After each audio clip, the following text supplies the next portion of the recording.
One day in the midst of endless wars, something extraordinary happened.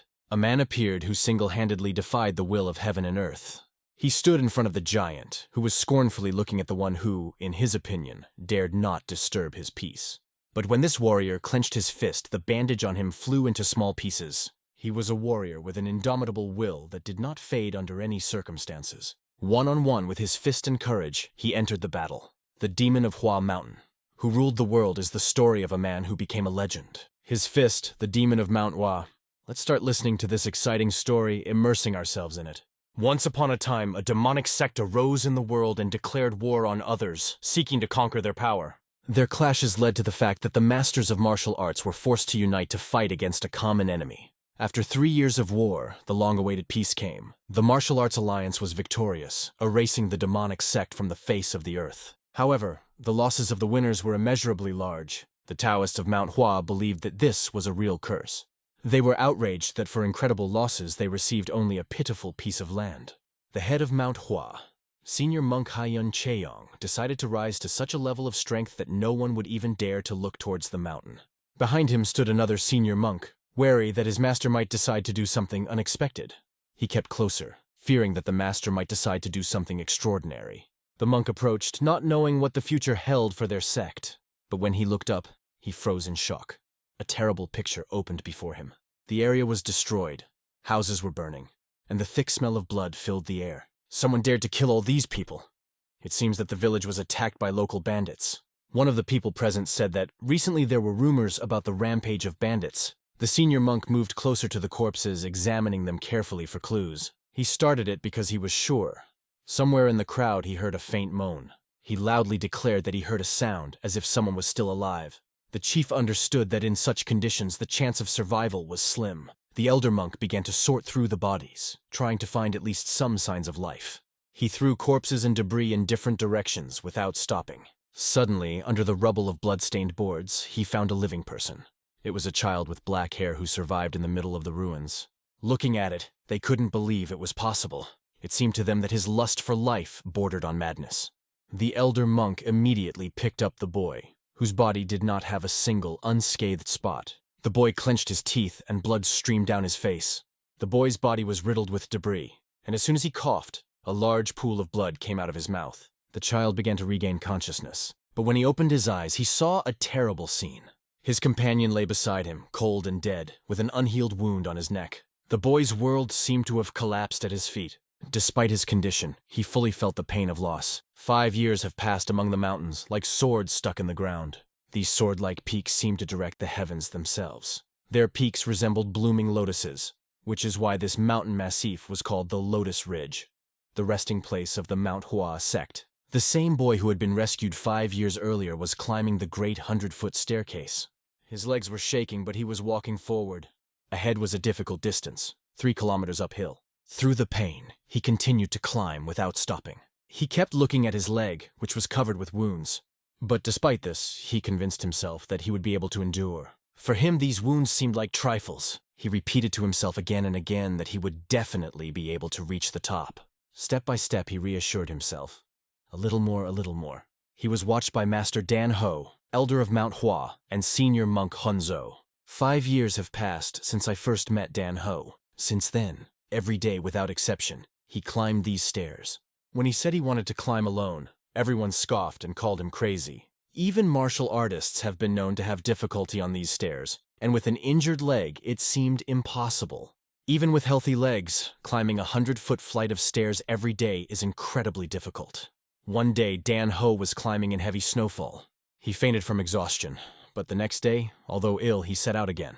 Every day, collecting his thoughts, he climbed the mountain again and again. This went on for a whole 5 years. That's how damn Ho was. The endless conquest of the mountain allowed him to build up some muscle. At the top, he was met by the master asking if he had climbed again. Dam Ho apologized to him for disobeying again. The master reminded him that he knew about the condition of his leg, with which nothing could be done. But he also understood that the boy would not obey, and asked him to come over. Dam Ho replied that he was fine, but the master insisted that he come. When the boy approached, the master sat him on a chair and began massaging his leg, asking him not to move. He repeatedly repeated that massaging the muscles after training will not harm, but on the contrary, will help. Even during the massage, you could see how much he was in pain on his face. "Why are you so reckless?" asked his master. "Are you so eager to die that you endanger my ever-grumpy master?"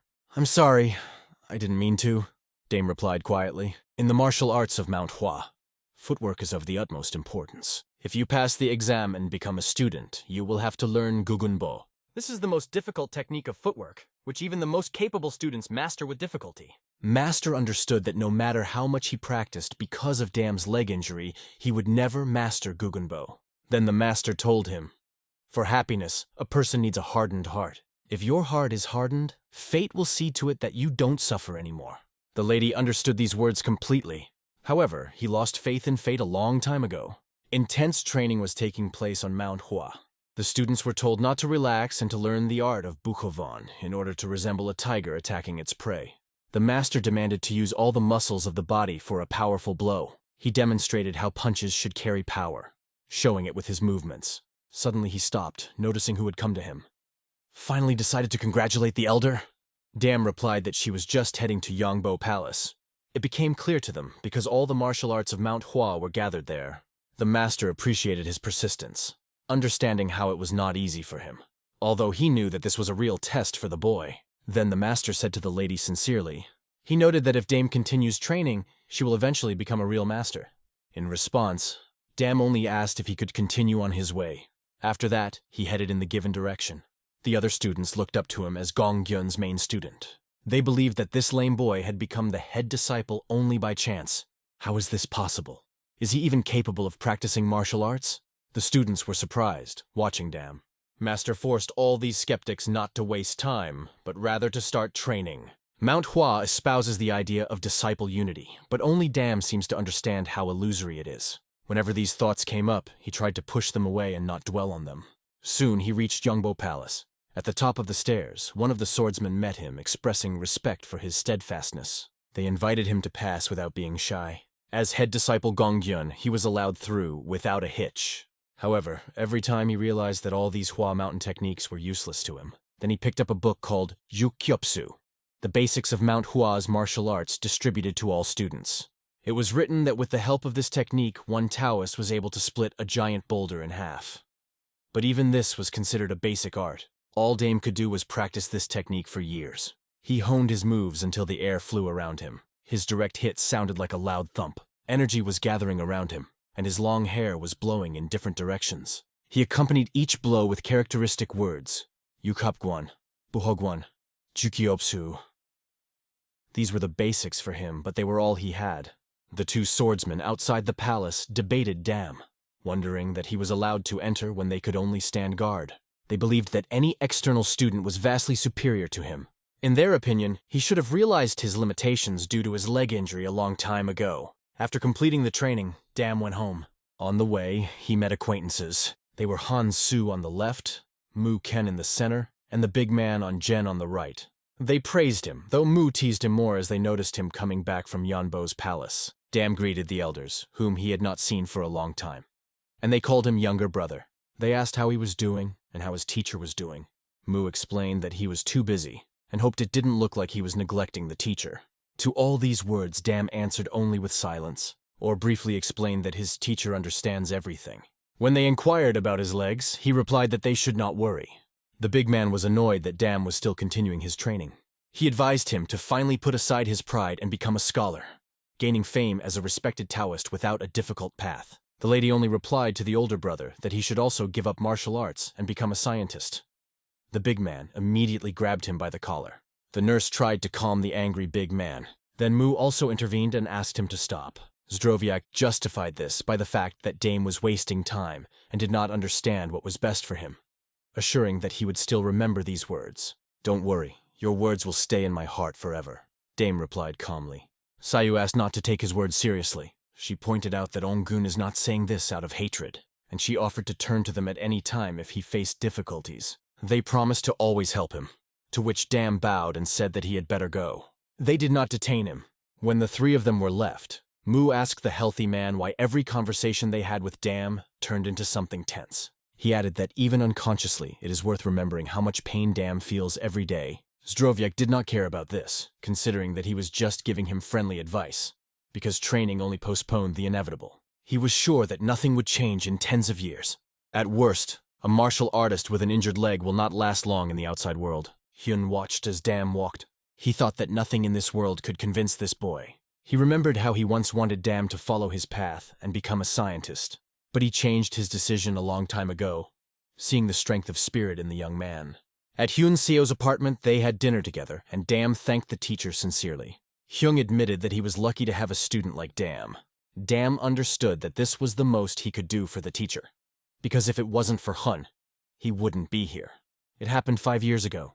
If senior monk Hyun Seo hadn't found Dam, he wouldn't have had a chance not only to get to Mount Hua, but also to survive. To Dam Hyun, he was more than just a master. Their bond resembled that of a father and son.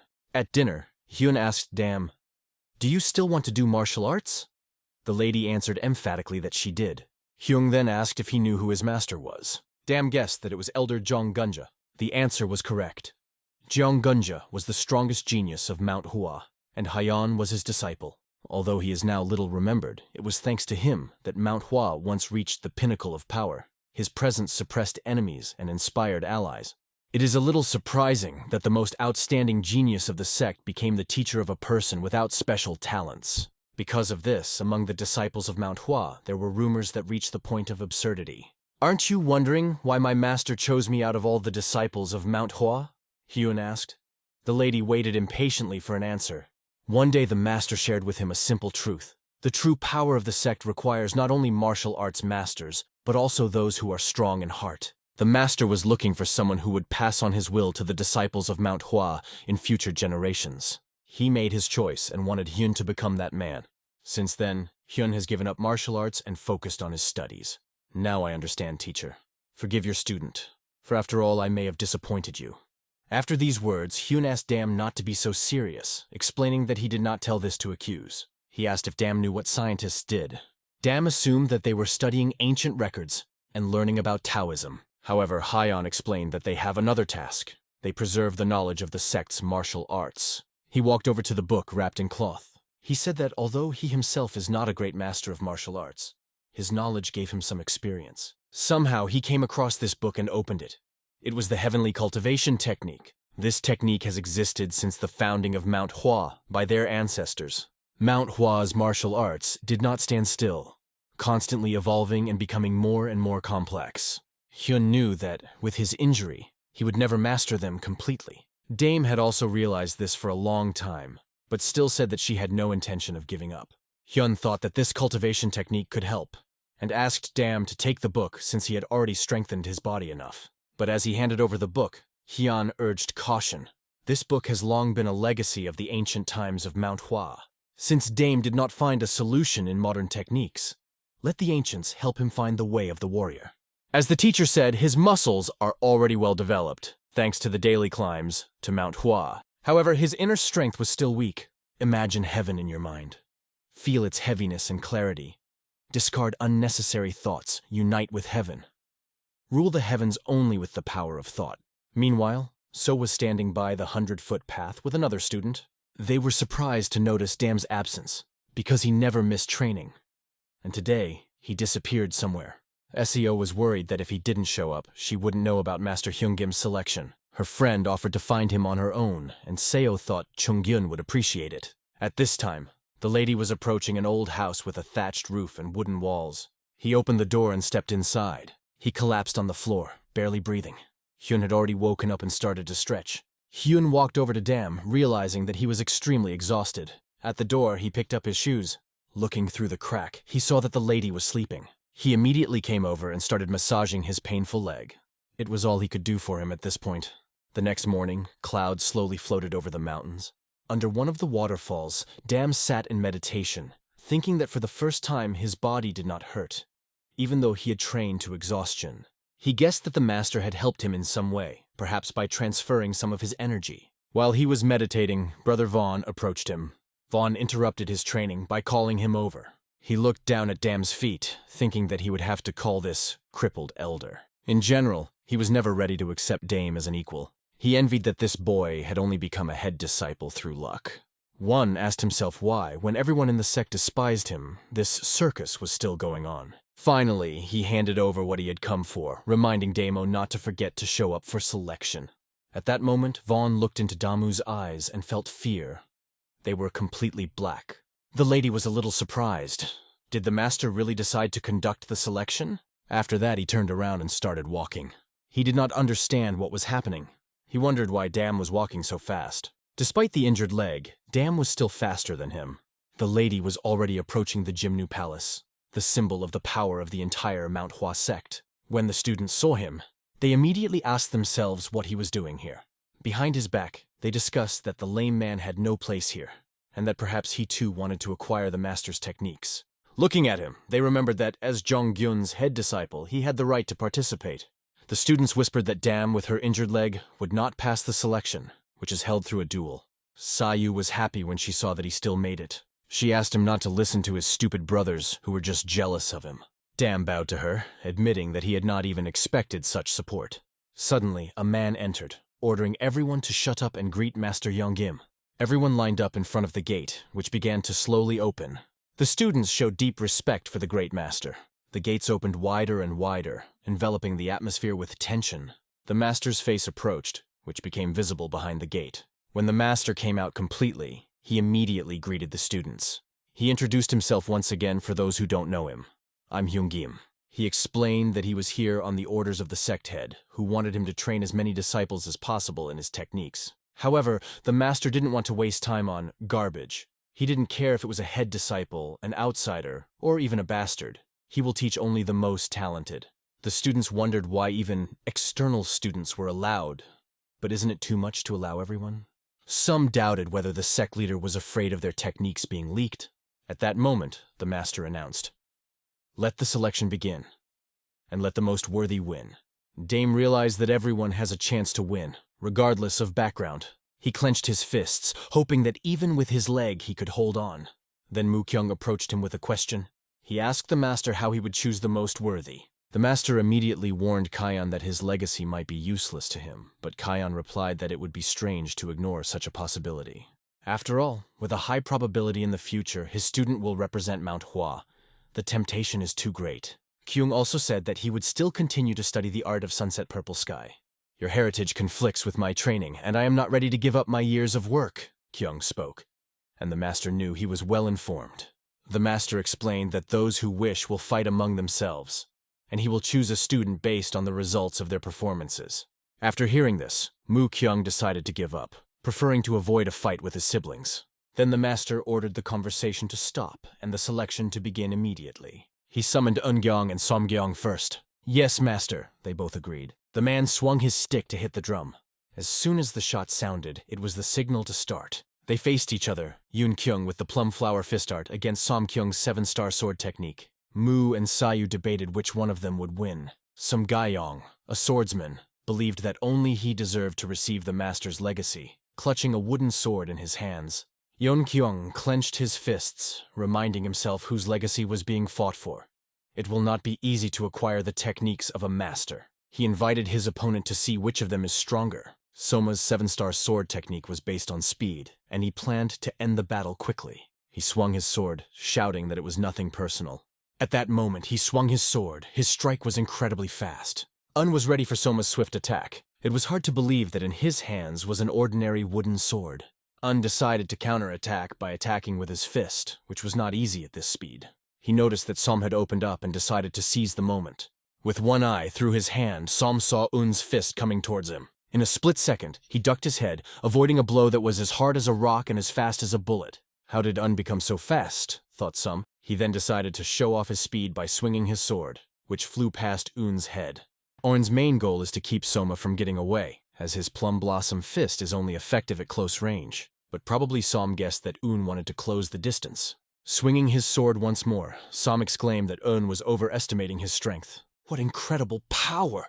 The audience held their breath. Dame watched intently, seeing one side try to close the distance while the other defended it.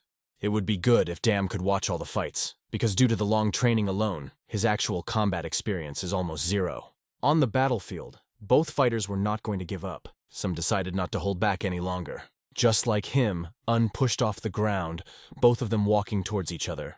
The stones flew apart under their feet, breaking into pieces. Som warned Un to be careful because now his blade was indistinguishable from the real one. "Thank you for reminding me," replied Un. The 7-star sword technique was lightning fast. Un barely had time to dodge. Meanwhile, the energy of the plum blossom fist art was already accumulating on his hand. A bright flash flashed near his palm. Un's palm was already close to Som's stomach. Catfish's eyes widened as he felt the pressure of the blow against his stomach. His body is like a feather, flew in the other direction from this incredible blow. Yoon won.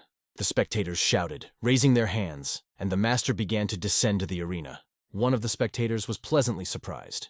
He had not felt such excitement for a long time. The other, although weaker, also wanted to try his hand. Some concedes defeat, and Un holds out his hand, helping him up and calling the fight great. Unbelievable power, Dam thought, realizing that this was only the first match. The students were even more inspired. The atmosphere has changed a lot. Dam had never seen the Sect's disciples act like this. Was it because of the master standing behind? He turned his head in his direction. The master's eyes immediately met his gaze. The master was amazed, because he recognized him as the boy that Hyun-soo had picked up a few years ago. The lady felt incredible pressure from just one look from the master. The master thought that maybe this guy didn't belong here. The next fight was announced between Han-so and Mugyul. Plum Blossom Swordswoman Soyu was the only female martial artist on Mount Hua, and everyone knew it well. Many believed that they did not even need to watch to guess the result. Stepping into the arena, she was ready to let Mu strike first like a junior, but he respectfully invited her to make the first move. After these words, she warned him that such pride could lead to anger. Pride is necessary to rely on yourself. "How can you achieve anything without it?" Mu asked. However, she was already ready to strike the first blow. Swinging her sword, she invited him to defend himself, like a plum blossom that shone with its beauty. She rushed at her opponent. After the first attack, Mu realized that she was much stronger than she appeared. He clearly realized that he would lose if he underestimated her. Su was ready to show her true swordsmanship and only asked him to defend himself. Her technique is the 24 steps of the plum blossom sword. While parrying the attack, he still tried to taunt her, asking if she knew where her blows were aimed. But his face expressed less confidence than his words. It was beautiful and effective. Every time Suya attacked, it looked like a plum blossom was blooming. This is exactly what was expected from the 24 steps of the plum blossom sword technique. Dam listened to the others' comments while standing in the crowd. Mugyul was still too weak to challenge Han-so. Gul desperately moved around the arena, telling himself that he couldn't just give up. However, his movements were too slow, and Su herself told him so. Performing the 24 steps technique, Su's hands smoothly guided the sword in the air. Gul grimaced, trying to dodge. His expression was as helpless as his hairstyle. Miraculously, he managed to dodge, and the tip of the sword flew very close to his liver. He was aware that even though it was a wooden sword, a stronger blow could cause damage. He thanked Soya for saving his life. Su praised him, saying he was great, and asked him not to give up on the first strike next time. After the fight, the crowd went wild again, admiring Soya's skill. Everyone expected this from her. She did not give a single chance for a counterattack and finished the fight confidently. "Who will be next?" thought the master. Next up were students Jonghyun and Sugyun. Jonghyun was called Dam by everyone.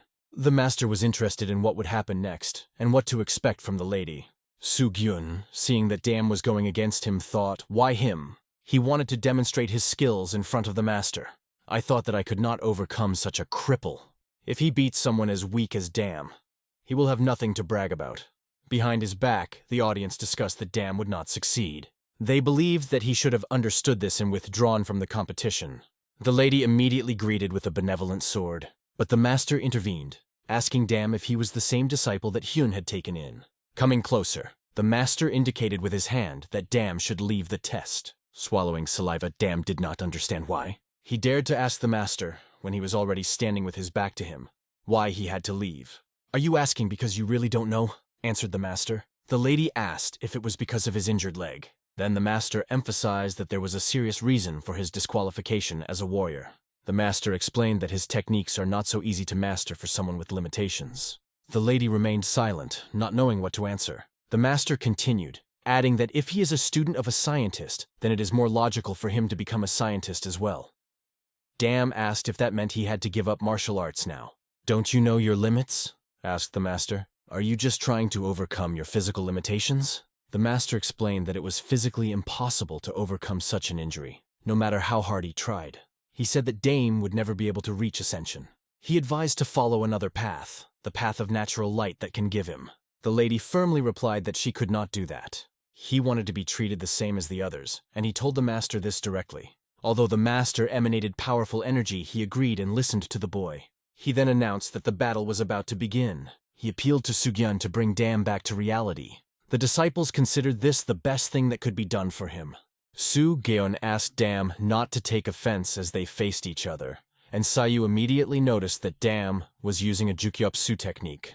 She turned to Mu-kyung, asking if the fight should be stopped since Dam would not be able to defeat the five-element fist with this technique. But Kyun understood that this was the decision of the benevolent sword itself. Dame stood in a fighting stance, fully aware of the situation. Soo-gyun wanted to show Dam the reality he was living in. He did not want to harm him, but he understood that it was necessary for the Dam himself. Dam entered the battle, concentrating on attacking the opponent. He was determined to prove to his elders that they were not wrong about him. To the surprise of the opponent, his blows were extremely fast. The opponent fought them off, recognizing that the blows were quite powerful. As he dodged the attacks, he realized that Dam had been training relentlessly. Using the same technique as Dam, the opponent decided to attack in the same way. His attack flew past Dam's face and he barely dodged.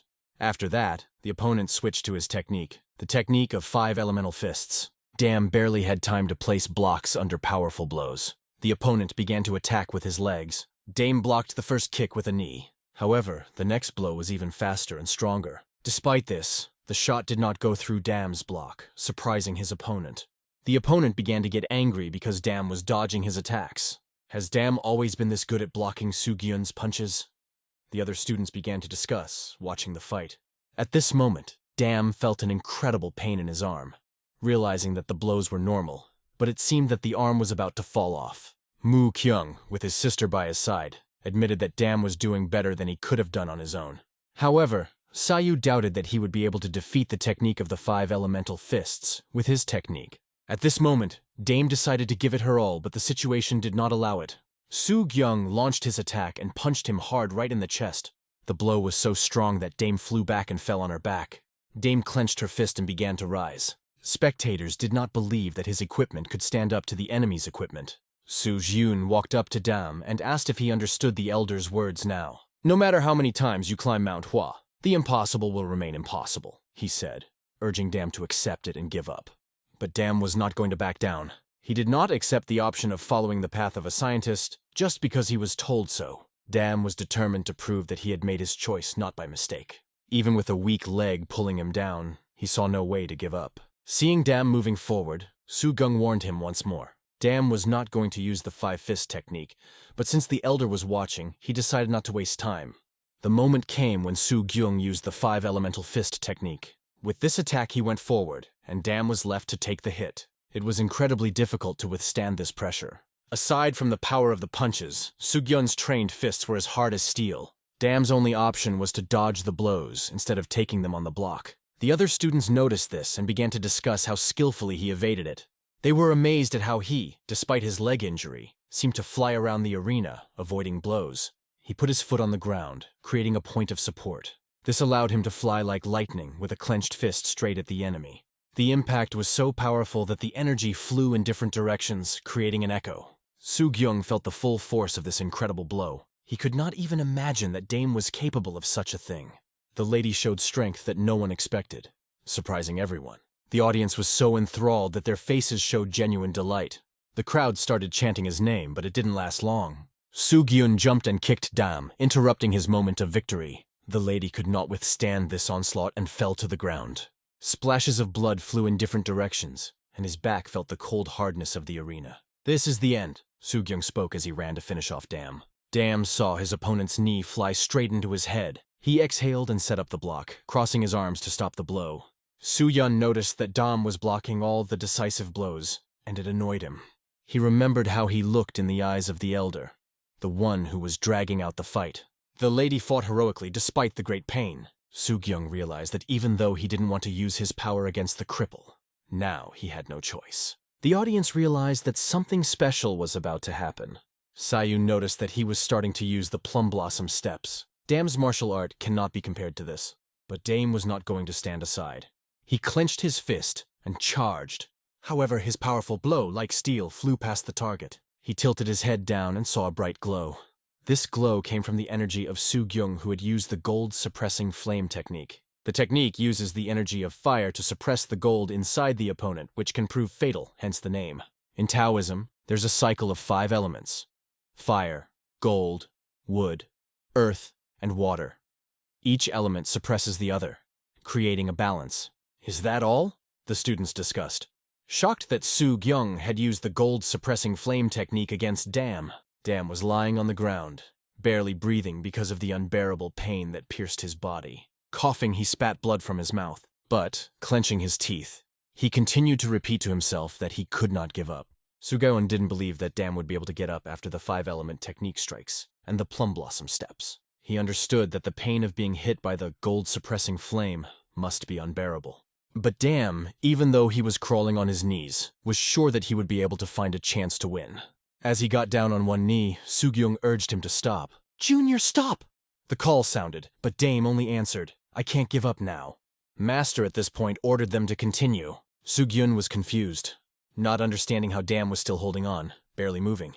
The master saw that Dam's spirit was not broken. He noted that Dam has not yet surrendered and therefore the fight cannot be completed, adding that he cannot teach martial arts to those who surrender. Su-gyung hoped that Dam would surrender himself, but Dam was only getting to his feet. Su-gyung got down on one knee, quietly telling Dam that he had already lost the elder's interest. He asked if he would have to break all of Dam's bones to make him surrender.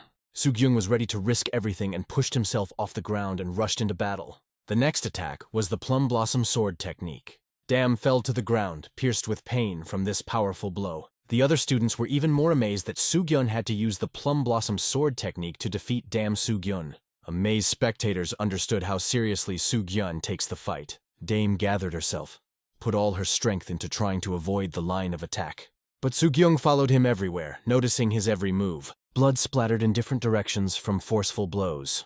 Dam almost didn't have the strength to even turn around. Because of this, he received several more blows. Several blows finally knocked him off his feet and he ended up face down on the floor. Rising to his feet, Su-gyung said, "This is the reality." At this moment, Dam's brother was worried about him and asked Ongyeon how Dam's body was able to withstand all this. Ongyeon replied that despite Dam's willpower, it was impossible to overcome physical limitations. He added that the path of a master of martial arts does not suit Dam. This has already been said many times. Ongyeon explained that the elder was acting in the interests of Mount Hua's future, and asked him not to feel guilty about Dam. But suddenly Mu turned his attention to the arena because they thought the battle was already over. But Dam began to rise again, heroically declaring that he was not done yet. Su-gyung was already flying at him with a sword. This was the perfect moment for Dam to take advantage of the surprise effect. The others noticed that Su-gyung was irritated and his punches became sweeping. Dam was approaching, walking straight in the direction of Su-gyung's attack. It was Dam's only chance to dodge the sword, and he took it. He used this chance with all his might. Dam's punch hit his opponent right in the stomach, as he lost his vigilance. Su-gyung flew back a few meters but landed on his feet. "Is it finally over?" Dam thought. Coughing up blood, Su-gyung realized that he had been too careless with Dam. He understood that if Dam gathered all his strength in this blow, it could be fatal. Annoyed, he lunged at Dam with the sword again. The lady saw the same picture in front of her. The sword flew exactly along the line where his head was. This blow was much more serious than the previous ones. Dam felt the full weight of the blow as the wooden sword struck him squarely in the head. The pain that was going through Dam was incredibly terrible. Seeing this, the master declared that Dam had talent. The blow you gave Su-gyung is proof of that. However, according to him, talent becomes useless if you can't use KI. He asked Dam to realize this and surrender. But what is surrender? Dam asked himself. If he could have surrendered, he would have done so a long time ago. But now he wasn't even considering giving up. He knew that if he broke now, he would begin to doubt his abilities. His desire to become a strong martial artist, everything he worked for will be in vain. Narrowing his eyes and teeth, bowing his head, he resolutely denied his defeat. Looking the master straight in the eyes, he said that he would not give up, even if he had to die for it. "You're full of lust, aren't you?" asked the master. He added a few questions, but turned to Su-gyung now, wondering why he was delaying. Su-gyung was confused at that moment and did not understand what they wanted from him. The other disciples saw that Dam was barely moving, and the master urged Su-gyung to attack him in this state. Mercilessly, the master simply told Su-gyung to take down Dam, even though one of the students whispered to stop the fight. At that moment, Su-gyung lunged at Dam with a sword. Swinging, he begged Dam to just fall to the ground, adding, "Please." It was painful to watch, and some students even turned away. However, Dame did not fall. He wasn't weak enough to just give up.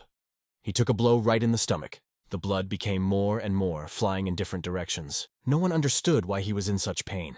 Some speculated that he was trying to prove that even though his bones were shattered, he was still a martial artist. The crippled leg was unimportant to him. Sugyong turned to the elder. He repeated several times, "Elder." The elder also thought about stopping the fight.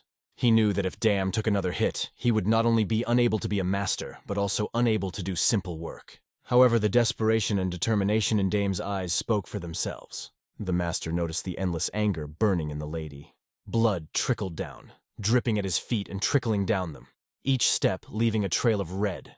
This made the master's heart tremble. Everyone was ready to stop the fight, and Sugyong thought Dam was a reckless fool. But this fool continued to move forward, step by step. His face was so mutilated that it barely resembled him. In the end, he couldn't stand it and fell to his knees. Sugyong apologized to him, but Dam said it wasn't the end, putting his hand on the ground trying to get up. He could barely speak but found the strength to continue. Sugun swung his sword once more, ordering him to stop. Master watched this in silence. He saw Dam's face hit the floor again. Dam fought until his last breath and was now lying down, and the other students intervened, believing that the fight should be stopped. They approached him and began to lift him. Mu and Sayu were the first to lift Dam, asking him to hold on. The master got angry and ordered to remove the students from the site and continue the test. Time passed, and Dam was carried to Mount Hua. Elder So's house stands on the top of the mountain.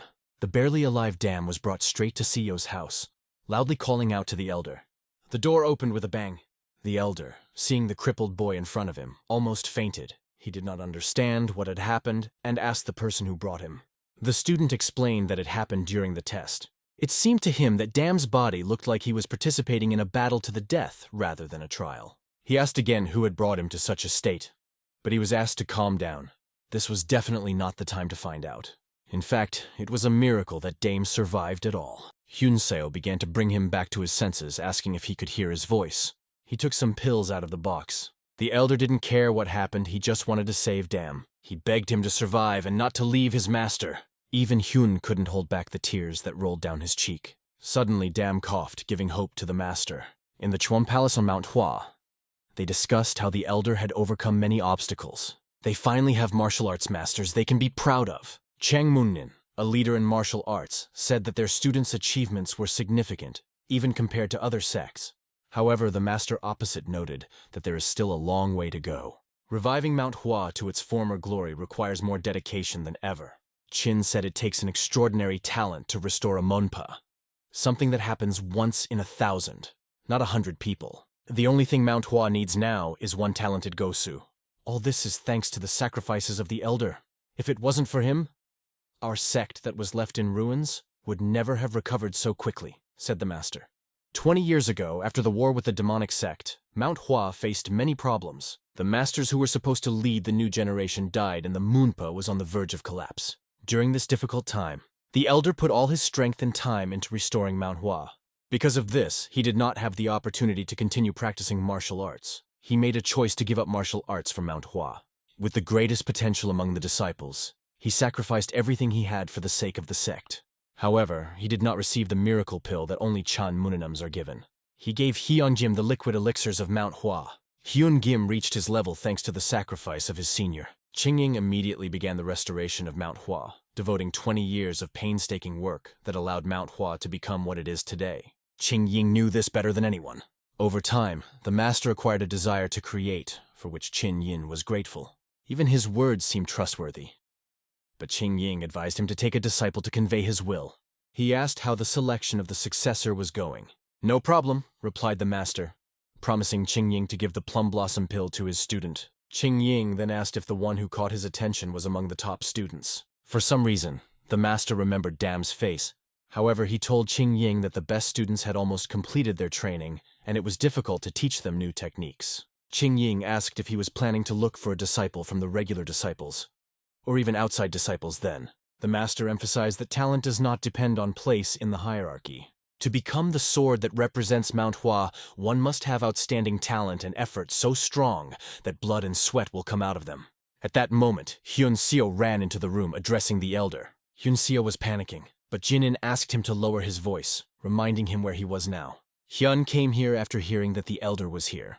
The elder immediately asked if Hyun had come through his disciple. It was clear that it was, so Hyun asked if the elder was trying to get his student to die. "No, I had no such intention," replied the master. "Then why did you tear his body to pieces?" Hyun asked. The master replied that it was the only way to save him. He explained that forcing Dam to leave the martial arts was a way to save him. But Hyun angrily slammed the table, declaring that this was absurd. He said that he couldn't be saved by forcing him to give up his martial arts, to which Qingying asked the younger man to calm down. The argument between the two continued, and Hyun stated that he really didn't understand the elder. The elder asked the younger, "Isn't he crippled?"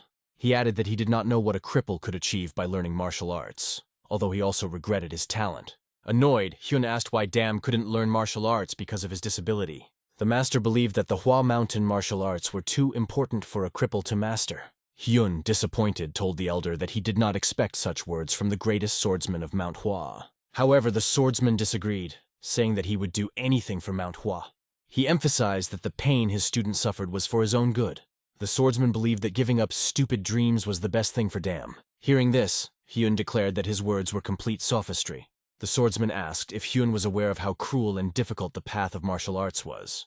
He added that if his master was wrong, he would have ordered him to follow the path of a scholar and give up martial arts. The swordsman expressed surprise as to why the master had chosen such an incompetent student. Hyun was pained to hear these words from the greatest swordsman of Mount Hua. However, the swordsman continued, claiming that he didn't give the other students a chance.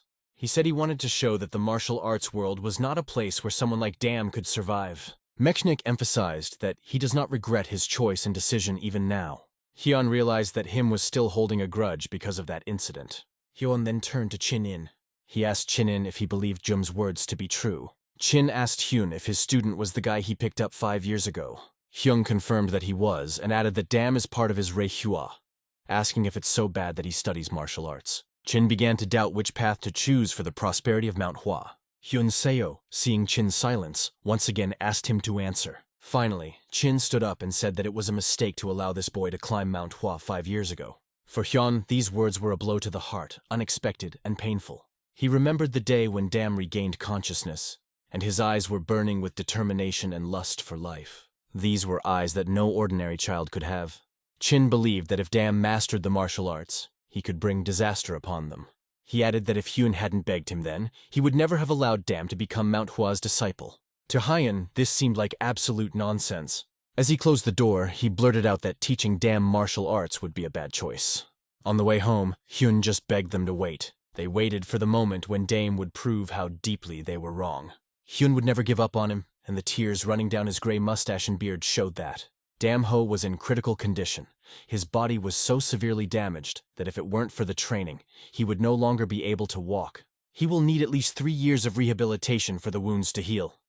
Now is the best time for Dam Ho to learn martial arts. After 3 years, his musculoskeletal system will stop growing, limiting his potential, as if the elder Hyun-gim has sentenced him to a lifetime ban from learning martial arts. However, Hyun Seo had no intention of following their rules and was sure things would turn out differently against their plans. Fortunately, Dam Ho escaped internal injuries, greatly improving his chances of recovery. The heavenly cultivation technique protected his circulatory system.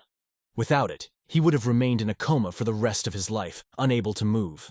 Such was the will of heaven. The master, standing over Dam Ho's body, promised him that he would never disturb him again as he nursed him unconscious. He only asked him to hold on a little longer. The master was ready to make him a great warrior. Hyun Seo was a scientist who devoted his entire life to science, but his fighting skills remained below average. If it wasn't for Dam Ho, he would never have gone to Mount Samgong. He studied many ways to calm his heart, but in the face of danger they all seemed useless. Standing on the stone, he prepared to take a step forward. Despite his fear, he had to do it for Dam Ho. Taking a pick in one hand and holding onto the stones with the other, he resolutely began to move forward. Despite the difficulty of moving in those conditions, he moved on step by step. Finally, having overcome the path, he reached the destination.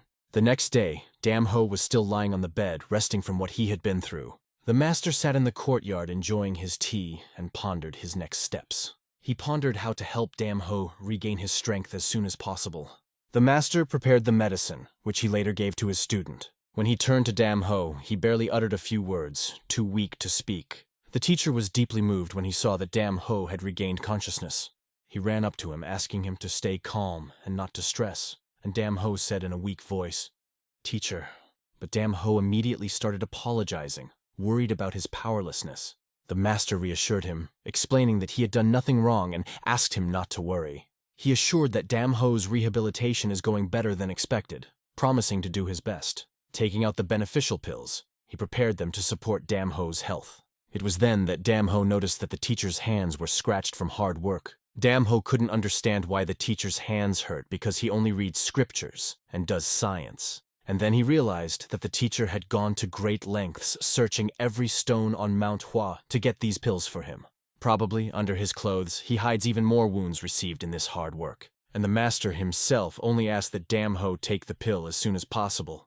Taking the pill in his hands, Dam Ho quickly popped it into his mouth. "From now on, you must concentrate," the master said as Dam Ho swallowed the pill. He asked him to use the heavenly cultivation technique to spread the power of the pill throughout his body. The medicine that Dam Ho ate was what the teacher was climbing Samgong Mountain for.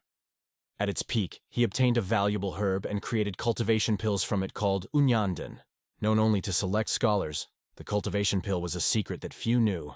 It does not increase internal energy as quickly as the plum blossom pill, but when taken regularly, it strengthens the body and the musculoskeletal system. If the heavenly cultivation technique is an iron forge, Unyandan is the dry wood inside it. It is thanks to this firewood that the horn burns even stronger. As a scholar, Hyun Seo has studied countless martial arts books. Compared to the average master, his knowledge seems limitless. Dam Ho followed his teacher's instructions and took the pill in the morning every day. Using the heavenly cultivation technique, the days flew by for him like an instant. A month passed and Dam Ho began to show the first signs of renewed strength. The master, as usual, was sitting by the kettle in the yard, pondering his next steps. When Dam Ho left the house, Master asked how he was doing. With a smile, Dam Ho replied that he could walk on his own. The master said he would find a martial art that would be most suitable for his body. He explained that ordinary styles do not suit him, so he will have to create a unique martial art especially for him. First, you need to develop techniques that are suitable for his injured leg. Active use of legs is not available to him, so standard methods are useless. Dam Ho was aware that he would not be able to master anything too difficult with his foot. But Hyun Seo assured that it would only be a challenge that could be overcome, and took the stone in his hands. He gathered a small pile of rocks and placed them on the table, explaining that the moves that would provide stability could become the basis of his martial art. The master asked to imagine that these stones are an impregnable wall. Pointing to one of the stones, he said, "This wall is your enemy. Martial artists who have perfected their styles are as strong as a fortress." He asked Dam Ho how he was going to defeat such opponents. Dam Ho confidently replied that he had to break them by force. That was the only method available to him. "But that's the wrong approach," the master replied, refuting Dam Ho's idea. "The answer is speed. If it is high enough, then the enemy's power becomes useless. A battering ram used to break down castle walls during a siege. Dam Ho's leg movements should resemble that of a battering ram.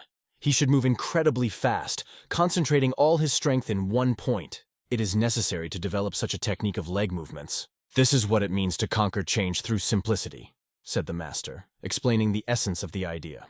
He called this technique attack steps. They do not require any excessive movements. His legs should become a support capable of withstanding great force. Dam Ho began to gradually master this technique of attacking steps, and his efforts began to bear the first results. After a while, they found themselves near a huge boulder. From that day on, they were supposed to stay away from people. Among the famous forbidden martial arts is a technique known as Hail Chonggak. This art was created by a demon that roamed Gangho 20 years ago. Drawing a circle on the boulder, the master explained that the demon displayed such incredible power that it was said that his blow turned the sky red. He drew a line on the ground and explained that the demon didn't even hide his connections, eventually becoming Ganho's #1 enemy. At that time, hundreds of experienced martial artists joined forces to meet him and defeat him, but he dealt with them mercilessly. After that, he disappeared from society, never to return. In the end, he became a myth, forgotten by most people who thought he left in a huff after that battle. But in reality, everything was different. Instead of avoiding Gangho's people, he disappeared because the great sword king of Mount Hua, Sancheongjia, intervened. Like Ugyompe, He was one of the world's 10 heavenly masters, and they decided to determine which of them was the best in swordsmanship. They fought day and night, causing the whole world to tremble with their battle. Finally, Sun won by half a second. If Ugyonpei hadn't used his inner energy to escape from the other masters, even Sun wouldn't have been able to defeat him.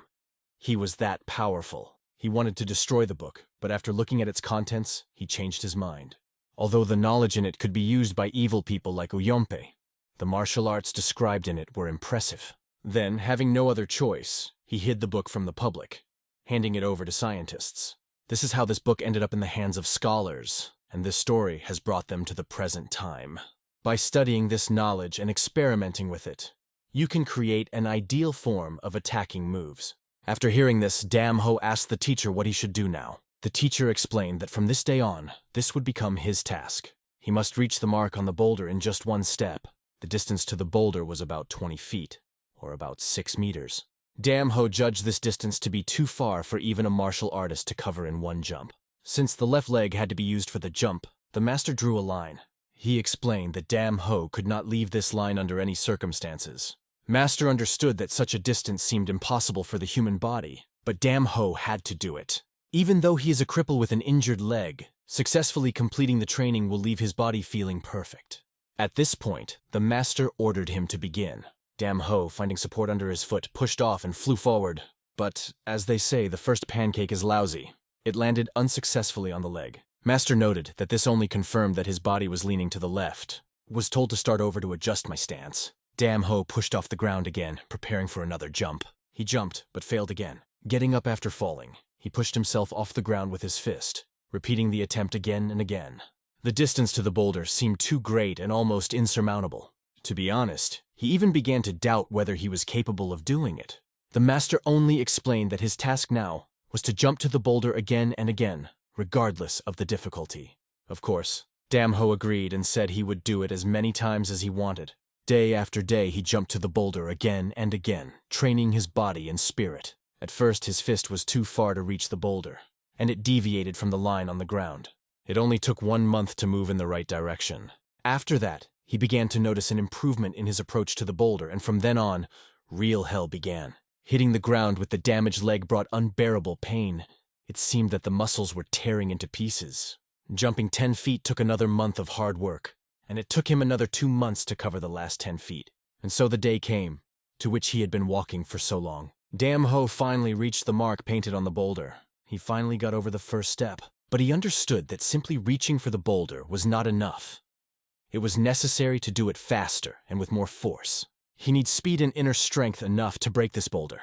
At this time, a group of merchants from Bukro were returning to Moy after a successful trade in the west. The group was formed by Oh Seong-gyun, who had studied martial arts in the Mudan Sect 30 years ago and had built an excellent reputation since then. They were in a hurry to reach Hamsuksun in 10 days. Some helped push the load on the cart to ease the burden on the horses. Spring was already approaching and flowers were blooming in Jongwon. The two men talked about it while admiring the first signs of spring. They confessed that they were already homesick, since it had been 11 months since they left their homes. They couldn't wait to smell the smells of their home again and hug their women. But not everything was so safe, because an ambush was waiting for them behind the bushes. One of them ordered everyone to be careful and prepare their weapons. However, within a moment, their blood was flying in different directions.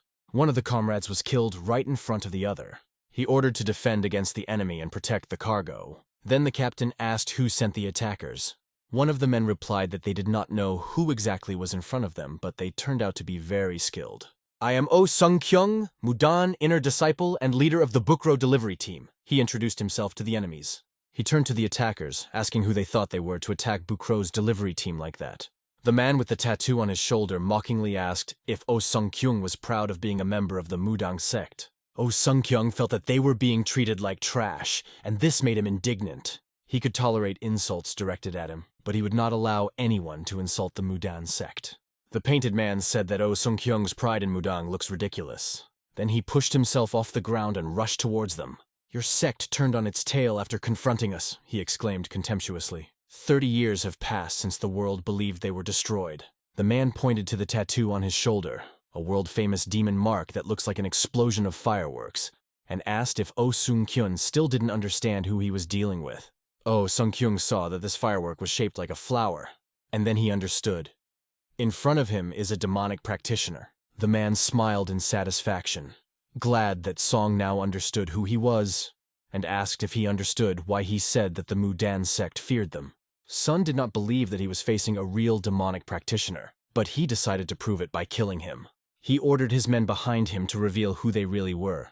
Sun ordered his men to prepare for battle. He pointed at the enemies, calling them the bastards who turned Jungwon into a sea of blood 20 years ago. Sun was determined to stop them here and now, no matter what. Then he turned to his friend McEwen. Sun decided to take care of everything himself, asking McWen to survive and return home. But McVen proudly raised his sword and said he would fight by his side until the end. However, Song understood that if he was indeed a part of the demonic sect, then everyone would have to die here. He begged McWen to survive and tell everything in Jungwon, because only he had a chance to return alive. It was the captain's last request, and though McEwen accepted it with bitter tears, he was ready to fulfill it. An incredible number of terrible events happened that day. The Bukro delivery group and its influence disappeared from the face of the earth. At this time, Dam Ho continued his training. A powerful enemy to be defeated, he repeated to himself during training. His enemy was this boulder, which he intended to destroy today. Today he aspired to become a new man, reborn through strength and will. Concentrating all the strength in his hands, he set himself up for a jump. Then he gathered all the strength in his legs and pushed off. He had to move straight to the boulder like a battering ram. As he approached, he quietly said, "Piercing fist." To break through the obstacle in one moment is his goal. He hit the target with all his might. The stone began to crack, and small stones flew all around. His hand went deeper and deeper into the boulder. Finally, he was able to do it. A loud crack spread around. The stone split. Behind him stood the master, who said that his hard work and tears over the past year had not been in vain. He placed his hand on Dam Ho's shoulder, adding that he had been trying incredibly hard all this time.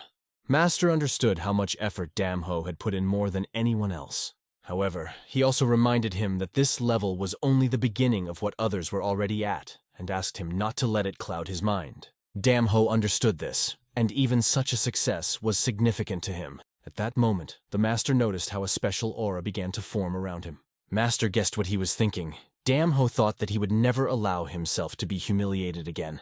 The master felt that his faith would only grow stronger, and he felt that he could turn Dam Ho into a real monster. Jung Moonin ordered that Hyun Seo not teach him any of the martial arts of Mount Hua, but the right art for Dam Ho was not there, so Hyun did not disobey the order. It was his only decision, because Dam Ho is his only disciple, and everything he does is done for him. No one had climbed these mountains in the past year, and it was obvious that the elders would not either. Dam Ho is not a helpless disciple in need of pity. He will undoubtedly become a treasure of Mount Hua. Hyun Seo didn't hold a grudge against the senior master. Knowing that he had gone off to study in seclusion with his new student, Myung-gyeon, Hyun also didn't expect to be able to make Myung-gyeon the pillar of Mount Hua. The next day came quickly. Dam Ho climbed up, thinking that even more effort was needed. He realized that if he wants to succeed, he needs to work even harder. Even incomplete equipment in a real battle will not be useful. There is still a long way to go. Suddenly, Vaughn appeared behind him, addressing him. Dam Ho humbly greeted his elder brother. When Dam Ho asked what happened, one replied that Chang Moonin had ordered his teacher to be brought to him. Then Dam Ho went to the elder. He ordered her to wait there. One still felt a tremor as he met Dam Ho's gaze. He didn't understand why he was becoming so shy in front of his elder, although it seemed strange. And he did not understand how Dam Ho, who was supposed to remain in a coma for the rest of his life, got back on his feet. Who came? Came from behind the door. Von Yul introduced himself and greeted the master. "Why did you come here?" asked the master. Wang replied that Chang Moonin had ordered him to bring him. "And for what reason does he need me?" the master continued to ask. One didn't know the reason. He just had to bring him to Chang Moonin. Since Hyeon was part of Mount Hua, he could not ignore this order. Dam Ho decided to accompany him.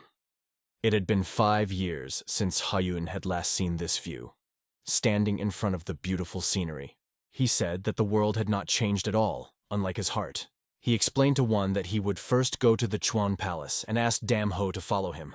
They were already getting closer when Mu Kyung and Ong Kyung appeared in front of them. They were very surprised when they saw him. They began to discuss among themselves what they had heard, as if he would not even be able to walk, and they immediately asked him how he ended up here. Mu was embarrassed that Dam Ho hadn't visited him all last year. He then asked how his health was, to which Dam Ho replied that he was much better. Dam Ho also added that it was all thanks to the master. Suddenly, a woman's voice rang out from behind him. "I presume you are a disciple of Mount Hua," she said. She was a girl with a slightly cheerful appearance, but a special cuteness emanated from her. Her name was Yeon Soha, and she was from the Mudan Sect. She arrived here with her master. The girl asked Dam Ho if he was also a disciple of Mount Hua. Mu then replied that he was one of Mount Hua's best disciples. However, she suspected something because she could not feel the ka produced by Mount Hua's martial arts. Mu explained to Dam Ho that they were guests from the Mudan sect, to which Dam Ho asked the reason for their visit. However, Mu also did not know because they had arrived so unexpectedly. She guessed they expected her to answer the question herself. But this was not the kind of thing that could be discussed. At this time, in the inner garden of Chueon Palace, Hyun Seo approached Jang Moonin and asked why he was called. He explained who was sitting third next to them, namely Jeon Ho Chinin of the Mudan sect. They introduced themselves and Young Ho said his name. He said that if Chang Mooning is older than him, then his strength must be incredible. But he replied that, as a scholar, he did not have much power, and asked what was the purpose of Young Ho coming to Mount Hua. Young Ho apologized for his rudeness and explained that he came to ask for help from Mount Hua. "Do you need the people from Mount Hua?" Hyun asked him. "Yes, we desperately need them," Young Ho replied. Hyun then asked what had happened that they were asking for help so persistently. Young Ho started to tell what happened, but suddenly, Chang Moonin himself intervened and said that they had discovered the disciples of the demonic sect. "And if that's true, we're all in grave danger," he added. Hyun understood perfectly who the demonic sect was. "Is this really a demonic sect?" Hyun asked, to which Young Ho replied that it needed to be checked. He added that they could not announce the return of the demonic sect with only a scrap of paper to confirm their attack. They just needed help, because this place is the closest to Pyogak, which was destroyed. Young Ho also revealed that the Yeongnam sect had sent people to support the case. Young Moonin moved closer to Hyun and explained that Young Ho had come to convey the Mudan sect's request to gather disciples. However, Hyun did not understand why he was called. "You must go with them," Chang Moonin told him. After all, the knowledge and memories that Hyun possesses are something that many others do not have. "And even if you're not a martial artist, your insight is incredible," Chang Moonin continued. "You can distinguish their tracks from others." Hyun himself understood that he would not be able to forget this knowledge just like that. For Young Ho, this conversation was a real relief. He believed that the Mount Hua sect, which had always fought valiantly against demons, knew more about the demon sect than anyone else. However, Hyun had one condition.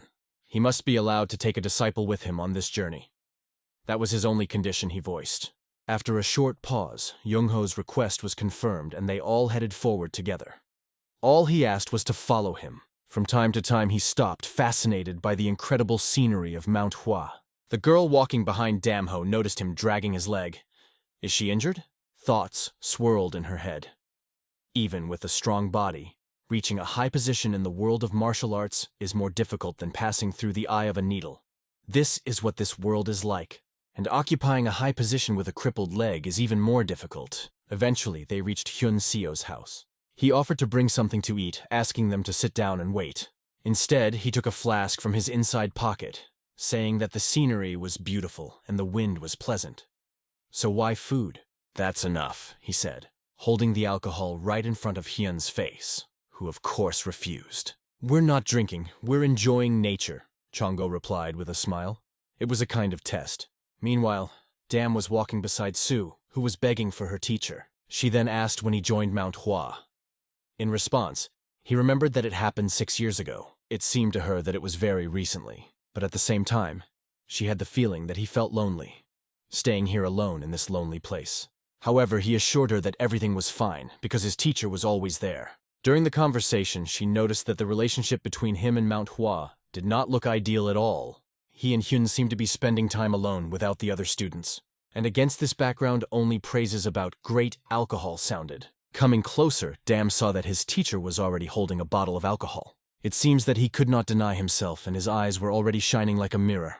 The lady only asked if he was okay. The master answered in surprise, asking why everything was spinning around. And immediately after that, he started to fall. Young Ho didn't understand anything, because it seemed like he didn't drink much. Only 3 sips and already such a reaction. The lady took him on her back to carry him inside.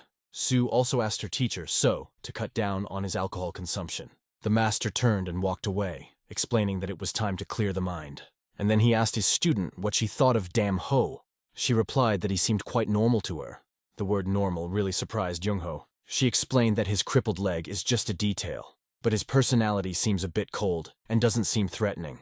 After listening to her, he called her naive, then asked her to look to the side and asked if she could see what he was showing. A small target was drawn on a large boulder, at the height of a man.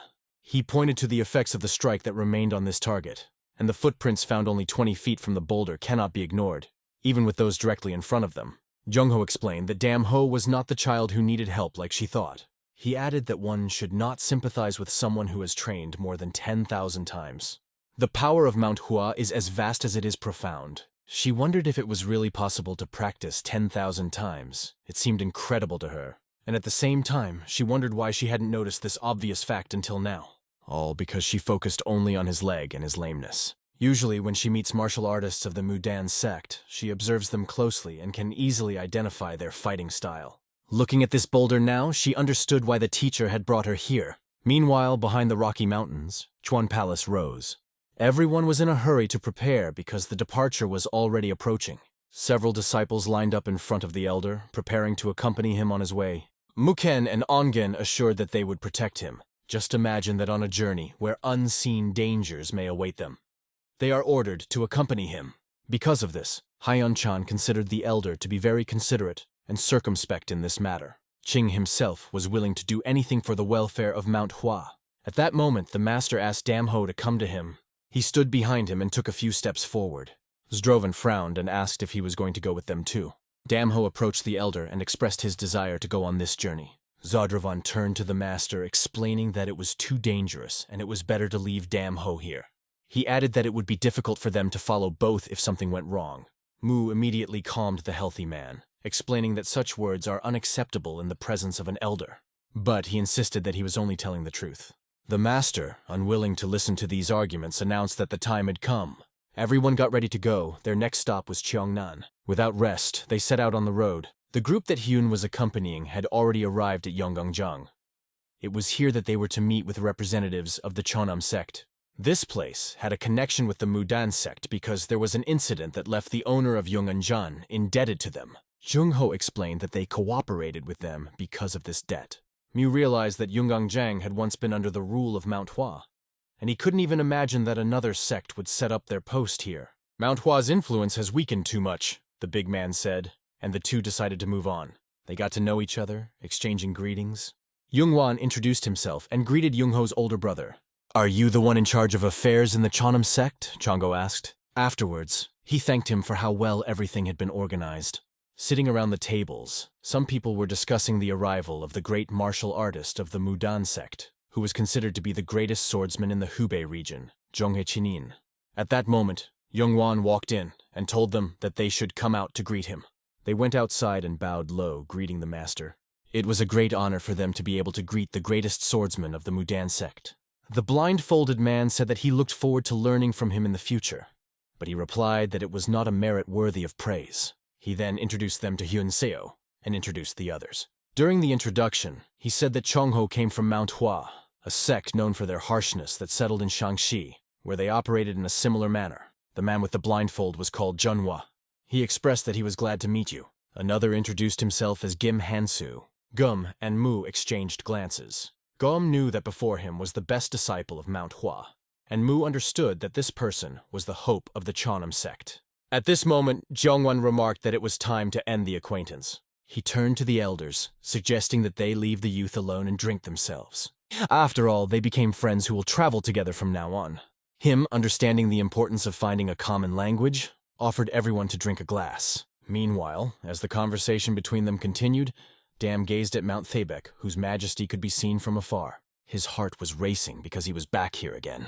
This excitement could be seen on his face. The master also noticed this and warned that if he passed by this place, he might later regret it. They had some time, so he advised Dam to take advantage of it while they could. The lady thanked him for the chance and promised not to be late and to return as soon as possible.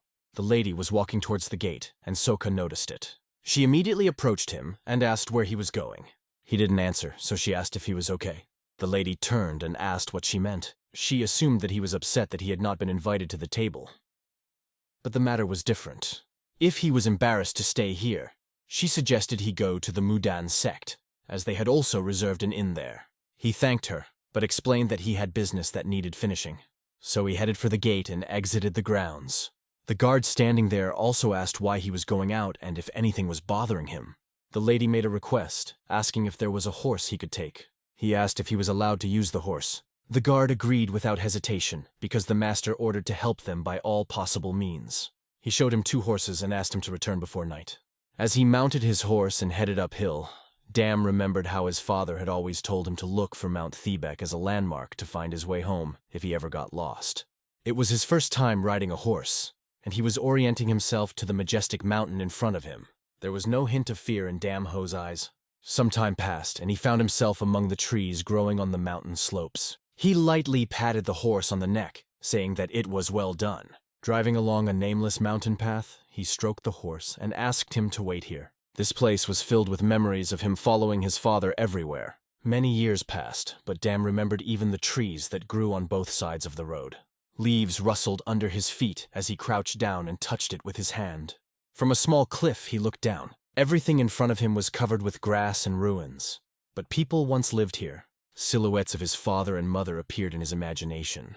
His breathing became more frequent. His heart pounded. Without holding back his tears, he whispered, "Dam Ho has returned home." Internal pain made him fall to his knees. Clenching his fist, he still couldn't understand. He did not understand why his father had to die. Why, when more than 100 people were killed, no one cared. No one even tried to find out who was behind it. Sitting in this place, Dame promised herself never to forget it and keep it in her heart.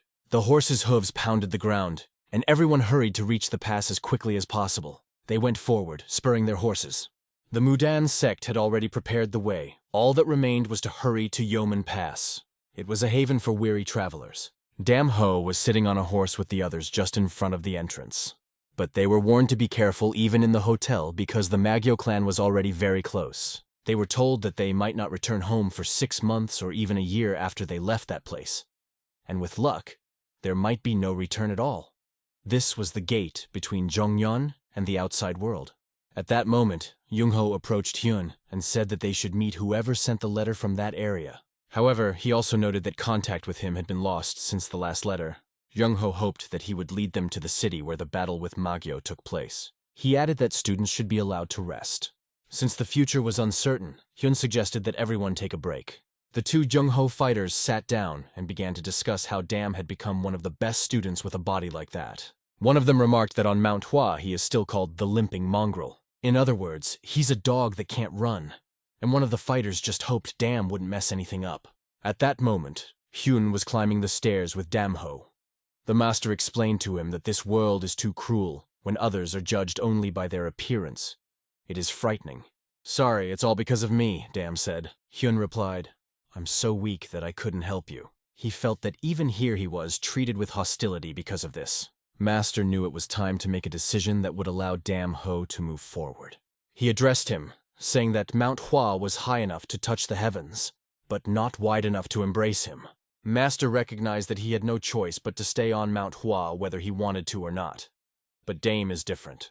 Dam listened attentively to every word of the teacher. He continued and asked, "What if Mount Hua rejects you?" He said that in that case, Dame would have no reason to remain faithful to her. After completing this journey, he asked him to go explore the world. Dame could not believe that she was hearing such words from her master, and he emphasized once again that Dam should strive for freedom. "Mount Hua is Mount Hua, and you are you. Come back when you have an unshakable determination that even the strong gusts of Mount Hua cannot break. Then we can drink together," the master told him. Their conversation ended, and the next day came.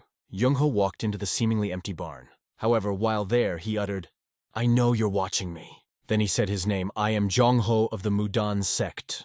He assured that there was no need to be afraid and asked him to just leave. Suddenly, there was a faint rustling sound behind him. Jong-ho instantly turned his head in that direction. A man appeared there and Young-ho asked if he was okay. His eye was bandaged, and his whole body was covered with scratches. He said only that none of his allies survived. Young-ho put his hand on his shoulder and said, "Thank God, at least you're alive." The man explained that they were monitoring an enemy base. Clenching the sword in his hand, Young-ho asked if he was sure that these were the remnants of the demon clan. Gritting his teeth, he told how he had heard that they had mentioned a cult. He added that only the Magyo clan could utter such words in the Gangho lands. Everyone at the North Road Agency had died, and he begged Young-ho to give him a chance to avenge them. He shouted at the top of his lungs, begging his master to give him this chance. Meanwhile, the big man ran to Hyun. Opening the door, he announced that Jong-ho's master had ordered to prepare for battle and perform. Hyung was immediately surprised because it seemed strange at the time. But the big man repeated Jong-ho's words, noting that it was very urgent. Master immediately asked Dam-ho to prepare for departure. Storwan turned to Dam-ho and asked if he should stay so as not to burden the group. He believed that he could only get in the way, so he advised to stay together with everyone. But Ho couldn't let his teacher take the risk alone. Although the big man considered him a stubborn young man, he nevertheless agreed with him. If he is so sure of himself, he asked to be careful. For the first time, Dam took these words as a real instruction from an elder. He swallowed the lump of saliva that had gathered in his mouth, and after some time they set off along the mountain paths. Driving the horses, they ordered them to jump faster. They knew the location of the enemy base and where they were going. They were in the Red Wildlands beyond Yeoman Pass. Their mission was to leave Yeoman Pass before the enemy spotted them. This place at the top, this gorge, was called Locked Hell. Nwegon came to the boss with the news that the tail was following them. He explained that it was probably because of the last battle. It became known that among the people of the escort agency of the Northern Road there was a survivor. "Didn't Captain Jong say he would take care of it?" asked the boss. After that, he specified who exactly was persecuting them. "Mudan Sect, Mount Hua, and Chonam," Nwegon replied. The boss realized that if 3 of the 9 major sects were chasing them, it could mean that they would all be mobilizing soon. As soon as the 9 great sects mobilize, the 5 great families will join them, followed by the whole world. He realized that they did not have the strength to face the whole world right now, so he decided that it was better for them to leave. Nwegon asked in surprise if he was really going to leave Locked Hell. The boss understood that eventually they would have to do it. The only difference is that now it has to be done earlier than expected. However, even when leaving this place, they must prepare a special gift for the guests. Their guests were already right in front of their cave. Young-ho dismounted, convinced that there were clear signs that this place was inhabited. The fact that the surroundings were so clean only indicated the caution of their enemies. The roads here were dangerous, so Jung-ho ordered everyone to continue on foot. Suddenly, 2 soldiers announced that they had found something. They were sure that they had come across the tracks of a wagon. In a moment, everyone else gathered around them, examining the find. "Is it really Magyo?"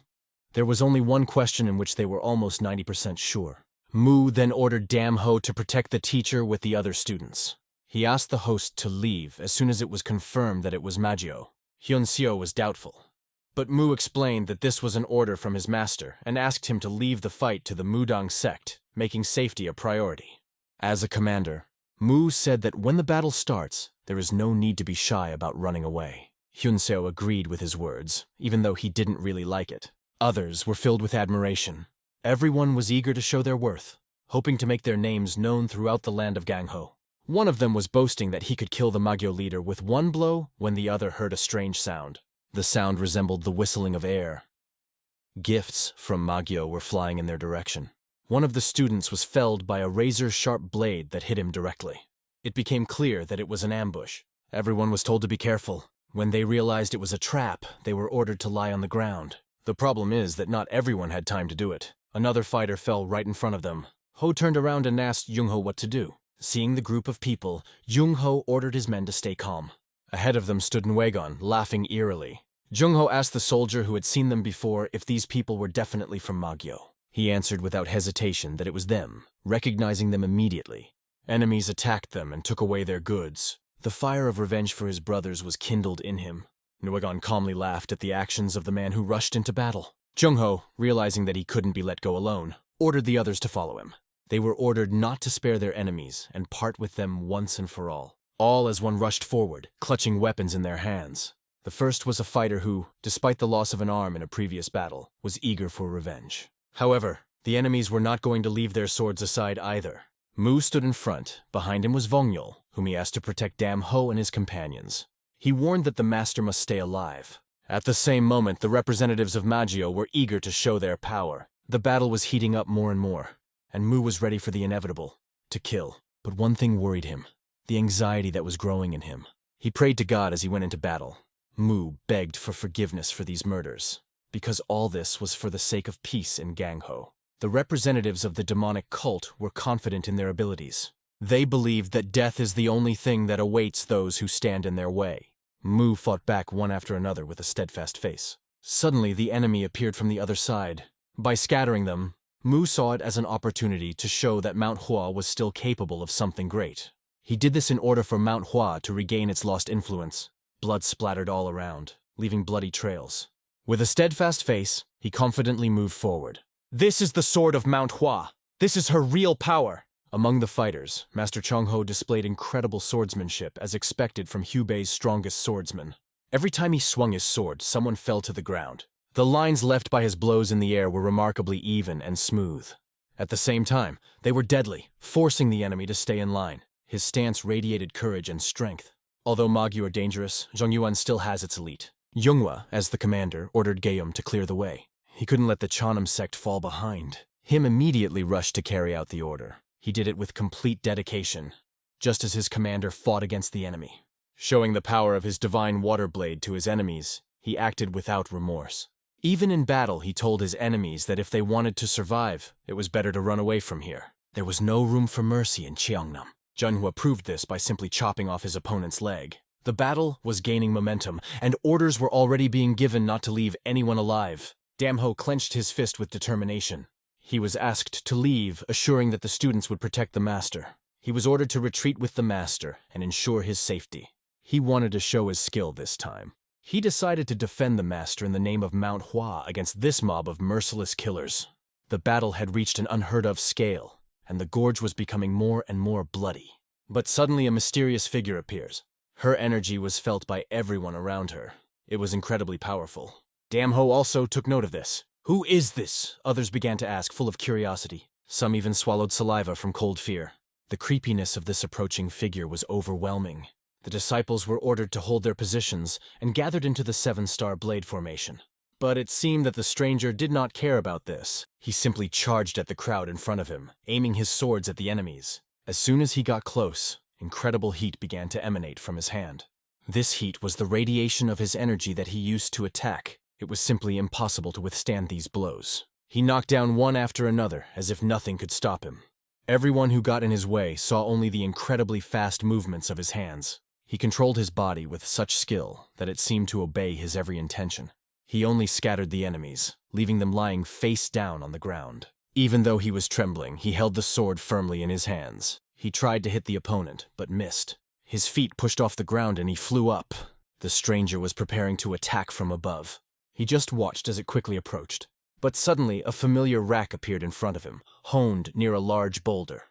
"Von Joel, calm down," said a voice. And after that, Damho punched the enemy with all his might. It was the piercing blow of the one whom everyone on Mount Hua considered a cripple, the one in whom no one believed. Damho performed an incredible kick that sent energy all around. One, falling to the ground, stammered in surprise, "Brother!"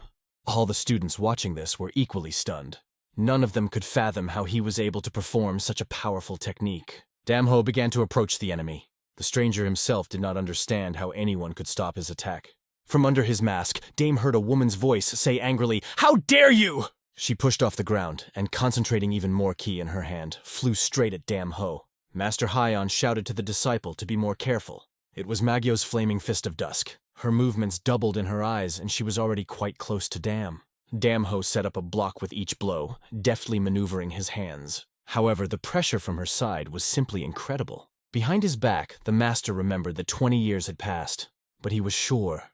Many people of Mount Hua died from this technique. The other students were hearing about Magyo's burning fist of dusk for the first time, but now they saw it with their own eyes. Because of this powerful energy, Dam almost couldn't see anything in front of her. He was blinded, but he mustered the strength to focus and parry the blows. Watching them, it seemed as if there were hundreds of them on the battlefield, so fast were their movements. Despite the lightning moves, Dam continued to put up a block. The stones under their feet flew in different directions from the incredible force of the blows. The others just watched, understanding that it was better not to interfere in the battle, so as not to interfere. They wondered how the lady managed to block such blows. Is Dame currently using the Fist of Bamboo Sheets technique? Wang knew that every disciple of Mount Hua was learning this technique. But the bamboo leaf fist he knew was weaker. He wasn't strong enough to withstand Magyo's sophisticated arts, especially since Dam Ho had a crippled leg. It even made him an outcast on Mount Hua. And yet he dodges, parries, and counters Flaming Fist of Dusk. He asked himself, has Dame been hiding her true power all this time? But while he was thinking, the fight continued, and Dam missed a powerful blow to the hull. From the blow, he felt a sour taste in his mouth rising from his stomach. However, he stood on one leg, keeping his balance. Vaughn, standing behind him, turned to Dam, asking permission to help. But Dam only looked around and asked everyone to step back. He is not your opponent. Stand behind with teacher, Dam Ho said. His words sounded proud, and Vaughn understood everything. Dam voiced this as an order. As the head disciple of Mount Hua, he ordered them to leave the place. It was completely unexpected, and Vaughn was at a loss for words. Hyun refused, saying he wouldn't leave without him. Teacher, I know you never ask me, but please go. I will join you soon. Putting her hand on her heart, Dame made him a promise. He knew that he must fulfill this promise. Hyung finally agreed, believing that he would keep his word. Everyone behind Dam began to retreat, following his order. He was left alone with the opponent, who asked if he was a disciple of Mount Hua. The lady answered in the affirmative. Hearing this, she said coldly, "Oh, what a pity." Then Dam asked her if she was with Magyo. She slowly began to lower her mask, saying, "That's what the world really calls us." Lowering her mask, she said that they call themselves Shingyo. She explained that Magyo means cult of evil, while Shingyo means cult of God. Then what is Shingyo doing here? Dam asked. She explained that this place was locked hell, their base, which is also a large prison for sinners. Dam listened attentively to everything she said. It was their last refuge, because there were no others left. But today it was found. She admitted that some of them were planning to take revenge on Zhong Yuan, although not all of them supported the idea. When Dame heard of some, he asked if there were those who did not wish for revenge. "Take that as you will," she replied. Then she asked his name. She explained her curiosity by saying that he would be the first person she would kill, and she wanted to at least know his name. The lady began limping towards her and called her name. "I won't forget you, Dam Ho," she said, calling herself Im Yugyun. At this moment, she was preparing to demonstrate the final technique of Burning Dusk Fist, Flowing White Lotus.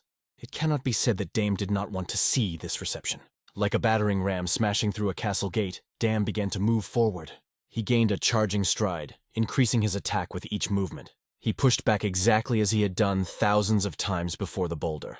The heavenly cultivation technique tensed every muscle in his fist. But she approached him just as confidently. Her burning twilight fist was enveloped in powerful energy, and the flowing white lotus strike was no less threatening than the previous one. Dam didn't back down and didn't hold back. He immediately used the piercing fist. They came together so fast that they rushed past each other, each trying to dodge. She was already behind him. The lady looked back. At that moment there was a crack, and he began to cough heavily. He felt his pain, and the feeling was unbearable. Her punch caught him with incredible force as she flew past, but she also looked at her body with no less pain in her eyes. Her body was also in pain. Blood spurted from the wounds that covered her body. She was also coughing from internal injuries. The lady at that moment was already lying on the ground, clenching her teeth in pain. She stood over him, watching. She understood that if the blow had been stronger, her hand would not have been able to withstand it. She had never felt such fear in her life. But now she saw in front of her the one who inspired this fear, and the thought flashed through her head. What a pity that I have to kill him. She even asked for forgiveness, bending down to his face. Hearing this, Dam asked her not to speak as if he was already dead. Looking at him, she saw his eyes full of vitality.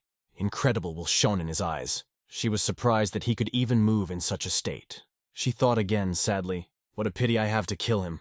The lady was already up, and she turned her attention to the sound she heard. It's already started, she breathed. What started? Dam asked, and at that moment he saw something flying right at him.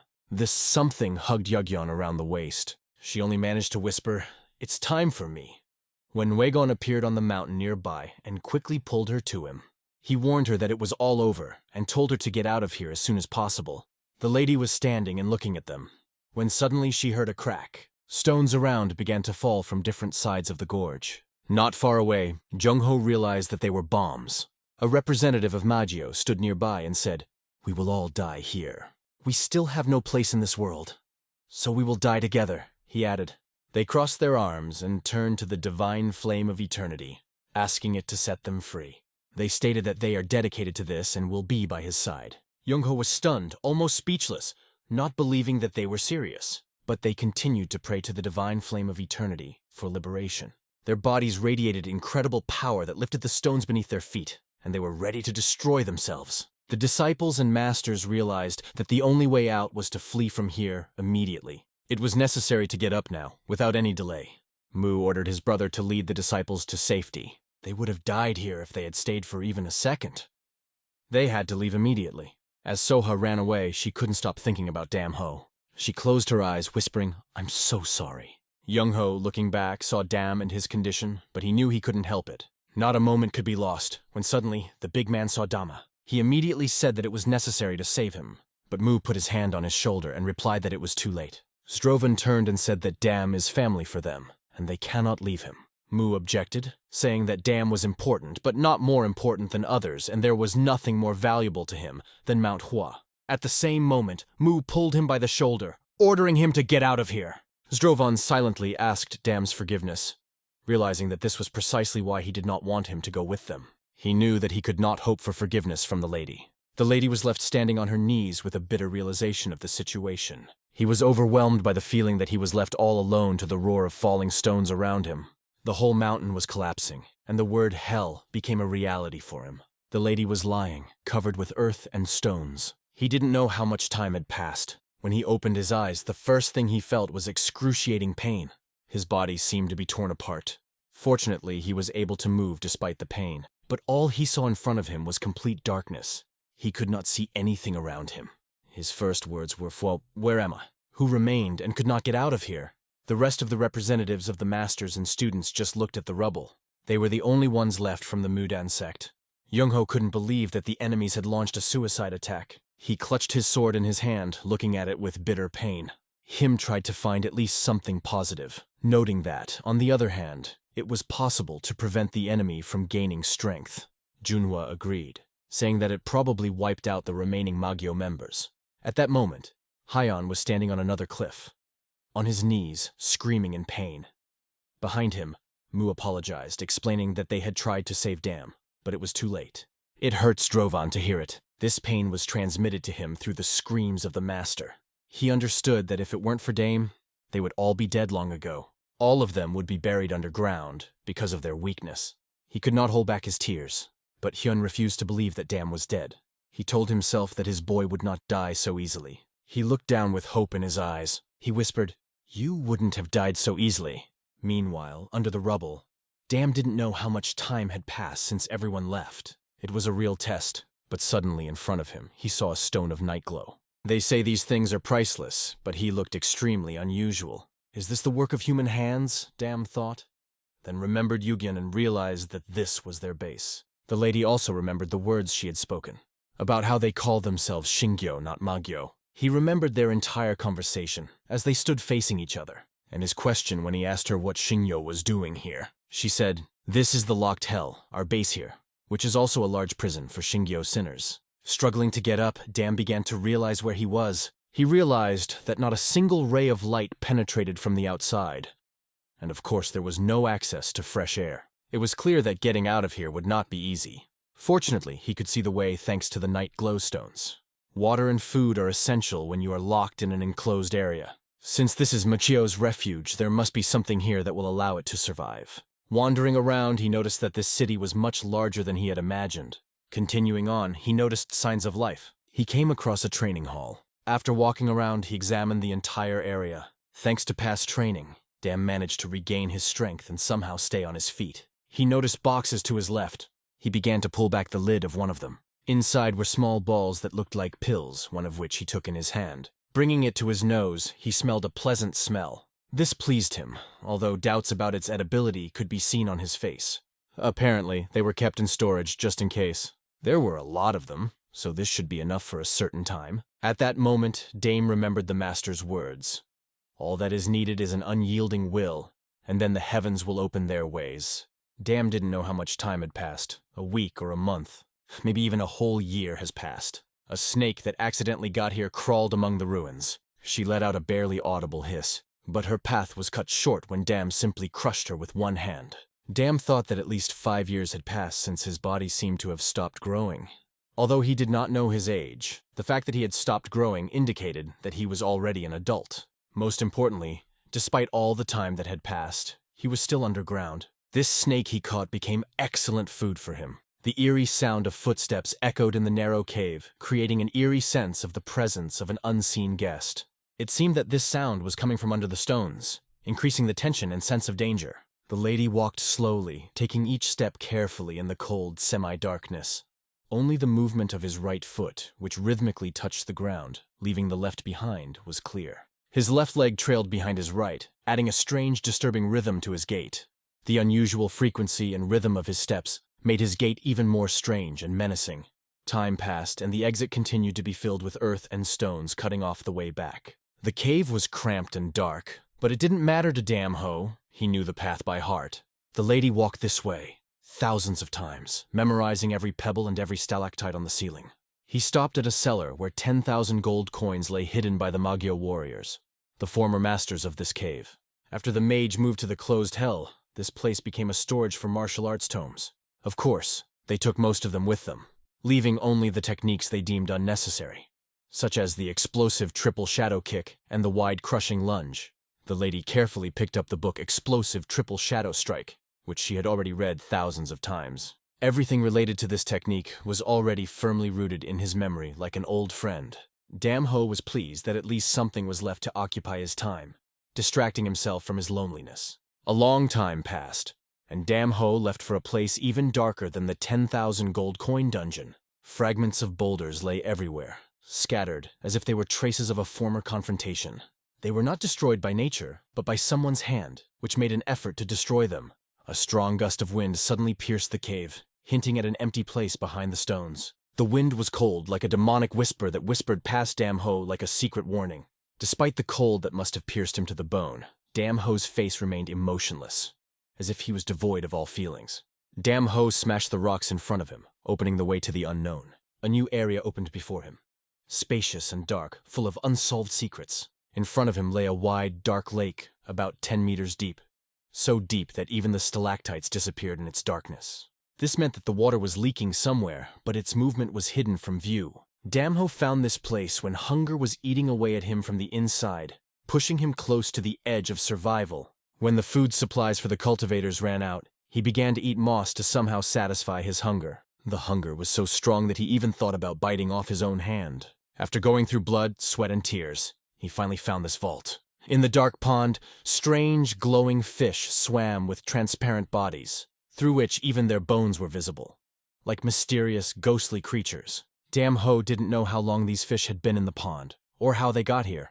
The only thing that was important was that these fish evolved by adapting to life in the depths of the cave. He quickly grabbed one of the fish with his hands, deftly catching it in the dark water. Dam Ho began to eat it raw, bit by bit. He tore her body with his teeth, satisfying the hunger that had tormented him for a long time.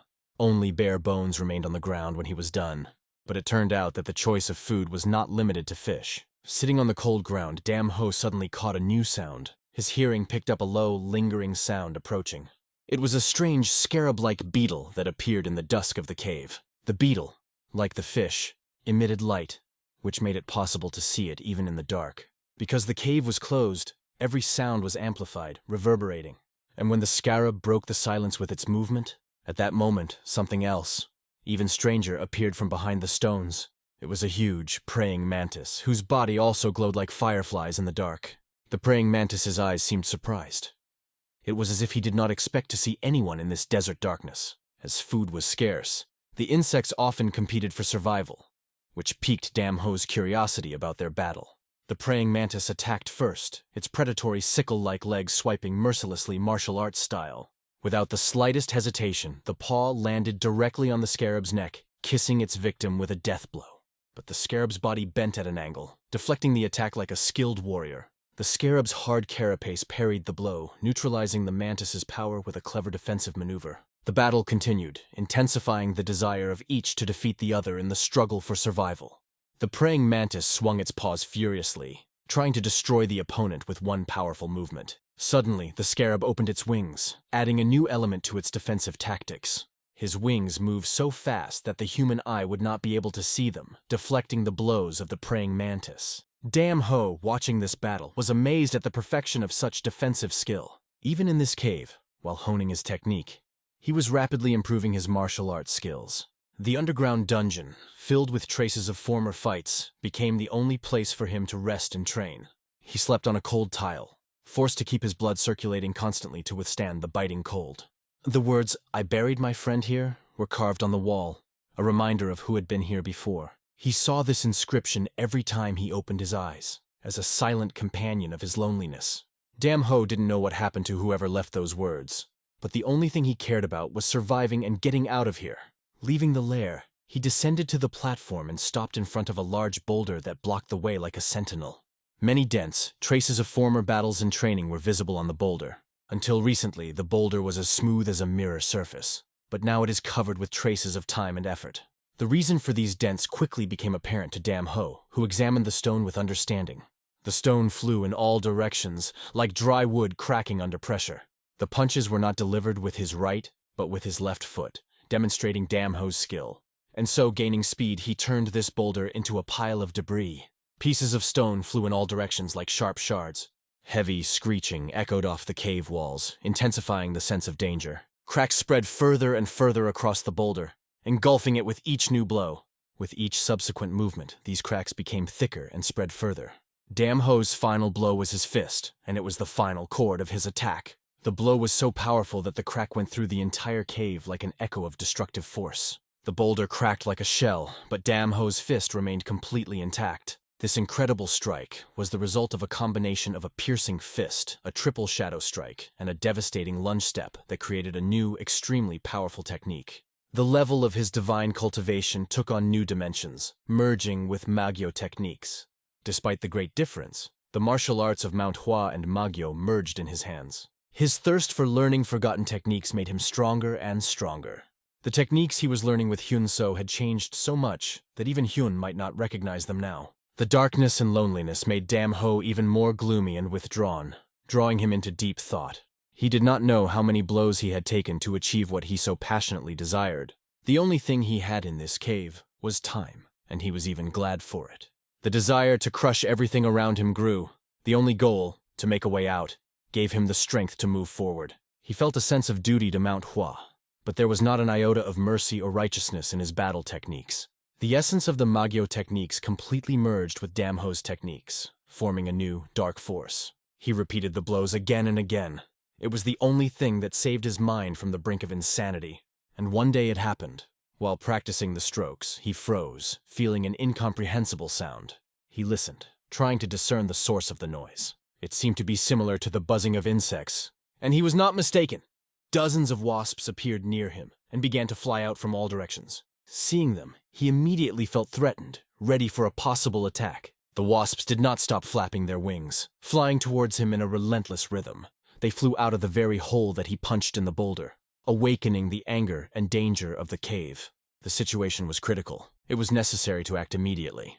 It was then that he used his techniques against the wasps that filled the space around him. A piercing fist capable of crushing boulders was supposed to destroy them too. But this technique did not work against wasps. They just flew away, picked up by powerful air currents. But every time they were carried away, the wasps instantly returned and bit with new force. They attacked mercilessly. There were so many of them that it seemed that it would not end. Ho gritted his teeth as he endured this excruciating pain that was coursing through his entire body. The wasps stung him incessantly, leaving no place unscathed.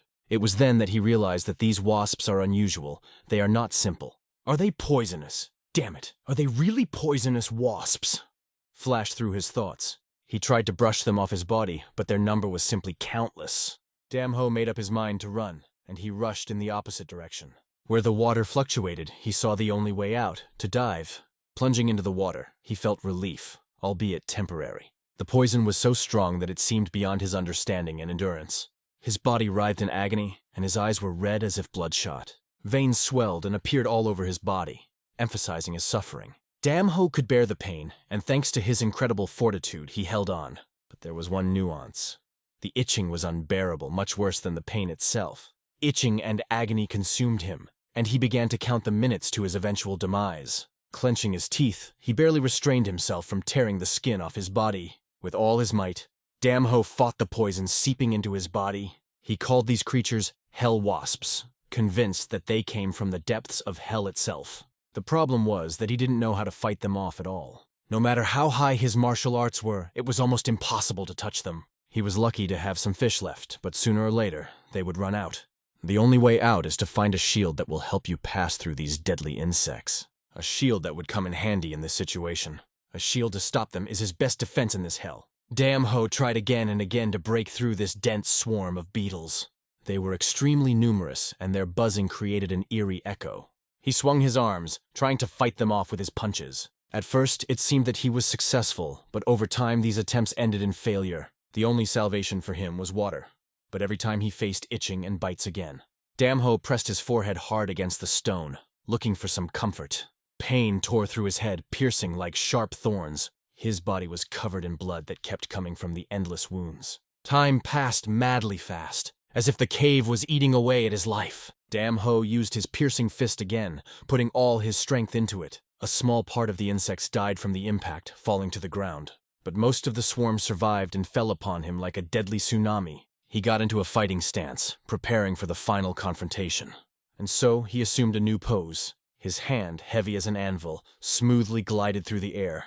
His movements became soft and fluid, like a dance combining strength and lightness. Damn Ho understood that victory did not require a high level of energy, but only the correct application of the Qinggong technique of the Mudan Sect. He came to this after numerous attempts to overcome a swarm of insects. The bugs began to disappear under the influence of the Qinggong technique as he focused the air currents between his fingers. Having created a vacuum, the air began to settle on his hands, forming a trap. Thus, the insects fell into an air trap that directed their movement downstream. Hundreds of beetles gathered in a whirlwind, colliding with each other and with powerful air currents. This movement of the destructive hand, that's how he called the technique created by his own hands. The technique created a vacuum that exploded under pressure, destroying everything around. However, not all insects died from the pressure. Most of the swarm was still alive. With a speed unimaginable to an ordinary person, Damn Ho's body began to move. This was a move to use the Qinggong to its full potential. This is real hell, he felt, gathering all his strength. Meanwhile, the mountains painted an incredibly beautiful landscape on the horizon. Somewhere among these mountains drove a chariot with a banner on which was written, Silver Stream. They were in a hurry to make it to the stop, which was already nearby. Everyone present was doing their work, preparing for the stop. On top of the cart sat a young man named Jin Bo, next to whom was an older man. The old man asked him if he was having fun, and he replied that the landscape was simply incredible. Everything was so green. Smiling, the old man nodded, agreeing with him. However, in his mind he thought, well, the fool, if his mother was alive, he wouldn't be following his father everywhere. Suddenly, the elder pointed to a place and announced that this is where they would stop. The team was ordered to set up camp right there. They surrounded this area with their carts filled with goods. Meanwhile, Jinbo was talking to his father, who was cooking the barbecue, and his father asked him to bring the utensils and ingredients. Jinbo walked over and picked up the giant frying pan that was needed for cooking. For him, cooking was the best activity on this planet. Soon everything was ready. Special tools for cooking were on the table. "What are we going to eat today?" Jin asked his father. The plan was sweet and sour meat with chili fried beef, and my father decided to add pork to the soup pot. It sounded very appetizing. Jinbo had been traveling with his father for 8 years. He could even boast that he is capable of being a real boss. Later in the conversation, the father mentioned that all root vegetables should be put aside until they return. Finally, they get to the wine shop. You can't wander aimlessly all your life. People were already waiting for them, so father ordered Jin to start cooking. He himself stirred the dish that was being cooked in the cauldron, adding the final touches. With an axe in hand, Jinbo was ready to show off his cooking skills, and immediately began to beautifully cut the ingredients with the grace of a true master.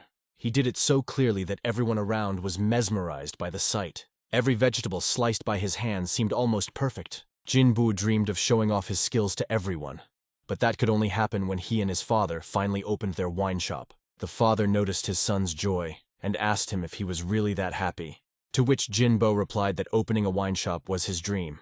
"Well, now that we've stopped, I'll teach you how to cook," said the father with a smile. "And I'll be a great boss?" Jinbo asked enthusiastically, to which his father replied, "Yes, of course." But first, his father explained, he needs to meet with a world-class chef.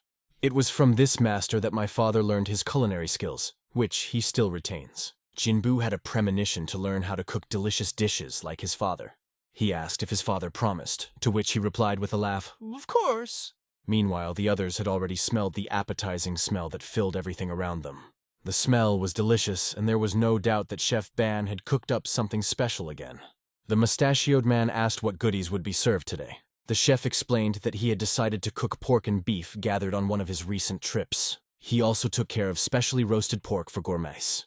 Beef in a sweet and sour chili sauce was served on the table, and the mustached man was dying to taste this unusual dish.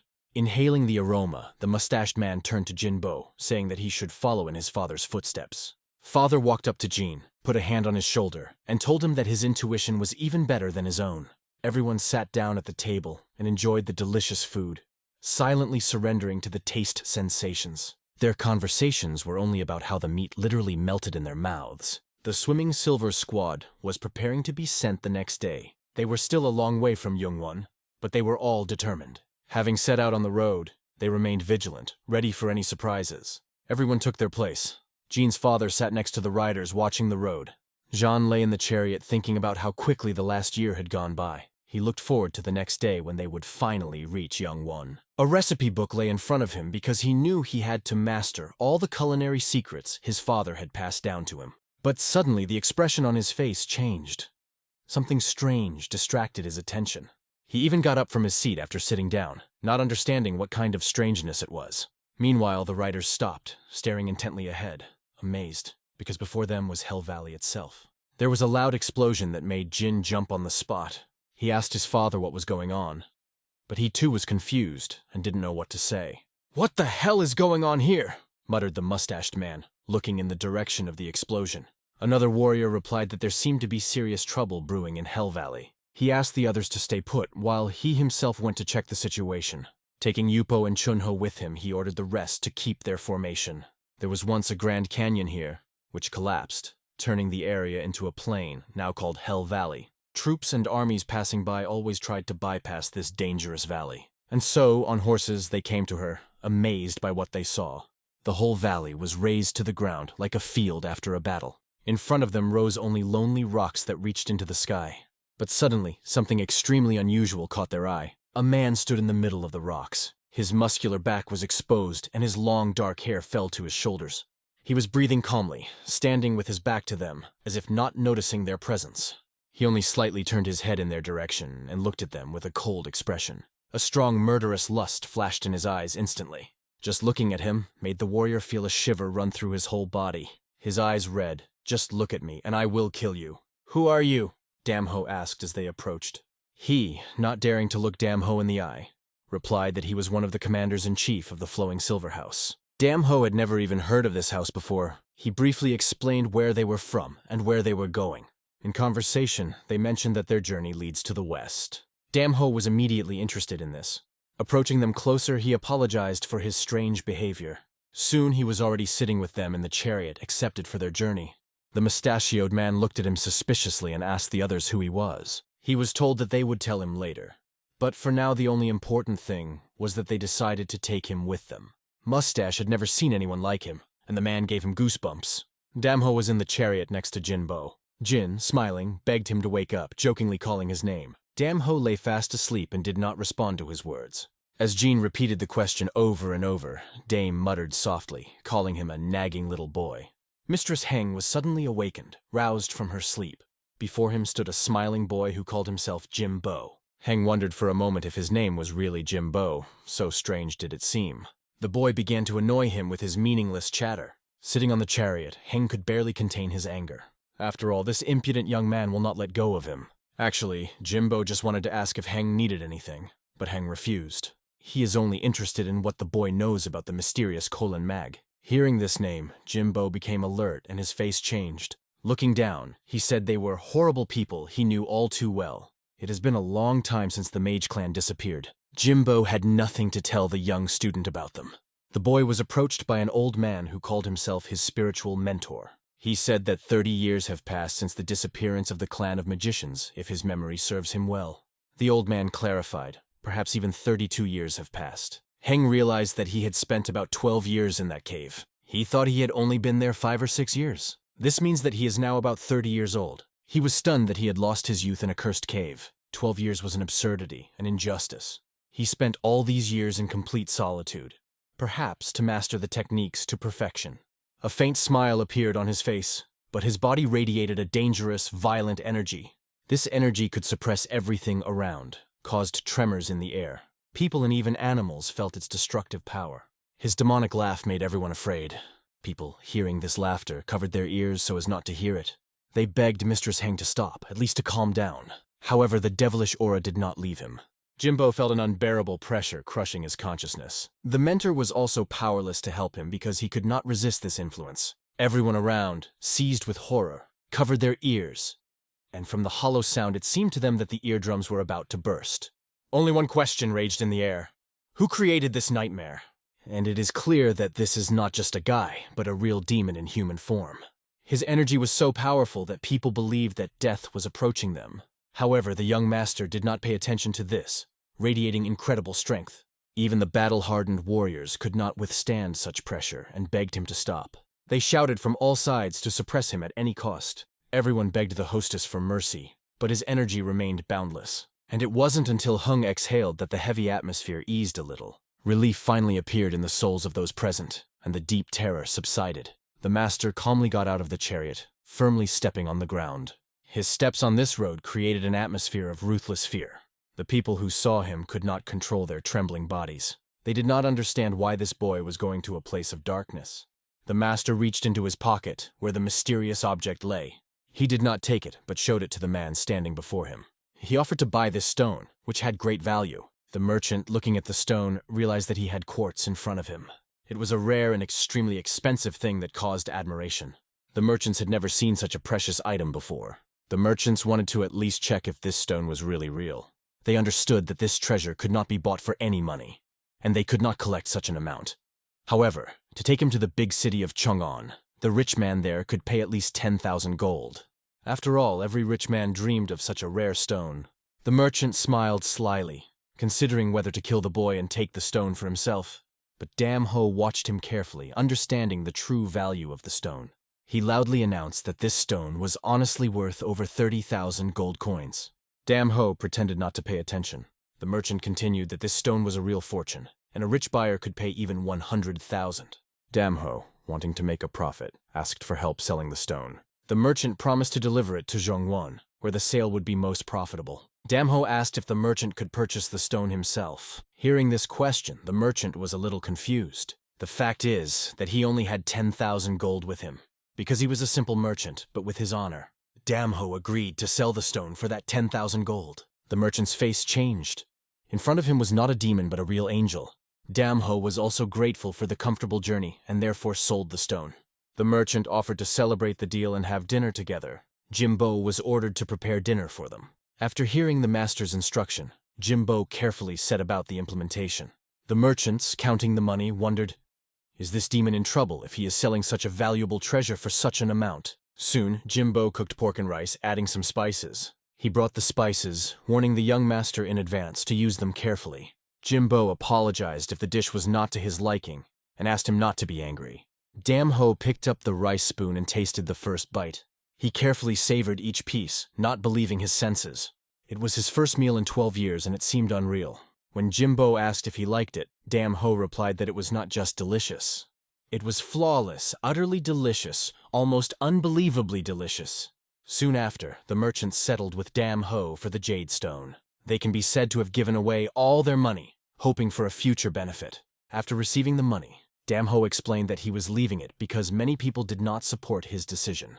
He asked where the nearest village was. The merchant answered with a trembling voice that to the north of the city of Turfan, and there you can buy a horse. The merchant said that there was a market in the neighborhood where he would be received with joy if he said he came from them. They wished each other a good trip. Dam Ho was about to leave, deciding it was better for him to travel alone. He told the chef to keep developing his skills. The boy was amazed because his cooking was praised for the first time. However, the father was strict because he and his son were different. He explained that if they followed Dam Ho, only suffering would await them. The world of martial arts is unpredictable, cruel, and dangerous. The father remembered that even the boy's mother was a very dangerous person. Jimbo knew it well too, without his father's words. Dam Ho set off across the mountains to find that village. Soon he came to the village of Turfan. He noticed that the village was not prosperous. However, there was at least one decent innkeeper. He noted that the place looked peaceful and quiet. Jimbo knocked on the door of this house. When he entered, people stared in surprise at the dark silhouette of the stranger. One of the local residents felt fear when he looked at him. However, when he showed a silver coin and asked for a room, the attitude changed. The man kindly greeted him. He was only interested in how many days the boy planned to stay, and he asked whether meals should be included in the payment of the room. The young master answered in the affirmative, and he was soon ushered into the room. The man began to describe the pros and cons of this number. He opened the door nearby and showed all the amenities. The room even had a built-in bath, a rarity here. The man added that if the young hostess needed anything, he only had to say. Damho asked for scissors, a knife, and a change of clothes. He bought all this for 1 silver coin. After a long time in the cave, Damho decided to relax. He enjoyed bathing in a luxurious bath. After that, he needed to tidy up and get a haircut. Looking at the knife he was given, he got down to business. Thick hair slowly fell to the floor. He felt refreshed, ready for the next challenge. Damho decided to clean himself up. He even decided to shave, trying to look neat. After shaving and bathing, he felt a slight embarrassment, as if he had rediscovered himself. He has already forgotten what a healthy sleep is. He always dreamed of a good night's sleep, because exhaustion constantly consumed his body. He was restoring his energy in the lotus position. Perhaps even his cultivation methods had changed due to learning the techniques of the mage clan. It wasn't an evolution or an innovation, but Damho called it the dark heart of martial arts because it was born in darkness. He moved and slept, energy accumulating as his inner dark heart activated. In his sleep, he made deep sounds of relaxed sleep. He dreamed of a master who was addressing him. He urged him to go to the volcano, saying that the test would show if he would survive. Damho replied that he would definitely come, but now was not the time. The next morning, he awoke after a long sleep, refreshed and rested. Entering the dining room, the owner of the hotel barely recognized him. The guy was surprisingly handsome. He promised that he would bring him food soon. Damho asked how far it was to Chongong, and when asked by the waiter why he wanted to go there by himself, he answered boldly, "Why not?" Damho explained that he had nothing to fear. However, the owner warned him that it was dangerous there and had heard of numerous gangs and robbers. These bandits attacked travelers or local residents in groups. Therefore, he advised him to visit the local market and stock up on everything he needed. After all, there you can find a lot of useful things that will come in handy during the trip. Damho only asked if it was possible to buy a horse, because he really needed one. The market was full of activity and noise. People came not only for shopping, but also for entertainment. You could find a lot of interesting things. Although everyone tried to attract the young master's attention, Damho was here for one purpose, and the noise of the market seemed strange to him. After years of solitude, everything around seemed strange and incomprehensible. He had only one goal, to find a good horse. Soon a chariot drove past him. Behind it was a stable with the horses he needed. It was here that he could find what he was looking for. Damho walked around the horse market, carefully examining each horse. He noticed one impudent-looking stallion. By strength, this horse could cause envy in others. None of the horses could match this stallion. Other animals were afraid of him. And this was a sign that he was suitable for the young owner. It was exactly the horse he was looking for. When he came closer, the horse immediately accepted him. Damho looked into his eyes and realized that this was exactly the animal he needed. He felt that this choice was perfect, exactly what he needed. It seems that the horse felt it too. Their eyes met, and it was clear that they understood each other. This sight surprised the trader, who had never seen such an instant understanding between horse and man. It was clear that the groom liked the boy, so he immediately brought the saddle. This young man was the one who took care of the horse and knew its habits. If he likes the horse, he may want to buy it. The groom offered the horse for a low price, and Damho could take it. After all, this horse was the wildest in the entire stable, and it was difficult to tame it. No rider could saddle him, so the horse only added to the trouble. But Damho was brave and agreed to buy it for 500 silver coins. "It's very cheap," he said, accepting the deal. The groom put up that price, hoping for a bargain, but it didn't happen, which surprised him. He quickly accepted the money, not even daring to ask for more. The groom had no right to ask for more, even if it was a special horse. When Damho sat in the saddle, the horse would not let anyone even touch him. It seemed that he was bored with idleness. The groom announced that from now on, this horse belonged to the young master. Damho decided to name the horse Hyukwi, which meant black soul. He directed the horse to the east, ordering to move forward. The horse had to follow the route indicated by the new owner. He had to jump quickly, accurately following commands. Hyukwi leapt over the fence in front of him. Damho asked only one thing, that the horse gallop quickly and without stopping. The horse radiated an incredible energy that seemed to awaken a fire in him. He was kept locked up for a long time, limiting his freedom. Damho felt the same way, because he himself was in the captivity of loneliness, but now they have gained freedom together. Together they raced forward in search of new adventures. Driving around the horse and leaving the village behind, Damho moved on. Looking around, he felt a sudden chill of fear. For the first time in a long time, he smelled blood again. Approaching the place, he saw many dead bodies of warriors destroyed in a fierce battle. Their uniforms and markings indicated that they were followers of the House of Poison Silver. A terrible fate befell them, something unspeakably cruel. The bodies of the soldiers were horribly mutilated. With such wounds, no one could survive. It seemed that they were being bullied mercilessly, for no reason. Damho looked at their wounds, trying to figure out if they were the work of bandits. However, the brutality with which this was done knew no bounds. The soldiers were lying on the ground, with incredible injuries. Moving on, he noticed a familiar face. It was Ugwan. Damho picked him up in his arms and tried to draw attention to himself. Ugwan was still breathing, giving hope that he would regain consciousness. The man turned to Damho, explaining that the thugs had kidnapped his son, the same Jinbo. Realizing this, Damho felt his heart swell with rage. Grief reigned all around, and the bodies of mutilated soldiers seemed to be begging for help. The man begged him to save his son, giving his last strength to this request. With his last breaths, he prayed that it would happen. If his son returned alive, he would never forget this rescue. These were his last words, and with them he left this world. Damho looked at his horse Hyukwi, deciding that they would follow the bandits' tracks today. They will punish them for their sins, leaving no chance of escape. After a successful hunt, the bandits returned to their camp, hidden in the mountains, deep in the wilderness. Their astonishment knew no bounds when they found the Catstone, a rare gem that brings good luck and is of astonishing quality. If you collect all the treasures from rich houses, even then you will not be able to estimate the true value of this stone. It is worth more than anything they have ever acquired, and no day of their spoils will match this find. But one of the bandits asked what they would say to those from whom this stone was taken. Other robbers, chewing meat, nonchalantly replied that they had warned those people and were already going to them. I mean, if they're gone, what's left for them to do? The man turned and saw the prisoners in the dungeon, who looked horrified. The fat thug gave each of them a cold look. It was clear that the captured people were in despair. One of them, Da Wang, tearfully recalled his father, who was fatally wounded. The robber told his companion to get this junk here, alluding to the captives. He was clearly going to have fun at their expense. His colleague was happy to support this intention. They are ready to do anything for their boss's wedding. The robbers began to choose which of the captives they would take out first. One of them angrily asked why they did this and what they had done to them. "You have already kidnapped us, so at least stop the bullying. We have nothing valuable," he continued. The chief of robbers turned to the brave man. If he still does not understand what awaits him, he will see now. However, the brave man had already seen a lot and tried to understand what this villain would do to him. The leader of the robbers coldly informed the captives that soon buyers would arrive here and they would be sold as slaves. This thought of inevitable slavery filled their souls with icy fear. But for fun, the boss decided to give them one chance. He threw 2 swords at the feet of the captives, forcing them to choose between life and death. The boss chose 2 to fight against each other. The winner will gain freedom. It was incredible cruelty, the embodiment of ruthless savagery. The chief announced that the one who wins will get freedom, and the loser will face an inevitable end. Now one question remained.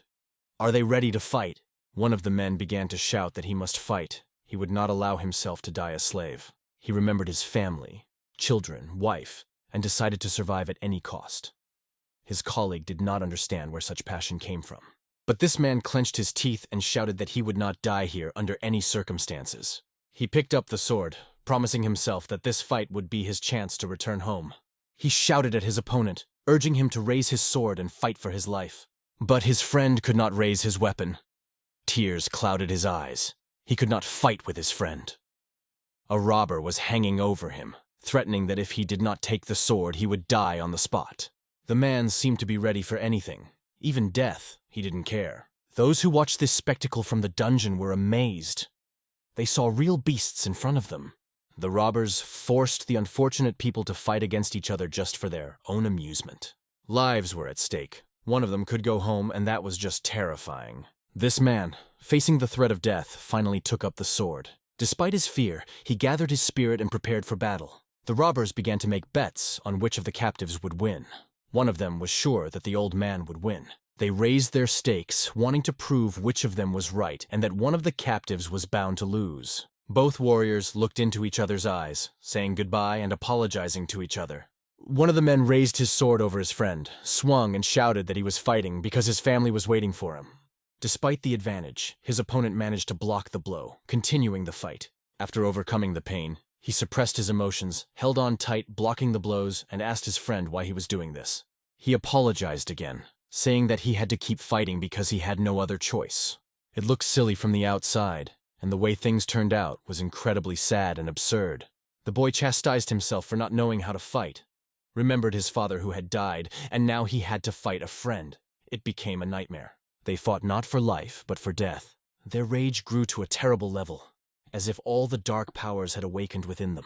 In the face of death, they are ready to use their last strength. Despite their bloody wounds, they continue to fight without giving up.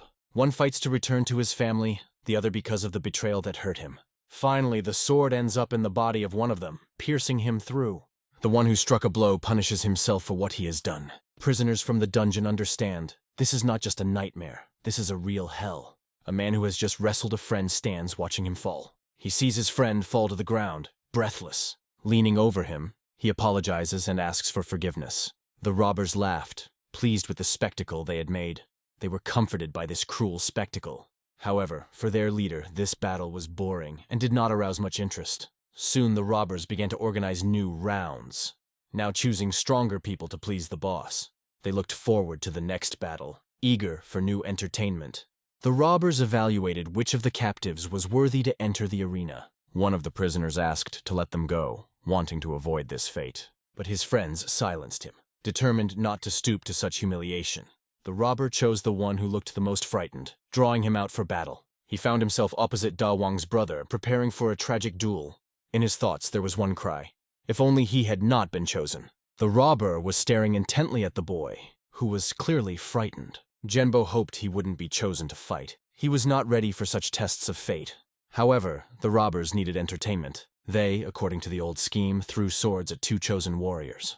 If they want to live, they must fight. One of the chosen refused to fight for their pleasure. The robber rudely reacted to this refusal, asking how he dared. Both prisoners decided that they would rather die than put on a show for them. The robber informed the boss about the situation, asking what to do next.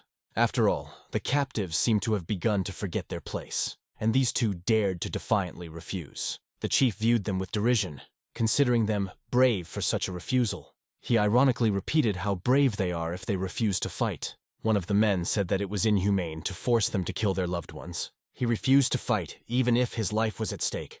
The chief of robbers defiantly asked, will he not fight even at the cost of his life? Anyone else in your place would be fighting for their lives, but you are not, the boss mockingly remarked. The robbers, watching the stubborn captives, waited to see what the boss would do with this unruly boy. One of them even bet that the boss would kill him with one blow. Another bet that the boss would beat them until they died. The boss, with a sly look, coldly said that if they didn't want to fight, they would have to die. With one powerful blow, he knocked one of the men off his feet. The chief considered them nothings because they dared to disobey him. His men were amazed at the force of the blow with which he demonstrated his power. The man who refused to fight flew to the side, hitting the ground. He coughed in pain, feeling the effects of the brutal blow.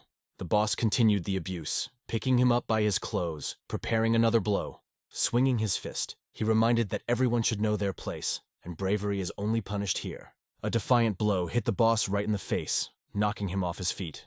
His friend, watching the beating with tears in his eyes, begged the chief to stop. But another robber put his sword to his neck, saying that if he didn't want to die right now, he should shut up. The chief continued to mercilessly beat the defenseless people, showing his brutality. He made them fight and suffer in front of other prisoners. After the beating, he threw the mutilated body in front of a friend as a gruesome warning. The people in the cage watching this understood that they were in a real hell. The pain for the dead comrades was boundless. It was truly a horror. The gang boss glared at anyone who might dare to disobey his orders. He saw the fear in their eyes and realized that now they would not even dare to resist. The captives were silent, fearfully staring into the void, not daring to speak. Their eyes were full of fear and hope that this time they would be spared the choice. The boss ordered to take the fat man out of the cage. Genbo understands that it is about him. The robber grabbed him by his clothes and began to pull him out, ignoring his pleas for help. He did not heed any requests. "Fat pig, if you want to live, you have to fight," they told him coldly. The chief ordered Genbo to kill the beaten boy lying in front of him. Genbo, barely holding back tears, does not understand how he can kill this person. The chief cruelly added that if he did not do this, he would die first. He dropped Genbo's sword and, striking him on the back, ordered immediate action. The boss said that his patience is not limitless, and this is the only chance for Genbo. Calling him a bag of bones, the boss began to prepare for manipulations. Genbo closed his eyes as the boss took his hands and pointed the sword. Despite the resistance, the boss forcefully controlled his movements. He gripped Genbo's hands, controlling the force of each movement. "It will all end as soon as you swing your sword," whispered the boss. The beaten man looked at the sword that barely touched his neck. The feeling of death slowly enveloped him. The chief whispered to Genbo that he was doing great, but now more power should be added. Genbo begged to stop, but suddenly heard a strange sound, unusual for this area. Everyone froze, and the boss, frightened, began to look around. Genbo, sweaty and scared, realizes that he almost killed his comrade. The robbers began to look around in fright, trying to determine where the sound was coming from. Their confidence was shaken and they lost their composure at the strange noise. Although the sound was quiet, it affected the nerves of each of them. Suddenly, a silhouette of a young man appeared on the horizon, rushing towards them on a horse. The robbers stood alertly waiting, ready to meet the stranger. The boy, limping a little, stepped on the ground with his right foot, and the left dragged carelessly behind him. He walked, holding on to his horse, and the sounds of his walking echoed throughout the valley. It was a young man who came back here for a reason. He had been waiting for a long time to meet such scoundrels who did not deserve to live. Dam Ho calmly stepped into their territory, as if entering his domain. Around him spread an incredible, almost demonic aura that permeated the space. His eyes flickered with the dark light that the prisoners remembered from the dungeon. They realized that this was the same boy whose look made the heart skip a beat. The young master looked at the robbers with cold hatred, not tolerating their existence in this sinful world. The robbers opened their mouths in surprise, seeing with what audacity he entered. Their boss, seeing the boy, did not hide his surprise and admiration for his confidence. All the bandits had a lump in their throats from fear. It seemed as if the air around them had become heavier. The chief froze, waiting to see what this mysterious young man would bring with him. He had met many strong people in his life, but now he felt something special. For the first time in his life, the boss so clearly felt someone else's thirst for blood. Looking at Dam Ho, he forgot everything he was doing. "Who is this guy?" Dam Ho slowly approached, and none of the robbers dared to say a word to him. When he got closer, some robbers tried to stop him. But, looking into his eyes, their hearts shrank with fear so much that they could not utter a word. They feared him like a wild predator. None of them could tell if he was a human or a demon. The boss asked the boy, "Who is he anyway?" The young master turned to Genbo, who widened his eyes in surprise. Dam Ho ordered him to come forward. Genbo, with tears in his eyes, saw Dam Ho and was overwhelmed by his powerful presence. But the leader of the bandits decided to take advantage of the moment. He put the sword to Genbo's neck and threatened that he would die if anyone moved. Dam Ho only repeated his order to approach him. The boss brazenly assured that this boy would die if Dam Ho took even one step. One more step, and Genbo will lose his life. He held tightly to his sword, realizing that he couldn't make it. After these words, Dam Ho began to emit demonic energy, his hands filled with incredible power. Every step he took destroyed the ground and burned the grass under his feet. The light of his aura illuminated the face of the chief, who was filled with horror. Dam Ho rushed towards the boss with a clenched fist.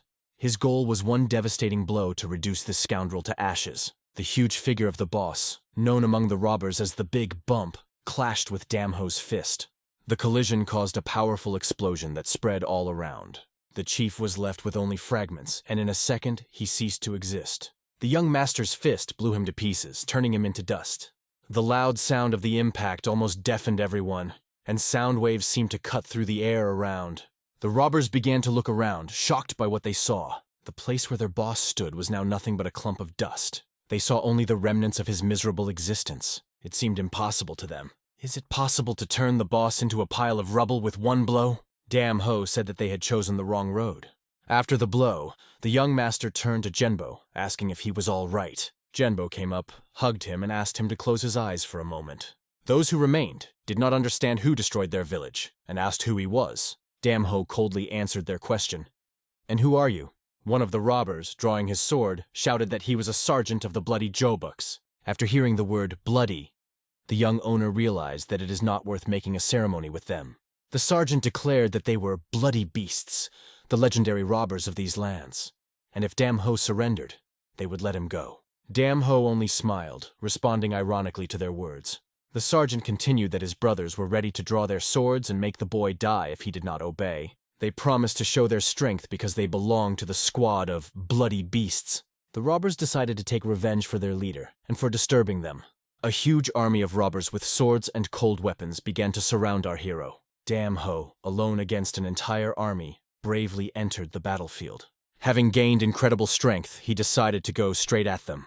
Dashing between several swords, he confidently strode forward. As they began to swing their swords, the light of his aura blinded their eyes. The heads of the robbers were breaking, and the teeth were flying in the air. The red liquid began to flood the battlefield, forming a terrifying picture. Soon, all the attacking warriors were reduced to small pieces by his demonic blows. There was no doubt left by this diabolical creature that appeared in their camp, but it was not clear which of them was actually scarier, the young master or these bloody beasts robbers. The fight was filled with bright red colors of blood. The young master Dam Ho, coming to the camp, began to administer justice. He turned these scoundrels into a bloodbath. Their cries for mercy did not reach his ears. They did not hear the groans of those who were abused, and now they were getting the same. Just as they ignored other people's pleas, Dam Ho did not hear their pleas for mercy. The sergeant, looking at the bloody carnage, understood. Before him was a real demon. One of the robbers realized that they had to stop this young man, but fear and terror paralyzed them, because they were on the verge of complete destruction. This young man didn't just defeat them, he crushed them all, leaving only ruins. One of the survivors begged Dam Ho to stop, and the young man turned to him. The sergeant, standing on his knees, begged for forgiveness, assuring that this punishment was enough. He claimed that they had already paid in full for their crimes, and had seen true hell. Dam Ho made them suffer in a way they themselves thought was cruel. The bloody young master heard this and almost laughed at the irony. The sergeant continued with tears, not understanding what made this demon commit such a massacre. He begged and asked for forgiveness, but Dam Ho replied that forgiveness should not be asked of him. The sergeant, puzzled, understood what he was hinting at. Dam Ho pointed at Genbo, saying that only that guy has the right to forgive them. The sergeant crawled over to Genbo on his knees, looking at him pleadingly. He begged for forgiveness that they had made a terrible mistake. The sergeant promised that they would do whatever Genbo ordered, apologize in any way they could. Genbo's friends reminded him that these robbers were responsible for his father's death. The memories of what they had done to his father brought back pain in him. The father protected his son to the last in this chaos. This memory caused unbearable pain in Genbo's heart. The sergeant continued to plead with him, swearing sincere remorse for himself and his squad. He prayed sincerely for forgiveness, standing on his knees. Genbo silently turned his back on them without saying anything. Seeing this, the robber furiously began calling him a fat rascal, furious that their pleas for forgiveness had been rejected. The sergeant cried out in despair. How can we be called human after all this? Dam Ho grabbed the scoundrel's clothes, reminding him that this is what true forgiveness looks like. A criminal like him has no right to offend anyone. His life depends on whether this young man will forgive him or not. He has no right to do so, just as they had no right to abuse the defenseless. The young owner asked the sergeant if they spared at least one of the prisoners when they begged for mercy. In his final desperation, the sergeant shouted that they were all damned bastards. He promised that their patrons would definitely take revenge on the young owner for treating them like that. Dam Ho, looking forward to this retaliatory blow, began to accumulate strength in his fist. His patience snapped because this scoundrel was just talking. With one blow, Dam Ho blew the sergeant to pieces. The remains of the sergeant were scattered all over the field. His last blow, like the explosion of a firecracker, scattered the scoundrel like dust on the ground. Other robbers who remained on the battlefield rushed to flee. However, Dam Ho, as if hunting mice, began to catch them one by one. He destroyed them with his demonic blows, leaving no chance. Their cries for mercy were never heard. It was a brutal bloodbath, for which these scoundrels paid in full. Finally, this horrible scene was over. A young owner was standing among the many dead. Everything was over. Not a single living soul remained among the bandits. No one understood to the end. He is a demon or an angel, but what they saw stayed with them for the rest of their days. The surviving merchants could not hide their surprise. For the first time in their lives, they met a person of such strength. He single-handedly crushed an entire squad, incinerating them like sand blowing in the air. Dam Ho walked up to Genbo, put his hand on his shoulder and told him it was over.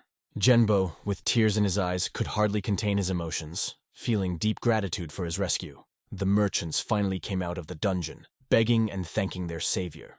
They understood that this young man had saved them from slavery or death by the sword, and that was priceless to them. The rescued merchants felt that they owed Damho their whole lives and did not know how to thank him. Damho, hearing their gratitude, replied that this was quite enough for him. He didn't even plan on saving them. He just wanted to help this boy. But it so happened that he saved them too, so they wanted to somehow thank him. Damho asked them to simply do nothing. That was quite enough. He smiled as he accepted their gratitude. He then invited Genbo to go with him. In response, Genbo respectfully called him Hen, elder brother. From that moment on, Genbo left the traders and went on a journey with Damho. Soon, word spread throughout the world of Murim that the blood beasts had been destroyed, leaving not a single one alive, and their leader, Jahu, dead.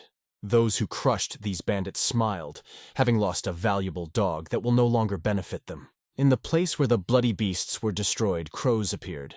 They ate the remains of these scoundrels. Suddenly, several people swung and threw objects in their direction. This scared the crows, and they flew in different directions. Those who quit were patrons of these thugs, who now watched their remains being torn apart by predators. Now it was difficult to determine exactly how many soldiers lay here. Scanning the chaos, they found no clues about the criminals, but it was important to them to find an answer at any cost. For them, the loss of Chief Dongjaku was a heavy blow, because he was their dog and servant. If they don't retaliate, it will be a big stone in their clan's wheels. Then one of them noticed something brilliant and interesting. It was a quartz stone, rare and very expensive. It could hardly have belonged to Yah. It was probably related to someone else. Meanwhile, our young host and his new friend found a place to rest and decided to have a snack. Genbo lit a fire and started cooking. His father taught him to cook even with a minimum of ingredients. A simple soup could save a life. For our hero, it was a tasty meal, albeit a simple one. He ate happily and couldn't help but notice the bowl that Genbo had used for cooking, the only thing left from his father. Suddenly, Genbo fell to his knees, and the young master did not understand what had happened. The boy asked to be taken with him to where Damho was going. At first, the young owner could not understand why he was asking so fervently. Damho asked why Genbo wanted to go with him, and the boy replied that it was his father's last wish. If Genbo really wants to, Damho decided to take him with him. They're leaving tomorrow morning, so they should rest. The boy thanked Damho, promising to never forget his kindness and remain faithful to him. They prepared a place to sleep near the fire. Genbo, remembering his father, promised through tears to become the best cook in the world. Damho lay deep in thought. He was filled with curiosity about the adventures ahead. The next morning, they set out for the town of Hamil. Hamil was the last place before the road to Jinwang. They decided to stop here to rest after a long journey. The air in this city was different. Genbo believed it was because of being close to Jinwang. Damho asked Genbo not to be upset or think about the past. He advised him to look for new horizons, and now they need to find a place to rest. The young master sent his horse to the best stable. He then headed to the bar with Genbo. Upon entering, they smelled the strong smell of meat and booked a room with a meal for two. In the bar, people talked about their problems. Some complained about bandits, and some were bandits themselves. Not so long ago, there were rumors that all the bandits from the Bloody Scoundrels organization were killed, but no one knew who did it. Genbo listened carefully. Several new visitors came to the establishment. People paid attention to the beautiful girl who appeared in the bar. There was an old man with the girl who prepared the best room for her. She looked very hungry and wanted something tasty. Sitting down at a chair, she waited for her food. Noticing that the bar was quite noisy, the old man turned to the revelers in the bar, and they noticed his demonic gaze. Everyone huddled, realizing that the old man was used to the noise and commotion that surrounds him in every city. The girl also appreciated the atmosphere of the city, deciding that it was a great place to regain strength and relax. Looking around, she noticed a strange guy who seemed a little unusual to her. He was looking at her, too. The guy was sitting quite close, and the girl was a little embarrassed. She was particularly drawn to his eyes. She also noticed a plump young man next to him. She asked them why they were looking at her like that. Maybe there was something wrong with her face. Genbo flinched when she suddenly turned to him. He simply explained that she was very beautiful, and so he held his gaze for a while. The girl thanked him for the compliment and asked what his name was. The guy introduced himself, and she noted that the name Genbo sounded beautiful and original. She introduced herself as Simoke. Genbo, smiling, praised her name, calling it pleasant and sweet, and the girl smiled in response to his sincerity. The old man by her side made sure that she kept her dignity, but the girl enjoyed the conversation, and Genbo warmed to her. She was also interested in Genbo's companion. Damho tried to ignore the girl, but her words confused him a little. To this girl, the boys looked quite strange as a couple of strangers in this bar. The old man strongly advised her not to be distracted and not pay attention to others. But she felt that something was wrong here. He kept reminding her of Master Makchu, who would hardly be pleased to see her behavior. However, since her father was not around, she saw nothing wrong with it. But was this place really suitable for recreation? The old man shouted again, affirming with all his heart that his words were the truth. This caused the girl a little anxiety. Meanwhile, Damho parked his horse in one of the courtyards. Cognac was resting after a long journey. Damho left her there, intending to return soon to let her rest. He did not notice how someone approached him from behind. The old man suddenly appeared and asked if the young man was here by chance. But Damho did not understand what he was talking about. The old man raised his voice, declaring that he should not be deceived. He could clearly see that he was not an ordinary person. The old man approached the young man curiously, noticing the muscles hidden under his clothes. He has lived a long life and is hard to fool. He was sure that this boy was a master of martial arts. The old man met many different people during his life. Many of them broke under the weight of his wisdom and experience. But the appearance of this young man at first sight did not give him peace. The young man's black eyes resembled a real whirlpool, hinting at hidden excitement. The old man was sure that in front of him was someone who towered over others like a high mountain. When he looked into the eyes of the young master, his back even felt numb. To the question, "Who are you?" the boy calmly replied that his name was Damho. However, this name did not reveal anything to the old man. But Damho did not understand why it was so important. The old man explained that he came here for a reason and wants to know if the boy has a connection with one of them. But Damho did not understand who he was talking about. The old man looked at his leg and noticed the lameness. It was a shame for him to have a lame leg. Even with great strength, with such a leg, he would lose his balance and become chaotic in his movement, the old man thought. He realized that this was not the person he was looking for, but he still wanted to ask a favor. If it would be beneficial to both of them, he advised him to think things through first. Regardless of what happens in the future, the old man said let him go his way. Damho felt a hidden energy in these words, like a hidden threat. The next day he got ready, stayed at a hotel and ordered everyone to gather quickly. People began to bustle, hastily preparing for departure so as not to become prey for bandits. The warriors laughed at Genbo, who carried on his back the bowl left to him by his father, regarding him as a laughing stock that looked like a turtle. The young master approached Genbo and asked him to sit up straight. He emphasized that as a warrior skillfully wields a sword, so Genbo skillfully uses fire and food, and should be proud of it. According to Damho, it doesn't matter at all what others think of him. These words gave Genbo confidence, but he couldn't find Sim-Ok with his eyes. When Genbo mentioned her, Damho informed her that she had already left. Damho wondered why Genbo was upset. They will reach Changwon in a few days. Damho advised him to go without paying attention to anything. A long and difficult road awaits them. All the way, Genbo tried to catch up with Damho. Damho's horse was hardy, and he trained it well. However, while climbing the mountains, he felt an extremely strong energy. This energy spread everywhere, as if the smell of blood filled his mind. Genbo also smelled this and realized that they were approaching something dangerous. When they arrived at the road, it was blocked. The road was blocked by the bodies of the dead who were defeated in the battle. Genbo, glancing at them, recognized the servants who worked at the Silver Stream estate. It was clear that they were attacked, but the question remained, who did it? Damho thought that these people were similar to those who had attacked Genbo and his squad. Perhaps they were their allies. The bodies seemed to have been left there specifically for them to stumble upon. It was obvious that they were facing a scene of torture. These people were tortured for a long time, beaten, and then salt was sprinkled on the wounds. They were subjected to such a brutal interrogation that even a master of martial arts could not survive. Genbo was scared. This world seemed too cruel to him. Damho assured him to keep calm and believe in himself. Suddenly the boy felt a flash somewhere in the forest, realizing that they were being watched. He told Genbo to mobilize quickly and follow him. He recognized these people and understood that they needed to hurry. First, several important steps had to be taken immediately. The robbers watched them, noticing that they were just moving on. The maneuver with the bodies was arranged only to evoke emotions in them, but they remained calm. A guy who carried such a threat seemed interesting to them. The robber could not believe that this young man single-handedly defeated all the bloody beasts. He thought that there were at least 10 people with him. He remembered the moment when he had asked the wounded warriors, who had destroyed Jaku's squad, and received an answer. Only one of them knew the truth. They reported that the boy was lame. At first this scoundrel did not believe them, thinking that they were lying. But having seen it with his own eyes, he was amazed. How could a lame young man do this? The warriors were waiting for the signal to attack these guys. Their leader declared that this young man would pay for touching their property, but first they must report to the mountain hut. Drawing his sword, he said that they had nothing to lose if they caught the boy first, and then reported him. The leader addressed everyone, emphasizing that at the signal they should go and capture the scoundrel.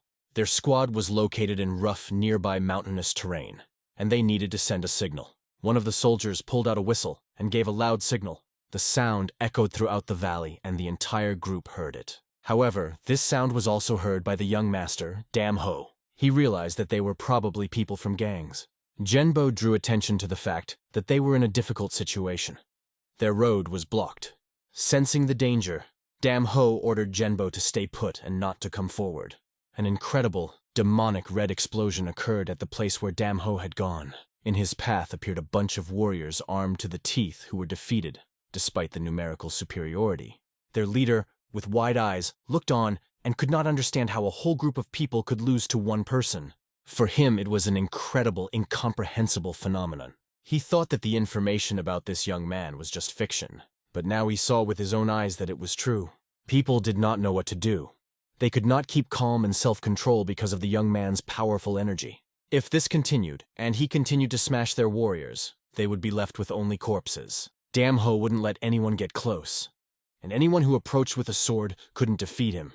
Those who approached him closer than a meter received a fatal blow. They could not oppose him. The young man destroyed everyone who stood in his way. He did it with such cold-bloodedness that even the barbarians did not believe in such cruelty. Like powerful dynamite, he tore their army to pieces. For them, he was a real demon who left only bodies behind.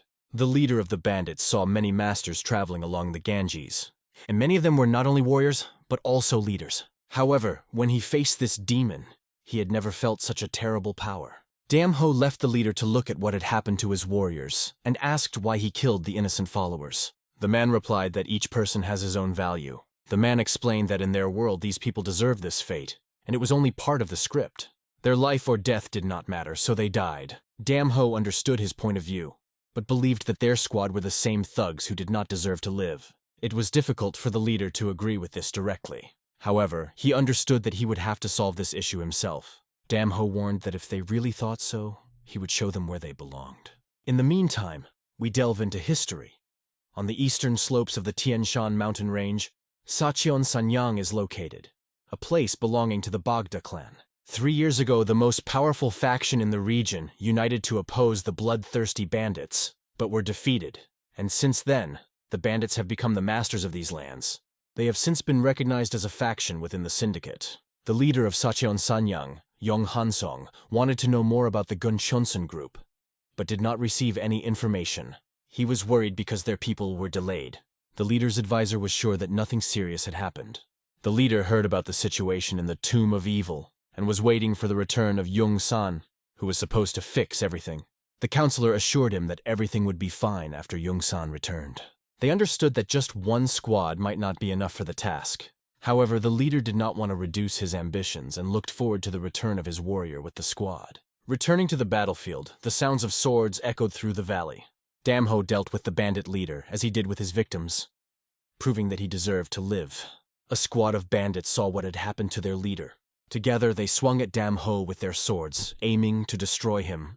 The squad mobilized with all their might, determined to make Dam Ho die. However, his lightning strike pierced the body of one of them. The young man's fist went through, silencing the enemy. He sent him to the same place where their leader was already, and the blow of his fist swirled like a hurricane. Like a whirlwind, Dam Ho swept all those who remained from the face of the earth. Looking around, he noticed a few more enemies. One of them noticed that Dam Ho opened his left leg a little. This was their chance to hit a weak point. This man mustered all his strength, realizing that this might be his last chance. Even if he didn't kill the young man, he might be able to hold back his onslaught somehow. Using the strongest sword technique known in these lands, he delivers a twisting blow. His sword goes straight for the young master's leg, almost touching his body. Dam Ho sees this and instantly reacts. Quickly jumping up, he manipulates the air, leaving the enemy without a chance. The man realizes that his shot was unsuccessful. Dam Ho's counterattack comes crashing down on him like a massive rock. He presses him to the ground, forcing him to feel the force of his blow. The opponent disappears into the ground, being under incredible pressure. His body disintegrates from the impact, flying in different directions. The enemy is defeated by the strength of the young man.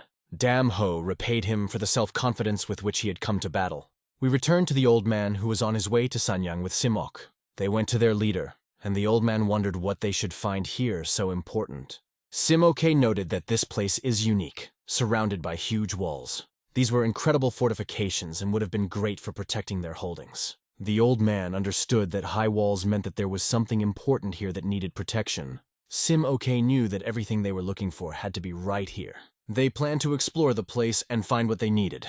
In the evening, the leader received urgent news that had to be reported immediately. An unexpected guest came to them, who was constantly looking for a meeting with the leader. When the leader asked who this guest was, the servant answered. He explained that a young lady from the group Bloody Scales had arrived and wanted an audience. The leader realized how unexpected her arrival at this time was. Even his advisor suspected that they might have learned something important. It could become dangerous if they find out more. The question arose, what to do? Perhaps it should be removed. This option seemed promising, but first you need to meet and understand what she knows and take action. Lunala's command, take her to the guest room. Left alone, the leader thought deeply about this event. His thoughts returned to the group Bloody Scales and the unexpected visit. This young lady arrived at an extremely unfortunate moment. 20 years ago, an outstanding warrior named Su Myung appeared, who became famous for his incredible combat achievements and leadership qualities. All the martial arts masters who followed him called themselves the Bloody Scales Group. 5 years ago, when the Bloodstorm swept through the Xinjiang region, they didn't intervene. And if they had, Sacheon Sanyang wouldn't have what it has now. Now the question arises, has the time come for them to come out of the shadows? This thought added some anxiety to the leader. Soon he met a young lady from Bloody Scale. She was extremely happy to meet him, considering it a great honor to see the famous leader Sacheon Sanyang. The lady introduced herself as Sim Ok, saying that she was from the Bloody Scales Group and greeted the owner of the residence. The leader replied that he was glad to see her. As a sign of hospitality, she brought tea from her lands, which grows only on certain plantations. She happily offered to try the tea that is grown on the plantations of the owner of Sanyang. He, in turn, believed that this honor was a sign of respect for her clan. Sim Ok raised a cup of tea to her lips and said that she was honored to be the first to taste this drink. To this, the leader remarked that she did not even imagine the full significance of this moment. Her curiosity grew stronger. However, she was warned that excessive curiosity could have unpleasant consequences. Meanwhile, the leader inquired about her father, remarking that he would be glad to visit him, but that he had responsibilities that prevented him. Sim Ok respectfully said that her father had said that if the leader of Sanyang followed the path of justice, he could become the ruler of Xinjiang. Hearing this, the leader smiled, because the path of justice for him is a blurred concept. She added that her father trusts him and does not doubt him.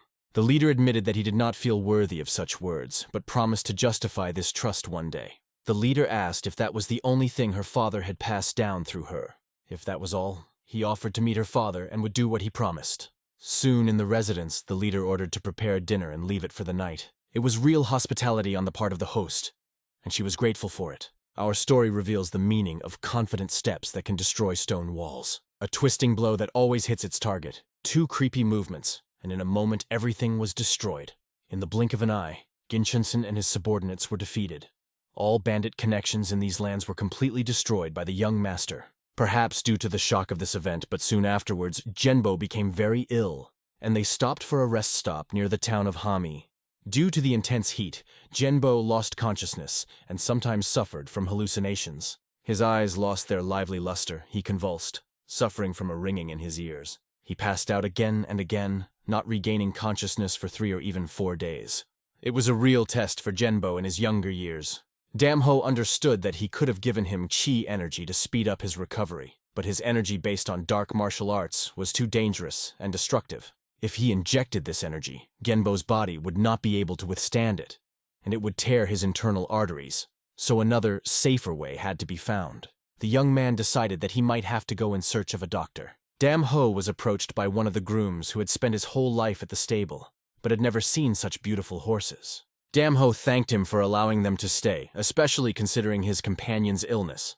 But what was Dam Ho to do when his friend was seriously ill? Dam Ho decided that he would look for a doctor and asked the groom if there were any doctors nearby. The groom replied that there were only endless meadows. There are almost no chances to find a good doctor. The groom emphasized once again that there is little hope. There are no chances at all. However, he remembered the legend of the Red Scale, a monster that had only been seen once, many years ago. After hearing the story, Damho mounted his horse and set off. The groom told him that after jumping through the meadows, he would see the Red River. There, the land is so red that even the water looks pure red against its background. There, further on, Red Scale is a pure monster fish that is considered the best medicine. If you catch it and prepare it, you can quickly put the boy on his feet, but it is difficult to catch it. The fish hides and is merciless to those who try to catch it. One such fish can reach 1.5 meters, about 3 meters long. To catch this fish, Damho first caught a duck. He decided to use it as bait because there are only myths about this monster fish, and no one ever visits this river.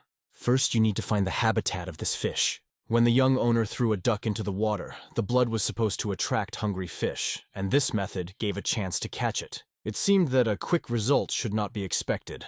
However, literally in a second, this bait worked. The silhouette of a fish appeared on the water, swiftly swimming down the Red River. Damho rushed towards her, trying to catch her. It was a huge fish that grabbed its prey. She was attracted by the smell of blood from the duck. The fish was of incredible size, and the young master stopped for a moment to appreciate its scale. When she jumped into the water, a huge wave rose from her mass. If she's that big, there must be something alchemical about her that gave her the ability to immortality or longevity. But there was one problem. The fish seems to have noticed Damho, and now she's deciding what to do about it. Since the fish is too cautious, it is unlikely that it will just come to the surface. So you need to bait her and most likely take her out of the water. Blood was the main factor that attracted her, but the young master no longer had the lure with him. If the fish reacts to the smell of blood, he decided to use a knife to cut his palm. The drops of blood were supposed to attract her, and he began to drip blood into the water. He realized that he had only one chance and lowered his hand into the river. The blood began to mix with the water, creating an attractive smell. It was the only chance. If he drops it, the fish will not appear again.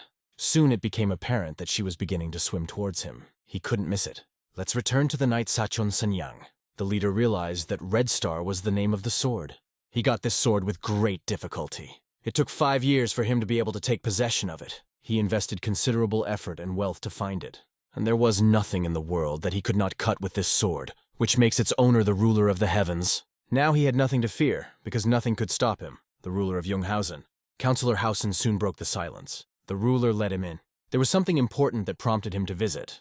The advisor folded his hands and reported. He reported that something bad had happened to Jen Chong-san and his army. The advisor was sure that they were killed, because it happened urgently. The head slammed his hand on the table in anger. This young man was not one to be simply taken and killed, but the advisor insisted on the truth of his words. The realization that someone dared to stop him and kill Jung-san was nonsense to him. First, you need to find the culprit, and if necessary, send there the people about whom the ruler spoke with contempt. But if they are sent, Bloody Scale will not be left behind. For the chapter, this was an obstacle that must be overcome at any cost. A lot of suspicion has already fallen on them, and there is no reason to be inactive. On the raft, the young owner felt how he was being moved by the waves from this huge fish. She smelled blood and headed towards her victim, who meanwhile was preparing for the meeting. Filled with dark energy, the fish jumped out of the water. Looking at the boy, she saw in him a beautiful prey. Damho, in turn, took a spear made of wood and charged it with magical energy. With a powerful movement, he threw the spear, striking the fish. After a while, he returned to the stable where Genbo was staying. Soon the boy began to regain consciousness after treatment. Until the end, he did not understand what had happened to him. He couldn't even believe Hyung's words that he had passed out. Damho informed him that the boy had not yet recovered and should rest. The groom was amazed that Genbo had recovered, but the boy himself went on a hunt for the monster fish and even took away its internal alchemy. Although the groom didn't know much about martial arts, he knew for sure that if a fish had internal alchemy, it was an extraordinary mythical creature. The guy in front of him didn't meet any logical criteria, but Genbo on the mend was a good thing. If the internal alchemy he took from the monster was truly incredible, Damho would surely face great difficulties. The groom asked the young master to rest, promising to look after Genbo for him. Damho was extremely grateful. Life always reigned in Sacheon Sanyang Castle. Simo and the old man went out into the cold night air coming from the Boda Peaks. It was a beautiful place, and if it belonged to Bloodscale, there would be life left here. But the old man had long suspected that the leader they approached might be involved in all this. He was aware that the leader could kill him even before it was over. However, this was too cruel an assumption, because the girl was a daughter, not a son. The old man spoke these words but began to write on the table, emphasizing that someone was watching them, thus hinting at danger. Looking around, the old man began to get nervous, not understanding who it could be. The girl showed that one observer was on the roof, and the other was outside the window. There were only two of them. Will he be able to deal with them? They didn't even say anything. Everything was conveyed to each other by gestures, trying to remain unnoticed. They conducted a carefree dialogue, aware of all the consequences so as not to attract attention. Simo realized that she needed to sleep, and they said goodbye to each other. These people were hunting them and already felt that they would have no problem with these two scoundrels. They needed to somehow get inside, and while these people slept, carry out their devious plans. But suddenly an old man appeared on the horizon. He hit one of them with a powerful blow. He incapacitated the second by hitting him on the back of the head, rendering him helpless. When they fell to the ground, it was clear that the time had come. Now it was necessary to act quickly and efficiently. There was no time. They should have left this place urgently to save their lives. Mobilizing their resources, they tried to leave the area as quickly as possible. 7 oaks and their grandfather hid in the forest. They were going to the mountain.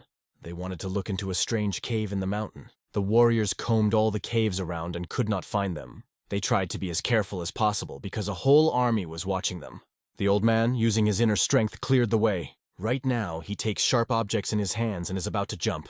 The moment he jumps in with Sim OK, they prepare their melee weapons for battle. The soldiers do not suspect that the old man is capable of such a thing at his age. He holds a cold weapon in his hands, aiming at his enemies. These objects fly at the heads of the warriors, and lightning strikes directly into the heads of opponents. Sim OK noticed that this throwing style was worthy of its name, taking away hundreds of souls with one blow. Hekna's shuriken throwing style was the best she had ever seen. She asked where they had gone and what kind of place it was. The old man, finding himself in a place where people were working in a mine, extracting something. Looking at this, all doubts disappeared from his mind. All these people who were here. Many people disappeared on the way to the western trade region. Some were found already dead, and some simply disappeared. It seemed that all the missing traders and travelers had been caught and thrown into this rock to work. The damage done during the incident sends his thoughts back to the Blood Beast Sect. The people who worked in this mine were constantly abused and forced to work even when they were tired. These warriors called people lazy. The lady looking at this understood that, as expected, Sachon Sanyang was behind all these disappearances. Watching the absurdity of how the warriors treat these slaves, treating them cruelly and forcing them to work under the threat of death. By forcing them to swing their picks faster, they instilled a strong sense of fear. The old man understands. If Sachon Sanyang is really involved in the disappearances, then this is a great reason to punish him. They need to hurry immediately. Sachon Sanyang personally arrived to catch these unruly children. He came out from behind the rock and turned to Sim OK. What is she doing here? He told her to stay in her chambers, but she decided to come to the other end and meet her doom there. Sim OK pointed her finger at those people and asked why they had captured them all. What kind of unforgivable things they were doing here. Sanyang just shook his head, holding his sword. They had no choice, just like him. It was the only way to find the blood demon. This realization occurs to the girl, and she realizes what they have come to. The old man understands. What choice did they have? They are hypocrites. The leader looked at their faces and realized that they were right. It is under this place that the blood demon is located, which more than 100 years ago flooded the entire Sanyang region with blood. Sim OK realizes that he is doing something so disgusting because of this cursed blood demon. According to the leader, the word disgusting does not fit this situation. If the girl does it again, he will show it to her. From his sheath, the leader pulls out a sword called Shindo Joksun, the favorite weapon of the blood demon. He recently found it in the Tomb of Evil. The old man understands how incredible this weapon is, the most powerful in the world, and he can't hold back his understanding of what happened. He only warns Sim OK to run away as soon as possible. Meanwhile, Gen Jonwan Singen, who had gone on another horse from the stable during the journey, returned back to the stable with his companions. And when the grooms realized the true value of Hekgui, they decided to create the Hekgui estate to obtain the best bloodline. Having finished their work, upon their return they arranged a great celebration. Genbo came back alive and well and managed to show off his cooking skills. He is going to feed them something delicious. His sense of taste was getting better every day, and he no longer felt tired. People looked at this guy's talent and were amazed at what he was cooking. People have heard that he is the boss's assistant, but he himself acts like a boss. Soon, the food was ready, and the boy was happy to make people happy with delicious food. That was his true way. After tasting these wonderful dishes, of a quality not seen in their village, the people recognized that this child was a true genius. The dishes smelled incredibly delicious and tasted simply amazing. The meat cooked by Genbo's hands was incredible and melted in the mouth. People and members of his family would eat his food every day, and this treat was simply incredible. With such skills, they recognized that he would definitely not be lost among the other cooks in Zhonggun. At that moment, the young master Dam Ho came over, looking at his horse. The groom asked him why he was wandering here alone. Dam Ho is not used to noisy parties. He prefers to be alone. He was informed that his friend Genbo cooks incredible dishes, but this boy knows that he must become the best chef in the world. The groom also thanked Dam Ho that thanks to his horse, their farm would have better logs with the best pedigree, and all thanks to his stallion. He will do anything to thank Dam Ho, but he sees no material or value benefit in this. The groom does not understand why he does not want to take a fee because, thanks to him, they keep pace with other farms. But for Dam Ho, if that's the case, he's just happy for them. But the fact is that the grooms understand that if he has the blood horse blood heritage, he will definitely attract the attention of Mount Hua and the Kwandong Sect. The young master, upon hearing the name of the Mount Hua Sect, paid attention to it. The grooms went on to say that every 2 years they send horses to Chonggong to sell. The most prosperous sect in recent years is the Mount Hua Sect, and there is nothing they can do but try to attract their attention. The young master, hearing only the name of the Mount Hua Sect, could not contain his emotions.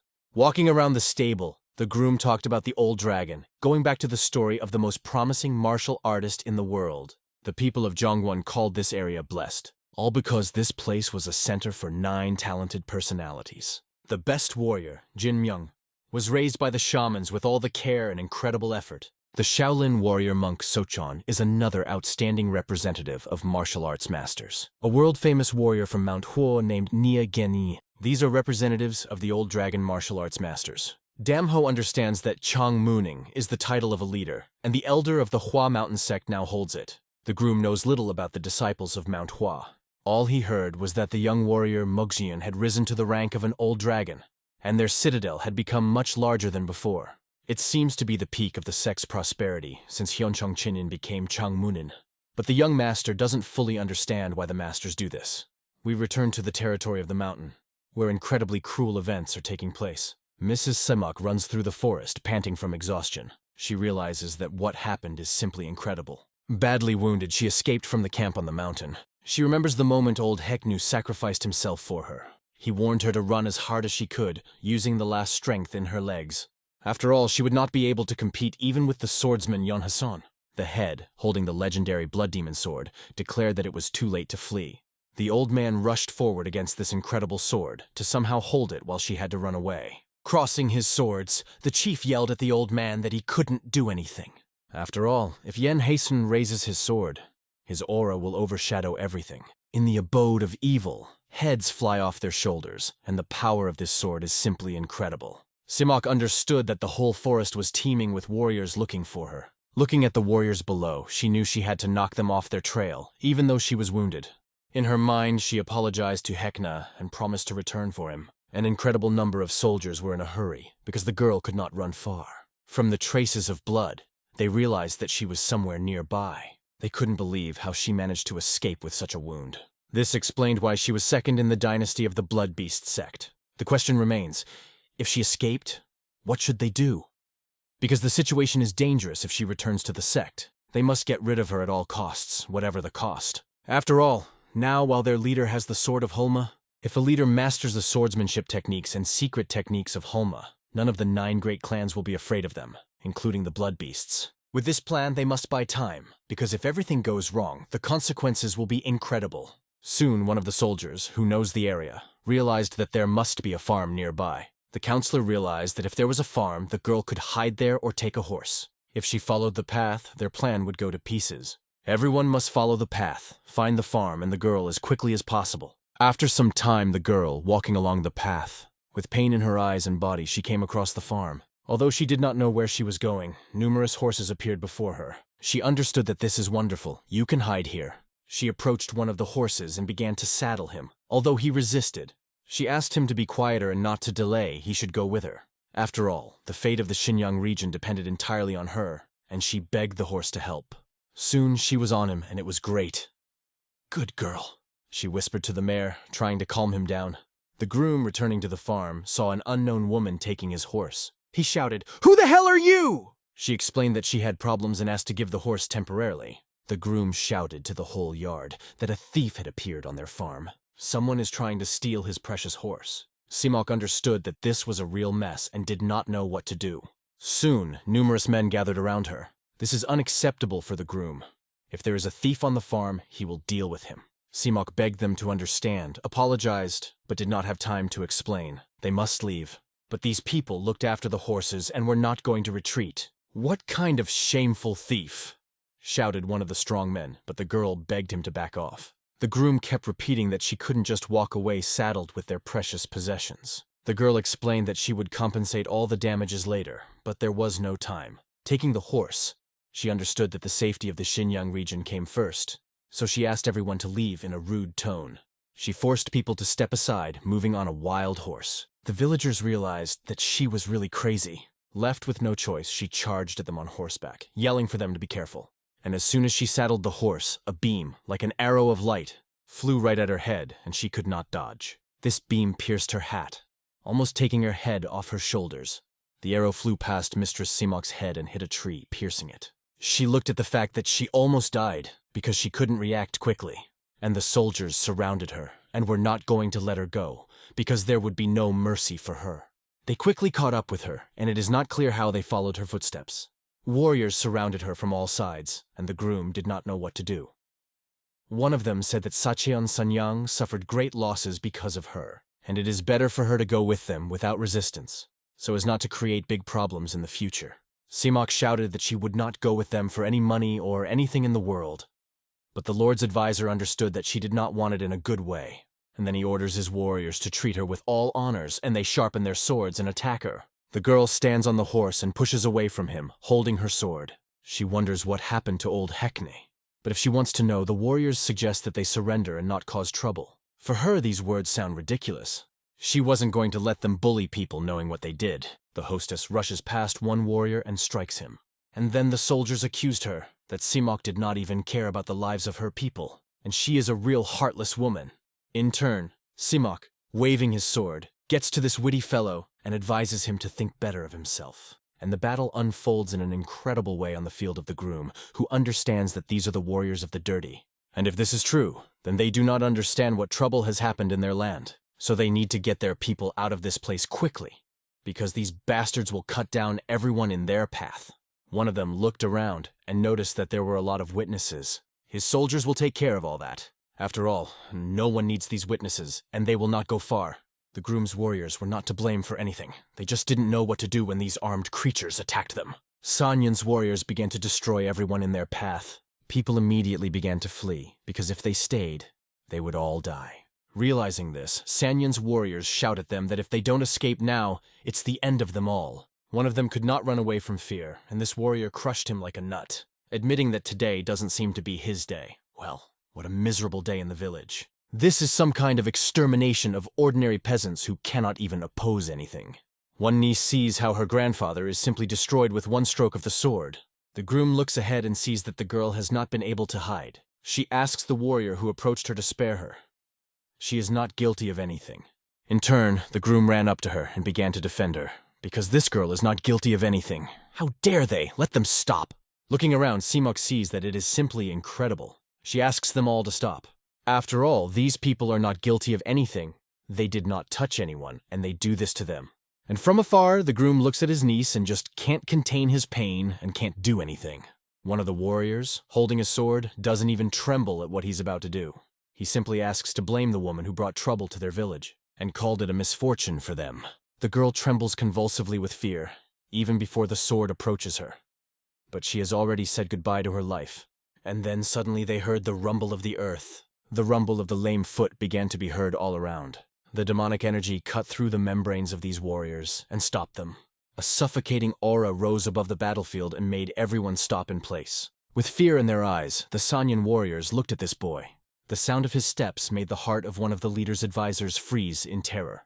This boy is incredibly strong, and they couldn't help but stare at him. He approached the niece and the soldier who wanted to do this ridiculous prank. This warrior trembled, but held his sword and asked not to approach him. But he didn't care. As he got closer, this warrior lunged at him with his sword, and the red liquid darkened the entire space and fell to the ground from Damho's strike. The warriors of Sanyan and the simple peasants saw the incredible power before them. This lad knocked a strong warrior right in the air with one blow, right in front of their eyes. They couldn't believe it. It was like a dream, because it was impossible. After all, for them, this warrior is of a completely different level, and they asked him not to approach. The elder, the leader's advisor, has seen people like him a long time ago, and this guy is incredibly strong. Their leader called out that they were Sachon Sanyang's warriors, and had come here to capture the woman and just wanted to take her away. Damho, hearing these pitiful words, does not believe a word they say. Take her away, you say? This man continued that the woman had committed a sin against the great Sachon Sanyan. If Damho lets them leave peacefully and solve the problem here, then they'll just take her and leave.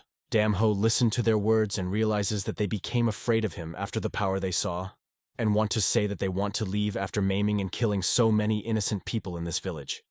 They are real liars. The warriors felt this deep and husky voice, as if it sounded from the abyss of this person, and people do not compromise. He is simply incredible, and he must be crazy if he underestimates the Sachon Sanyang army. Damho addressed these scoundrels, wielding his power and igniting it.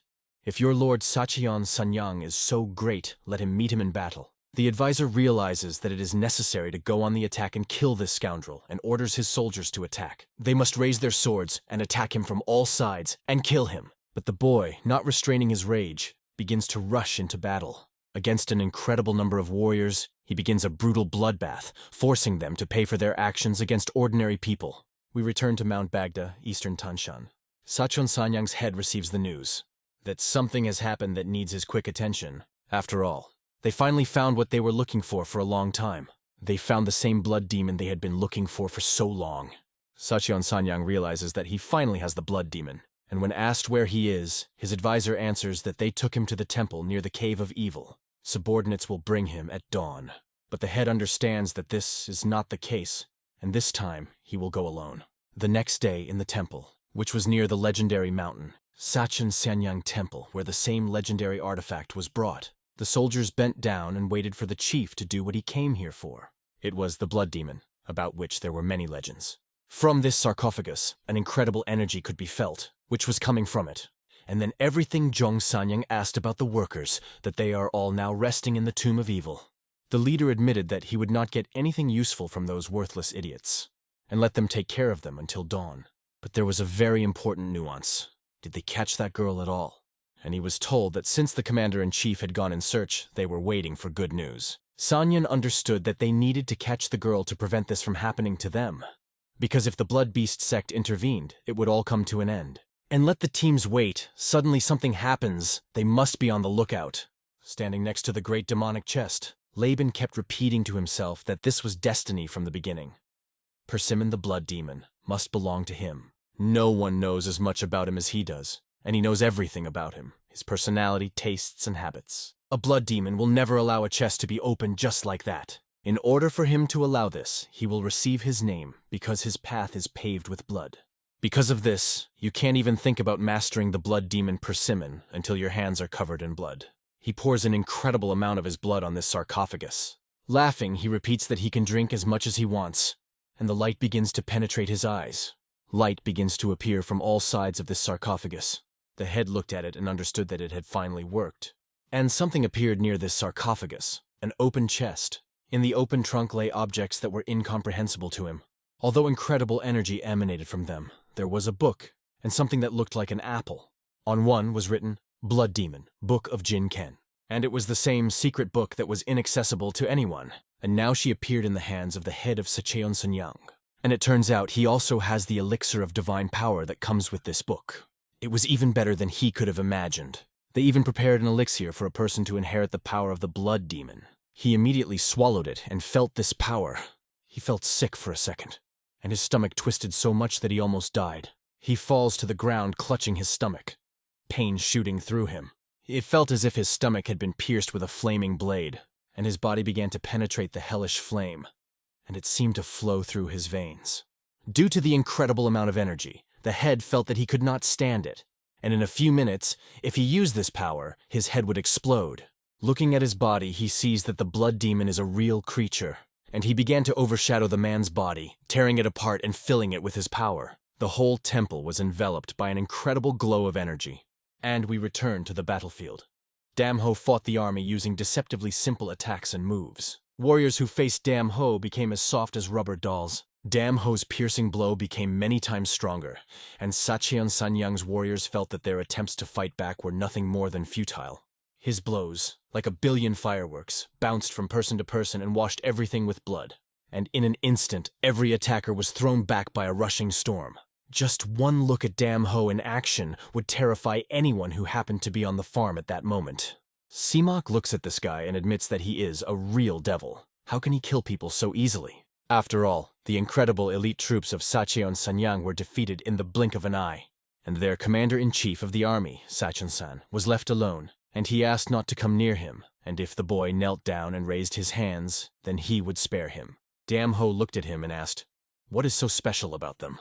This commander-in-chief said that the great center of the Sanyang region was not only that, but their power extended to Changwon itself, which means that if the boy attacks Sacheon Sanyang, then all the way to Chong himself, only death awaits him. But the young master does not understand, so what? The commander-in-chief continued. If he understands what it is about, then he should let him go and simply forget that such an incident happened. Damho looked around and heard the girl screaming next to him. She said that it is impossible to let him go under any circumstances. To the boy's question, why? She said that this scoundrel kidnaps people, crosses the plains and sends them into slavery. Seamok was telling the complete truth. She had never seen so many people in slavery, even on Boda Mountain in northern Tanshan. All those who kidnapped and stole people, it was them.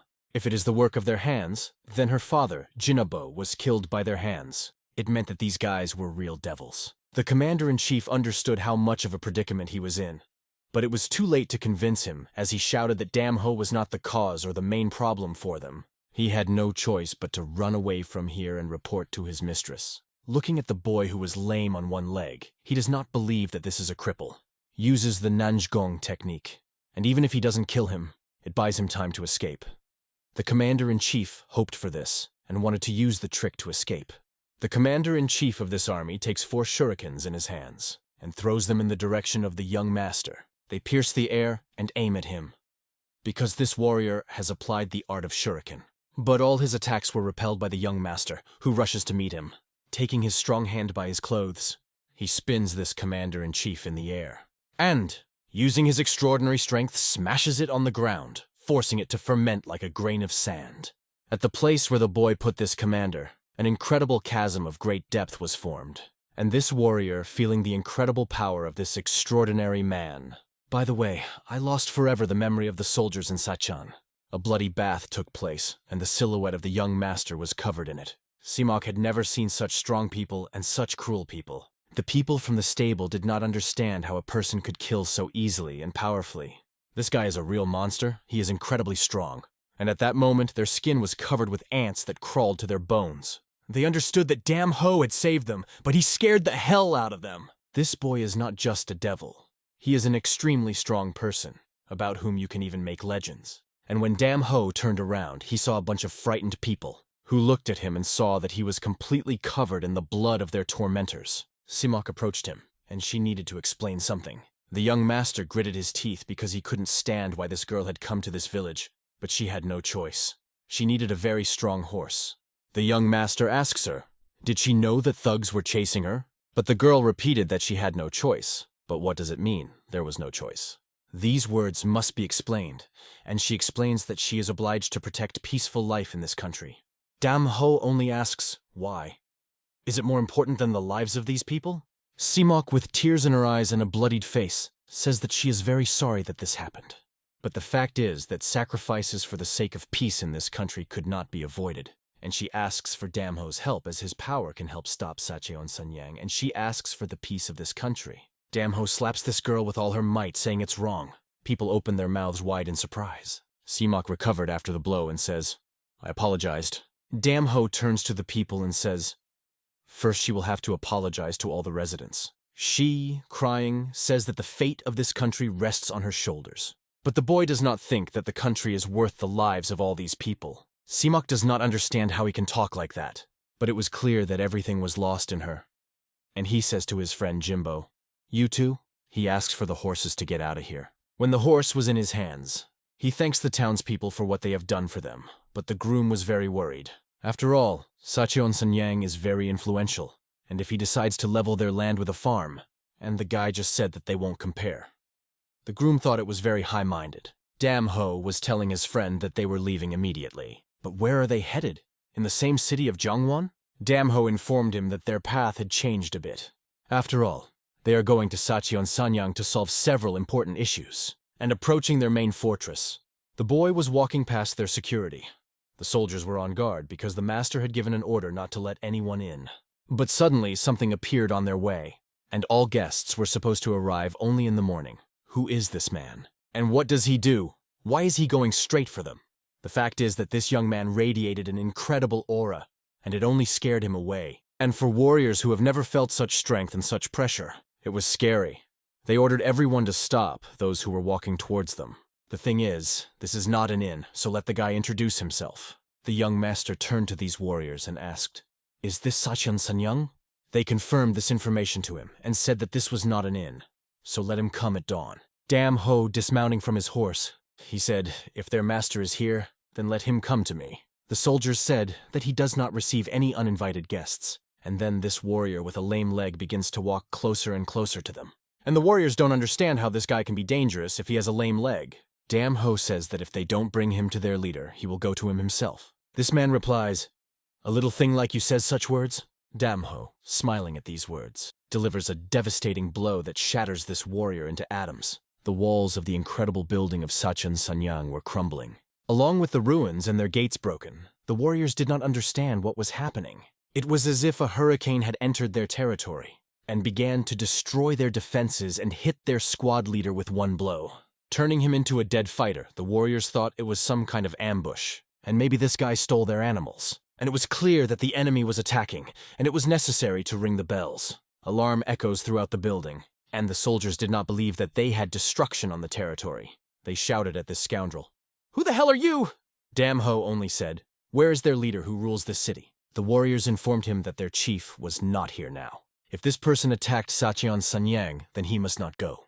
Elite warriors attacked him with their daggers, and they didn't even let the boy think about dodging their swords. And striking him with their sword, they saw that he must perish. But why did their swords bounce off his body so easily? They didn't understand what the hell was going on here. After all, Dam Ho was advancing and tearing their warriors to pieces. They simply stood under the pressure of all these bloody blows, and all attempts to pierce him with a sword were simply useless. He just stood and watched when they would finish, but the soldiers, seeing his strength, asked, "Don't come closer!"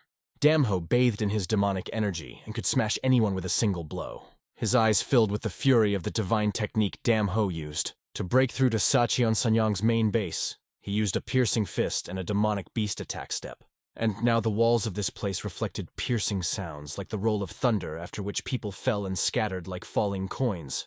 The best blades wielded by Sacheon Sanyang's men became like twigs against Dam Ho, and he chopped their attacks like an axe, who was chopping twigs on her way. After a while, many warriors were defeated, but in their place came new victims, and this place turned into a bloody bathhouse. And, seeing this result, which led to the fact that all the warriors were lying on the ground, the boy asks, "Now, maybe you will start talking to me." "Where is your head?" asked Dam Ho. One of the soldiers who survived this hacking pointed to Mount Bagda.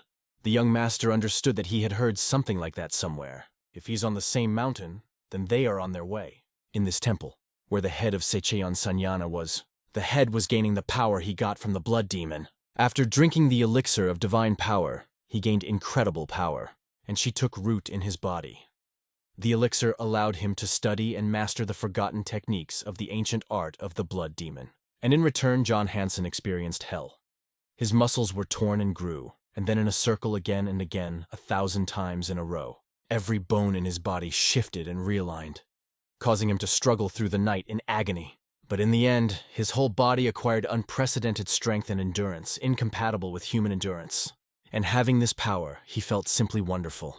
His muscles felt like they were made of iron, and yet they were 100 times more flexible. And now this sword recognizes him as a true master. And now he feels the true power of this blade in his hands. Now he has the power to destroy mountains and cut the heavens. He can't wait for the moment to experience the power that explodes in his body if he doesn't release it. Fortunately, he knows one place where he can unleash his inner devil. And after some time, the master leaves this temple. To the question, where is he going? The man answers that in the Tomb of Evil. When asked by his warrior why he was doing this, the leader did not give an answer. After all, he received such power from the blood demon, and it is necessary to pay him with what he loves the most. Blood. We returned to Damho, who destroyed all the warriors in the castle with his power. Reinforcements soon arrived and saw that one guy had caused such a mess. Looking around and seeing who was opposing him, our hero analyzed who these guys were. They saw him as the devil, because this guy had caused such incredible chaos in their territory. But luckily, all the members are here, and I guess we should thank him for bringing everyone here. Hearing the word Hul Supan, the boy thought about it, and they had a reason and a habit of using such a name, because they are known as desert horrors. And under this name, they sprinkled everything here with blood. The young master heard about the desert horrors and thinks, these scoundrels are gathering against him. The desert bandits were rumored to have been destroyed by Sacheon Sanyang and Yeon Hasan, and had a name. But they turned out to be alive and well and hiding among Sacheon. And when Damho heard the name Hul Sapan, I asked what was the matter. But for the first time, someone ignored them. And they told each other that we had a lot of free time. That's why such a little rat started to ignore them. So they will use this as an opportunity to show their power again. And a beautiful moment to destroy Sacheon Sanyang in the blink of an eye. Then, when one of the Hampan warriors went straight to the young master, he asked him who he was. This man with a scar on his eye is called Champignonga. And the people around realized that Kal Sapun were devils, began to act again, and soon a brutal massacre would begin. People only expected one thing. Would these people be able to stop this demon that attacked Sanyang? This man, with a scar on his face, realizes that they only came to Sanyang because of this demon, because of this person who gave them the turning point for their Kalsapun to seize his influence. They were preparing all the time and thought that they would use battle formation, and now they finally met a worthy opponent. And they order everyone to stand in the 1,000 souls position. They point their weapons at Damho, causing him to freak out. They will cut him to pieces with this outfit. Warriors support their master, and instantly activate their combat equipment, which should reveal the order, thousands of souls. After all, the 1,000 souls formation is a battle formation that is used exclusively against elite warriors. This formation uses hundreds of men, acting like gears in a clockwork, and can attack enemies mercilessly and continuously. The 1,000 souls formation is not an ordinary battle formation. It has a fairly high level of abilities and strength of each person in the squad. According to the laws of earth and heaven, each of them complements the other. But when Damho stayed on the ground, all the energy released from lining up fell on his shoulders. The incredible pressure, which could easily kill any person in this world, spread monumentally. And warriors from all sides surrounded him, and their cold martial arts filled the air. Damho, sensing this tension, focused on his strength, and began to emit energy, planning to stop them.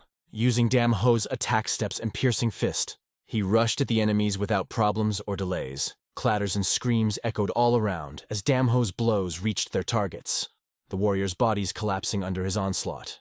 Maybe I'm not human, maybe I'm a real monster, but the life I've chosen is not my business. I have no regrets, Damho tells them. And it doesn't matter to him what the perfect lineup will be. The number of people in the squad doesn't matter to him.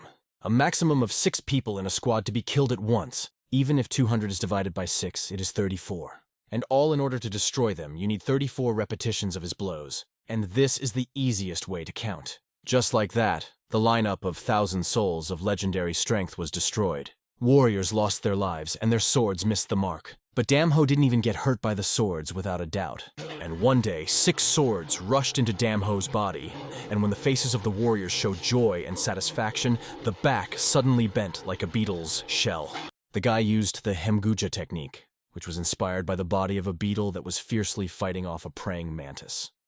Damho developed his defense technique, which was equivalent to an incredible shield, and the faces of his attackers changed in an instant when they encountered such a powerful person. Soon the leader of Sanyan approached the Tomb of Evil cave. He held his legendary sword and looked at what was happening without doubt. At the entrance to the cave, he was greeted safely by his soldiers. The leader generally likes this place. He likes the smell of dampness. The simple traders who had been kidnapped into slavery looked up to this leader.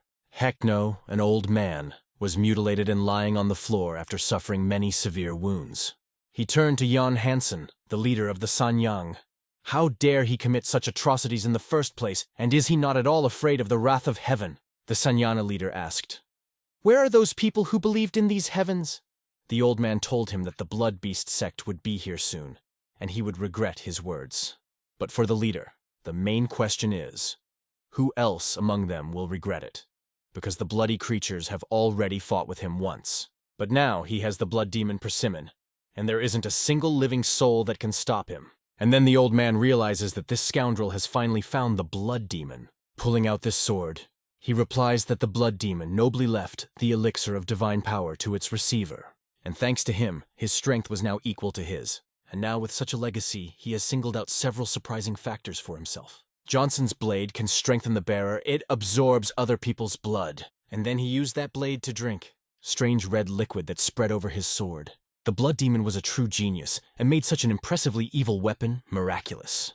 The old man, looking at this, realized that this rascal had lost his mind. And if so, darkness would cover the world. This scoundrel began to mock the common slaves right in this cave, filling his sword with blood. This blade drains every last drop of blood from its victim. For an old man who understood that this was the creation of a real devil, and he shouts to all these people to run away and take care, run away from here. This madman had absorbed one victim and wanted another. As this fellow was going to kill them all, they started running in all directions. Instantly, one by one, like mice, this scoundrel caught his victims. Attacking each of them, he implemented his diabolical plans. It was really crazy because John Hansen, known as the hero, who stopped the massacre of Kulsapun, turned into an even bigger scoundrel. And who would have thought that one day such a great man would turn into a monster? And it was simply impossible to stop him, and this killer decided to destroy everyone here. The leader saw no reason why he should leave everyone alive here. The old man said that one of these reasons was that there were people in this cave after all. Sanyan approached the old man and asked him, "So what?" Hekino asked to be merciful to the people. But this fellow explains that he has been patient with these people, and Hekno's talk for a very long time anyway, and puts a sword to his neck. And now, no one dares to tell me what to do. And at this moment, he brings his devilish sword closer to the old man. But some force stops him because he feels something. An incredible force approaches him, and that makes him worry about it. After all, his sword began to react very strongly to it. As an indicator, it shows danger on its way. Sanyang stops and orders his soldiers to go and see what is going on. But before they had time to check what happened, some dark magic made its way into the cave. Hearing this sound, the soldiers feel uneasy. They look around and notice some silhouette moving towards them. And this silhouette had just destroyed their comrade, who fell at their feet and lay broken on the ground. Then the young master Dam Ho entered this cave. The sound of his lame leg echoed all around, and the pressure that emanated from him flooded everything around. Dam Ho, having solved some problems, came to the most important one. The old man looks ahead and realizes that this is the man he met before Sacheon Sanyang's march. This boy was dyed red with the blood of his enemies, and the legendary sword of the blood demon begins to react to this boy more and more strongly. From the way, he comes closer, and then this leader asks him to name himself. And noticing that this young man's eyes were somehow incredible, he told him that he had better introduce himself. But Dam Ho, if this is the head of Sacheon Sanyang, was glad to see him. The leader did not understand what this young man could have to do with him.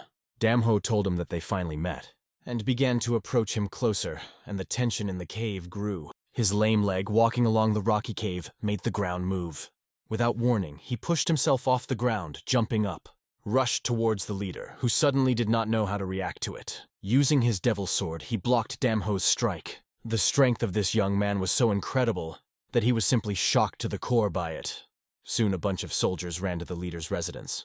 When contact with Simok and Hakno was lost, the Blood Tuareg sect sent a search party after them. And then they found Simok at the farm, who told them what had happened and the current state of affairs. After that, Sim Sum Yong sent soldiers to Sacheon, who had to hurry and arrive at the place on time. They were looking at the huge mountain of Sacheon Sanyang, and the hostess understood that there was a root of evil. Their leader did not understand how they were able to build a mess in this region, and it seems that they have decided to become our thorn in the side, he says. Sim Sumyan claimed that one day they would have to remove them anyway, and now they are in the territory of their enemy. They must raise the flags of the blood beasts. The cavalry must hold their formation and send the enemy territory to hell. With his sword at the ready, he wanted to invade their land by assault and solve this unworthy problem in their way. The warriors of the Blood Beast sect attacked the fortified fortress with their entire cavalry column. During the attack, their troops were quite sure that they would mercilessly destroy anyone who stood in their way.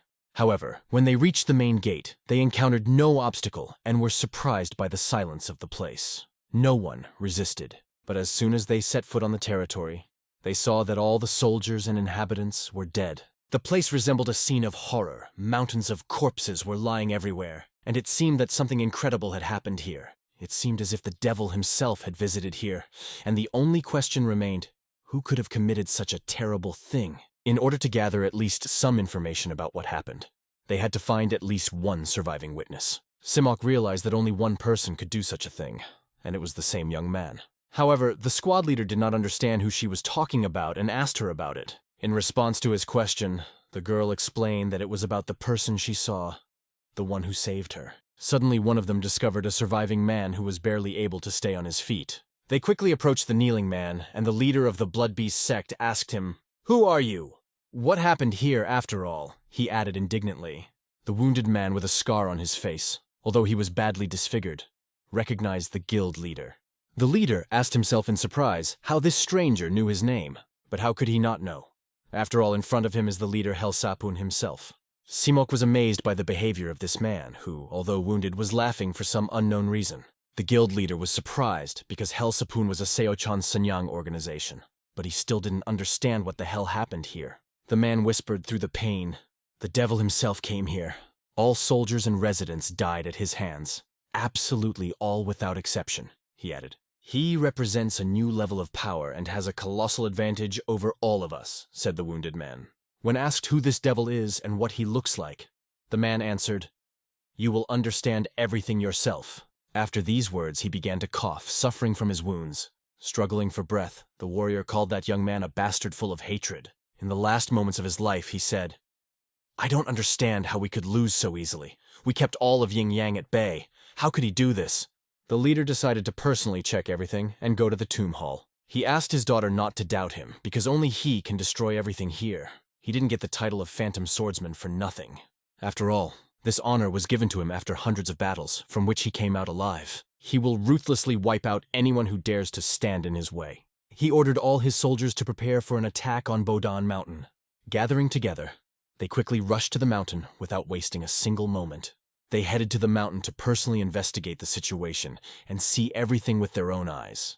And see with your own eyes what happened. The mountain had steep slopes, and it was extremely difficult to reach it. Soon, they almost reached their goal. The leader warned his daughter not to lag behind the squad. When they reached the top and looked down the slope, they were aware that their trail might be followed, so they should be careful. Seven thought that maybe she was exaggerating, but her father seemed stronger than ever.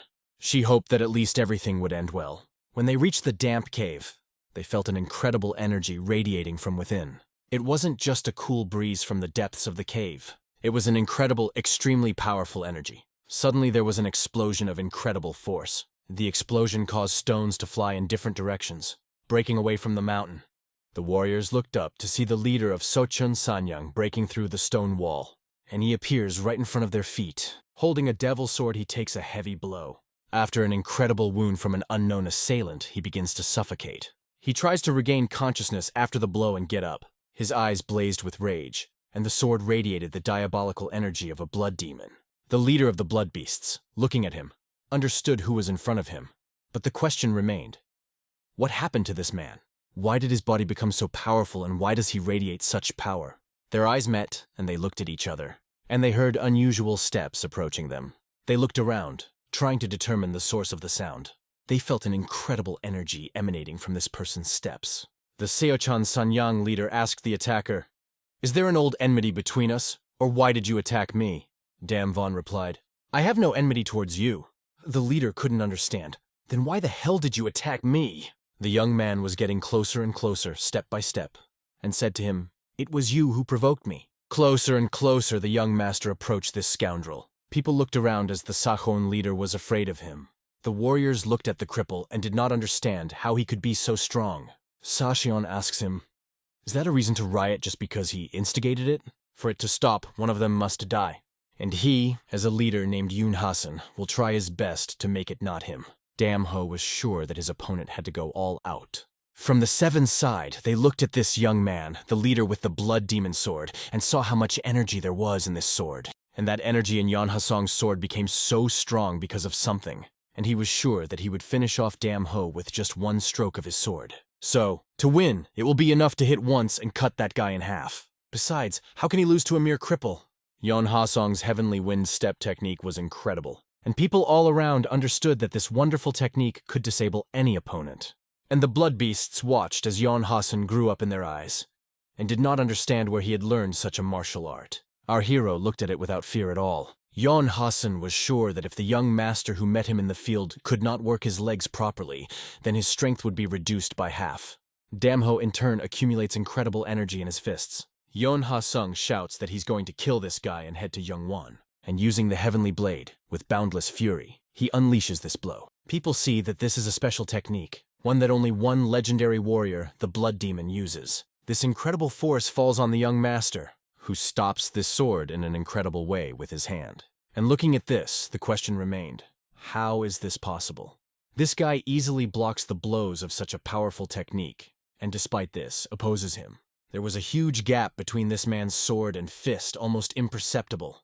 Headshi realizes that he is using the power of this rift to block Yeon Ha-song's sword. It was simply impossible to believe. After all, like the varnish of silver thread used in fine threads, Damho's energy is able to create a net that covered his body in the manner of armor.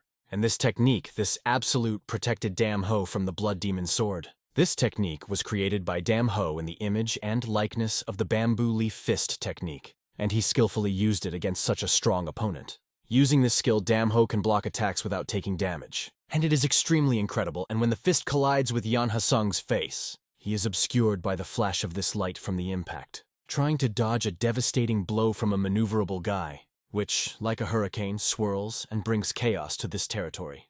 The rocky surface of the lowland on which they were standing begins to melt from such speed and energy, and when the foot of the young master hits, everything begins to crumble, like glass.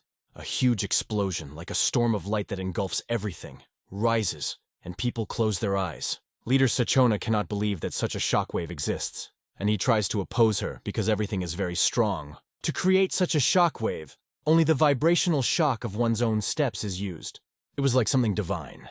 The warriors who were around could not believe that such a person existed and could fight. Seamok, opening his mouth, cannot hide his surprise. Everyone, using every ounce of protective chi energy, felt the wave damage their eardrums from standing near the impact. And the warriors who were just watching wanted to use the protective chi energy faster, but they did not have time to do this and suffered from the fact that their ears were bleeding. Damho looked around and began to regain consciousness. His eyes filled with a flash then, when the leader of this cursed organization pushed off the ground and attacked him. He, like a snake, catches his blow with his fist, and their blood began to diverge in different directions. Then the Sachon leader realizes that this guy has grabbed him by the neck. He clenched his teeth as his sword fell from his hand. From coughing, from the fact that some boy who came to him makes the real blood demon suffocate. And lifting him higher and higher, he strangled him, forcing him to die. It was not the end. He wanted to deal with him, so that this scoundrel would not be in this world. And people just closed their mouths after such a blow. Because the leader of Yeon Hasan was hit on the rocky ground, and he broke the strength of the ground with his head, shattered the earth and the heavens. This is the so-called technique of Damho. Damho created it while walled in a cave, while breaking very heavy stones. To get out of this crypt, it was necessary to destroy one huge boulder blocking the exit. But in order to get out, it was not enough to destroy only one stone. The passage could be filled with other heavy stones. Therefore, as soon as he understood how to prevent a collapse, he had to drag the debris and arrange a passage. He repeated the same action hundreds and thousands of times, learned to break stones into smaller pieces, smashing them on the ground. And looking at this sight, people in fear understood how incredible power he had. A man with terrifying strength came from the Xinjiang regions. Camp leader Sachian was helpless before this guy and died like an insect. This person is a real monster who can crush Yongwon under his feet. This man was a real devil for the Blood Devils. Where he came from is unclear. Damho, smeared with the blood of his enemy, told these men that they had cleaned up the mess for him, After taking the sword from John Hansen, the people gathered to discuss the moment that man had committed so many unforgivable sins in his pursuit of the weapon. It was lucky for them blood beasts that he was killed by that damn Ho warrior before he fully mastered the blood demon martial arts. If it weren't for that guy, all the lands could be in danger. Because of this, the two legendary items, the demon sword and the book of forbidden demon techniques, are now in their possession. Looking into the distance, Dam Ho realizes that he is not interested. Simoc repeats that these are the forgotten techniques of the blood demon. They are very lucky that John Hansen didn't become a master of the arts. And it's scary to imagine what would happen if he used them. He would just kill someone like the young master. Dam Ho doesn't even doubt that. He was sure it could happen. And they are not interesting to you anyway? The girl asks in surprise. All in all, Dam Ho is a human. He did not answer these questions. He only said that he would leave this city tomorrow. So let them do whatever they want with the sword and the book. To the question of the leader of the Bloody Tvaryoks, whether he really gives them these things, they decide that if this is the case, then they will store them in their base. Still, it's an incredible day for all of Sachon. Jiayu Pass is one of the few places connecting the Redlands with regions beyond the Great Wall. Shanghai Pass is the main road leading from the edge of the desert to the Great Wall, likewise, but to the west. 12 years ago, the boy walked this way accompanied by many other warriors. And then, when he was on his way to these lands, people looked to see who was going to them. If he passes through Jiayu, he will reach Changwon. The soldiers stopped him because they sensed danger. Young Master Dam Ho guessed that they were people from the Junan Sect. In turn, these soldiers asked him not to approach and to stand where he was standing. To begin with, he must introduce himself and say why he's coming here. Jinbo revealed that they were heading to the House of Flowing Silver, and they had passed this way a year ago. If this is the path to Flowing Silver, and you are really the Flowing Silver House guys, then we heard that there are about 100 people in Flowing Silver House. Then why are there only 2 of you? They asked.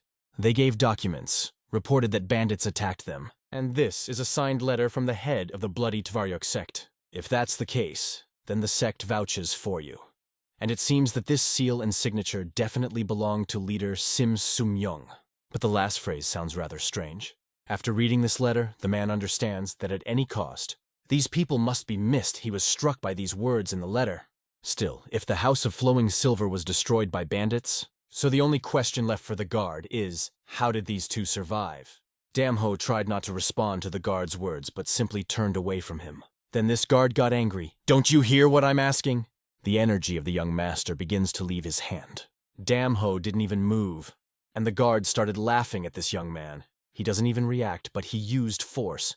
The guard then decided to use the Jatier trigram on the young master's hand, a technique that the Junan sect specializes in. If the enemy succumbs to such a technique, he will not be able to free himself under any circumstances. Dam Ho tried not to succumb to such dangers and asked this man to remove his hand. In turn, he shouted, "You are a real scoundrel!" Although the guard was unable to do anything. Dam Ho only smiled at his actions, and he diligently tried to use this technique. Soon his hand began to rot and his fingers began to twist. The guard with tears in his eyes steps back from the young master. Next time, if you touch me, you will dig your own grave. He admitted that this person he had just touched was incredible. Dam Ho asked him again if there was even one reason why he could stop them. And yet it turns out that there is not. He orders his soldiers to open the gate. Then when the door opens, the boy is heading forward with his friend. They needed to hurry. Dam Ho and Jinbo hastily reached Lanzhou, which is the starting point for the western regions and also the capital of Gansu. They wanted to find an inn to spend the night. Having entered the territory of the Semen Inn, they mounted their horses and Jinbo revealed that the sect that is in the Hongam mountain camp is close, and the head of this sect is a very famous warrior.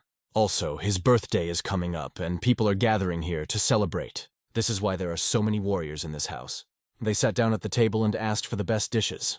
Among the most famous dishes here, there is mutton soup, the best. Jinbo wanted to try what it tasted like and ordered 1 serving. The waiter said that the food would be ready soon. It seemed that all the warriors of Gansu had gathered in this place, and there was nothing they could do. The influence of the Hongam mountain camp on all of Gansu could not be ignored. This facility was run by the only son of Lord Hyan Moonsoken, and he wanted them to be able to impress the head of the camp. Then they would definitely be able to succeed. But Zhou Sanshin's student did not see anything like that here. And the reason why Hongam Mountain Camp is also thriving as one of the great 10 sects of Guangdong is, of course, Lord Xingpun. So you can't make enemies while traveling. On the contrary, they need to be appeased. These boys sat down at one table, placing their swords side by side. One of them didn't understand why they were doing this, and since when did they even care about the Hongam mountain camp. Moon Soken asked her student to watch his tongue. At this point, the young master Jimok got a little angry at their crown dish, as they had gotten rid of the smell with spices. Moon Soken paid attention to our hero, and he seemed very strange to her. Jimok thinks they added dried garlic and vetiver root, but he does not understand why the dish is sweet. They probably added up to 6 more plants, and it was just incredible. Moon Soken looked at the boy next to her. She was impressed that he had interestingly identified the ingredients by taste, and it was clear that he was also heading to the Hongam mountain camp. After asking Damho if they would stop at the market, the boy replied, "Of course." The market was quite lively that day. People were actively trading, and there was a surplus of goods. Jimok approached the grandmother and asked if it was open. She said, standing at the kitchen table, that her shoulders hurt a lot. She made the broth early in the morning. She apologized to the boy for not being able to cook him food because of shoulder pain. The boy was a little upset by her words. He doubted himself, of course, but Damho encouraged him. Seeing the spark in his eyes, he asked him to do what his heart desired. Jimok wanted to take the initiative into his own hands and prepare everything necessary, including noodles. When asked why he wanted it, he replied that he was good at cooking, and if she said what needed to be done, the boy would do it without any problems. Soon they started working on it together. His grandmother told him what to do, and the boy did it, and people in the bar noticed that she was not the only one cooking today. She explained to them that her hands hurt, and this guy was just replacing her. But what difference does it make to these soldiers if they just wanted to eat a cup of beef noodles?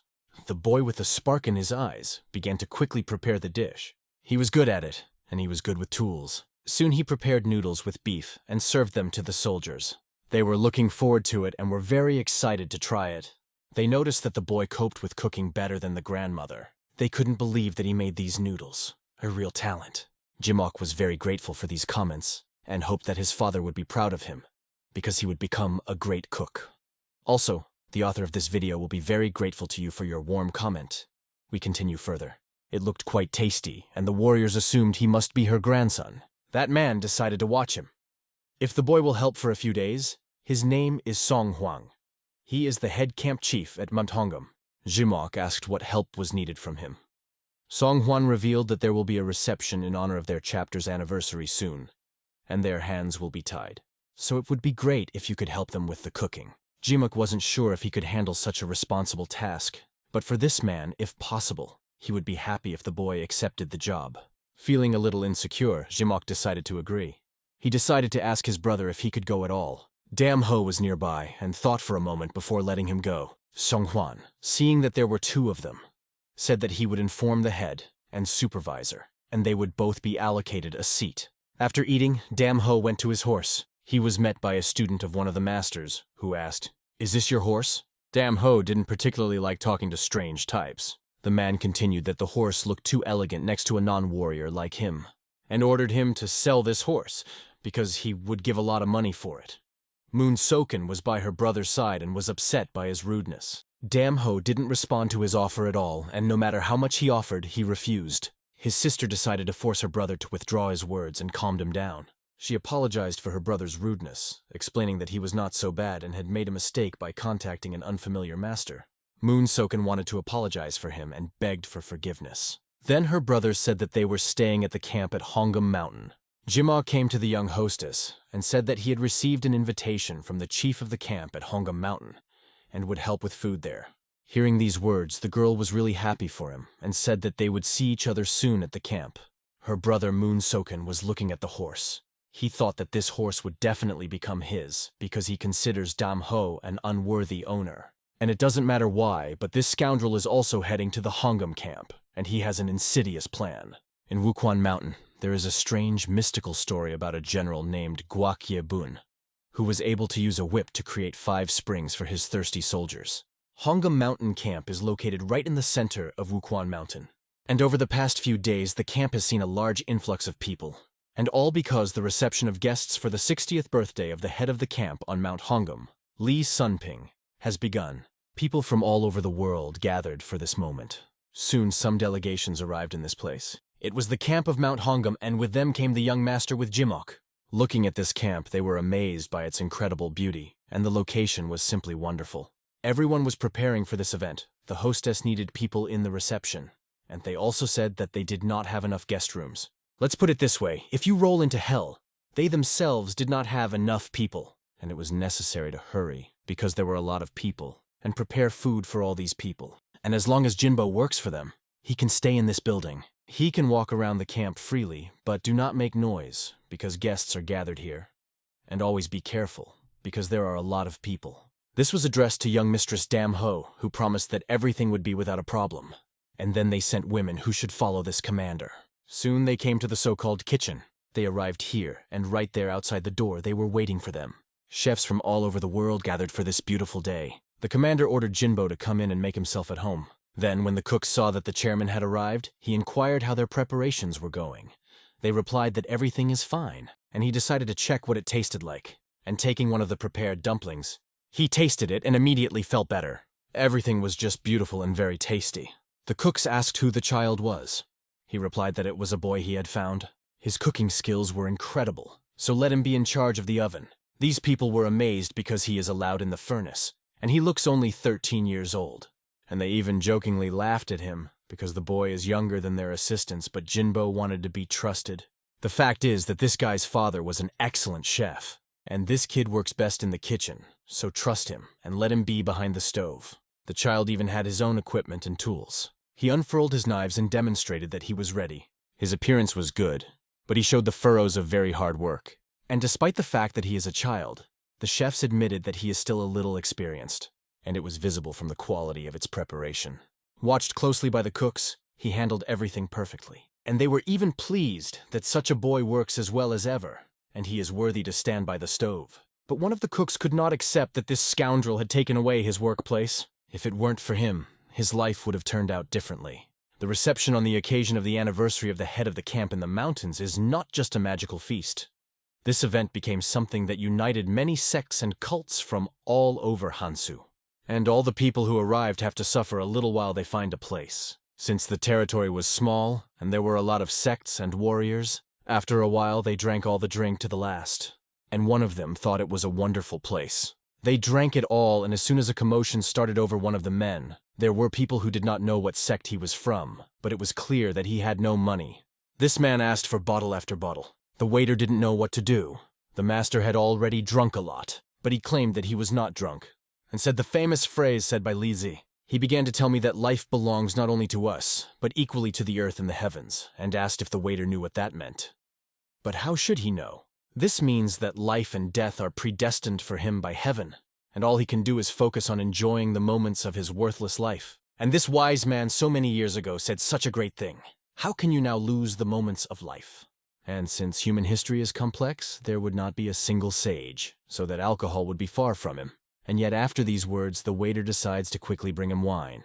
This man was satisfied with himself. It should have been like that in the beginning. Dam Ho walked past this man's table, and this young man shouted to Dam Ho that there was a free seat. Of course, he didn't particularly want to sit down with him, but what could he do? Then, when Dam Ho was walking towards him, it could be seen that his leg was injured by this man. He has a seat for Dam Ho, but no one can or wants to sit next to him, and he asks him to sit down politely. His name is Jeon Ye-woon. He greets this man who sat down next to him, and for him, it seemed like the beginning of a lightning-fast relationship and exchange of names. And he decided that to begin with, he needed to fill the young master's glass, but he admitted that he did not drink. It was such a shame for this man. He does not enjoy the taste and sensation of drinking. Well, there's nothing like that here, and he thinks it doesn't matter. To each his own. Still, he gets him to talk anyway and asks where this Dam Ho is from. The young master told him that he was from the outer lands. And that means he's referring to lands beyond the Great Wall. And that's a huge way he's come. This uncle shows him respect. He always wanted to go there. Soon, all the people are informed that the Dawn Sect has arrived. And the head Lee Singpun was very popular. People gathered to meet him. This man would finally see these warriors from this sect. One of them was Namak Sop. He is called the Heavenly Master. Some people couldn't even believe that they had the honor of seeing one of the 10 heaven-sent talents. And this was truly a fateful opportunity. The young master heard the phrase 9 heavenly talents sent, and paid attention to it. Because it was a human Namak was the heavenly master he set his sights on. Before them stood the mysterious Namak Sohyop, whose gaze seemed to pierce through. It was hard for ordinary people to believe that they were witnessing a meeting with one of the 9 talents chosen by heaven. Damhuo listened carefully to the words about the 9 messengers of heaven. He could not ignore the meaning of this title. Heavenly Master Namak watched the man with aloofness and curiosity at the same time. The man sitting next to him assumed that Damho was not yet familiar with this person. Damho, in turn, believed that he did not need to know everyone in front of him. For the man, this meeting seemed somewhat unusual because they had just met. The lady invited him to speak as an equal, and the stranger began his story from the beginning. Kamurons are the most gifted people in the country. Jin Miyan, the most daring swordsman, claims leadership in the Mudan Guild for centuries to come. From a side branch of the Chom sect comes Chang Pyo Soon, known as the Fierce Reaper of Winds, who operates in alliance with the Shinbi sects and dominates the Tibet region. Un of the Cheongsong sect, known as the Sichuan Star, impressed with his skill.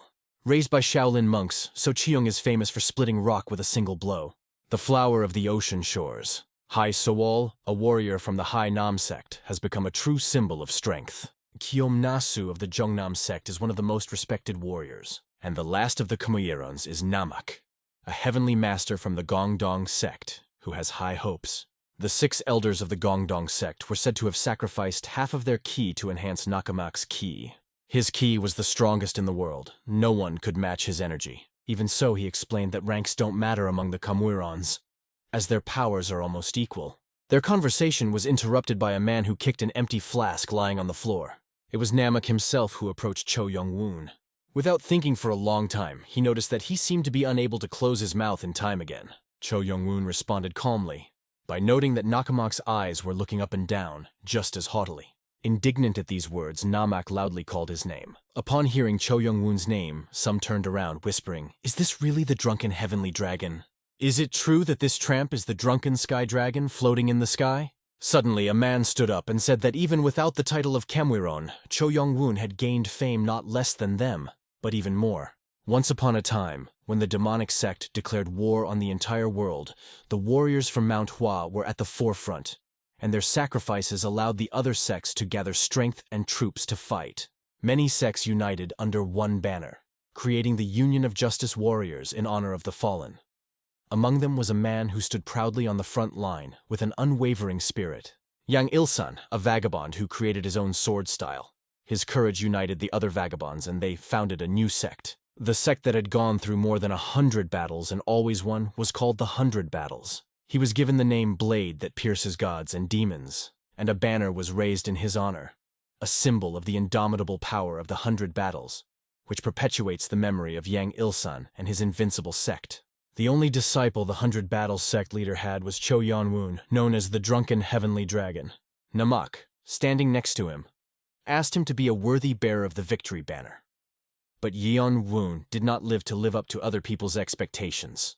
Namak glanced at the boy at the opposite table. Perhaps he was his friend? They exchanged a few more words before the big man simply asked Yeon-woon to watch his tongue. If he came here just to get drunk, it's better to do so than to make a mess. Leaving them at the table, Namak took another look, warning that he would be watching. "You cocky, stupid boar," Cho Young-woon said when he was alone with Damho. Calling Damho his friend, Cho asked why he was so quiet. In response, Damho asked in surprise how long they had been friends. It didn't matter to Cho. He believed that if you feel awkward, then you should just become friends now. He laughed heartily. In these 30 years, Damho had never heard anyone call him a friend, and no one had ever spoken to him so sincerely. From under his black hair, he asked, "What? Do you like me?" Cho Young-woon understood that the question arose because of Damho's concern about his injured leg. More specifically, Damho was worried that Cho would be ashamed of him because of it. Cho understood well that each of them had their own problems. But did it really matter? More importantly, many people live with pain in their hearts. Looking at Cho, Damho saw no lie in his smile, only sincerity and warmth. At that time, food was being prepared in the small kitchen where work was boiling. Everyone around admired the young chef, considering him amazing. The way in which he controlled the fire and prepared the food was admired by all. They discussed among themselves when they would be able to reach the same level of skill. No one had even come close to making anything like it, but one of them thought that he could too, if he were allowed to stand behind the stove. However, everyone thanked the young chef for helping them finish their meals on time. The boss gratefully agreed, followed by his assistant who also agreed.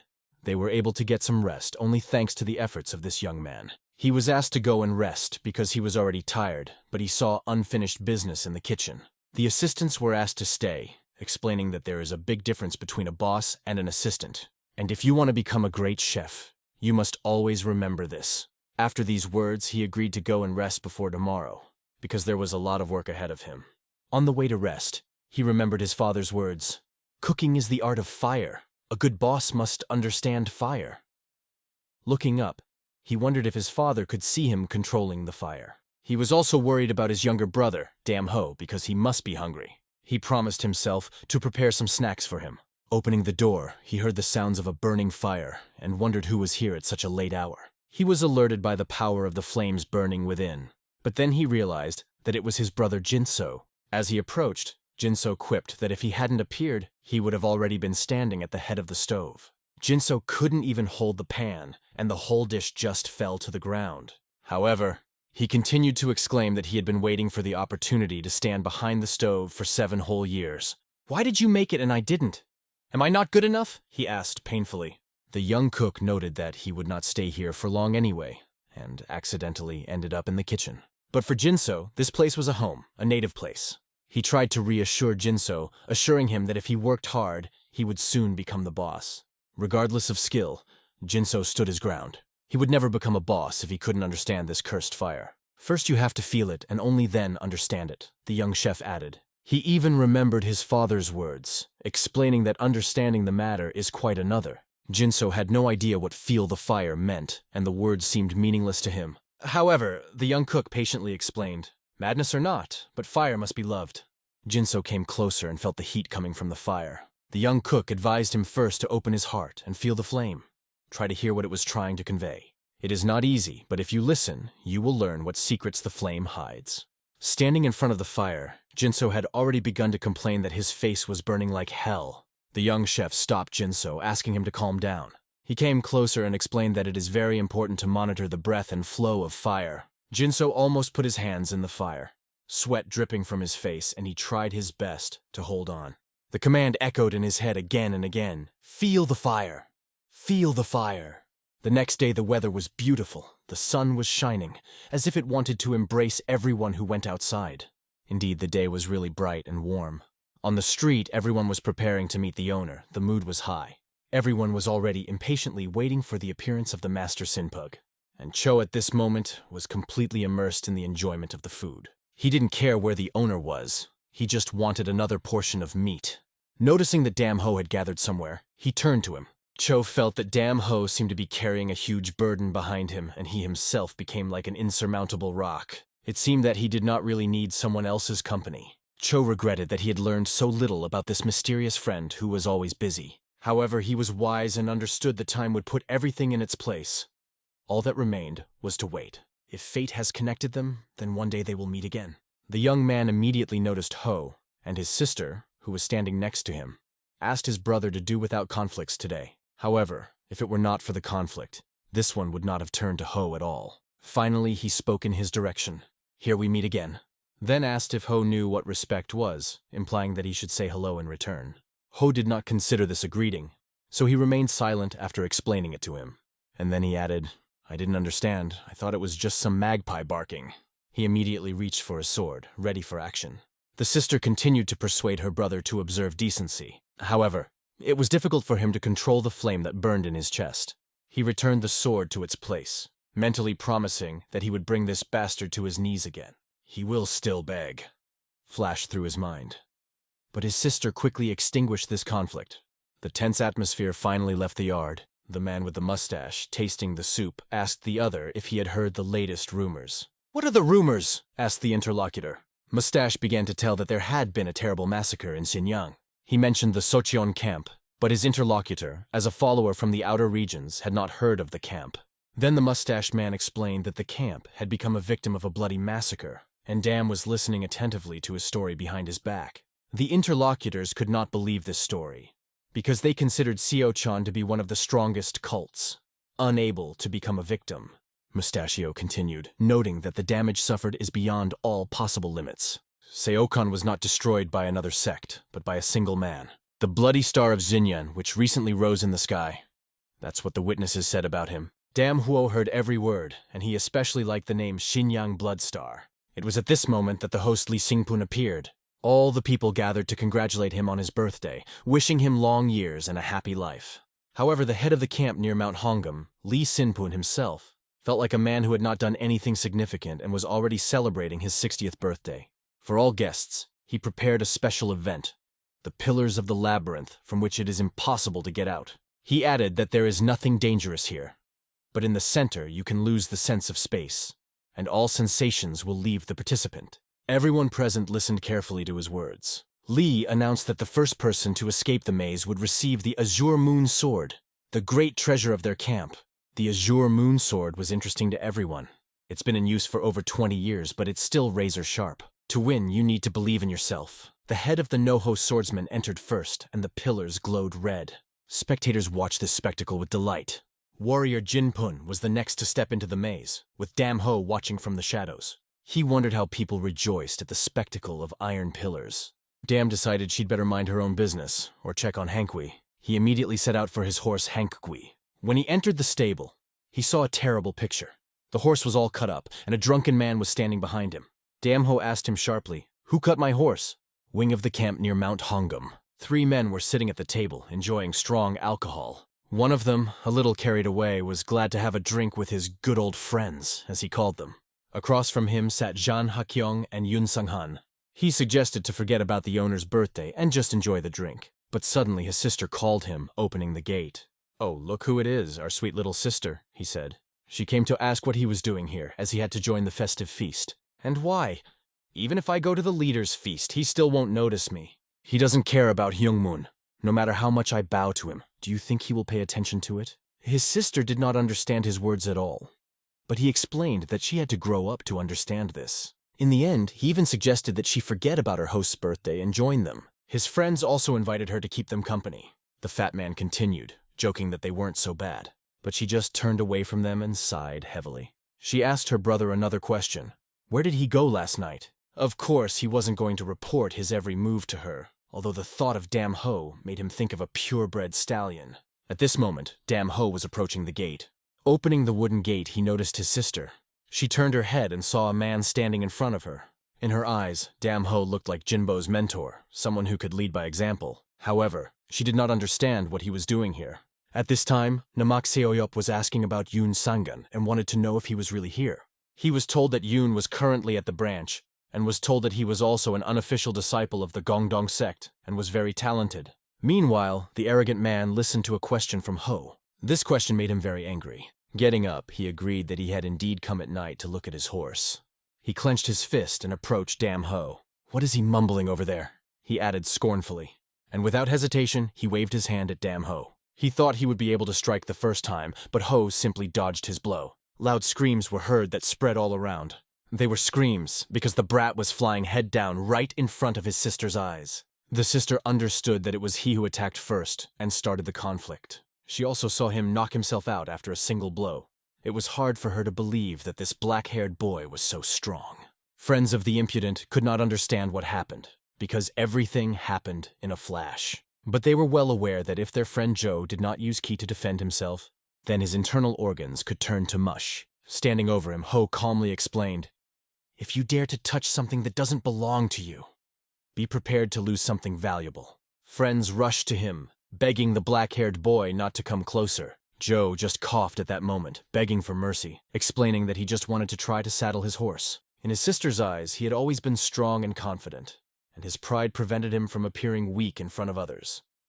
But now he begged for mercy. One of Joe's friends approached Ho. He asked how he was able to attack a person in the camp, and immediately asked to stop this conflict. He introduced himself as Wen Sanghan of the Gongdong Sect, a friend of Joe. However, Ho did not understand what he meant by this. He hinted that he could not just stand and look at the situation from the side, and as a disciple of the Gongdong Sect, he couldn't simply avoid a fight even if the opponent showed his strength. Dam Ho didn't really care who was standing in front of him, but he started talking again about his pride and how it does not allow him to just stand aside and watch. He stated that as a disciple of the Gongdong Sect, he cannot simply take and run away from the battlefield, even if the enemy is stronger.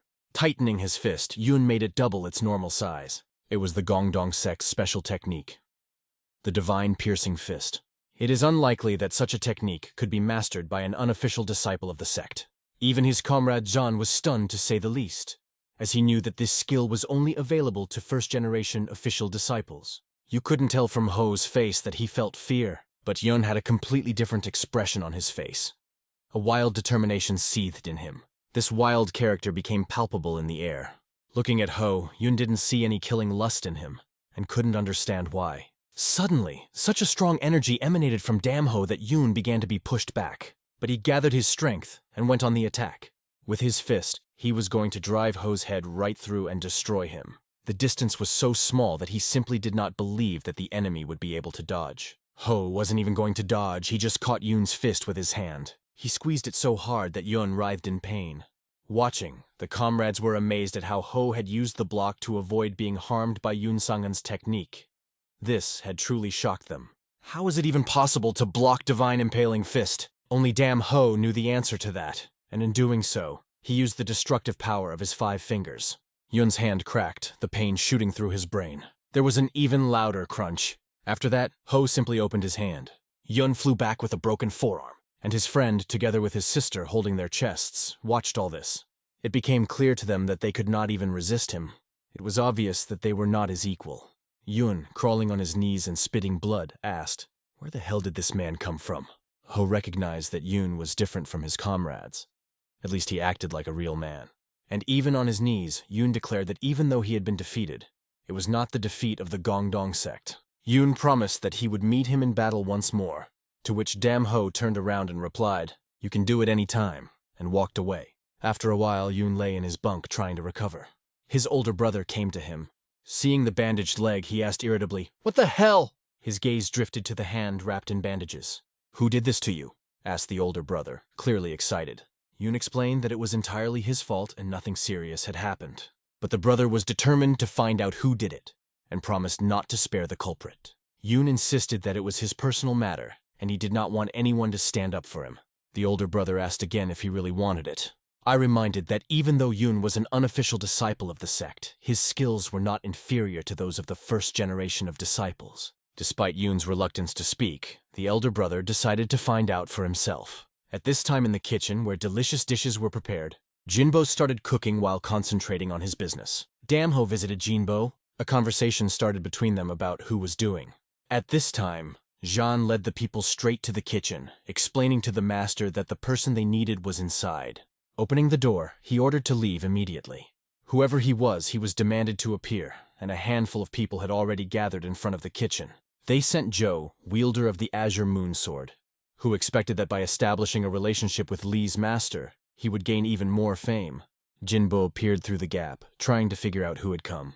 It becomes clear that they came for Ho, who was sitting quietly at the table. Dame asked Jean to stay put, and he himself, slowly, limping, went to the door. Seeing him, the crowd immediately began to react excitedly. He was the one everyone thought was a complete scoundrel. But Ho, absolutely fearless, just walked through them. Jan warned Zhou that this guy was incredibly strong. Zhou, thinking only of improving his reputation, asked Ho if he couldn't have solved everything with words, and why he did it. Ho only had one question in response. "Did I attack first?" Jan interjected with his shrill voice and asked Ho if he had attacked Zhou for no reason. And he continued to ask whether Ho would not deny it. Zhan began calling him a man who was undoubtedly of the evil faction, and urged everyone to look at his obvious desire to escape. He then went on to talk about Ho's terrible fist, which he believed showed mastery in the dark martial arts. But Ho did not let him finish, and decided to show his fist in action. Blood splattered in different directions as the fool was reeled in by the energy of the blow. He flew back from a powerful blow. The others immediately ran up to him, drawing their swords. Did he kill a person in this camp? After that, everyone rushed at him, trying to stop him. There were orders to kill him and stop him, but Ho wasn't about to let them do it. They began to annoy him, and behind all the fighters who went first, Zhou stood. His eyes saw blood flying in different directions. He gritted his teeth and began to draw his sword from its sheath. He said to himself, "It doesn't matter who you are or where you're from, I'll cut you to pieces." He thought about authority again, and understood that being the owner of the Azure Moon Sword was not enough to gain true respect in Murima. As he began the attack, he told himself that there was nothing to be afraid of, and that he was now just as human as anyone else. He focused all his strength on his sword. Damn Ho tried to block this blow with his bare hands, regardless of the sharpness of the blade. Joe saw this and thought that now Damn Ho would lose his fingers, and that would be when he would understand the true power of the Azure Moon Sword. But something did not go according to plan. By some miracle, the fingers did not fly in different directions. On the contrary, Damn Ho calmly spoke the name of the sword. Azure Moon Sword? He asked, raising his sword higher and higher. Joe was convinced by this point that this sword was capable of cutting through anything. However, it seemed that something could still stop him, even though Joe was sure of the strength of the blade. But his plan fell apart when the sword shattered into pieces. Damn Ho simply broke it in two. One half remained in his hand, where the sharp edge of the blade was. Damn Ho, this time in no mood for mercy, decided not to spare his opponent. He simply stuck the shard of the sword into his forehead. There were still people around who saw this and watched as Joe fell to the ground. Each of them could be seen pointing their sword at Damn Ho, but their legs were shaking. "Run if you want to survive," he said calmly. Several corpses around him made his words very convincing. Suddenly, someone appeared who forced the fighters to move off the road. Standing behind them was Li Xingpun. No one dared to ignore his words. The host made his way through the crowd and walked straight to Damn Ho standing in front of him. However, even he didn't know where to start, because having lived his whole life in the world of warriors, he had never seen anything like this. He felt as if he were standing in front of a beast that could tear him apart at any moment. But he still dared and said, "It doesn't matter what the reason was. There is a sacred prohibition against killing in the camp near Mount Hongam. If you surrender voluntarily, we promise to conduct an independent investigation." Damn Ho looked completely indifferent to the chairman's words. Li, as a leader, gave him his promise. He promised that they were not interested in where he was from or who he was. After hearing this, Damn Ho calmly replied, "Those words are empty lies." Li could have expected any answer, but certainly not this. When he questioned, Damn Ho repeated the words without any hesitation, and that's when Li got really angry. "You seem too self-confident to rely on your strength like that," Li said. However, he tried to persuade Damn Ho to surrender to avoid conflict. To frighten Ho, he released his energy, displaying its power. Appreciating this, Ho only asked, "When was the last time you fought? And when was the last time you spilled the blood of an enemy with your own hand?" Li remained silent, and Damn Ho answered for him himself. "It seems like it was a long time ago." Without hesitation, he explained, "I understood everything from the beginning." "I realized you're just a coward." The mustachioed head was speechless, stunned, and silently listened to Damn Ho's next words. "In all these years, you haven't even shed the blood of the enemy with your own strength," Ho added with undisguised disdain. Damn Ho continued, "You are like a tiger hiding in the forests, a tiger that has voluntarily shut itself off from the world. A true predator would never do that. A tiger that has ceased to be a predator has itself become prey. You hid in your forests, closed yourself off from the world. You are no longer a tiger, but you only pretend to be one." No matter how hard Li tried to hide his fear, he was still shaking. Hearing this description from Damn Ho, he felt every word. Deep down, Li knew it was true. He was just an old man who hid behind four walls and was afraid to fight. Li couldn't say a word in response. Suddenly, someone else appeared and asked Damn Ho to shut up. It was Master Nam of the Gongdong Sect, the Heavenly Master. Celestial Master is one of the 9 chosen talents of the Kamwirans sent by the heavens. His name suited him. The energy emanating from him was incredibly strong. Li had heard that the Heavenly Master's key power was unmatched. That is why he was called the Great Disciple of the Gongdong Sect. A huge amount of ki could be felt from him, which everyone around could feel. Others believed that his arrival was their salvation, and that now Damn Ho wouldn't dare to act so recklessly again. Just by looking at the Heavenly Master's hands, one could be struck by the energy concentrated on them. Master Nam thought about how people like Damn Ho caused trouble, and decided to introduce himself to the black-haired man, saying that Yoon, who was beaten by Damn Ho, was his disciple. It didn't matter at all to Damn Ho, and he didn't see anything special about it. The owner continued, "I heard everything. I heard that Zhou Sanchun tried to steal your horse. Is that true? Sanhan says this matter is your personal war and you should take responsibility for it." Heavenly Master thought the same, but still believed that Zhou and his friends had caused trouble. But this does not mean that his people can be treated like this. And he pointed out that there are rules in the world. Ho listened to him calmly, showing no emotion. The Heavenly Master began to speak about one of the rules to follow. Don't kill someone who doesn't cause trouble. Ho waited patiently for further explanations. Heavenly Master invited him to go with him to the Gongdong Sect, promising a fair and just judgment. He stressed that no one would cause new problems this way, But the word fair aroused special curiosity in Damn Ho. He said that the decision will be made by the head and elder of the sect. "This is the last piece of advice for you," the Heavenly Master added. Ho asked what would happen if he refused. In response, the Heavenly Master released his energy and replied, "If you don't accept my offer, then the only thing left to do is fight." He himself did not expect that there is a person in the world who can withstand his onslaught. Clenching his fist, he warned Ho that he had better go all out if he wanted to survive. He set the conditions. "If I win, I will take you to a sect where you will receive severe punishment." "And if I win?" asked Ho. The Heavenly Master promised that no warrior in Hans would ever oppose him again, no matter what happened. He swore the honor of the Gongdong sect and asked Master Li if he agreed to these terms.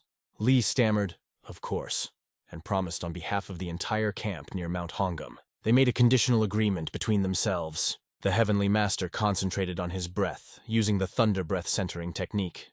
It is said that by mastering this technique, one can gain the power of thunder itself. Legends testify that this power has no equal in the world.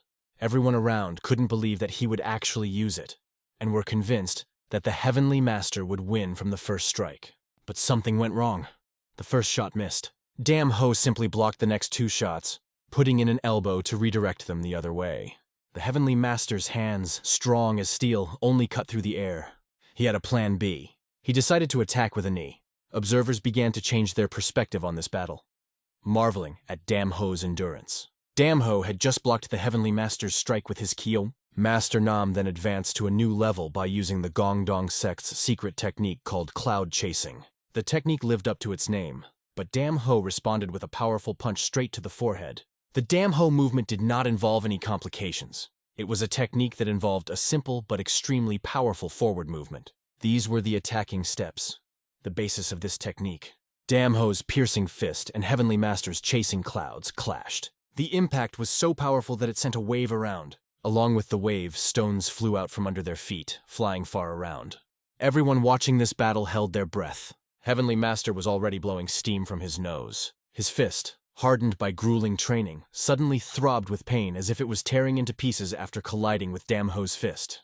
He managed to block the impaling fist, but this was the first time his fist had been stopped since he started using the technique. None of the warriors could last a second in battle with him, and everyone trembled with fear just by looking at him. The master held his hand, which began to tremble with pain. Gathering all his strength, he squeezed her even tighter. Meanwhile, Damn Ho tried to think of at least one opponent who had gone this far in battle with him, but he couldn't remember anyone. His emotions seemed to turn to ashes. However, now in the midst of the battle, he felt pleasure and even began to laugh, which angered the Heavenly Master even more. He changed his fighting stance and released his ki again, ready to teach the young brat who in his eyes had crossed all limits. Damn Ho began to take on a completely different appearance, taunting Heavenly Master that the followers of the Gongdong sect had too much pride. Probably it is because of the status of one of the 9 great sects. But is status so important? He scoffed.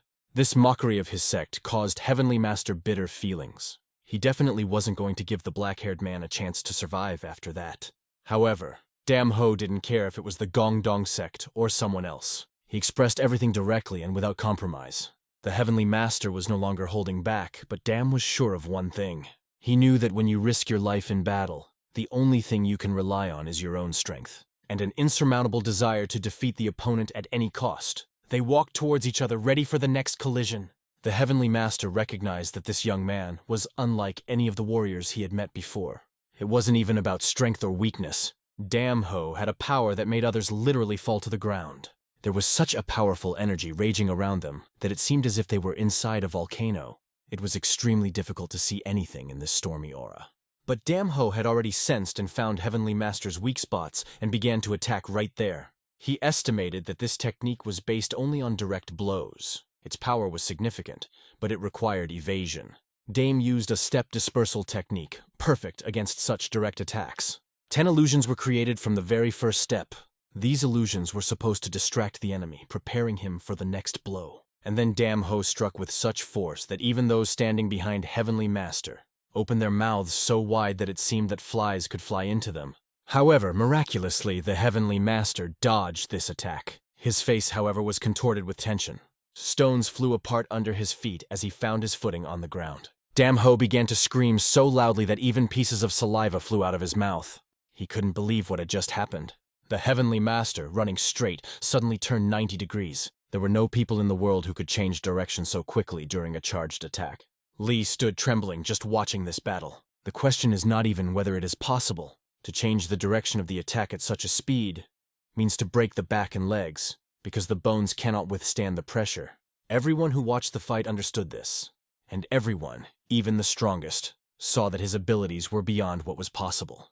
Every movement of the Heavenly Master was evaluated with fear, realizing that he would become their terror. Heavenly Master decided to finish off Damho with one blow, otherwise he would become a serious threat. He could also add ki to his punches and end the fight with a single punch. The red glow began to dazzle the eyes. Demon's Wind Fist was the next technique used by the Heavenly Master. It was a secret technique of the Gongdong Sect. It made those who were injured feel their bones turn to dust. Bones and skin were not left intact afterwards. At this moment, everyone understood that the Wind Demon Fist was a Heavenly Master's secret technique. Previously, they had only heard rumors that this technique of 12 precise blows was capable of destroying even a soul. The Heavenly Master was approaching Damho, preparing to use this technique. "It's suicide!" shouted people from the crowd. But while scowling, the Heavenly Master continued to strike, and from Damho's view, his fists seemed to get bigger and bigger. It was possible to die just standing next to someone using this technique, and Damho didn't even dodge. However, he had no intention of dodging punches from the start. It was hard to believe, but his body seemed to react exactly, deflecting all the ki that came out of the Heavenly Master's fists. The Heavenly Master was sure that the ki in his punches would cause great damage to Damho, but it didn't take him long to realize how wrong he was. Gyomguja is a technique that Damho learned from observing the beetle. Damho's powerful attack was accompanied by the Gyomguja technique and an offensive step. The key point in this technique was the piercing fist. Damho's fist was approaching Heavenly Master's face.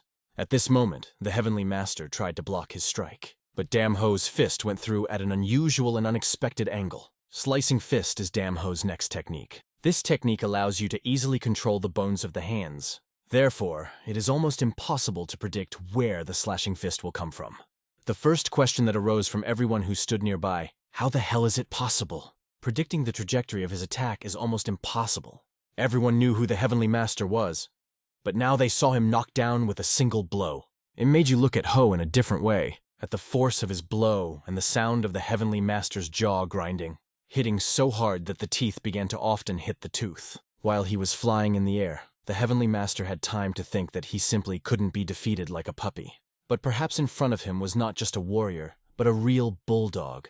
A bulldog or a fist as strong as a diamond struck the decisive blow. But the Heavenly Master had another trump card, the directed breath of thunder technique. Li noticed that the Heavenly Master had reached the 7th level of Thunder Breath Mastery. To reach the 8th level, hard training alone is not enough.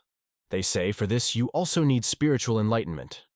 But even the 7th level is far superior to other arts. The Heavenly Master was definitely extremely powerful. The crowd began to fall back, knowing that if they fell under Thunder's technique, they would not even be left with ashes. At this time, the Heavenly Master was angry with himself for not being able to reach the Thunder final stage. However, the Heavenly Master could still use the lightning nail technique. Damho only saw clumps of energy in front of him that looked like lightning, and the sound was the same. A dome formed around the Heavenly Master, which did not even allow normal standing next to it. Damho began to gradually retreat as he spoke. "Come on, Thunder Breath!"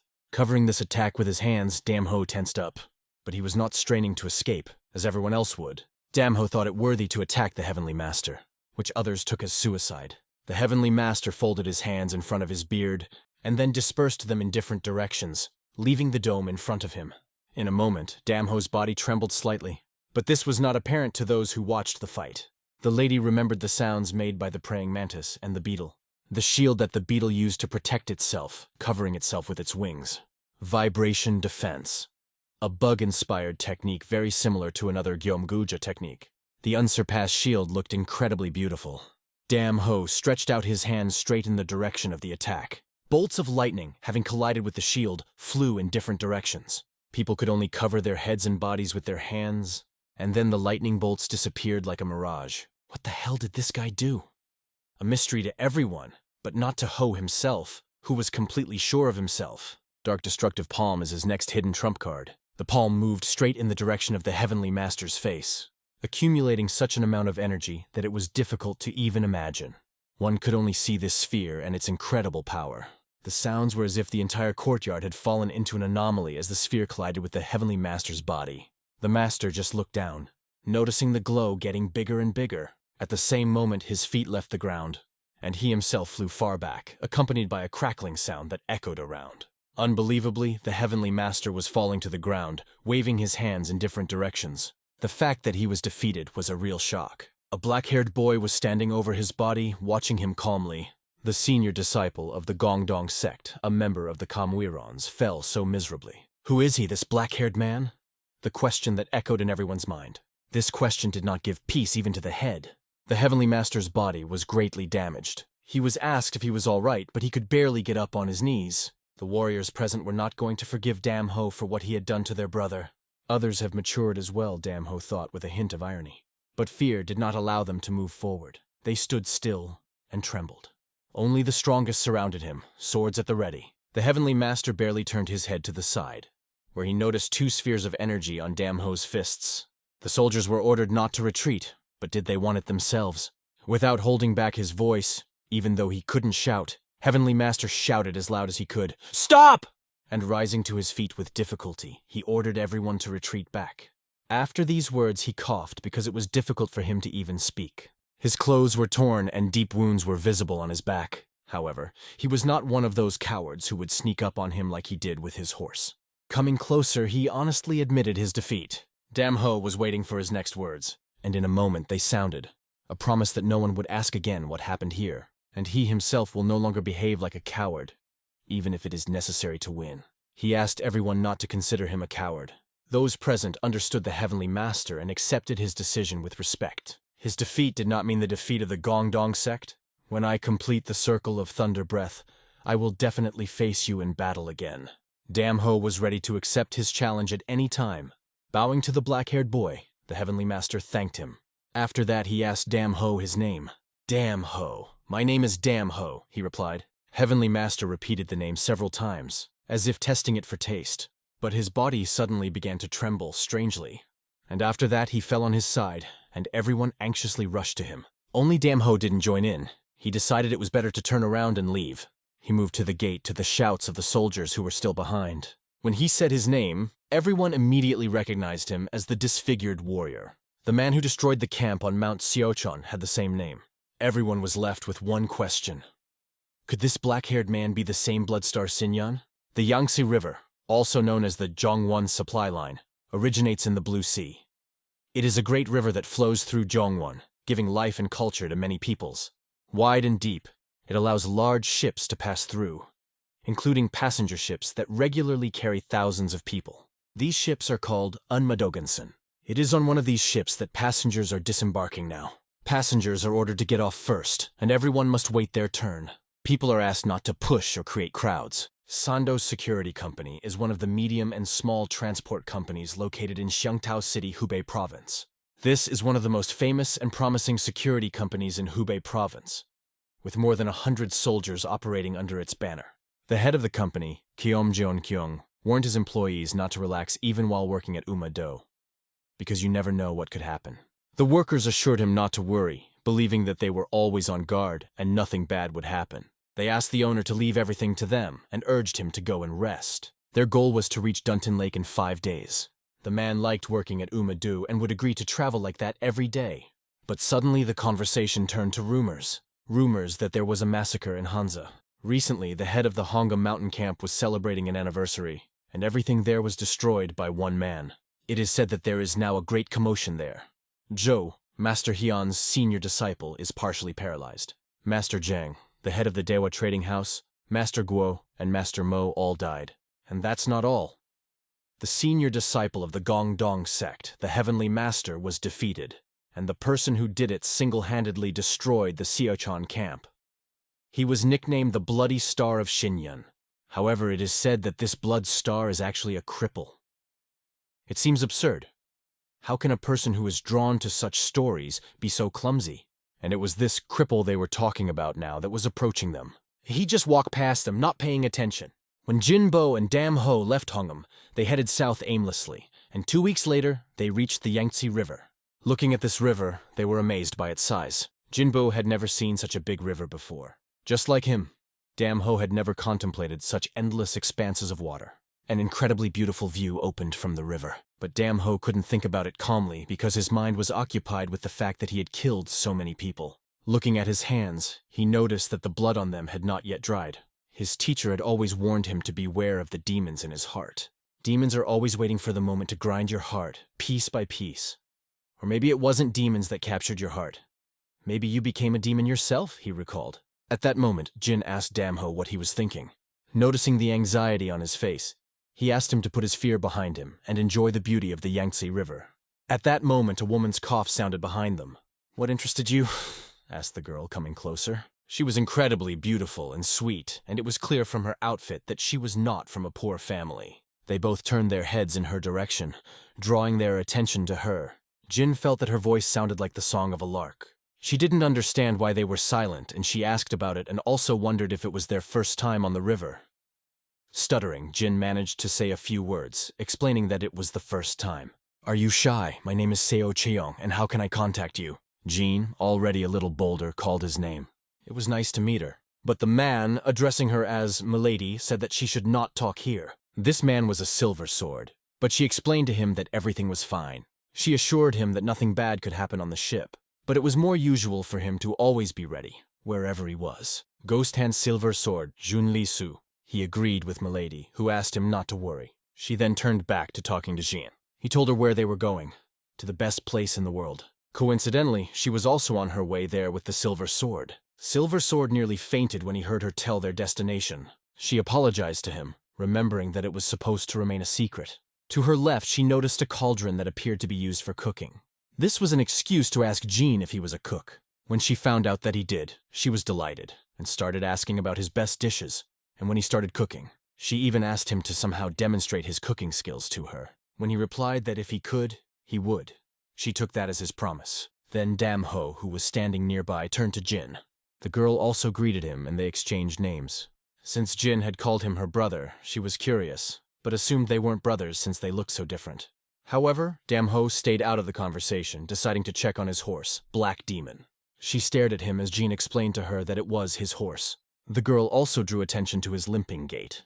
Dam Ho was already walking down to where his horse was standing. Worried that he might be bored, he went over to cheer the horse up a bit. The horse, of course, did not know human language, but it certainly understood Dam Ho. He asked him to be patient a little longer, and he promised that when they arrived, he would let him run to his heart's content.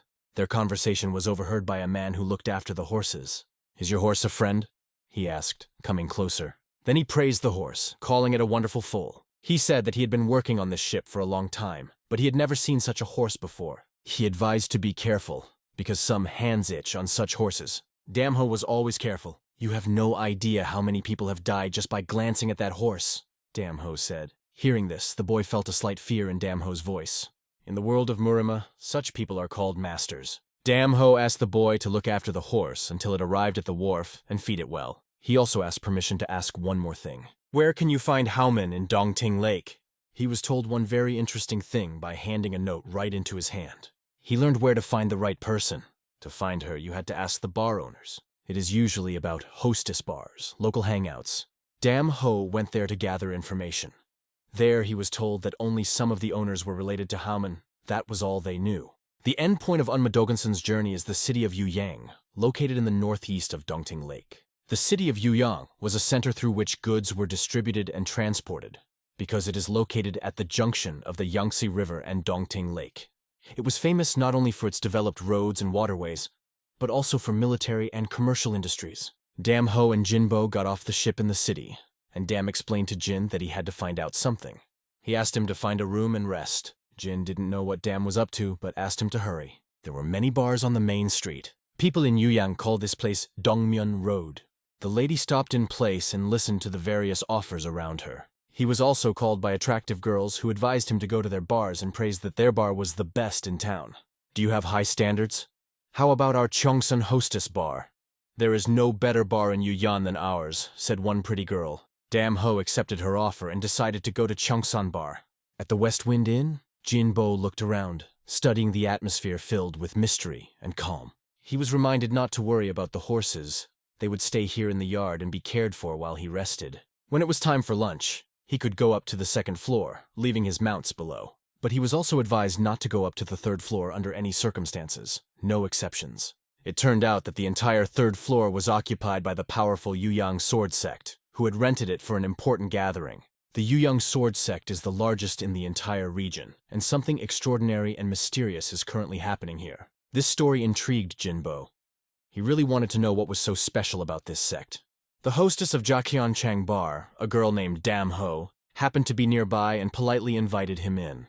She suggested that he wait here and offered to sit at the table for convenience. When she asked if he had any special requests for service, he surprisingly replied, "What about you?" The girl immediately blushed, not expecting such an answer, and he handed her something unusual. He placed a thing on the table, a quartz stone that shone like a real treasure. At the sight of such a precious thing, the girl thought for a moment, amazed by what she saw. Now in her eyes, he was different from the usual guests who came here every day. In addition, his gaze had a menacing expression, which only emphasized his special status. The girl involuntarily thought that she did not belong to those who could handle such a man. At that moment, another girl came in and remarked with some trepidation that the guest looked quite frightening. Damho turned his head, looking at the newcomer curiously. The girl who had just arrived forced the previous one to leave the room, saying that she would not be able to handle such a situation. From her tone, it became clear that she was in a higher position than the previous girl. After she left, she asked Ho where he was from because she saw him here for the first time. Dam Ho dismissed the question as unimportant. She insisted that it mattered, but he stood his ground. "Then what is important to you?" she asked, trying to understand his motives. Dam Ho replied that he was interested in the fact that this place was one of the Haoman's hideouts. Hearing this, she was visibly surprised, because only a few people know that the Haoman branch is located here. Even among the bar staff, the place's connection to Haoman is known only to a select few. She, of course, immediately asked how he knew about it. Ignoring her question, Dam Ho moved on to the subject of the previous girl, noting that she obviously had martial skills. Finally, the madam admitted that the girl had indeed been sent to train her ability to judge people, and confirmed that this place was the Haoman branch. At first glance, she recognized in this stone a quartz of the highest level, which is rarely seen. This led her to conclude that a man carrying such a jewel was either incredibly generous or recklessly self-confident. At that moment, she introduced herself as Ki Yua and of course asked what he should be called. Then he said his name without hesitation. This name seemed to her strange and such that it is impossible to forget it. However, it was not this that bothered him more, but what he had been looking for many years. About 17 or 18 years ago, a group of bandits was active in Shanxi province. There were 37 of them, although eventually 36 remained, one died, and they all had horses. Their leader was a man in his 30s with a Nan sword and a scar on his left cheek. He should be about 50 years old now. Kai Yuhua didn't understand why he was asking her about this. He answered her question cryptically. "Find him," he said, without any explanation. He then clearly dictated the rules, adding that he didn't care how long it took. His words sounded to her not as a request, but as an order that could not be refused. "Find him at any cost," he added, already opening the door. After that, he slammed the door loudly, leaving her alone with his request. His indomitable nature made her hold her breath as she considered what she heard. Back at the closet, Kiyua asked Sealhe, "What do you think about all this?" The door slowly opened, and a figure in black appeared behind it, its face hidden in the darkness. Soli replied that the situation is not easy. She is ready to try to help, but warned that it will not be easy. Soli also asked Kiyuhua if she didn't think his look was scarier than snake venom. Kiyuhua began to tell that a few days ago they had received extremely valuable information. The legend of the crippled warrior. It was a story about a warrior who single-handedly destroyed the camp of the Socheon Uyghurs, a group that claimed leadership in Xinjiang province. At first, she could not believe this story, thinking that it was just fiction. But later rumors arrived that confirmed the improbability of this story. He defeated a heavenly master from the Gongdong sect in front of hundreds of people at the Ugri Hongam camp in Gansu province. "Bloody Star Xinyang," Yuhua said, realizing that the Yuyang sect would do everything possible to fulfill this man's request, until he turned to someone else. After a while, Dam Ho was already at the inn again. He sat at the table with Jin Bo, listening intently to his stories. Jin Bo told a lot of what he had heard before, but most of his stories were about food. He also mentioned the people he liked, especially when they enjoyed the food he had prepared. However, Dam Ho's attention was drawn to another couple of people at the next table. They discussed that only one sect in Yuyan wore sword-shaped embroidery. They were warriors from the Yuyang sword sect, and their conversation could be heard even from a distance. Warriors, holding their swords, walked past people, drawing attention to themselves. The swords looked incredibly beautiful, and their clothing was striking in its exquisite design with prominent embroidery that stood out from the crowd. One of the warriors said, "I am Jin Yangsu from the Yuyang sword sect." He revealed that there would be an important event on the 3rd floor today, hosted by Mistress Gongchong, the second master of the Yuyang sword sect. And so he asked them to quietly leave the premises after dinner. The man soon began placing security guards throughout the house, making every corner secure. Jin Yangsu personally supervised the deployment of guards, even placing some on the stairs for added security. Everyone was intrigued. Who should come and why so much security is needed? One thing was clear. An extremely important person was arriving, and the atmosphere around was filled with unusual excitement.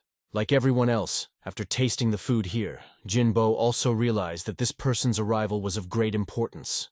Damho just responded indifferently, commenting on how delicious the food was, as if he was not at all interested in what was happening. After his words, Jinbo dismissed all unnecessary thoughts about the important guests and focused on the fragrant soup in front of him. He enjoyed every aroma of the spices that complemented the rich taste of the dish. One of the guards approached them and asked them to finish their lunch and leave the premises. Jinbu tried to come up with some kind of excuse, but couldn't come up with anything clear, and Dam Ho sat in silence. The guard threw a few more defiant phrases that only heated up the atmosphere. Dam Ho barely contained his emotions, trying not to react. Suddenly, an announcement rang out. The second master had arrived. All attention was instantly focused on the door, and each of the warriors bowed their heads in a respectful bow. As soon as he entered, the master immediately asked, "What's wrong with Miss He?" When the hostess was informed that Miss He was still on the way, it caused him some disappointment. Sword Sect second master. Yu Young was outraged that he would have to live in a hotel instead of a top-class luxury apartment. Jin Yangsu bowed low and apologized, explaining that all the suites were booked until next month. "Well, let's see how much longer you will test our patience," said the host with a hint of displeasure. Jin Yangsu was quick to excuse himself, noting that these rooms were also comfortable and the food was exquisite. He also informed that all preparations for the reception of the guests have been completed and the menu is ready. Looking out the window at the view of Lake Daunton, the owner was finally satisfied with the view. He was worried that Miss He would also like this choice and comfort. Word soon spread that she had arrived. The Yuyang sword sect greeted her with due honors. The first thing she asked was whether the second master had arrived. She was invited to follow them and led to her destination. She, with a serious expression on her face, listened carefully to their words. Under the interested eyes of people, she climbed to the 3rd floor. Who is she, if even the master greets her with all honors? Those present were surprised. She was a woman, like a beautiful flower in the middle of an endless ocean, a flower that knows no bounds. Her name was Hiso Wool, and she was known as the witness of the endless ocean. The only woman among the Khmerons who stood on the same level as the other 8 dragons. A warrior, brought up on the island of Hinam, where she grew up under the supervision of elders. Hainam Island is a large island at the northernmost point of the Zhongwon map, where the High Sect rules everything. However, because the island is located so far from the center of Zhongwon, the High Sect is not included in the 9 great sects. It is rare for the warriors of the High Sect to leave the island's borders, and their appearance in Zhongwon marks the beginning of a great storm. Currently, Sovol is the only female warrior sent to the continent. This means that she is extremely strong. When she first appeared, many men, attracted by her beauty, tried to approach her, but none of them survived. For unknown reasons, Sovol continued to advance north, engaging in many battles and winning each one. So she got the name Flower of the Endless Ocean, and was included in the list of Kamwairans. At that moment she entered the room where the second master was waiting for her. He happily greeted her, sparing no words about her incredible beauty.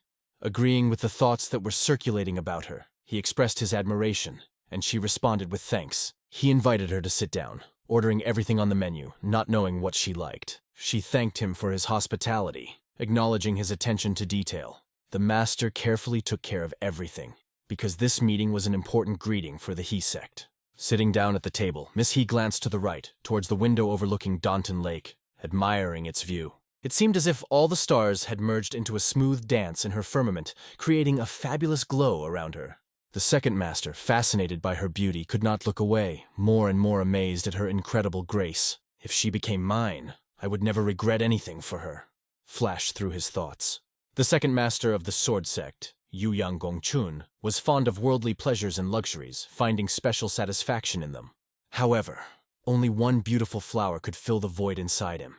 Sovol became the missing fragment that he had been looking for years. At that moment, he ordered one of the servants to bring what had been carefully prepared. It was a gift for the girl he was asking to accept. In the box lay an exquisite blade, beautiful in its craftsmanship. He called it only a sign of his sincerity, putting all his feelings into the gift. This sword was forged by the best blacksmith in Hunan province, Gong Yaje, and its shine spoke of high skill. He ordered it as soon as he found out that she had decided to visit Yuyang. He proudly told her that the sword was created by Gong Yaje's special technique. She, bowing her head, calmly asked, why did he decide to make such a gift? His cheeks turned red, and he quietly replied that it was, as he had said before, a sign of his sincerity. But she firmly explained that she had not come here to accept gifts. Her visit was prompted by her interest in the reputation of the Yuyang sword sect. She didn't need such a luxurious sword. She already had her own, stained with her blood, and that was quite enough for her. She thanked him for his hospitality and care. After that, expressing the hope that he would not bother her anymore, she turned and left. He stood still, trembling with indignation, barely uttering one word, followed by another. What the hell? Rage filled him and he lashed out, smashing the table of food into pieces. The servants rushed to calm him down, but to no avail. His anger boiled so much that he grabbed a chair and threw it at the window. This meeting did not bring any benefit to her at all. As she walked down the street, she thought about a few questions that were running through her mind. The first of them? Why did the master invite her here in the first place? The next thought was that whether she wanted it or not, she would have to stay here until the next meeting. Lake Daunton and this little house on its edge looked incredibly beautiful. She gazed at this amazing beauty of the lake, feeling admiration. A light wind blew across her face, blowing away all worries. Not far away, near the town where she stopped, stood Damho and Jimbo. Seeing them, she felt an inexplicable excitement. Something in her head began to spin. It seemed to her that she had already seen them somewhere. And then she remembered Thotel inquiring wind. Looking closer at this black-haired boy, her thoughts froze. At one point, she was overwhelmed by various mixed emotions. All because she had never seen such deep eyes. To her, those eyes seemed filled with darkness from within. There was no hint of emotion in her eyes. This look was something unfamiliar and mysterious to her. Sovol felt her palms become moist from tension. Her neck muscles tensed, and a cold bead of sweat rolled down her back. Her body reacted much earlier than her mind. She felt a strong interest in this man. Who is he? Suddenly, one of the fools behind her ordered the other two to get ready. The men began to draw their swords, preparing to attack.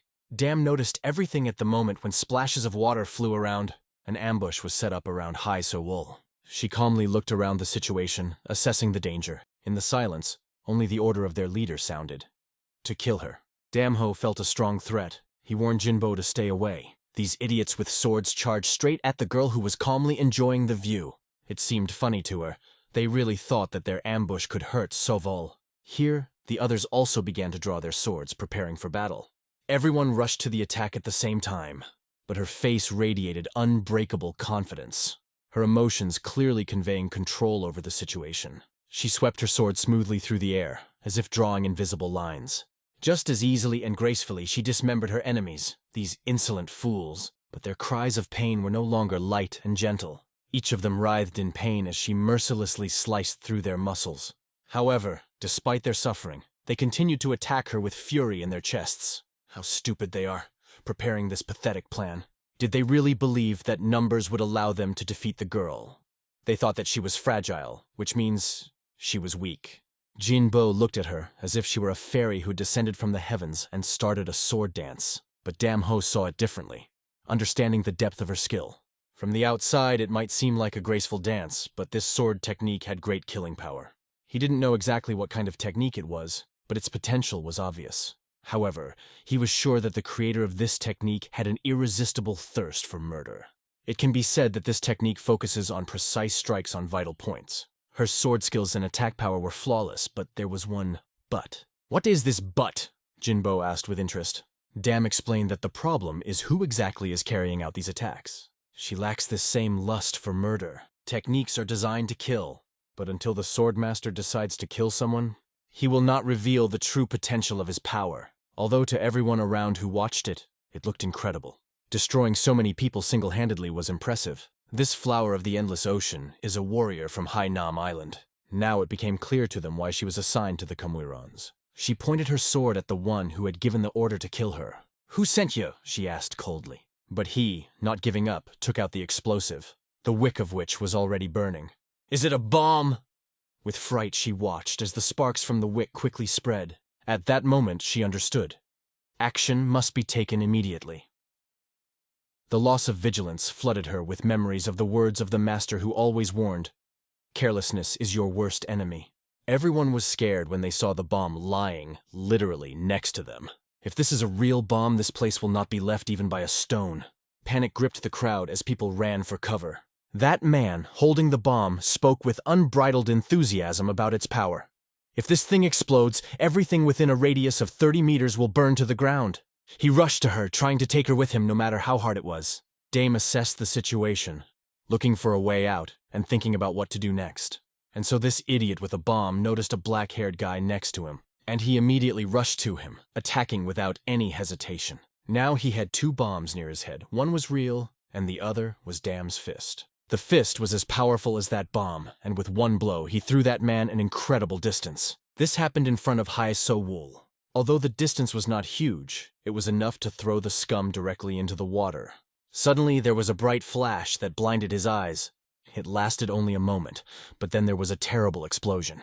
Dam was still in a lunge position, as if he had just fired, his energy still intense, as if he was still feeling that powerful blow. The explosion rang out, and the panic on people's faces became more and more vivid. Everyone wanted to escape from danger. "Run faster!" calls were sounded, and the crowd, like a flock of confused birds, rushed in different directions, saving themselves. Shards of trees, torn apart by the explosion, rose into the air, flying in all directions like fragments of some other world. The blast wave was so powerful that even the splashes of water that came out of the river next to the crushed tree rose into the heights. Vol was right in the center of this hurricane, among the water, trees, and debris that were flying everywhere. Like everyone around them, people lost their footing. The wooden bridge they were standing on crumbled like a house of cards, but the bomb eventually exploded right in the river, and it was a real miracle that saved many. Debris from the explosion began to slowly fall down, but the bridge miraculously remained intact. There were no casualties, although several people were injured, but they were alive. The loud explosion undoubtedly scared everyone, and only now did people cautiously open their eyes, looking around. However, Haeso Jung's gaze was fixed on one man, to the one who was the cause of their salvation, thanks to whom they all survived. This became a real discovery for her, and she immediately became very interested. Who is he really?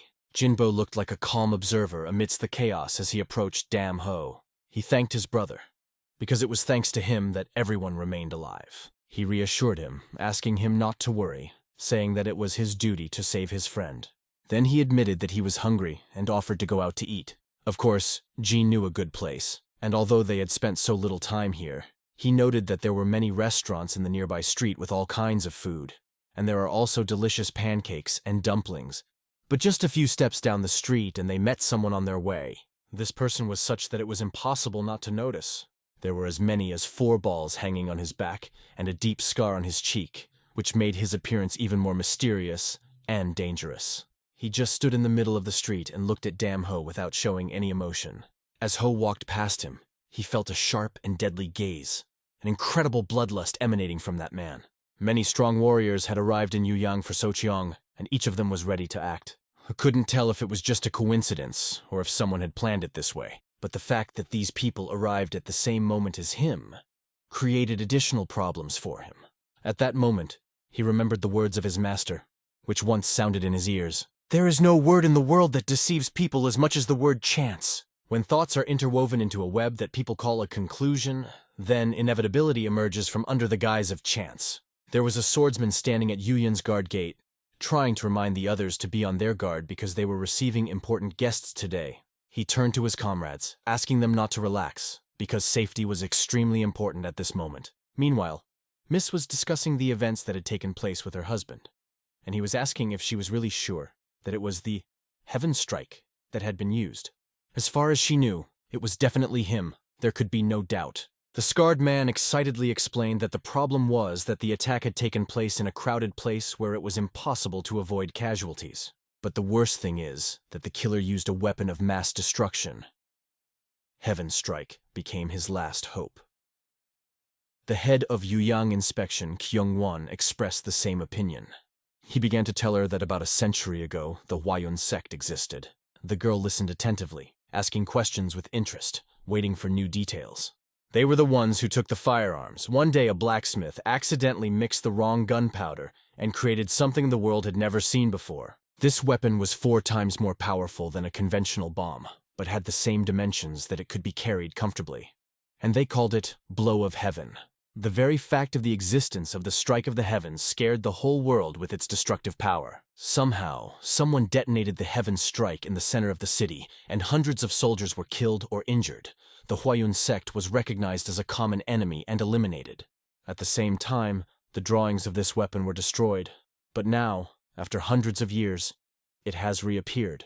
And now that the Strike of Heaven appeared in Yuyang, Kyung-won concluded that Yuyang could not handle this threat on his own. He then remembered that the Yuyang sword sect was much smaller than the Hainam sect, and he himself is one of those who stand at the head of the city of Yuyang. His job is to know every little thing about what might get into the city. First, the girl took a deep breath, preparing for the next words. Soon, the influential sects of Zhongwon will gather for a meeting at the Dongting River. He was stunned, not expecting such news.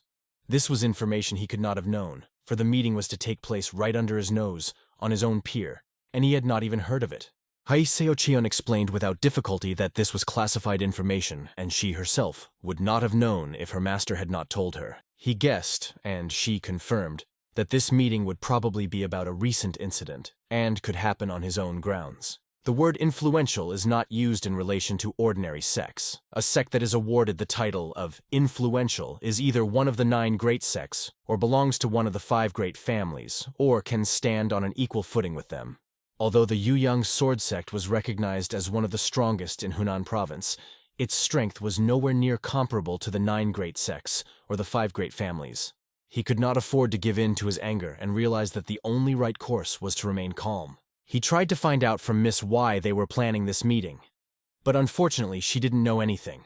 However, she promised to try to find out when exactly they will come. She offered to help, and he replied that she had better stay here until the end of the meeting. He explained that if something happened to her while she was here, he would be terribly ashamed. In the morning, Dam-ho and Jin-bo left the North Wind and went to Yuyang Pier. On the other side of Lake Dontin, the Yuyang River began its journey. It was on the Yuyang River that the famous Isobilije Hotel stood, known for its best rooms in the world. Her huge size and luxurious appearance made an impression. She looked simply grandiose and incredibly beautiful. Jinbo's father always dreamed of coming here, and now Jinbo was here alone, hoping to see the hermit chief to whom he had devoted so much of his thoughts. He shared these thoughts with Ho, who was walking up to him, but she had no idea who this hermit chief was. Then it was explained to her that this was the nickname of the great chef before Hakyun. Just think what a great cook he must be to deserve such a nickname. And they say that everyone who tried his dishes at least once could not forget their taste and kept coming back. Jinbo was eager to know what he needed to do to reach the same level of skill. And here is Isobilier. A carriage was standing in front of the entrance, and several people were waiting below. After getting out of the water, they stood right in front of the entrance, reasoning that those who visit such places must be of high status and great wealth. At that moment, 2 swordsmen approached them, asking if they had made armor. Since they did not make a reservation, they had to stay outside. They were not allowed to enter. The rules were simple. You have to make a reservation and only then you can get inside. Only those who made a reservation could enter Isobilier. But now a new question arose. What should we do next? With this question, Jinbo turned to Dam-ho and asked, "How long do we have to wait if we book now?" The healthy man replied that it would take about a month. Another added that it could even take longer. But suddenly another person appeared behind them and said they didn't need a reservation. They both turned around in sync, so surprised. And then they saw Seo-cheon. Jinbo then remembered that she had told him earlier that she was also heading here. Looking at them with her sweet eyes, she apologized for not saying goodbye that day. Her schedule had changed, and she had to leave earlier. The swordsmen were amazed when they saw her and heard her speak to them. She was the daughter of John Gabo. She was a member of one of the 5 great sects in Hunan province, and her sect maintained close friendships with Yusun Moon, the leader of the group behind Isobilier. She was a special guest of Isobilier. Then she turned to one of the swordsmen and asked them to prepare a place for them right now. The swordsman immediately agreed. She approached the boys to continue the conversation and asked how they were doing. The Silver Sword also greeted them, saying, "What an honor to meet you again." She noticed that they looked very reserved. She asked Jinbo not to be shy and offered to go on. The Silver Sword had told her that this was where they should meet the guests, but she thought it was fine anyway. Going inside, she said how much she had heard about this place, but it was the first time she'd been here. They noticed that there were many people in the hall, all dressed luxuriously, and the atmosphere was unusually refined. Since there was still a lot of time before the meeting, Seo decided to spend it with Jinbo. She led him to a large round table in the center of the room. Jinbo was just thinking about how delicious the food smelled when a man suddenly appeared in front of them and asked, "So you and Yongabo?"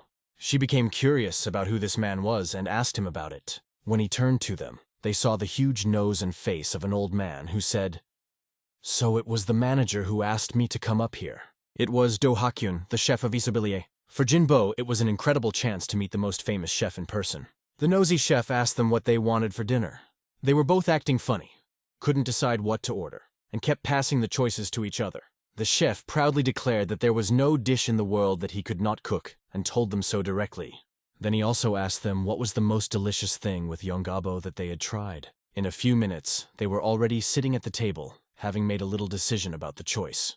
The girl ordered the 5 Dragons golden treat. It was an easy task for him, and it was interesting to find out what else she would come up with. Then she asked to prepare the rest of the dishes to his taste. The cook returned, asking them to wait a moment, and promised that everything would be ready because Dam Ho was already sitting at the 3rd table. When the cook left them, Jinbo asked with a frightened expression, "Why did you do that?" "Because this is the 5 Dragon golden treat that Jinbo cooked for me before, and it was the most delicious dish I have ever tasted." But he didn't know she was from Yongabo. Then he began to talk about her high status, and it seemed to him that he had no right to communicate with her so easily. Dam Ho just listened to this conversation, silently observing.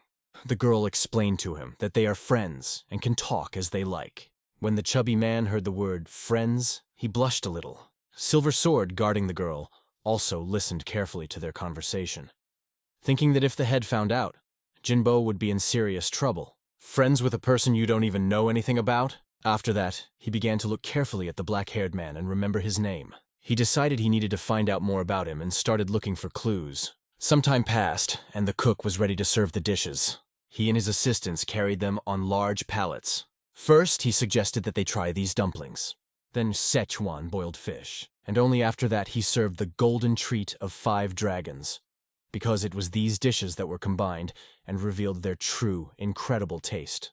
The way to eat these dumplings was unique. You had to stick a stick into the dough and pull out the meat, enjoying the excellent taste. This taste made me say only one word: wow, through the tube. The cook, with a big nose, ran around them, carefully watching their reactions. He was certain that they would never again have the opportunity to try such a thing outside of this city. Also, with the help of this tube, So sucked the meat, which added even more pleasure to the food. She thanked the cook, and now understood why he was called Chief Hermit, but his gaze became more and more alert. He waited for a reaction from the black-haired man. He ate the food prepared by the great chef, but showed no reaction. It looked like he didn't feel anything at all about the taste of this food. Chef Ochelnik, watching him, made his verdict. People like him believe that expensive food is always better, and cannot really appreciate its taste. Next was the Szechuan boiled fish. Perfectly cleaned, fried in oil, but still not losing an inch of its shape. The chubby man himself could not believe that he was eating such food, prepared by the hermit chef himself. After trying the fish, he felt something incredible. The fire was perfectly combined with the feeling of spices, and the skill of the cook created a real harmony of taste. Pulyash admitted that he had never tried anything like this before. Sue was also delighted, feeling the fish melt in her mouth, sweet but slightly spicy. Her emotions could only be conveyed through taste. The next dish was the golden treat of the 5 dragons. The chef suggested that they combine sea cucumbers, meat, and steamed vegetables together. She thought she had never tried anything like this before. The chef also invited them to come whenever they want to enjoy his cooking again, because he and John Gabo have a special relationship. After tasting a piece of this food, the whole surrounding world seemed to slow down. It was, of course, delicious, but she had the feeling that she had tried something like this before, and it was interesting to find out exactly where she had tasted such a dish before. Meanwhile, a picture of a bird singing the most melodious music in the world flashed through her head, and nothing else mattered. When the cook left a little, she turned to Jinbo and said, "Your dish is better."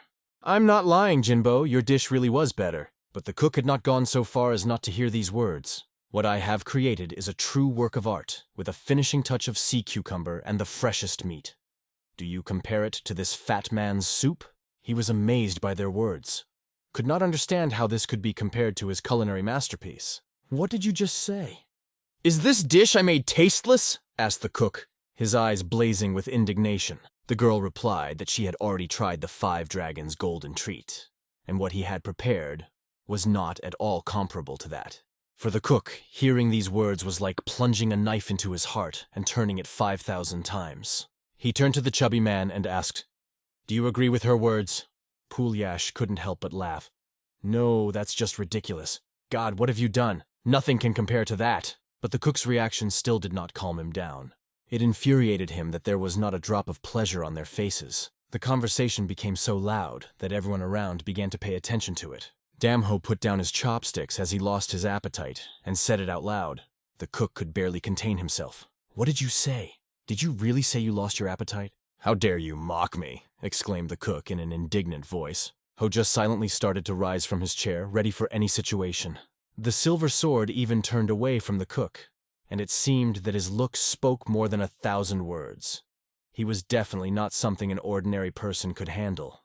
Damho, looking straight into the cook's eyes, said, "You're playing with food." The cook could hardly believe what he was hearing and repeated, "What?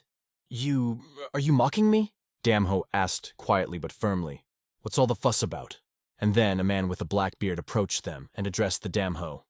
"I don't know what is happening, but your words are offensive." He looked forward to them taking responsibility for their words. He was referring to this commotion and was waiting for an explanation from them as to what was going on. It was Hayaseo's uncle, to whom the cook explained that he had been insulted. Now he was much more interested in what his niece was doing here and who these guys were with her. "Is this her company?" She explained to him that no one here insulted the food. "If I didn't worry about you, you would have finished this mess a long time ago," Seo Cheon said, looking at her niece.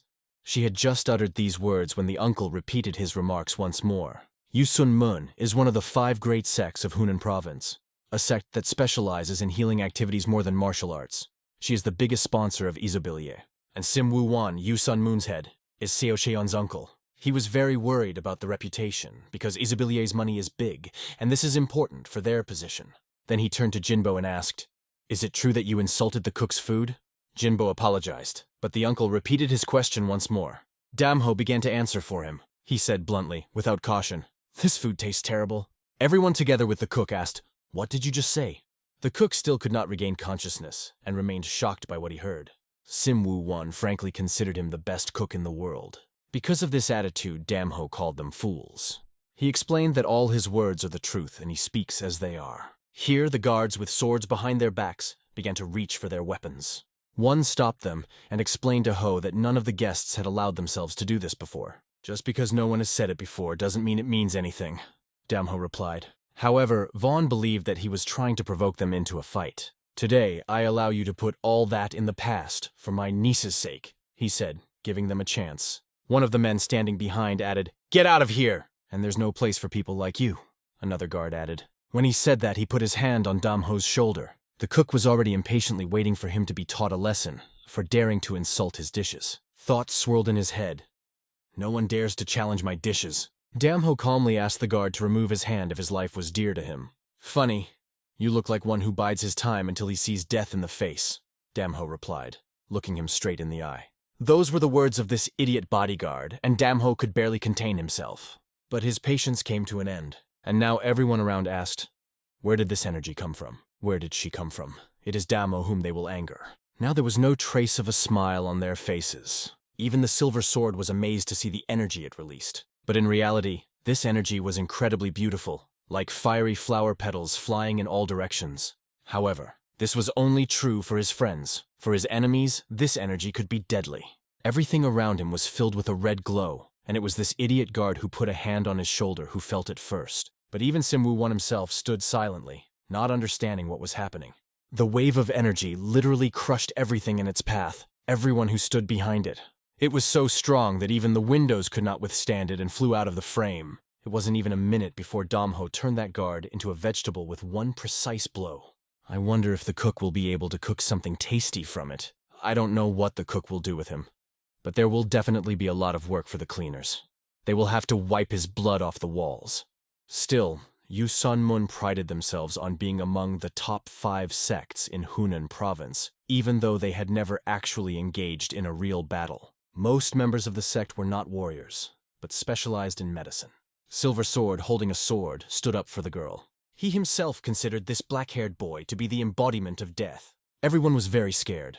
Seo-chan was reassuring Jinbo, and the girl was shaking with fear. And the silhouette of this guy really terrified everyone. His gaze was as hard as that of a beast peeking out from under his forehead, and in his eyes burned an incredible thirst for death. Sim Woo-won didn't understand why he had seen such power just now, but even his body trembled a little. A faint limp on one leg made Damho look like a crippled warrior. It seemed so absurd that he didn't even pay attention to these rumors. The man who single-handedly destroyed the Seichen mountain camp and showed his strength at the Hongam mountain camp. And she also won against Mak, the best disciple of the Gongdon sect, one of the Kamurons.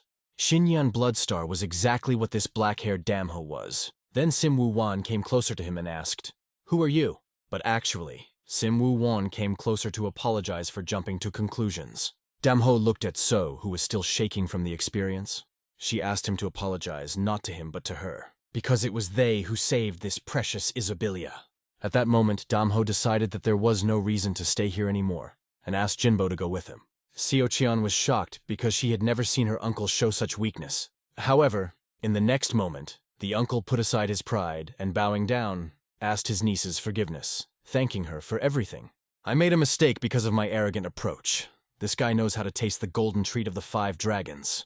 And after some time, standing in front of him, he admitted that he really had excellent taste, and even admitted that he added an ingredient to the dish to enhance the taste, not expecting that it could spoil everything. He agreed to take responsibility, but at the same time he admitted that he himself was responsible for having recklessly accused them. "I don't know how it came to this. I must be obsessed with something," he said, thinking. These were his words, and after a while Damho and his brother were already standing on the ship. The lady explained that there was a reason why he did so, because most people won't believe in hell until they experience it. He asked the chubby one to remember Yu Song-mun's eyes. This is a typical view of a person who changes his decisions depending on the situation. Such people are weak in front of the strong, but many times stronger in relation to the weak. The world is not as beautiful and bright as it seems. Sometimes radical methods are the best solution. This is exactly what Dam wanted to convey to the head of the sect. After some time, they found themselves in a guest house. Jinbo seemed to be very tired as he fell asleep immediately, as soon as they entered. Damho noticed a strange thing on the table that wasn't there when they first entered the guest house. That's why she called him strange. "Is this a message from Haomune? The people you're looking for are probably black tigers. These are the robbers who ruled Shanxi province at the time. As you said, they are a gang of robbers, notorious for kidnapping and abusing girls. They say that wherever they set foot, they brought only destruction. They are like the plague. Your ally's name is Cho Yun-sang. As you said, he has a large scar on his left cheek. There's a place not far from here called, which if you hurry you can get to in a day. This place has a playhouse run by Haomune. There's a man who claims to have been in the Black Tiger gang that frequents the place. Find him, and you'll find out where the others are." It was there that Damho immediately went, as soon as he read this message. There, men sat at gambling tables, losing their money, and some won. They had their own humorous conversations that suited their environment. One of them slammed his hand on the table. He was in a situation where he should be worried about where to spend the night tonight. His name was Chol, and he was the brother of this swordsman. The swordsman who said to him, "You fool, came again today, and was not at all glad to see you." This match was not present among the overseers and guards of the mountain house until Sanchong. Immediately after asking his brother how he was doing, he asked him to borrow money. This jerk himself, a gambler, his name was No Chol, was a former member of a famous band of robbers. He begged the overseer, as well as his brother, to lend him money and promised that he would definitely return it this time. The brother explained that unlike swordsmanship, he wasn't that good at games. But over time he agreed. Then he sent him to go and take part in his favorite game. In his head, he counted the money he had lent to this fornicator. If you put them all together, he could even become his inner servant. And suddenly the door began to open. The door opened, and a black-haired figure appeared. A young man with a lame leg, who was slowly walking towards them. The first thing that crossed Do Sangchon's mind was that the place was already too old for such visitors. Now can even a lame man come here with money? Like, as long as he makes money, he doesn't care. But being lame is too much. Due to the etiquette that existed in the playhouse, he asked one of the guards to remove him from his sight. The lady just kept going inside. How a great man appeared in front of him and began to say that this is not a place where people like him can come. He started poking his giant finger at him and asked him to clean up. Dam didn't come here to be entertained, and certainly not to hear it from some sane jerks. But without even uttering a word, he decided to deal with this scum. He figured it out, directing his attack directly into his body. This large body was pierced through by a blow of the fist, and its entrails flew out onto the other patrons. One table, on which the fate of 50 pieces of silver was decided, broke into pieces. In the eyes of others, it looked so impressive. He tore it open with one hand, which seemed impossible. Immediately, questions began to be heard. Who is this bastard? Dam Ho was only interested in one thing. Who the hell is the boss here? After voicing his question, Dam, hearing a few seconds of silence, decided to deal with the following. After gnashing his teeth at them, he was sure that someone would tell now. Well, not only the teeth, but also punch through their bodies. Just scattered this office in different directions. These morons who could just play games. With that bloodthirsty look, he killed anyone who got in his way. Du Sangjung thought at that moment, looking at this in the playhouse where only exhausted people gather. I've seen a lot, but this one, I swear I've never seen anyone with that look. After these thoughts, he realized that he could not be countered, and began to wonder if it was better to avoid the disciplinary consequences from Howman. Now it was completely impossible for him to imagine that it would end. But, in a state of trembling, he asked Damo, "Who is that?" And in response he heard only 2 words. Black Tigers. "Where is this thief from this gang?" he asked. It became clear why Ho had come here, but he was not going to hide anything from him. But these worthless words from the guard did not suit Ho at all, and he asked him again, "Where is he?" Du Sangjung turned to his brother, who was just as scared, said his name quietly, "No Chol." He only kept in his mind that these 4 men died without even moving, and thought, why did he need this guy now? A bad foreboding overwhelmed him.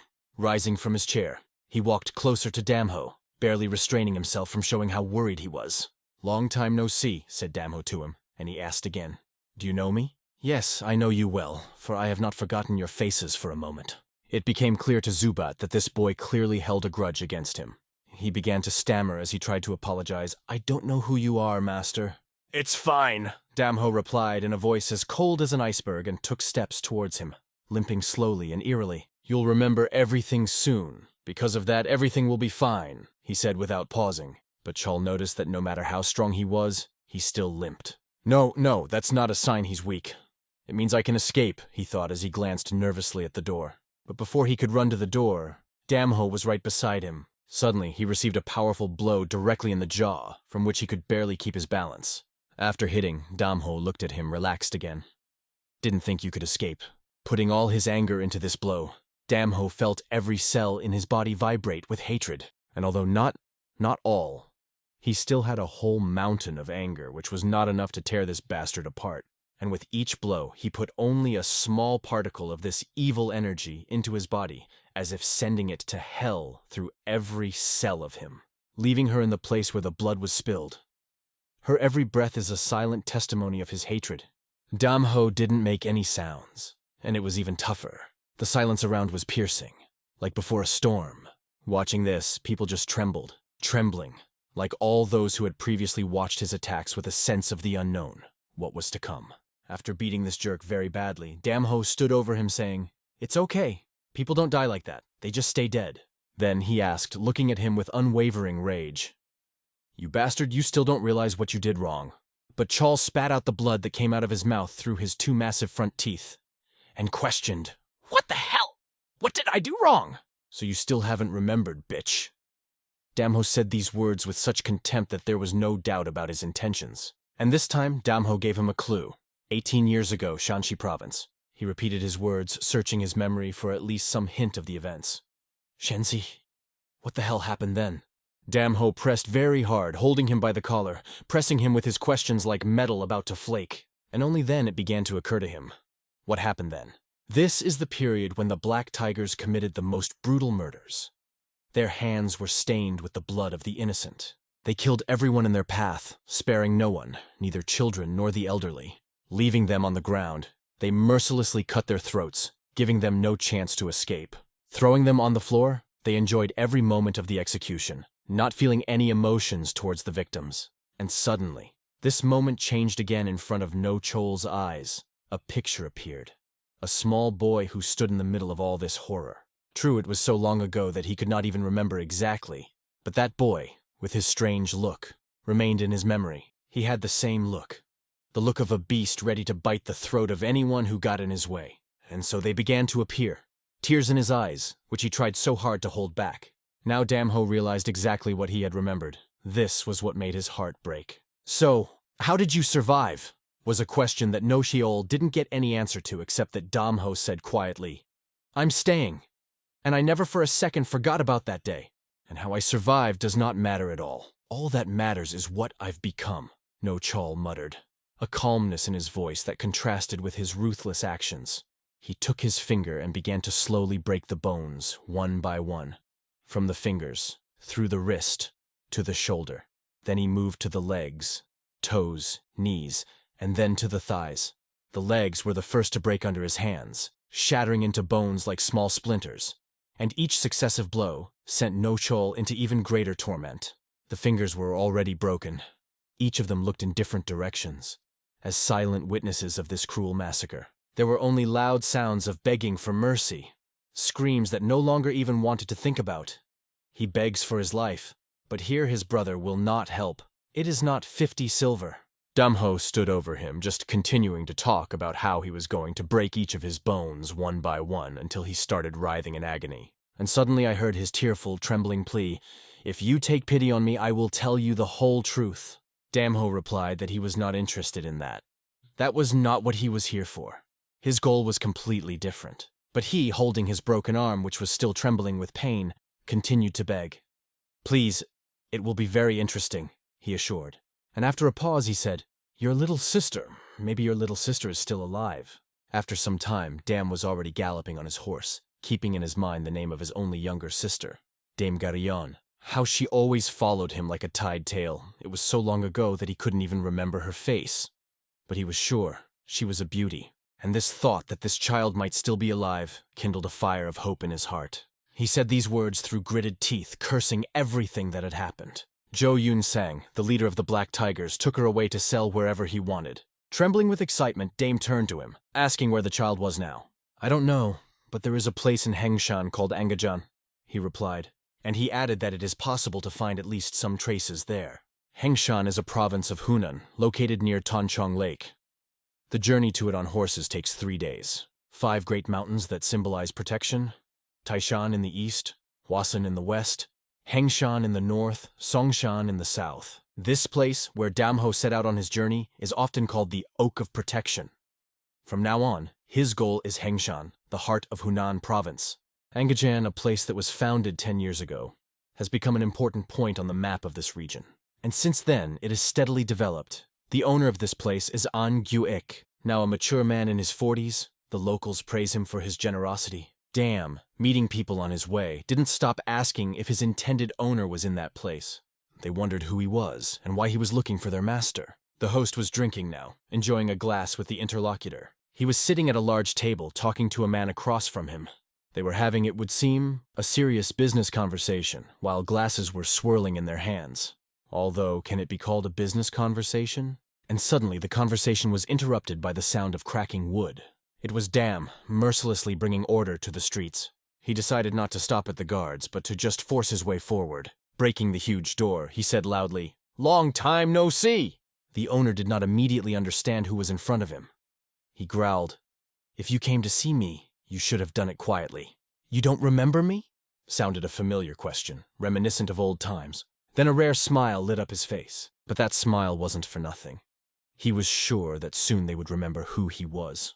Meanwhile, at the Western guest house, Jinbo was preparing delicious dishes to treat a beautiful woman who was about to visit. It was So who asked him to put in his best effort today. He held in his hands a huge blunt for cutting vegetables and really enjoyed the process, feeling every movement of the knife. He cooked not only for her, but also for her important guest who had a special meaning for her close Sawney. It was because of this that So asked him to show everything he was capable of. As soon as she said, Ani, you can come in. The door opened.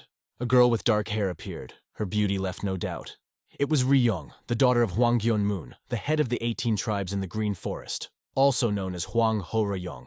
She was worried if they had started cooking yet, because every minute counted. Seo introduced her to Jinbo, and he greeted her politely. Ryan could feel how well he was spoken of in Seo's circle, and said with a smile that she had heard that even the best chef in the world recognized his skills. Jinbo shuddered at these words and asked in confusion, "Why did you say that?" And at the same moment, he thought again that he should give all his strength to do everything at the highest level. He went to the stove, checked the temperature, and began to control the fire, adjusting every moment. Today, more than ever, he put all 2,000% of his abilities into this dish. And in a few minutes, dinner was ready. He called the girls and sat them down at the table. You only had to look at this tender piece of meat that melted in your mouth, giving a unique taste. Ryan loved sashimi and could eat it endlessly, savoring every bite. She, tasting the dish, could not believe how food could emit such an amazing aroma. And all this became possible thanks to Jinbo, an unusual chef whose culinary talents surprised even So herself. Seo laughed sweetly, satisfied with her choice because she was lucky to get to this place and try such delicious food. However, So was still worried. Would there be any problems with Ryan going out alone, without a guard? Ryan reassured her by explaining that everything was under control, and even if they noticed her absence, it wouldn't cause much of a commotion. There won't be as much noise in the Green Forest as before, she replied, understanding what So was worried about. Everything is fine. I came with Ilguan, the commander, one of the best in the Green Forest, Ryan explained. A lot of people don't know what Ryan really is like. Often, when Kang Ho is mentioned, their thoughts are of the old Damun school, or the 5-generation schools. But in order to become a resident of Kang Ho, it was not necessary to study martial arts in these schools. Anyone who ever used a sword could become a part of Kang Ho. It also belongs to the Green Forest, and although people often associate the Green Forest with outlaws and despise its inhabitants, everything changed when the population exceeded 10,000. 18 tribes of the Green Forest are now spread throughout the central region. Hundreds of people live in each of the tribes, and more than 1,000 in the largest. The head of these tribes was Hwang Gyun-moon, whose leadership and skill in martial arts allowed him to command 10,000 men without difficulty. In his old age, he took in his daughter Hwang Ho-ryong, and now this girl sits next to Seo. In the conversation, Ryan mentioned her uncle, noting that it was strange how long she hadn't seen him. She was referring to the man walking with Jinbo, a formidable and terrifying figure. It was so strange that it made Ryan even more curious, making her wonder about its true meaning. Jinbo explained that he had some urgent business, so he would have to leave. Seo Cheong was surprised and asked what kind of business was waiting for him. He could not say anything specific, so he replied that he did not know yet.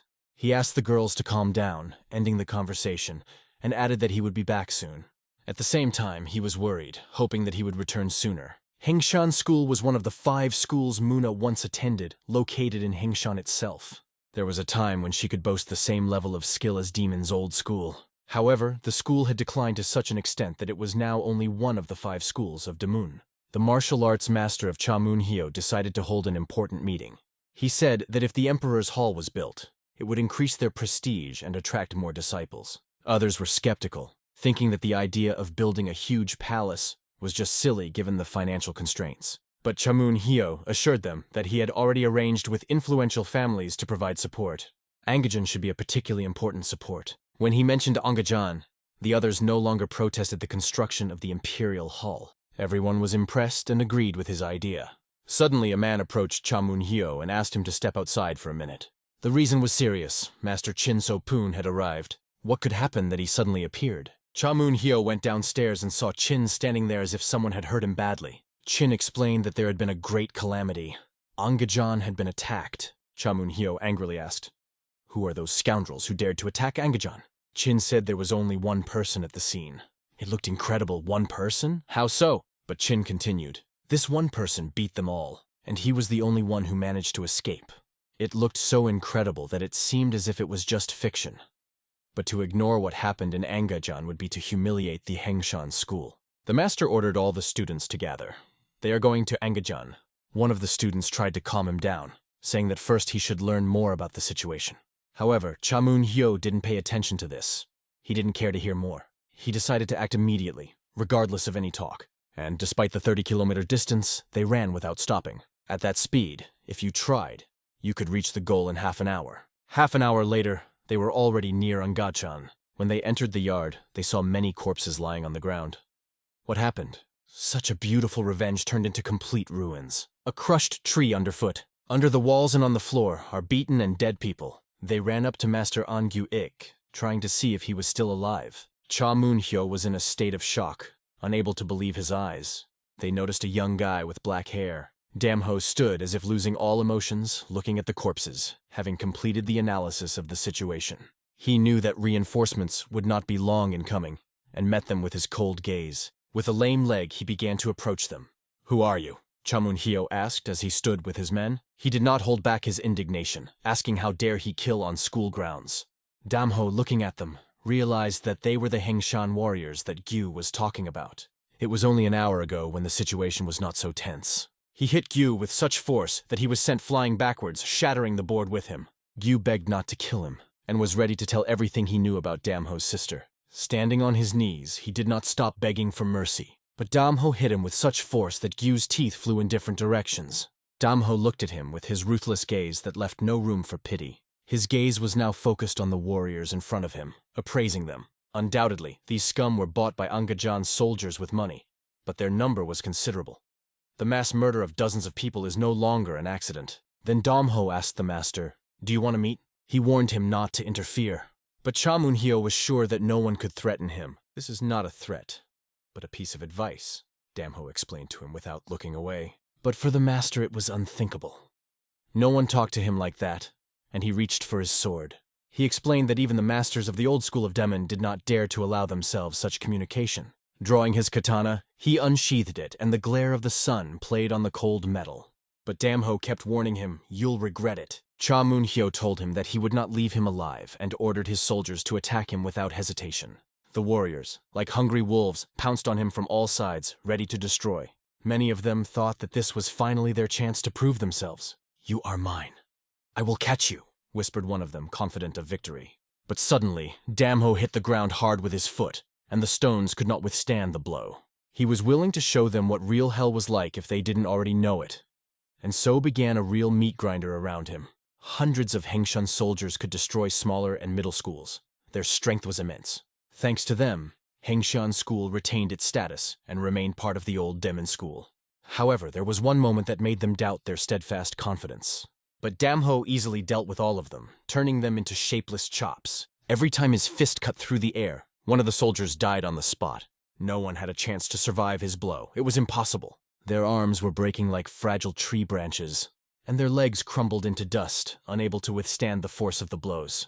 Damho was like a tiger chasing defenseless sheep, mercilessly destroying everything in its path. They were like defenseless sheep who could not even try to stab the tiger. The warriors of the Hengshan School couldn't even scratch Damho. And what can we say about them when they were not just scratched, but torn to pieces? Their blood and teeth flew in different directions, mixing in a terrible picture. Then it became clear to them, they are now in complete hell. Cha Moon-hyo also realized that this boy was more than just a warrior. His fists don't just spread death, they destroy everything around them. The students of this master trained from childhood until exhaustion, but none of them could compare with this young man, and the master himself understood this. He cursed himself for not stopping him earlier, hatred welling up in his heart. Pulling out his sword, a priceless artifact of the school, he decided that this boy must be destroyed. He was sure he would cut him open with one blow, as he lunged at him, uttering words that sounded like curses from the devil himself. Damho, meanwhile, was enjoying his work as he continued to mercilessly destroy the idiots around him. He enjoyed every drop of blood that splashed around. But the master was approaching him, jumping over the bodies of his brothers. Cha Moon-hyo swung his sword, asking Damho to stop. His dire warning echoed through the air. "You will be punished by the sword for your crimes." His sword, like a stream of water, seemed to turn everything around into a sea abyss. And so, the next attack, the sword crashed into the air in a flash. These blows were impossible to predict, and they followed one after the other like a chain. No one could escape the blows of this sword. Despite his explosive nature, he was the best master of the Hengshan School. The sword in his hands was ready to split even a large stone in half. Damho was dodging at this moment, trying to catch his lightning movements with his vision. He felt intense pressure, because in front of him stood a master with a long history of the school. The sword was sharp to the edge and possessed great strength. But that was all there was to Cha Moon-hyo, and Damho understood it perfectly. Damho moved forward like water rushing through rapids, inexorably approaching the sword. Chamunhyo was tense, but his punches lacked the fluidity he was trying to show. Everything around seemed like a stormy sea, where every movement was a step towards a decisive battle. The sword was aimed at only one goal: to kill the enemy, without the slightest hesitation. He relied only on strength, without any premonition. But Damho, gathering energy, stopped him with a single movement of his hand. The sword that was found by the warrior himself could not be so simple and safe. And at that moment, Damho felt an incredibly strong energy being thrown back. However, he also realized that it was just an ordinary sword. Sprays of water flew in different directions, creating clouds of splashes. The fighters watching all this simply froze in place, not knowing what to do. They could not help their master because they understood that they would only hinder. But they still worried about him, wondering if everything was okay with him. And at the same time, they felt that for them he was invincible, without equal in this struggle. The master lay on the floor, sword still in hand, exhausted and beaten. Damho repeated to him what he had said before. "Don't meddle in other people's business, this is your last lesson." The master lay heavily, feeling the painful effects of his wounds. And only when he coughed hard, splashes of blood flew out of his mouth. After that blow, all his internal organs crumbled inside like ashes. He tried to block the attack, gathering all his strength into a sword strike. Now he only thought, what kind of person is in front of me? The blade of the sword was about to crack, and he looked at Damho with a serious expression. He wasn't going to forgive him for that. Chamunhyo lunged at him again. But he still had one trump card, the Hyanshan Suryu sword, his crowning attack. It was a good thing that he swung his sword so desperately. Its blade spread out like a fan, attacking Damho from all sides. At that moment, Damho's foot cut through the floor, piercing it to its full depth. He suddenly turned his whole body, and his leg began to spin like a eula. Tanmagak was the name of his deadly kick attack, and immediately after that he connected the other leg, breaking the flow of sword blows that flew at him. Damho remembered how he was once thrown into a magical cave where he learned his power. The name was the same, but now this magical Tanmagak became even stronger and more dangerous. It was a renewed Tanmagak Damho, reborn with new power. Like a sandcastle collapsing from the waves of Chamunhyo's sword energy. His defenses were destroyed by Tanmagak. Damho jumped towards the sword the enemy was holding. Chamunhyo swung his sword, trying to cut off Damho's arm. At this moment, the combat technique 5 fingers became decisive. The Jungpyeong sword shattered into small pieces like glass. The master looked down to see his sword shattering into pieces, leaving only fragments in his hands. Damho hit him 3 times in a row in the chest. 3 punches, like shadows when the enemy was completely defenseless. And every blow landed in the same place. The first blow broke his ribcage. The second blow shattered all the internal organs as if they were made of paper. And the third blow tore apart Chamunhyo's heart. There was no chance of salvation. All that remained was to scream in pain. But these cries did not last long, gradually fading into silence. He fell to the ground, smashing the stones with his body. And all the fighters around him just looked at him, wide-eyed, not believing what had happened. The master, alarmed, said to his student, "What have you done?" But there was no answer to his question. They sat around him, touching his body for the last time. Now the aggression towards this young guy has increased many times. They thought of only one thing, to take revenge for their master. There is no forgiveness for this black-haired bastard who killed their master. But Damho turned out to be someone they never expected to meet in battle. Everyone was on guard, and the elder ordered everyone to get ready. One of them tried to insert a word, saying that they had no chance. But the elder gave the order without hesitation. If anyone listens, they will be kicked out of school.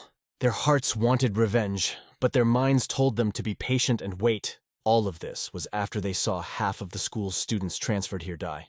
And even experienced masters were no match for him. The enemy they saw was beyond all their imaginations. But after thinking about it, the elder decided to act differently. He turned to Damho, asking if he would let them go.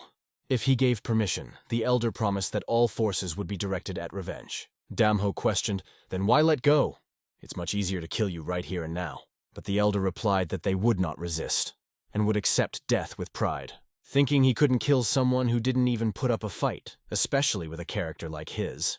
"But does the school need a master like you?" Damho added. Despite everything, he decided to let them go. This shook them even more to the core, making them tremble with fear.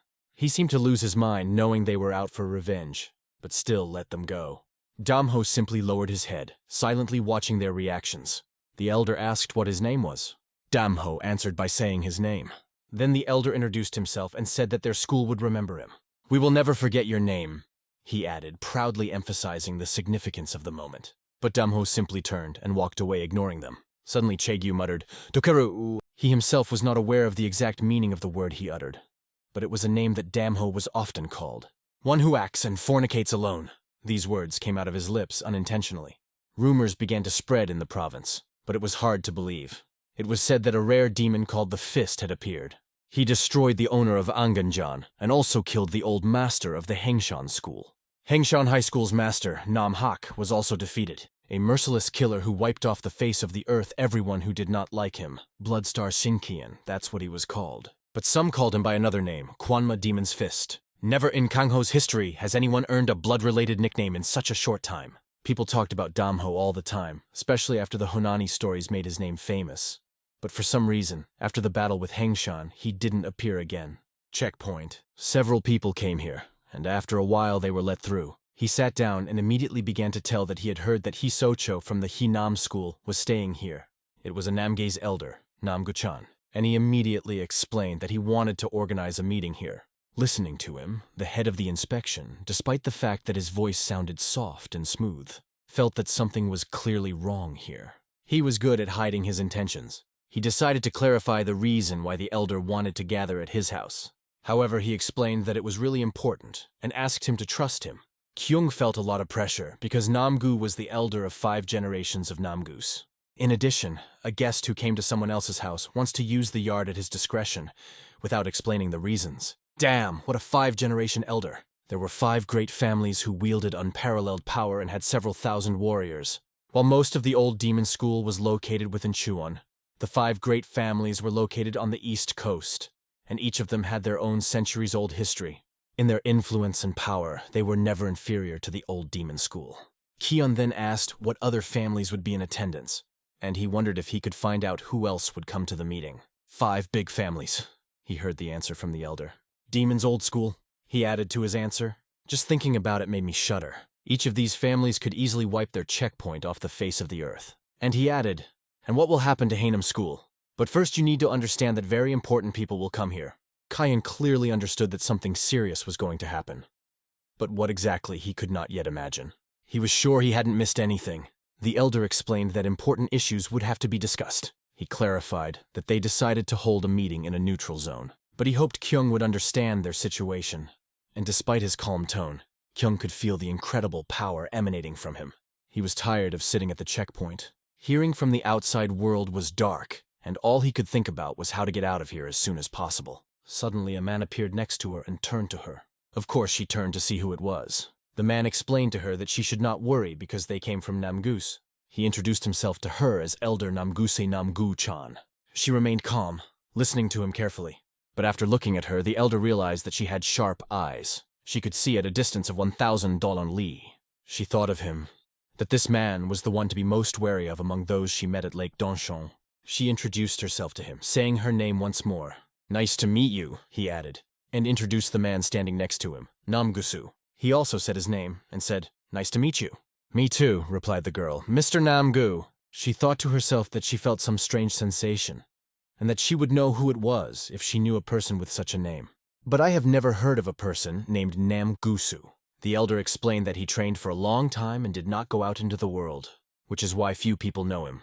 He has followed me, he added, and has seen many things for the first time, and therefore I hope you will help him.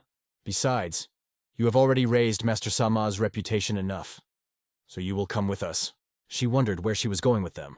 The elder answered her that she must prove her strength. She agreed with his words, accepting the challenge. Dongcheon Lake is an incredibly beautiful and inspiring place, and the events unfolded in Yuzhny Genchan. The 3 men sat at a table debating whether or not it was true that Bloodstar had attacked the mountain house in Sochon. One of them explained that it was true. For him it was like a bloody treat. They also already knew that he was called the Demon Fist, ever since he killed the master of the Hengshan School. In Kangho, he is called the embodiment of a demon. This man had calculated that in a city where the old demon school and the 5 great families were gathered, this demon would not be well if, of course, he appeared here. The elder heard their conversation, and added that it would be good to see him for experience. Gusu added that if there was an opportunity to meet him face to face, he would not hesitate.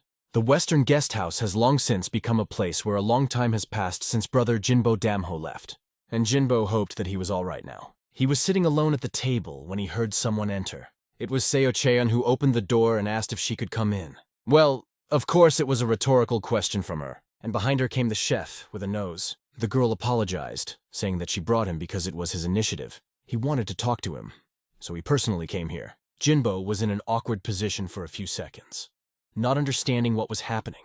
Then the nose asked directly, "What is your idea to start working in Isobali?" It was a suggestion that put Jinbo in an even greater stupor. He directly offered him a job in Isobali, and he explained that he would be able to learn a lot there. But the chubby man barely got out at least one word.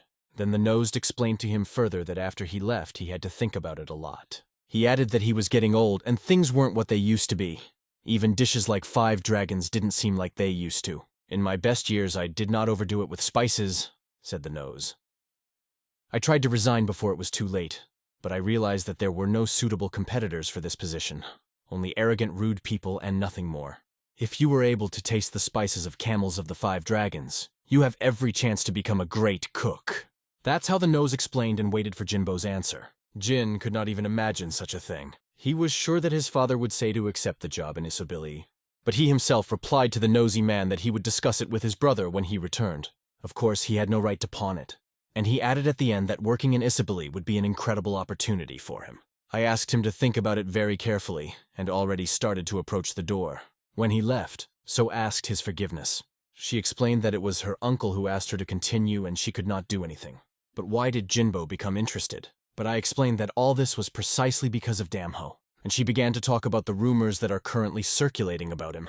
They are especially spreading here in Honam, where several schools have already started preparing for possible events. Their power will greatly increase if they recruit Damho. Damho is a person they don't know at all. He is not the kind of person who will bend under someone. Jinbo clearly understood this, and so agreed with him. She knew that Damho was a lone wolf and that scandal in the restaurant. But still, her uncle seems to like Damho. And the chef came here because Jean is an intermediary. Still, she explained, the talent he has been recognized, and that's a fact that can't be changed. There will be many such cases in the future because rumors about Damho have spread all over the world, and you are connected to him. After hearing this, Jin brought up the subject of mistress. Who? She asked. About Ryan, asked the girl and immediately understood. Then she explained that she would be gone for a while. She had some business. Meanwhile, Damho came to Yushan. He came here to find a former member of the Black Tiger Gang, and after one scumbag, he made him think that he is a real monster by beating him. After breaking down the man and where he was, Damho wanted to know where Jo Yun-song was now. From under the stones came words that he did not know, and thus Damho lost all hope of finding Yun-sang. At this moment, he told himself that he should not be disappointed yet. This bastard will want to play, and will definitely shine somewhere. Nothing is more important to the Kangho warrior than this battle. So we will definitely meet. And he himself kept in mind that Piers Munson is located 2 villages from here. You can rest and recover there. Munson is a small pier located on the banks of the Dongchon River, where you can get on a boat and take a fairly quick ride on the Dongchon Lake. Damho had already driven his horse into the hangar. There he tied him up and went to rest. And he thought about how Jinbo was doing there. He turned his head to the left to enjoy the beauty. The scenery at Dongchon Lake is really wonderful. The rumors were true. A man sat nearby, drinking alcohol and talking to himself about how much he loved spending time outdoors under the clear sky. He used to say the interesting word Odon Chonchishiri, which meant, how I steal time in the world. Damho recognized the voice. It was Cho Yun-wong. Got closer to him and a voice said his name. Cho did not expect to meet in such a place, with a friend. Then he explained that he was glad to see him. But he smelled the blood coming from Damho and asked him about it. Damho answered only with silence. But it could tell his condition, so Cho offered him a drink, knowing that booze relaxes him. On one of the ships, the young master sails across the boundless waters. Together with their new friend, they taste the beer, laughing, inhaling the dampness of the alcohol into the air. It is hard for him to believe how his friend has changed, not only in appearance but also in character. As the gaze falls on him, a memory of the teacher pops up, but for some reason he can't understand why it happened. Damho finds out if his stop will be at Dongjong Lake after asking the boy. However, as he elaborates, the companion replies that he will be heading to Angan, which is close to abundant fields. There will soon be an important meeting. The young master asks with interest what exactly will happen. The boy, suppressing a smile, says that representatives of famous schools will gather at the meeting. He does not know more details, but it is known for sure. Important issues will be resolved at this meeting. Everyone is in a panic. Not only Wangan, but also Dongchan, and the whole province of Hunnam is on edge.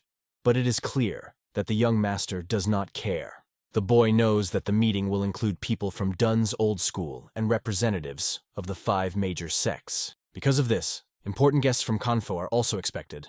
Dame Ho realizes that if representatives of the old Demon school come to the event, then the Vanos school will also send their people. Although he has long since severed all ties with the Huashang school, the young master realizes that his teacher's body lies there. Dam Ho's interlocutor continues to drink alcohol, emphasizing how cool Dam Ho is, and does not hide his surprise. But Dam Ho doesn't care. In any case, his path lies elsewhere. The man tells the young master that the fame about him has spread to the very heavens. Dam Ho doesn't quite understand what kind of fame he's talking about, but he probably doesn't even know how much publicity he's gotten in Hunan province. People call him Bloodstar and Blue Demon Fist. This new nickname was given to him by local residents. Dam Ho was impressed by the new name, Demon's Fist. However, such rumors usually spread among ordinary people, and though they don't know everything, making him the main character is a nice idea for his friend. Now the whole province of Hunan has a new hero, and that is Dam Ho. It was exciting, but their conversation was suddenly distracted by something. The man shouted to the giant to shut his mouth. This made such a noise that everyone around began to pay attention. Even if they tried to keep quiet on the ship, it would hardly succeed. The man grabbed an ordinary worker with his big hand, calling him a whole mouth for insulting words. It was Hua Boxen's representative, Huang Boyanshun, who hints that the boy said something inappropriate to him. The guy understands that he is in a difficult situation and admits his mistake. One of the crew approaches Boyanshun, stopping him because this guy is making a mess again. This isn't the first time a team representative has stopped him from doing silly pranks. Boyanshun feels guilty for his own pranks because his brother has too loud a voice. These disputes will only end when they leave this place. This crew representative was On Suwa. Due to the close location of Huaboxen settlements, their families often communicate and have a very close relationship. Boyanshun looked at the commoner and remarked sarcastically that he found it even funny, but the boy explained that he was simply speaking on behalf of the captain. The family tries to stop him, but he ignores their pleas, offended by the audacity of the boy who he believes has offended him. The relative explains that he did not intend to ignore him, but was simply fulfilling his duties. He asks Boyanshun to stop abusing people, to give them some peace, and the girl insists that he let the poor man go. Boyanshun feels that no one supports him, so he decides to show mercy to the guy and tells him how lucky he is. Enraged, he throws it with all his might and the boy hits a wooden structure. People around, seeing this cruelty, feel the fear that appears in their eyes. Boyanshun loudly asks why everyone is looking at him so intently. He calls them real scum, which confuses the audience. Continuing to insult, he calls their parents in the same disparaging terms, and the young master can no longer bear it. One of the men, after a good drink, is indignant at these insults, considering them too insolent. He puts the bottle on the table, expressing that he can't stand being called dogs by his parents. The man walks forward, not paying attention to the cursing of this ruffian. He comes closer and asks the scoundrel not to make a fuss. Boyanshun's brother observes the situation, realizing that a fight is inevitable. Boyanshun, calling the parents present dogs, crossed all boundaries, and no one is going to tolerate this.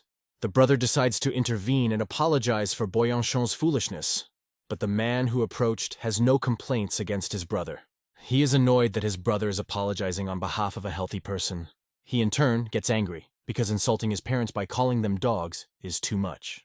The man tries to resolve the situation by apologizing, but that's none of his business, so he decides to move out of the way. There is seriousness in this man's gaze. He is definitely not one of the simple ones. Even despite the request to stay away, this does not stop the healthy man, and he still starts to behave insolently. The boy asks him to apologize not only to his parents and him, but also to everyone present. The big guy shouts across the deck that he's from Huangbuxiao and asks why he has to apologize at all. The guy approaches the ruffian who decided to carry such nonsense. He repeats that if he calls people dogs, then he must be a dog himself. He does not care who this man is and who his relatives are.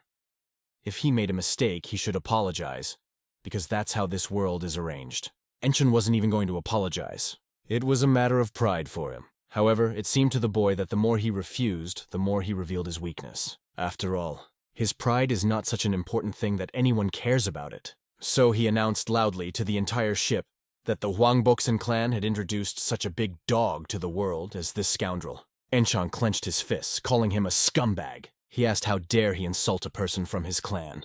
Pointing his fists in his direction, Enshan decided that this guy had done it, and now he would not live. The young master repeated that he had not insulted Huangboksen, only him personally.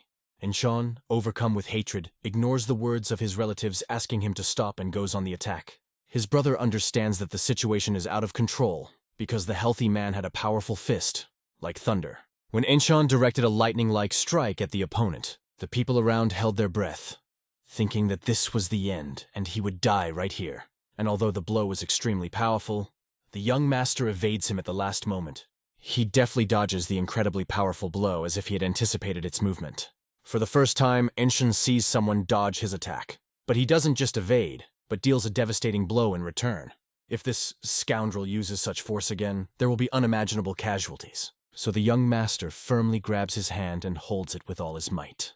Enshan starts to get nervous, realizing that things are out of control. The young master calmly asks what is bothering him so much. He will have to use the 8-way fists technique to break the opponent's arm. Enshan is stunned, believing it to be true sorcery. But the young master explains that if he calls the technique of the 8-way fists witchcraft, then he does not understand anything in life. His relatives watch as Enshan receives heavy blows. The 8-way fists are known to have been created by Master Zhang Ilsun, and are an extremely powerful technique. If the pain spreads to the entire arm, his brother will have non-transfusion. Soon the big man finds it difficult to move, and the fists of the young master come down on him. They whirled in a battle dance, like two enemies intertwined in a deadly rhythm. The problem was not only that the blows fell on him, but where exactly they hit him. Enshan was already bleeding. Rumors say that the main feature of the 8-way fists technique is the ability to restrain the enemy with the help of bull's blood. In a second, the healthy man was mercilessly flogged. Enshan falls humiliated and beaten, knocked to the ground, feeling completely humiliated. The boy stands in front of him, realizing that there are always those who are unable to accept words without power. If it weren't for the 8-way fists technique, this situation could be much more difficult. One of them asked if this guy was a follower of Master Enyun. However, the young master points out that few people actually know what the 8-fold fists are. But this man understands that this is a technique created personally by Master Chalsan. It contained all the emotions that San had gained in his battles with mages, except perhaps the few who had also studied the 8-fold fists. And that's quite right, that man was Zhou Yunwoon. Everyone around realized that there are incredibly strong people among them. If this guy is really a follower of Zhou Yunwoon, everyone around is shocked by this fact. The man asks Cho Enun if he beat that big man, was it Master's will? Embarrassed, Zhou Yunwoon replies that it was his own belief. He just couldn't tolerate such insults, especially towards his parents. Yet this is not just a skirmish. This incident could lead to serious disputes between the schools, turning his actions into their personal problems. In this case, this man will not hold back his feelings, regardless of the reason. If his friend was attacked, he cannot stand by. It turns out that he wants to take revenge on Zhou Yunwoon for his friend on land. Zhou Yunwoon realizes that this is not the real reason, but he sees this as a chance to meet a disciple of a true master. And yet the battle continued its frantic dance. The young mistress understands that these men, although they look like children, are students of martial arts masters. The picture seems funny. A drunk student floating in the clouds. Although he is not on the list of Kango's best students, he is not inferior to them in strength and skills. They will still have a chance to see all the abilities of this guy. Zhou Yunwoon suddenly realizes that he has run out of alcohol. He tries unsuccessfully to find at least a drop, but suddenly the bottle flies straight in his direction. Zhou Yunwoon catches her with his hands, thanks a friend for an unexpected gift. But at this moment, an incredible buzz begins around. People understand that there is another dangerous scoundrel. And if he is friends with Zhou Yunwoon, then he is definitely not a simple person. Zhou Yunwoon didn't waste all this time drinking alcohol. As the ship approaches the shore, he throws the bottle forward and exclaims that if they have the courage, let them follow him. Warriors seeking revenge for a friend understand that this is a clear provocation. Together with the bottle in his hand, he abruptly jumps off the ship, pushing away from the bottle floating on the water. Zhou Yunwoon shows off his skills that no one has seen before. He moves through the water as if he were running on land. The one who challenged him watches, understanding that this is a real mockery of him. But he has no intention of standing aside and, drawing his sword, pushes away from the ship by hitting the acceleration board. Despite all attempts to stop him, the boy does not hesitate. He leaps forward, ready to fight. He throws the board on the water, pushes away from her, and jumps up. Everyone is watching how this man leaves behind only the residue that he is a real, unpredictable person. She is not going to miss the most interesting. And even if her brother had just been beaten, let him rest for a while. She also jumps on the board, pushes off, and ends up on dry land. Having moved to the battlefield, they meet with glances. The people from the ship are admiring this spectacle, amazed at how far these brave men have come. Dam Ho sees that his friend is serious, and realizes that this promises an interesting fight. He feels that the atmosphere in Kangho is becoming more and more exciting. Soon, Zhou Yunwung and Peng Ma never returned, and Dam Ho arrived at the right time. No one knows for sure who won and who lost. In a western guest house, Dam Ho stops for a rest. Jinbo greets his brother, asking how he's doing, and glad that he decided to visit him. Jinbo is fine and asks how Dam Ho, who recently went on a business trip, is doing. It looks like everything is fine, thank God. But Jinbo's face is a bit tense, and Dam Ho asks what happened while he was gone. At first, Jinbo doesn't want to tell, but he can open up to his friend. He admits that he got an offer from Hak Ken, and Dam Ho immediately understands that there are always more people with selfish intentions than worthy ones. He notes that now it is necessary to think about the future. Jinbu understands this too, but the main driver of this power will be his own decision.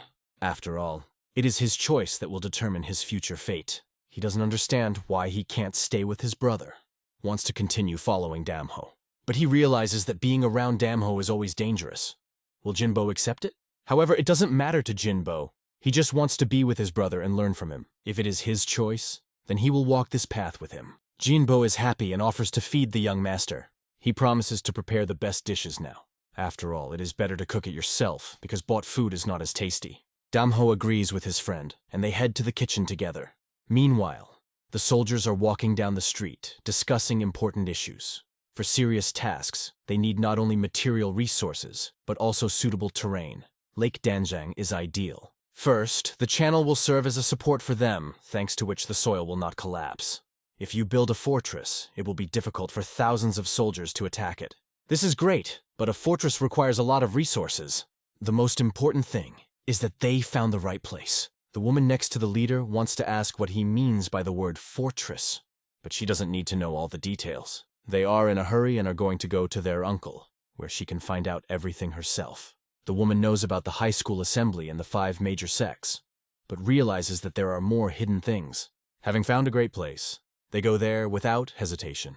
If his assistant has chosen a good location, then he has learned to distinguish really valuable places. The student thanks his mentor because all this is thanks to his teaching.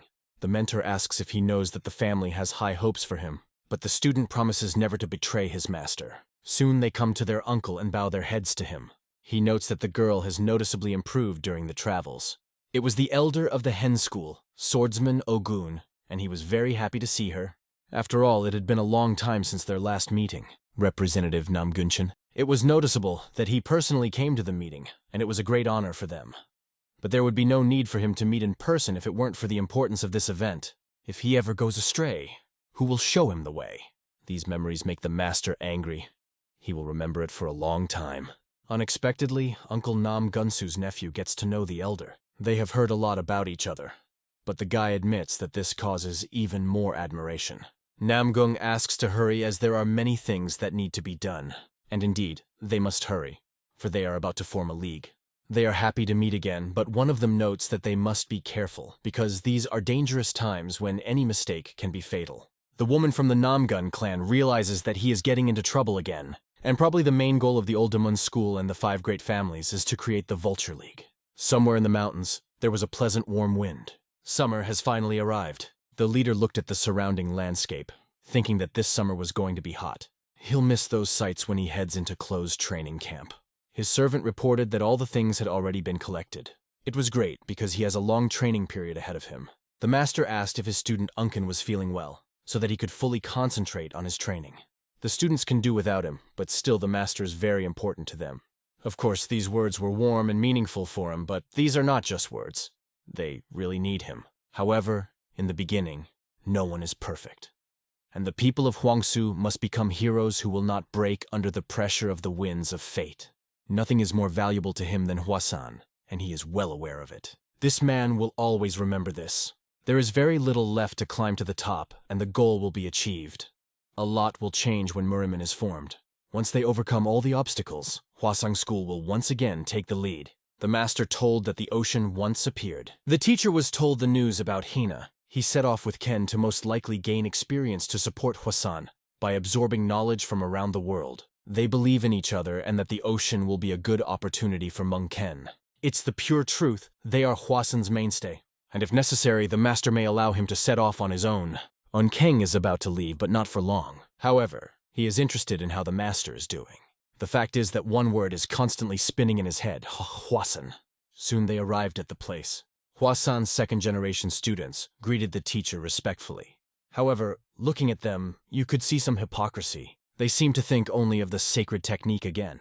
Ken was asked not to embarrass the guests. One of the brothers suddenly remembered that he had forgotten an important thing, and apologized for it, admitting his guilt. After a while, he's informed that Damho also wants to join them. But this is forbidden to the boy.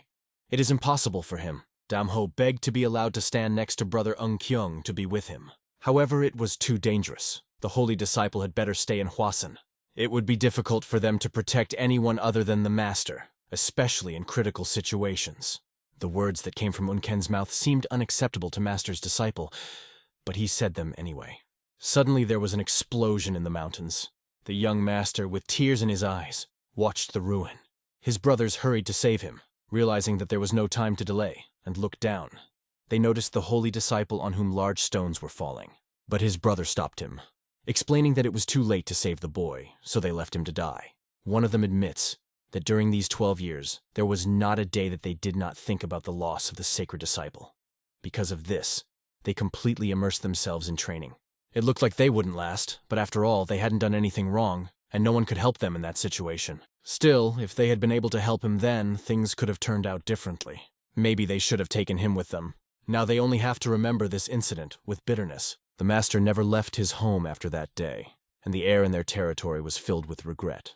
Soon on the territory of the Ocean Homeland Branch, a young master is approached by a girl. She announces that their deal is coming to an end. He gives her the last gem. Damho asks to track Yonghyusen's location, but it doesn't seem to be that simple. She accepts the gem, but she has a request in return. Damho lets her talk. She explains that she wants him to help them when they need support. However, Damho does not understand why, because the Haoman clan has incredible power. However, now there is panic around the lake. The old school and the 5 great sects hold a gathering there, where many dignitaries arrive. And no matter how strong Haoman is, they won't be able to stand up to the old school on their own. Yos says that they will only need one of his help once he reaches Ocean. And then they will tell where Chan Yusan is. The young master will be a reliable shield for them. It sounded rather categorical, but the young master only smiled. A lot of people really gathered for this meeting. Currently, he knows that over 200 soldiers have arrived in the Ocean. After the destruction of the religious sects, the old school and the other great schools conquered almost all the territories, including the Green Forest. Their main opponent remains the old school of Damun. Regardless of the appearance of the Green Forest, it is run by a community of thieves. If they want to become a prey, the reason for this gathering should be known. That way they can take action. Soon passing by Mrs. Damo stopped in front of her. She felt her heart begin to beat faster as he passed her. A strange feeling enveloped the girl. She did not understand why she was so restless. She even thought that something was wrong with her. But when she saw Damho, she realized that he was an unusual person. He had black hair and a black cloak, and his image seemed very familiar to her. However, she never understood who he really was. Suddenly another girl turned to her. Turning around, she noticed that the man had already disappeared. It was a warrior from the retinue of Wang Heng Renan Muk Ilguan. He had to make an effort to find her. People turned their attention to a giant with a huge axe passing by. They were even afraid to pass by because he looked dangerous. Muk Ilguan was somewhat different from the crowd and did not need loud words to intimidate. The young mistress asked him to wear ordinary clothes so as not to attract attention. Muk Ilguan apologizes to her, explaining that he was in a hurry because he came with important news. The Black Label movement looks very suspicious. They seem to have realized that now is a great opportunity, as the Golden Tiger and White Deer clans have already united. In addition, it is not known how many people switched to the Black Label side. But when asked about the time, so far they have had enough time, but they must make it back alive. At this time in the Palace of the West Wind, Damho was passing through the palace, and upon entering he noticed many people. He climbed the stairs and heard a friend calling him. One who likes to drink invites Damho to keep him company. Damho didn't mind drinking together, and the friend started telling him that he found out the result of the match with Yepanmayan. Damho understands that that boy is still far from Murin's level, but he knows for sure that his friend is not inferior to him in strength. Jo Yun-woon admits that he really doesn't know anything and hasn't learned anything. However, he is not interested in this because he is going to go to Wangang. Jo Young-gun remembers how he was there when the hall was so crowded that there was no place for an apple to fall because the members of the Joseon faction had gathered there. These are giants who rarely appear in public. Invisibly, Jinbo sneaks up to them, who notes that Damho returned a little earlier than expected. Jinbo asks who that guy is next to him, and he claims to be his friend. Jo Eun-woon meets Jinbo, acknowledging that Damho now has another friend, him. They look away and Jo Yun-woon says with a smile that he's pleased but asks to be called Hyung. Yinbu notices that the boys are drinking without snacks and offers them something tasty. Jo Yun-woon curiously asks if Jinbo knows how to cook because that would be very appropriate. Jinbo decides to show off his culinary talents. Jinbo set about preparing a delicious meal. He handled the knife deftly, slicing the ingredients. After some time, they are disturbed by a girl. She asks when he managed to come in, and is even more surprised to see Jinbo there. Looking back, Jo Eun-woong suspected that this girl was dating Jinbo, and directly asked them if there was anything between them. She replied that there was no relationship between them. But these words made the boys even more fun, and it embarrassed her. Then she asked who was sitting next to Damho. He did not want to give his name. He simply replied that he can be called friend. He will be Damho's support and hope. But the girl took it as a joke, especially when he introduced himself as Oppa. She was indignant because Oppa sounds strange and started shouting in his ear. The girl understood that it was a joke and was annoyed by the way he called himself. Meanwhile, at the pier, ships were sailing away from the shore. The commander reminded his soldiers to be careful on the road. Some people asked the captain where this commotion came from. They concluded that the berth was deliberately chosen for the stop. The Taoist wondered how the Mangera would react this time. They could destroy the clan, but after 3 years, they only recently came out of hiding. The calligraphy artist notes that things have changed, and as he approaches Dongchong, he feels a certain sentimental feeling. But the student denies that this is not true at all. If this is really not the case, then he is well done because during this time, without him, the clan would not be what it is today. And it can be said that he will still become the basis for the docile. He was sure that they were lucky. In 10 years, he did not lose a single member of the clan and a single student from his circle. These words sounded quite strange. He noticed something in this young man that did not allow him to recognize himself as a disciple of Taoism, even before his death. However, the boy accepted the old man's thoughts and tried not to be rude to him. In West Wind, a quiet, cozy place where travelers find shelter and food, a man was sitting at the table watching the girl and the chubby assistant who were preparing food in the kitchen. The man was annoyed by how they practiced with the knife, as if they had no experience. The girl, however, assured him of her skill, convincing him to calm down because she believed that she could do everything perfectly. Her confidence made the man think that there was some hidden power in this girl. Although her enthusiasm was evident, her face and shaking hands betrayed her worry, and suddenly she started swinging the knife as fast as it was a tornado. Pieces of food flew in all directions, filling the kitchen with chaos. The loud sounds of slicing brought the chubby helper to his senses, as if reviving him from sleep. Chubby was delighted with the cooking process, and felt so good that he even thought about staying here for a long time. Meanwhile, Damho looked thoughtfully into the distance. However, their loud conversations made it impossible for him to concentrate, as the chaos of the kitchen took all his attention. Even so, their friendly chat made him smile, adding warmth to the atmosphere. Suddenly, a servant approached the girl and informed her that her father had arrived and was waiting for her. A moment later, the girl's father was already standing in front of her, filling the room with his presence. Seeing his daughter, he was sincerely happy. His face lit up with joy. The girl, on the contrary, was stunned. She had no idea that her father would come here. "I have business," was how the father explained his unexpected arrival. At the same time, he glanced towards Damho from the corner of his eye, as if he suspected or noticed something. He noted that Damho had changed a lot recently. His appearance and manners were no longer what they were before. The boy who had arrived with his father looked puzzled, as he had never met people like Damho before. But the girl wanted to know more. Why is her father here and what exactly brought him to this house? "Perhaps you will introduce your comrades first?" asked his father with a faint smile. "This is Jinbo," she introduced the chubby assistant. He quickly approached his father and, smiling, called his name on his own. When it was the second assistant's turn, He decided to introduce himself first and declared with pathos, "Majestic." The girl added with a laugh that he idles more than he works, although he considers himself the king of the kitchen.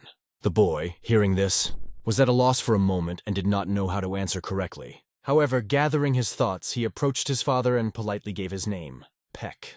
"Do you know the name of the Unryong gang?" asked the girl's father. "Aren't you the consul of their group?" "They're elite. They probably live longer than me," Peck replied, with a touch of mystery. The girl's father was clearly surprised to see such a man here, and even suggested that he visit more often. But Peck was more satisfied that he was accepted precisely because of Jinbo's cooking skills, a skill that creates an unforgettable atmosphere here. "And there he is, Damho." They introduced the man, who was standing silently aside, keeping himself in the shadows. His name immediately aroused the interest of the girl's father. The girl gave him several appeals, hoping that he would at least look back in their direction.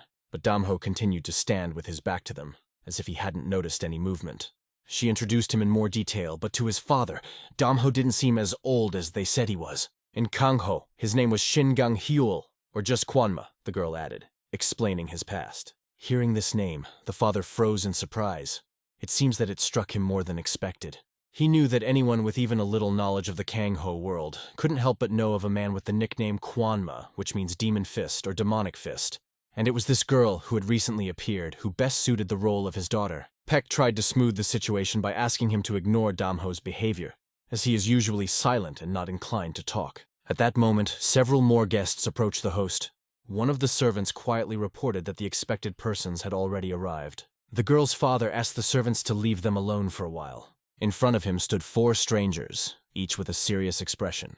One of them, with a mustache, approached the girl's father, politely saying, "Did you hear that you are Seo-sen?" "Glad to see you in good health, Silver Lord," the mustachioed guest continued respectfully. "And it's a pleasure to meet you, Lord replied, keeping his tone polite. The guests introduced themselves as warriors of the Hainam school and assured that they were happy to meet. Meanwhile, Peck carefully assessed the situation, trying to understand the motives of their visit. He had previously suggested that the Kudo Moon and Otoseg factions might unite under Akyan's auspices. But he did not even imagine that he would be able to see the leader of the Nam Gunse clan in person. The Nam Gunse clan and the Hainam school were 2 formidable forces that even Gabo would not be able to easily handle. The Silver Lord decided to clarify. "For what purpose did you decide to visit Li?" He answered diplomatically, "It would be impolite to come to Hainam and not meet Gabo." However, it was clear from their faces that the real reason was money. Many groups seek the Silver Lord's blessing and support in an attempt to gain his favor. The Lord thought even deeper, analyzing those present and their intentions. Among the guests were 2 unknown persons who aroused his suspicion. He was interested in how to bring them out into the open and reveal their true motives. Lord addressed his guests. "I would like to introduce you to one person." He pointed to one of them and said, "This is Cho Won-peak from the Baek Young-moon group." Cho Yunan tried his best to avoid participating in the conversation, clearly not wanting to interfere in what was going on. At that moment, another guest came up to them, apologizing for the late introduction and giving his name. Clan leader Nam Gong expressed his pleasure to meet them, showing hospitality. The leader of the Ogun clan also greeted the new arrival, maintaining a polite tone. However, Nam Gong couldn't shake the thought, doesn't Gabo have some kind of connection to the White Gate clan? "Call me Nam Gunzu," a third man addressed, pronouncing his name with some respect for the audience. Despite this, all of them were clearly not supporters of unnecessary formalities, preferring to get to the heart of the matter. The girl appreciated his black hair, long black sleeves, and a look filled with indifference to what was happening around. Meanwhile, Nam Gunzu asked her, "What's your name?" Her eyes flashed with memories of the past when the unknown destroyed Du Chongho. She remembered the same disaster and Damo who had saved her then. He was also there with her when fate changed their lives. The mustachioed man then received a powerful punch from Damho, which hit him with incredible force. From this blow, he flew back with the bomb in his hands, unable to keep his balance. Mustache fell right over the railing, flying into the water along with the instrument of destruction. Approaching Damho, the girl tried to understand. Had they really met before?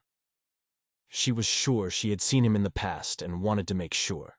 Deep darkness froze in her eyes, which seemed to fill her entire soul, leaving a trail of pain and suffering. At that moment, she quietly but confidently introduced herself. "I'm Sovol." Damho also gave his name, accompanying it with a short but to the point answer. The girl repeated his name, and there was a brief second of silence between them that seemed to stretch on forever. "It's very nice to meet you," was heard in their conversation, which, however, did not go unnoticed. The long-haired man listened to every word. He recognized the girl clearly, realizing who she was, and this discovery filled him with irritation. What infuriated him the most was how a stranger could treat her so arrogantly. From these thoughts, he gripped the sword in his hand so hard that his fingers turned white and the blade trembled. Gathering his courage, he approached them and introduced himself in a low voice. "I am Mam Gunsu from the Southern Clan." Afterwards, he asked if they had read any of the literature in the Liba library. Damho was silent, showing no emotion. But when he heard this question, his gaze suddenly changed. He slowly turned to Mam Gunsu. His gaze was so piercing that everything inside the long-haired man clenched with tension. The atmosphere became heavy, as if pressing on the chest. And even the girl felt this pressure. Veins began to show on the boy's face, emphasizing the emotions that were raging inside. "None of your business," Damho snapped coldly and eerily, answering a question about literature. His tone made everyone around them tense up. Now there was no doubt that Damho was the same hermit that the legends were about. After all, no warrior who did not have a mentor will never find his way on his own. Nam Gonsu calmly replied, "If you don't want to talk, say so, but why be rude for no reason?" Another member, Nam Gunchan, whose name indicated that he belonged to the Nam Gunsei clan, interjected into the conversation. He approached Damho, sure that if he was here, he must know someone from the locals, maybe even him, especially Gabo, who stood nearby and listened to their conversation. However, Gabo quickly countered, "This man has nothing to do with me." It was obvious that this remark made him very uncomfortable, as if he was trying hard to deny any connection with Damho. Those present began to suspect that there was an enemy within the walls of Honam, and it was because of this that Gabo looked extremely alarmed. Nam Gunchang was convinced that if Damho had been a normal vagrant, no one would have heard of him. But the stories told otherwise. He remembered that he had already heard a legend about a man who acted alone, but indomitably. It was the story of how one man destroyed all the enemies on Mount Sichon, acting in complete solitude. The same man also performed a feat on Mount Hanam, proving his strength and fearlessness. Recently, news came that this hero appeared on Mount Hanam in a terrible state, losing a lot of blood and barely able to stay on his feet. Maybe that's what killed him, thought one of those present, recalling the tragic events of the past. "Gypsy Hurlson, or maybe just Kwanma," the man said aloud, concluding his thoughts.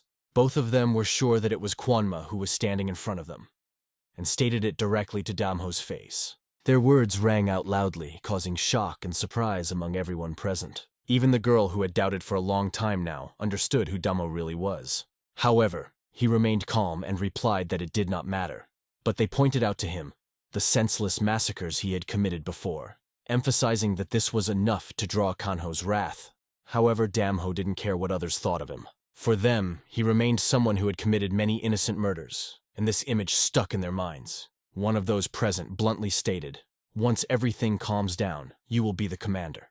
And these words were thrown in his face. Damho did not object, only explaining that it depends on his actions and choices in the future. "If you don't want to be a state leader, you can always direct your power in another, useful direction," he added. Others present listened attentively, agreeing with his wise judgments. The discussion leads to the fact that Kanho is about to experience a big change, and their world will need help. The man suggested that Damho use his power for good, promising that then all charges against him would be dropped. However, to Damho, these words sounded like being told to him like a trained dog, which only irritated him. When Damho voiced his feelings out loud, he was abruptly asked to stop in an attempt to avoid conflict. They recognized that he was an extremely valuable ally, and only with his help would they be able to overcome the river of dangers. However, they reminded him to be careful, as any mistake could be very costly. Kanho is a place of constant change. Nothing can be predicted here, they warned him. After that, everyone agreed that this place was not suitable for serious conversation, and decided to continue in a safer place. Having gathered, they went to a closed hall to discuss further actions. The long-haired man could not understand whether the commander really intended to leave things as they were, because sometimes his decisions seemed illogical. In whispers, they debated among themselves whether they should cast shadows of peace on Damho, limiting his actions. But it was agreed that he should not be killed, because there is one important reason that can be used in the future. "What are you talking about?" asked the long-haired man with visible concern. "After Jin Ryun explodes, there will be blood everywhere, and his face in a fit of rage will be a perfect picture of chaos. the man said with pleasure in his voice. The girl listened to this idea in silence, considering its possibility. Another man remained confident to the end. Heaven will surely help us in this plan. At the right moment, the perfect victim appeared, and Damho was undoubtedly that victim. A warrior from the southern clan entered Ogun's room with a katana, which added to the tension of the situation.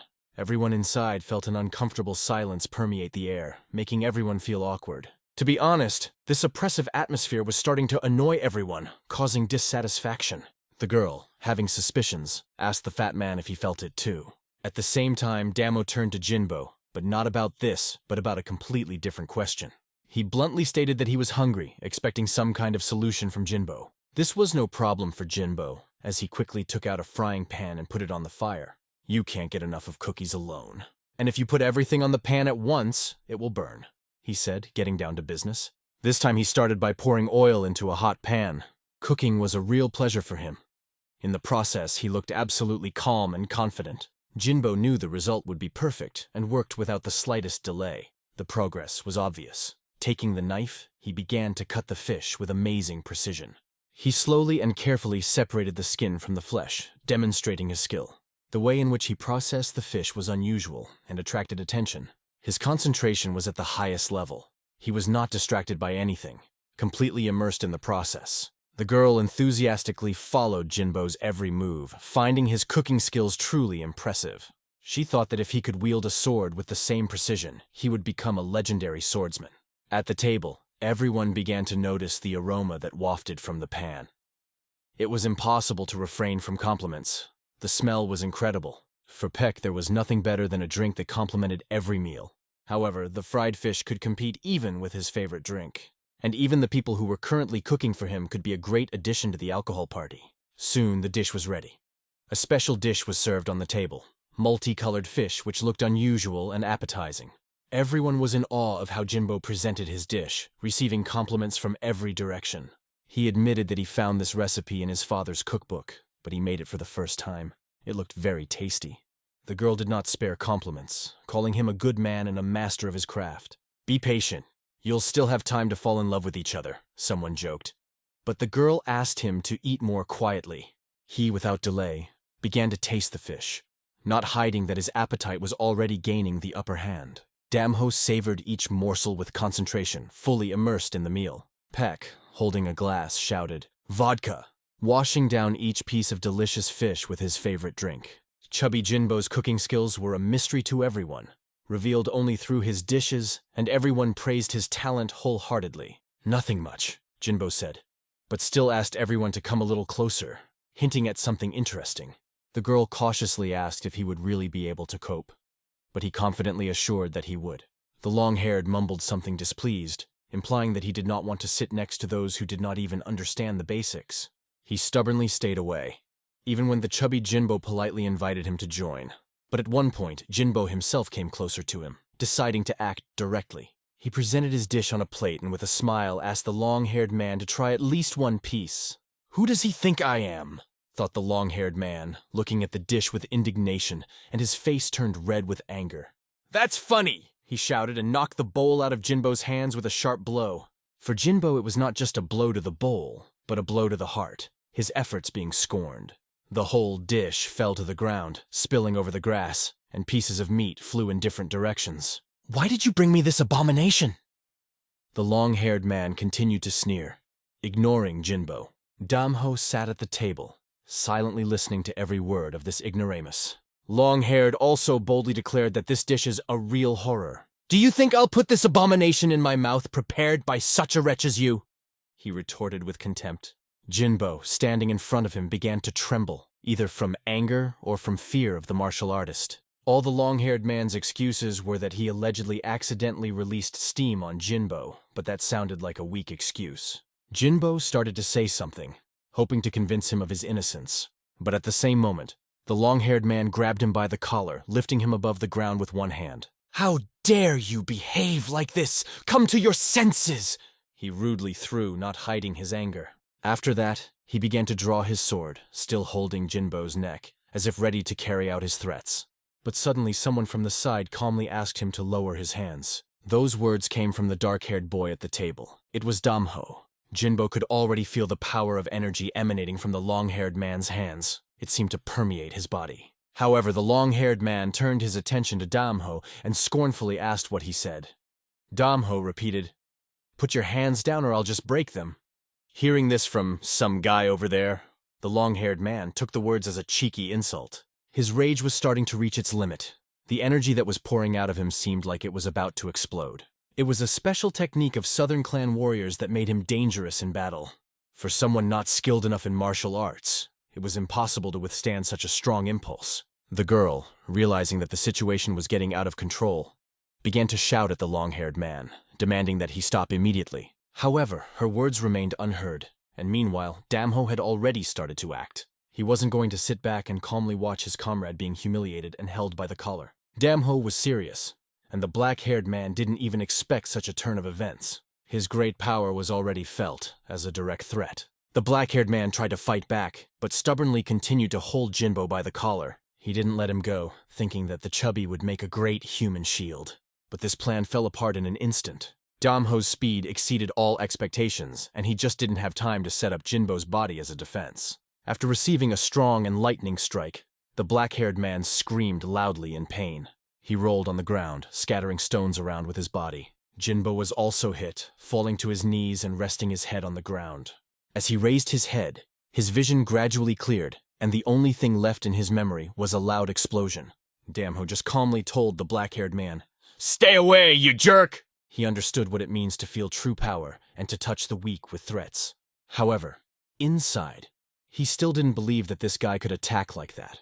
The girl was well aware of what would have happened if Damho had not intervened. Most likely, Jinbo would have died from a single blow. The long-haired man began to rise, feeling the effects of the powerful blow on his body, which left traces of pain. This pain was excruciating. Not at all like normal damage. It pierced him to the bone. However, even more hell from the humiliation of his honor, which now seemed to be trampled. Damho, however, looked at him indifferently, not caring what he thought of himself. Exhausted, the long-haired man got up with the last of his strength, clutching his sword in his hands. He started yelling something like "Die" toward Damho, clearly seeking revenge. Sword in hand, he lunged at him, with the obvious intention of delivering the fatal blow. His technique, the sky-slicing blade, was known as the benchmark of swordsmanship in the Southern clan.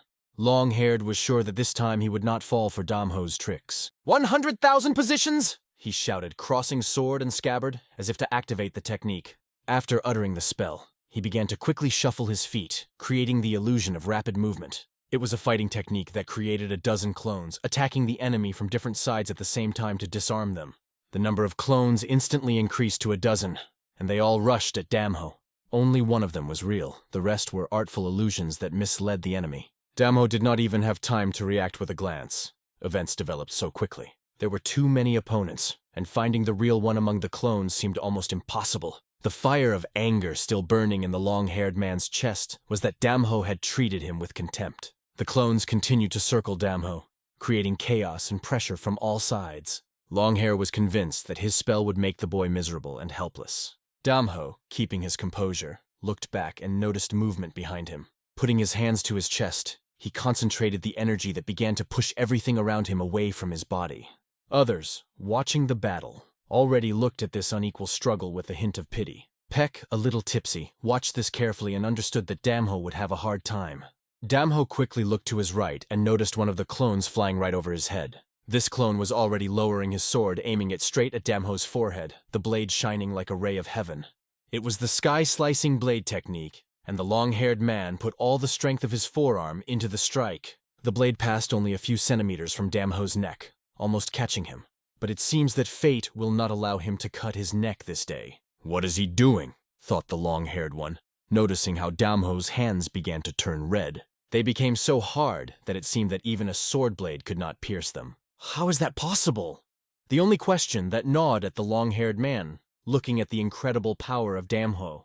How can a young man be strong enough to face 10 clones at once and still remain steadfast? His gaze confidently jumped from side to side, as if breaking all the barriers of the opponent's illusions. Thunder boomed, and the ground shook beneath his feet as Damho pushed off the ground, preparing to strike. His fist was tense, and he was flying towards the long-haired man like lightning, ready to tear apart everything in its path. One movement of the right hand was enough to deliver a devastating blow.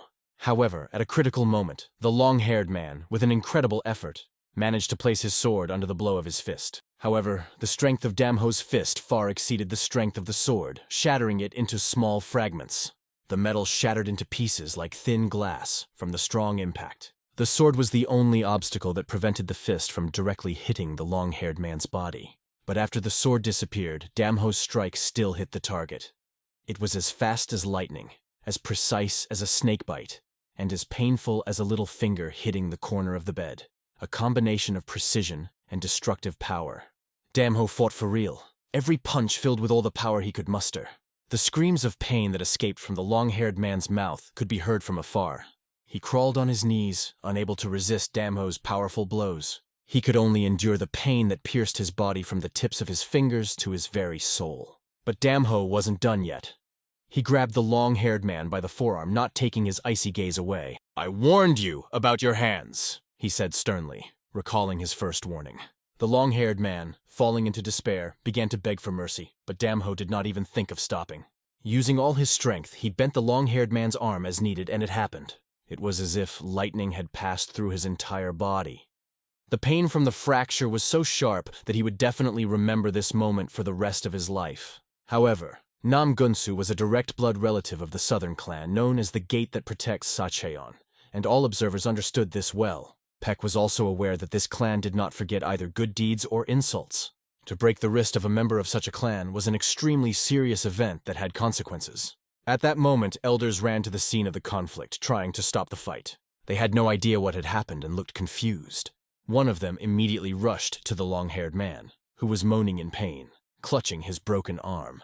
The first thing the long-haired man noticed was Damho, the one who had maimed him. He immediately began to threaten, saying that the consequences would not be long in coming. Damho only responded with a faint smile, which seemed to anger his opponent even more. Without stopping, he began to walk forward, as if ignoring the warning. His movements were so confident and fast that even the dirt flew from under his feet. His gait, which was different from the usual one, got on Nam Gunsu's nerves, adding to the tension.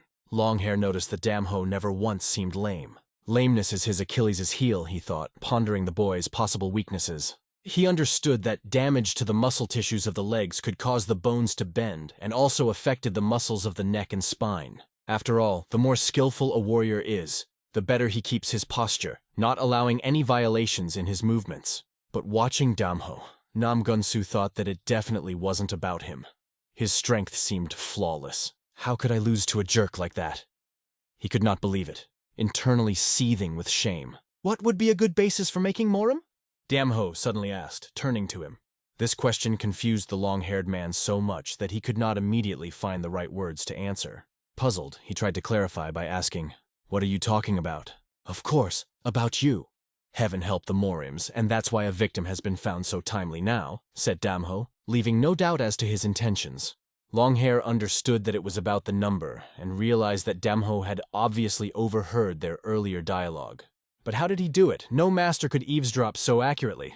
"I mean, I spent a lot of time in the dungeon," Damho continued calmly, answering the unasked question. "In that creepy place where not a single ray of light enters. You know what's the most interesting thing?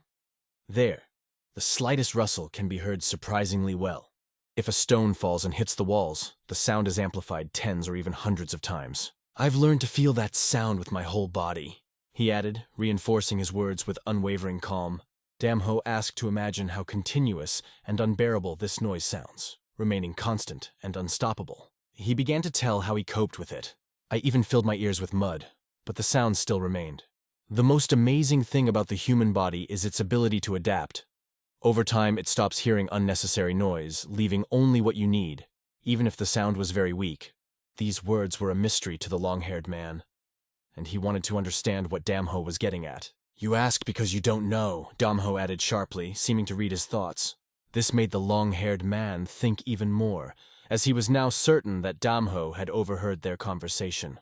Longhair persisted, asking Damho, "Do you really think that you can just forgive maiming a member of the southern clan under such a pitiful pretext?" He immediately ordered the golden swords to subdue the boy because he had shed the blood of a member of their clan. "The southern clan never forgives an insult," he added, and ordered the warriors to show their greatness without holding back. "You can even kill him if you have to," he concluded with his rage-filled order. Carrying out this order was the only thing left for the swordsman. who began the attack with bare blades. Dealing with the golden swords was extremely difficult, and Peck, who was standing behind Damho, understood this very well. And pretending to be part of the southern clan is even worse, he thought as he observed the situation. Meanwhile, the swordsmen were all attacking together, while Damho clenched his fist in preparation for battle. Jinbo and Pak just lowered their heads in silence as they watched the situation unfold. Sword of the Thunderer. That was the name of the weapon that these swordsmen possessed. This was their main advantage. They tried to turn up the heat by using all their trump cards in attack. Surrounding Damho from all sides, the swordsmen swung their blades with incredible speed. The situation seemed intractable. Peck wondered how it could all end. Will he be able to handle himself? His thought, filled with anxiety, did not leave him. However, Peck suddenly felt a warm surge of energy that came from Damho's punch, which hit his opponent right in the face. Damho didn't hold back. He fought only with his fists, even against armed swordsmen. His fists were so powerful that the fight turned into a veritable storm created by the bodies of his opponents. Enemies flew in different directions, moaning in pain and not having the strength to fight back. Everyone who happened to be nearby could only let out the screams characteristic of people in excruciating pain. "Who is this devil?" thought their leader, trying to understand how easily Damho was handling his best warriors. How is this possible if the Golden Sword Masters are the best fighters in the Southern Clan? Moreover, only 5 of them took part in this battle. But even they were completely defeated, failing to show their skills. Long-haired, despite everything, continued to demand that they do not back down and prove what they are capable of. However, the battle remained unchanged. Only knocked-out teeth and mutilated bodies became its result. The fighters themselves began to understand that this was something supernatural, devoid of logic. Their opponent appeared to be a monster, mercilessly maiming anyone who stood in his way. Rumors that he couldn't keep his power under control seemed like pathetic lies now. However, no rumor could even half convey Damho's true strength in battle. The blindfolded man watching this had never felt or seen anything like it before. He was surprised not only by the strength, but also by the impulsiveness with which Damho acted in battle. Everything just gathered momentum. Each subsequent movement was more destructive than the previous one. It wasn't often that Damho could be seen clenching his jaw in anger, but this moment was an exception. His anger and determination created a picture that evoked only one thought in those around him. This guy is a real demon in human form. A thought flashed through his mind. He must have hurt his leg. But that didn't stop him from disarming their best swordsman, looking like a real monster. The bodies of the fighters trembled with fear, but their leader, considering himself a master of martial arts, could not afford to be weak. He immediately ordered a dagger to be handed to him, ready to enter the battle in person. Taking a step, he placed his foot so that he could clearly feel support and balance. Pushing back with force, he jumped up, where a dagger was already waiting for him in the air. The leader held the dagger, but not by the hilt, but directly by the blade, which looked skillful and dangerous. It was all part of a single movement, and now he was flying straight at Damho with a sharpened blade. He ordered everyone in his path to disperse, creating space for himself to attack. Heavenly Kara.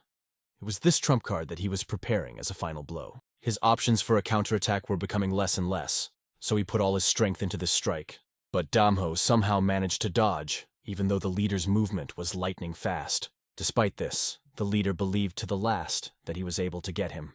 The bright glow kept increasing, surrounding the blade as it approached Damho's arm, exposed to the block. The glare of the sword created the illusion that the heavenly punishment was about to destroy the obstacle in its path. But the outcome of this confrontation remained uncertain. Would the Damho block really withstand this force? There was a strange sound, similar to the screeching of metal, which made everyone tense up. The man suddenly felt how his hand began to lose control, becoming as if it belonged to someone else. A few drops of blood came out of his mouth, and then he began to cough, and the blood spewed out even more. A simple sword strike caused such damage that his internal organs were literally torn apart. It was painful and difficult to watch, even for those who were used to brutal battles. But the picture soon returned to the same thing. Damho's brutal dominance over everyone. The pirate-like man yelled at his ally to watch out for Damho attacking again. However, in this situation, no advice could save him from inevitable defeat. The black-haired man, himself in a pitiable state, watched as his uncle repeated his path to defeat. Jinbo stood next to the girl, and both of them were horrified by what was unfolding before their eyes. It was really scary. The scene looked like something out of the worst nightmares. Damho's strike resembled a flood that washed away everything in its path, and this power was embodied in his hand that was approaching the opponent's neck. The pirate-like man tried to step in to stop them, realizing all the danger.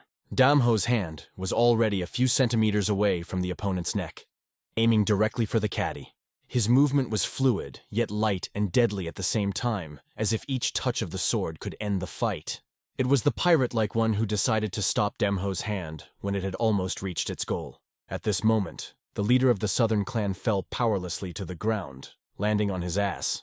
Summoning all his energy, he managed to slow the movement of Damho's hand, but no more. The question remained open, whether Damho himself wanted to continue the strike or simply stopped. The pirate-like man looking at the boy formed his impression of him. He is barely 30. He could not believe that such a high level of skill could be achieved at such a young age. "And if I say so, will you stop?" asked the pirate-like, trying to find at least some way out. Damho calmly explained. They were the first to attack. Then he offered a compromise. "If you leave, I'll pretend nothing happened here." It seemed that even the pirate-like man began to fear this young man. But the head of the southern clan considered this proposal absurd. "I won't go just like that." There was a decision in his eyes. Damho was now the sworn enemy of the southern clan, and he was destined to die as a warrior. Although the pirate-like man held a sword in his hands, there was uncertainty in his gaze as to whether he was capable of stopping Damho. The bitter truth began to become apparent to Chan. He would not be able to save everyone. "It's not an offer at all," the pirate-like man said, continuing to hold his ground even though his voice was shaking. However, it seemed that he no longer believed in his ability to protect those present. Chan began to realize the reality of what had happened, and how powerless they were against Damho. The warriors he knew never showed weakness to the enemy. Words like that of a pirate could only be heard by the weak. However, as he looked into Damho's eyes, he began to think that things could be different. This boy was unlike any enemy he had ever known. The commander ordered Chan to retreat, trying to avoid further casualties. However, a dispute broke out between them, because there were already enough problems, and they could not afford even more chaos. Chan couldn't get the thought of Mareem and his possible revival out of his head. At that time, Damho was still standing there, silent and still, like a statue. "Aren't you going to leave?" the pirate-like man asked him, hoping for a peaceful solution. "From what miracle should I go?" Damho answered coldly.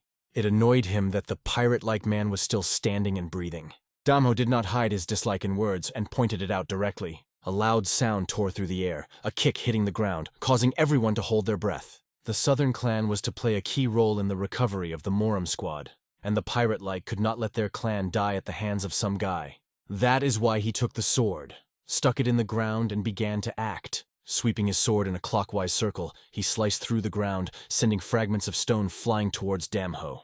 This move was a demonstration of his skill as a swordsman of the Hanem school. The power of the sea dragon's sword was his strongest technique, and the girl who was watching the fight understood this very well. It was this power that he began to use, trying to overcome an opponent that seemed insurmountable. Chan sat on his knees as he watched his allies display their full strength. "It's really impressive," Peck admitted as he watched the events unfold on the battlefield. The picture of the battle looked more like a graceful performance, the beauty of which was mesmerizing even in its brutality. Damho faced an attack of incredible speed from the pirate-like. The power of the sea dragon made him concentrate even more than usual. The pirate-like one with the blindfold on his eyes charged at him without slowing down. At this moment, Damho tried to catch his eye to better understand the trajectory of the movement. He needed to put his fist directly under the blade of the sword to stop the attack, and there was a collision of ice and fire in the air. Damho's fist stopped the enemy rushing towards him. Longhair, clutching his broken arm, watched as his ally continued to attack. The pirate-like man felt the force of Damho's fist. A vibration went through his body, as if the sword had collided not with his hand, but with a large stone. The most amazing thing was that Damho's fist remained intact and as rigid as a rock. It was a real mystery, how human skin could withstand such blows and remain intact. Despite everything, the pirate-like man had one single goal, to stop Damho at any cost. If he cannot do this, he will consider himself a pitiful nothing and prefer to die. The best the pirate-like man could do was force Damho to retreat, though that seemed unlikely. He began to use the power of the sea dragon again, hoping to turn the tide of the battle. This time the attack was accompanied by a titanic explosion that shook everything around. His goal was to force Damho to retreat, although he understood that it was unlikely that he would be able to inflict significant damage on the boy, despite the waves of energy the sword was creating. Damho charged through them with unwavering confidence. The pirate-like man understood well that his swordsmanship would not be able to inflict enough damage on the enemy, but he still tried. hoping to at least keep him at a distance. However, instead of retreating, Damho decided to go all out, destroying all obstacles in his way, delivering an incredible number of blows. He seemed impervious to even the sharpest of blades. Pirate-like swords were known for their sharpness and strength, surpassing most existing counterparts. But this guy was fighting them off with his bare hands, and it just seemed impossible. Passing through the storm of attacks, Damho came close to his opponent. There, he grabbed the pirate-like man by the collar, demonstrating his strength and dominance. Chan, paralyzed with terror, could only helplessly watch this scene. Many of the warriors were powerless against the fury of Damho's attacks. But the commander still managed to strike him with his sword, proving his status as a true warrior. The commander thought that this blow might make Damho loosen his grip. Damho actually grimaced a bit when he felt the pain, but things did not go as expected. His grip did not loosen even for a moment. He continued to hold the pirate-like man by the collar, demonstrating his unwavering strength. Grabbing him even tighter, Damho lifted his opponent up. Then with incredible force, he threw him to the ground, hitting him with his back so that the ground trembled. At the same time, he kept his hands under tight control. Onlookers were stunned by what they saw. The scene filled them with mixed emotions of horror and surprise. It was obvious that if Damho set a goal in front of himself, he would go through any obstacles. Fire, water, or even death. He acted without any hindsight. He was not interested in the past or the consequences. There was only one goal for him, and he went towards it without stopping. The pirate-like man lay on the ground, bleeding from the blows he had received, and begged Chan to be careful. At that moment, Chan saw Damho's stone fist flying straight towards his head. The power of this fist was so immense that it seemed like it could destroy everything in its path. His eyes were filled with a vital light that radiated incredible power. Long black sleeves fluttered in the wind, enhancing his menacing appearance. It was all terrifying. Is this the end? Thought Chan, filled with fear. However, So-Yup and the girl were convinced that they had to protect the southern clan. They all rushed forward, desperately trying to stop Damho. "Stop, my friend," said Peck, forming a charge of energy in his hand. He was supported by a girl who gave him strength with her inspiration. Together they marched on Damho, hoping to stop his anger. But someone who has fallen into a state of rage will not stop so easily. Damho had already shown his incredible skills, but it was time to give others a chance to show themselves. Peck could only imagine what would happen if he got punched right in the jaw by Damho. Damho refused to believe that he could be stopped just like that. "Take it easy, my friend." A slightly drunk Peck tried to calm him down without losing his sense of humor. At the same time, he felt a strange tension, as if his body was about to fall apart. But fortunately, everyone remained alive, although the situation looked extremely dangerous. The girl tried to calm Damho, asking him to stop, but he saw no reason to do so. The leader of the southern clan is a man behind great things. She explained why he should stop, but it didn't seem important to Damho, and he made it clear that it didn't concern him. This only confirmed his unshakable willpower, which amazed even those who knew him. He was in no way inferior to Ning Chung-woo of the Haenam school, and perhaps even superior to him. Paik then came to the defense of the leader of the southern clan, emphasizing that the world needed this man very much, and asked Damho not to kill him. "Back off just once," pleaded Peck. "This is my first and last request to you, as a friend to a friend," he explained, hoping for his understanding. But in response, only silence came from Damho. He remained steadfast. Jinbo tried to convince Peck to drop the case. An awkward pause filled the air hung in the air. Meanwhile, Damho began to approach Chan, who was standing there holding his injured arm. He repeated his earlier words. "I'm not going to give up." Stepping even closer, he said it directly to Chan's face, clearly and without fear. "I will beat and break you until you die. If you can defeat me now, you will be able to defeat all the members of the southern clan one day," Damho added, looking him straight in the eye. At that moment, the warriors felt the hair on their heads turn gray with fear. They knew that everything would happen exactly as Damho said.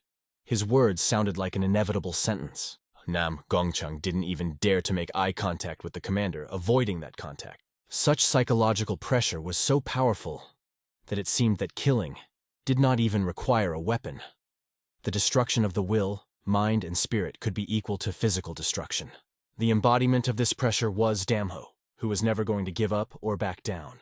The sounds of heavy, angry breathing escaped Nam Gongchan's mouth. His pants were soaked through, but no one could figure out what exactly had happened. Everyone just turned away, not wanting to look at him or discuss the moment. The incident in which Damho destroyed the warriors of the southern clan remained a mystery to the people, with only a few eyewitnesses, including Cho Young-un. None of them wanted to talk about what happened, keeping silent. However, the spark of tension remained, igniting the atmosphere in the South River boarding house. The long-haired one with the bandaged hand was outraged that their valuable troops, including the Golden Sword Squad, had been defeated. He emphasized that the honor of their clan had been dishonored, and this was unacceptable. "If we leave things as they are, the people will start mocking our soldiers," he said angrily. "Patience and hard work is our way," his uncle replied calmly, trying to keep the situation under control. But the long-haired man was annoyed by the fact that the honor of the clan was stained with blood, and he did not understand how he could remain calm in such a situation. Despite everything, the uncle insisted that it was necessary to hold on, although he himself admitted that it was unbearably difficult for him. He admitted that he took the loss of the soldiers even worse, because they were almost like family to him. Nevertheless, the uncle persevered and tried to explain to his nephew why it was important. "If people find out that we lost our golden swordsman, they will see us as weakling," he said. "And that's fine if it's just one squad. But what if his goal is to destroy all of Morim?" He emphasized that patience is needed. "We will wait until the main clan intercepts the initiative of the Morim League. After that, it won't be too late to take revenge." For the first time, his uncle's words seemed understandable to his nephew, and his position began to look logical. A calm atmosphere reigned in the Western Wind guest house. Many of the warriors were sitting at tables, resting and refueling with food to regain their strength. The pirate-like man asked Quan Pek why he calls Damho his friend. "Well, you have really great friends," he added, with a hint of interest. Quan admitted, "It's not easy with him, to be honest." "But who is he? What is he?" asked the pirate-like man again, as if trying to solve a riddle. Quan wanted to find the right words to explain, but he got lost. Then the pirate-like man himself continued, "You don't know anything about him either, do you? Such things are not done in one day. I think even Kumurian would not be able to cope with him or match him." Quan coughed and nodded in agreement. "Only with regular funding and training can you create the conditions in which a worthy master will grow," the pirate-like man continued. He expressed confidence that Damho does not belong to any of the known gangs of Kangho. "But who is he then?" This question hung in the air, remaining unanswered. "Maybe he's from a school of magic," suggested the pirate-like one, though it was only a guess. These speculations even surprised Quan, who thought for a moment about the possibility of such an origin. Damho was perceived as a symbol of fear, which stained Kangho with blood several decades ago.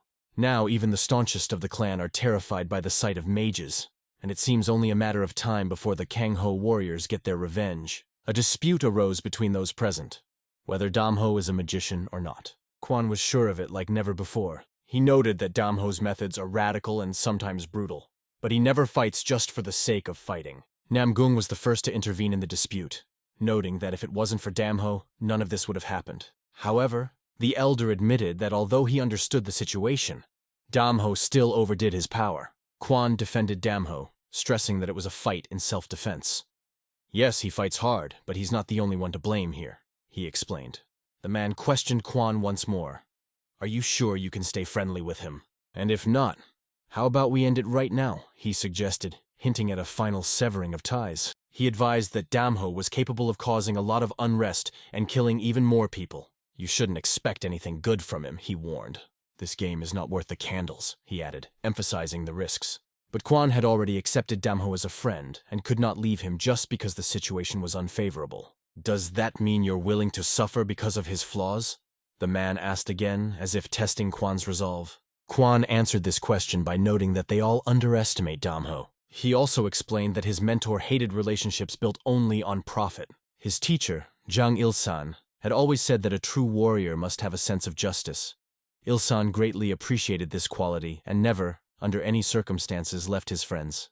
One of the reasons he led the war against mages was because his best friend was killed by the same mages. Now, Quan could not abandon his friend simply out of fear for his reputation, for that would be a betrayal of his mentor's principles. "Your mentor has already sentenced you," the pirate-like man said with a hint of irony. But Quan ignored it and expressed his understanding of the situation towards Damho. The pirate-like one asked again, "Are you sure?" although he has already started to get up. "I'm sure he has nothing to do with mages," Quan replied firmly. His confidence was based on the fact that he and his teacher had been observing these forces for a long time and prepared for the mages to return. This made Quan feel their presence better than anyone else. When asked if he would stay with his friend until the end, he replied, I am ready to risk even my life if necessary. A light breeze was walking along the mountain tops, adding to the moment of majesty. Meanwhile, in the depths of these mountains, other events were unfolding. A new secret was brewing in the middle of a dense forest, interspersed with stones. In the depths of the forest walked a young man with a sword fastened to his belt. He strode confidently forward, muttering something to himself that sounded like, "Fine." For him, this mountain seemed like a miniature volcano, which only increased his interest. "Wow, what a great swordsman! Maybe we can sell it," came from the side. This was said by the people who met him on the way, clearly in a hostile mood. After looking around and assessing the situation, the young man realized that they were robbers. They asked if he knew that they lived in these places, but he only answered with a counter-question, "But I don't see it?" One of them noted by his voice that the young man was young, albeit impudent. Others called him fearless, adding, "Mosca, who is not afraid of an elephant." They only wanted a little gold, saying so in a rude tone. But the young man, although he could have given them something, admitted that he himself had nothing. Then their gaze rested on his sword. He explained that he could not give his sword away, as it was a gift from his master. "Well, you have neither wealth nor sword, so what have you forgotten?" asked the robbers, not hiding their mockery. But they also did not want to appear weak in front of the young man, as this could undermine their reputation among the locals. If we let him be rude, all the passers-by will make fun of us, they decided, so they weren't going to let it happen. The robbers began to bustle around him, nervously assessing the situation. They noticed his confident gait, even breathing in combat readiness. The way he held the hilt of his sword betrayed his experience and skill. All this made them understand that they were not an ordinary warrior. Zdrovan, who seemed to be the leader among the robbers, decided to be the first to enter the battle. But the young man killed him with just one swing of his sword so gracefully that everyone around seemed to be in a garden of flowers. It looked like a cherry blossom, which several robbers immediately recognized. However, the others still tried to attack, deciding to go forward. The three of them attacked, trying to outnumber him, but the blood flowers that appeared during his movements prevented them from completing their attack. It was the blood sakura sword technique. There are many fighting techniques, but the sakura blossom is a unique art that is practiced only in the Vulcan clan. The only inheritor of the blood sakura sword technique was a young man the clan called Myongyeon. Now the robbers realized that they had encountered a legend that exceeded all their expectations. Some time passed, and the young man was finally able to catch his breath. Around him, only swords were sticking out of the ground, reminding of the battle that had just ended. He finally sheathed his sword with relief. But he was also aware that he was running late. "Would like to see the night streets of Akian, but these guys just freak me out," he muttered and moved on. But behind one of the trees, a bald man was imperceptibly watching him. It was the bandits who managed to avoid his attack. But they were stunned by his sword technique, which seemed monstrous to them. The bald man's name was Kwak Ko Cheol, one of the influential representatives of the Green Forest. He was following the order of his supervisor, Jeju, who told him to follow the young man. Meanwhile, a calm and peaceful atmosphere prevailed at Tunding Lake. Damho was already there with his friend Jinbo. Jinbo was still worried if Damho was angry with him because of the events of that day. But Damho assured him that he was not angry at all, and said so directly. Chubby Jinbo was happy about this, and Damho patted him on the head and gently called him fool. However, Jinbo's face suddenly changed completely. He became serious and alert. Right next to the river stood Sister Ryan, who looked mysterious and unexpected. "Do you know her?" Damho asked Jinbo, and Jinbo replied that she always keeps her word. Damho then approached the girl to strike up a conversation and greeted her. She replied that she would love to taste the dishes he cooks, but unfortunately she doesn't have time for that right now. Damho explained that he would be staying in this place for a while, and invited her to come by when he had the chance. But she noted that she would not be able to stay here for a long time, as she had her own responsibilities. She was also interested in the black-haired boy standing next to Damho. When she heard his name, she thought they already knew each other. The girl began to remember where exactly she could see him before. He was the one who once made her heart beat faster. And now he stood before her, introducing himself by name. Damho also did not hide his identity, but he himself could not understand what feelings were overwhelming him. He was impressed by the girl's face and her smile, which he saw for the first time. But something about it seemed unusual, as if this stranger already had some kind of connection with him. There was a strange intimacy in their communication that Damho couldn't explain. The girl also noted that he and Jinbo seem very different, although at first glance it is clear that they have been friends for a long time. "But we're not blood relatives," Jinbo explained, a little confused. He asked the girl if he had already told her that he belonged to the Green Forest clan. Hearing this, The girl immediately revealed the secret. My father is the leader of the Green Forest, but no one should know about it. Since you're my brother, you can, she added, smiling a little. Her words surprised Damho, and his expression changed. The girl noticed this and asked if she could call him brother. If the daughter of the owner of the Green Forest himself appeared here, it must be because of the meeting with Dong Jongho, Damho thought. The Green Forest, like us, is very sensitive to Marim's influence. Maybe they're discussing suppressing the power of the Green Forest, the girl explained. She could have said much more, but stopped. Jinbo understood that Damho was not one to open his heart easily. At the same time, the girl asked, "Where are you from?" Without hiding anything, Damho answered that he came from a small village, a place without a name or even a mark on the map. An ordinary village, nothing special. Men grow rice, women work in the fields, and so on every day, he said. After hearing about this, the girl admitted that she would like to live in such a place. Life in the village seems so carefree, she said. But even as she listened to his story, she continued to feel a strange inner stirring. In the world, he was better known as Demon's Fist, or Shingan. Some called him bloodthirsty, others called him a soulless demon. All the rumors about him were exclusively negative, but after a personal meeting with him, the girl saw in him a rather modest person. It was time for her to leave, and before that she said, "If you need anything, this is where you can come." Pyeonche, it's in Hwanashi, Anhui Province, she added, specifying the location. Then, disappearing behind the bridge that led into the reeds, she went on her way. Her name kept running through Damho's mind for a while, leaving an indelible impression. Meanwhile, Akian Port, the site of the moorings, was abuzz with activity, and ships crowded the coast. One of the ships finally arrived, and some of those waiting seemed ready to die of impatience. At that moment, Myeongyeon approached the people, immediately attracting attention. Myeongyeon immediately admitted that he was late, and there was no doubt about it. He explained that on the way he encountered robbers, which is why he was delayed. The first thing he did was apologize to his teacher for being late. However, the teacher replied that they themselves had just arrived and offered to discuss everything on the way. The place where they stopped was filled with beauty, especially in the evening. The flashes of light that flickered around mesmerized. Akian was very different from the rural areas of Shanxi. It was unusual to see so many bright lights. This made a special impression on the girl, who had never seen anything like this before. It was her first encounter with such a frenzy of lights. The teacher asked his students if they were very impressed with the level of lighting. But it's too early to wonder, because the further you go, the more amazing you'll see, he added with a smile. He even hinted that sooner or later they would witness a real miracle. But at the same time, his thoughts were occupied by something else. What might happen if the Morim clan, Ogun from the Henam clan, appeared on the way of these guests? Nodo, Hwasun's teacher and master of the students, greeted him while remaining polite. Ogun expressed his hope for their understanding, explaining that the leader of the southern clan was originally supposed to attend the meeting. But due to some circumstances, he came instead. Doesn't he have a double? Nodo asked with a hint of curiosity. At the same time, he understood how busy a leader must be and accepted the situation without complaint. Nam Gongchan was not yet in a state to participate in such matters, Nodo admitted. Nodo then ordered So and Myeongyeon to greet the guests and the elder. They respectfully introduced themselves, saying their names and expressing respect to those present. Ogun also expressed his joy at the meeting, saying that he was honored to see the best disciples of the Fire Mountain clan. He introduced a young girl named Sovol, who was a student of calligraphy. Sovol, in turn, greeted the elder with great respect. It was also an honor for her to meet such an important person. Now that everyone was familiar, the elder offered to give the floor to the young people so that they could talk to each other.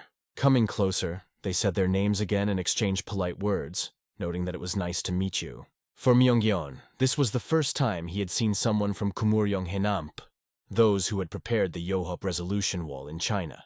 The volcanic swordsman is a martial artist trained by Jin Ying, known as the Volcanic Swordsman. His main goal was to subdue all the old Murians and show the world who's boss. The young man perfectly understood this ambitious idea and what it entails. After a while, several horsemen with carts moved among the trees in the mountains. It was only a short distance to the destination, and one of the riders asked the owner to slow down a little. Commander Peng, who was hard to catch even thinking about fatigue, admitted that he was a little exhausted himself. Glancing at his warriors who were walking behind him, he saw the same thing. They all looked exhausted. People were tired not only physically but also from a long conversation, so the commander ordered to slow down. especially since the meeting at Lake Dundon was extremely important and should not be rushed. He warned everyone that there was a possible battle upon arrival that would require them to be fully prepared. Everything must be thought out down to the last detail so that we cannot be displaced, he added. However, the faces of the warriors, who were exhausted, did not inspire much confidence. The soldiers still tried to cheer up the commander, assuring him that everything would be fine and asking him not to worry. He smiled, admitting that he was getting more and more anxious as he got older. He continued to speak, but suddenly fell silent as if something alarmed him. The figure of a man appeared in front of the commander, holding a sword with a serrated blade, as if specially designed to better cut flesh. His face was covered by a yellow mask. The clothes on his body were also yellow, and his long gray hair fell to his shoulders, although he looked about 45 years old. All the warriors instantly began to prepare for battle, sensing the threat.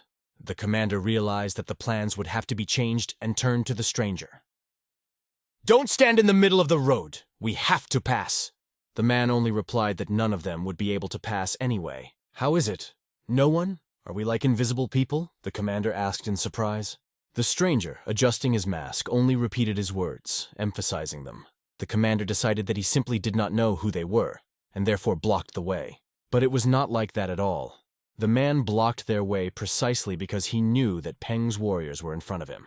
"There is no more suitable victim than Peng's warriors," he said, his words sharp and defiant. It was hard to listen to, and the soldiers felt anger wash over them. One of them couldn't stand it and shouted, "How dare you talk to us like that?" Undeterred, he threw his sword straight at the stranger, intending to attack. On the way, he also ordered him to kneel down and surrender. But the appearance of the stranger spoke for itself. He was definitely not going to kneel. The commander shouted after his fighter, trying to stop his rash attack. However, the stranger did not stay long. He quickly threw the sword directly into the warrior's chest while he was still in the air. The commander realized with sadness that he had to say goodbye to one of his men on this tragic note. After that, the confidence of the fighters almost completely disappeared. Fear filled the air as they saw their colleague fall to the ground on his back, with a sword in his chest. "How dare you kill the warrior, Peng? Are you really so confident that you are willing to accept the wrath of all Peng warriors?" the commander asked angrily. In response, the stranger only smiled slightly, not taking it seriously. The commander jumped off his horse, at the same time asking the stranger what his name was, but he did not see the need to mention his name. "You can call me Golden Lion," he replied calmly. "The Golden Lion? I will tear out your limbs and heart with special pleasure!" shouted the commander, swinging a huge axe. But to the Golden Lion, this axe looked like a small blunt hammer. He asked ironically, "Do you really believe that this was made especially for you?" The commander landed on the ground with all his might, trying to hit, but the blow missed. The Golden Lion dodged this blow with ease, showing his agility. This made the commander pay even more attention to the weapons and armor of his opponent. The stranger's armor seemed harder than iron plates, and his weapon resembled a sharp and deadly blade. The battle between the commander and the Golden Lion began to gather momentum, and the lion himself poured sarcastic jokes at the expense of the dumb axe of the commander. "Are you really going to cut me open with that blunt axe?" he mocked, causing confusion among the soldiers. The warriors assessed the situation as dangerous and decided that the best solution would be to find shelter. Meanwhile, the golden glow emanating from the lion grew brighter and stronger. His movements were so fast that it was impossible to follow him with the eyes. "It's sad to admit it, but it seems that this battle will end badly for us," the soldiers thought. The Golden Lion began to mercilessly kill one by one, leaving them no chance. He moved like a bee, amazingly fast, and his attacks were as painful as the stings. In these conditions, the chances of survival disappeared literally before our eyes. His unusual equipment was appreciated by the soldiers only when it was too late to change anything. They realized that their powers couldn't even come close to Leo's level, but it was too late. The swords of the warriors flew in different directions like a waste. The commander warned his men that the Golden Lion's claws were stronger than any sword. The lion even used these armor as a weapon, which made him even more dangerous. The swords held by the warriors could not match the strength of his lats, becoming a useless tool in this battle. The Golden Lion warned them, "No one will leave here alive for sure." The soldiers felt as if every moment was taking away their lives. Even the commander did not have time to lower his head, amazed by the speed and strength of the enemy. Only the name that the stranger called, the Golden Lion, was reflected in his memory. The strength to hold his axe was almost gone in the hands of the commander. "My wife is like family to me," he muttered, as if reminding himself what he was here for. He again turned to his soldiers, ordering, "Give me the sword!" He was thrown a sword that had previously belonged to one of his fallen warriors. The commander, holding his sword tightly, began to move forward, ready for battle. The sword was of impressive size, and the commander, full of determination, shouted, "Golden Lion, die!" But the lion only continued to mock.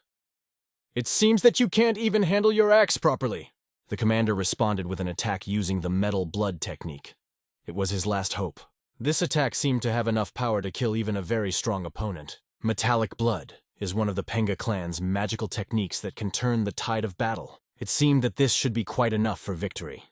However, even using the metal blood spell, the commander was unable to close the gaps in the enemy's defense. The warriors realized that the Golden Lion's plates were stronger than just metal, and even this powerful technique did not leave him a chance.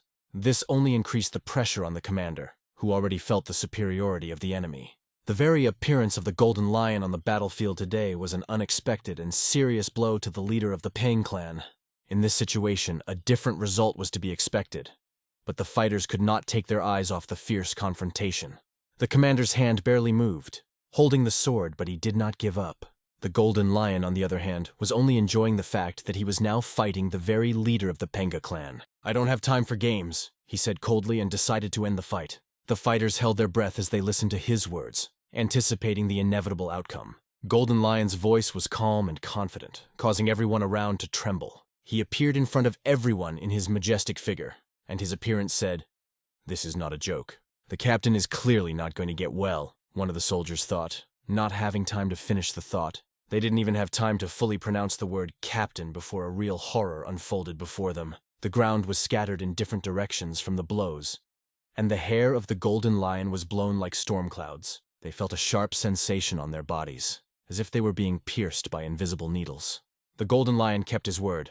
He finished off all the warriors, including their commander. He seemed to put in almost no effort, mercilessly destroying anyone who got in his way. The battlefield remained covered only with drops of blood that flowed from the bodies of the defeated.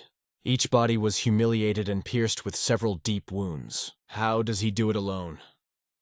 This was the last question that tormented the commander before his end. Everything around seemed to be colored red. "They became the first sacrifice in the name of our clan's revival."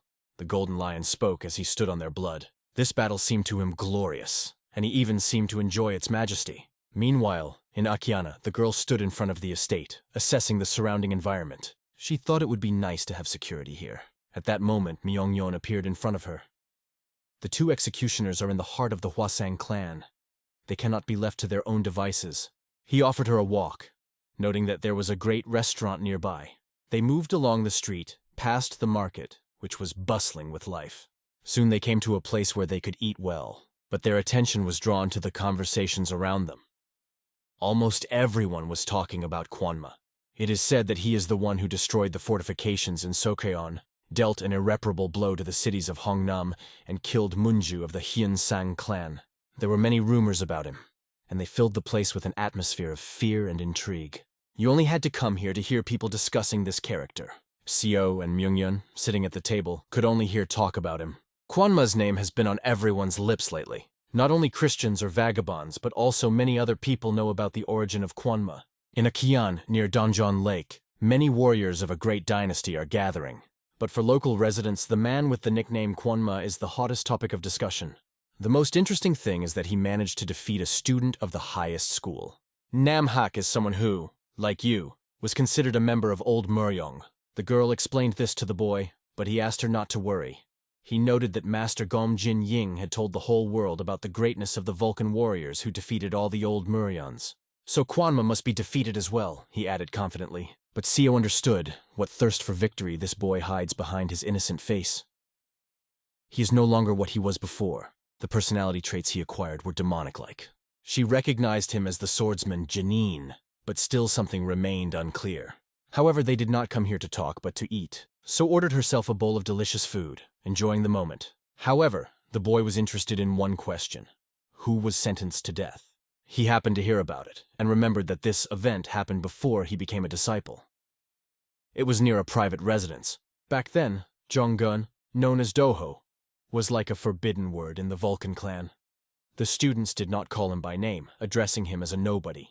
The girl understood his words, but asked again, "From whom did you hear that?" The guy only repeated that he found out about it by accident.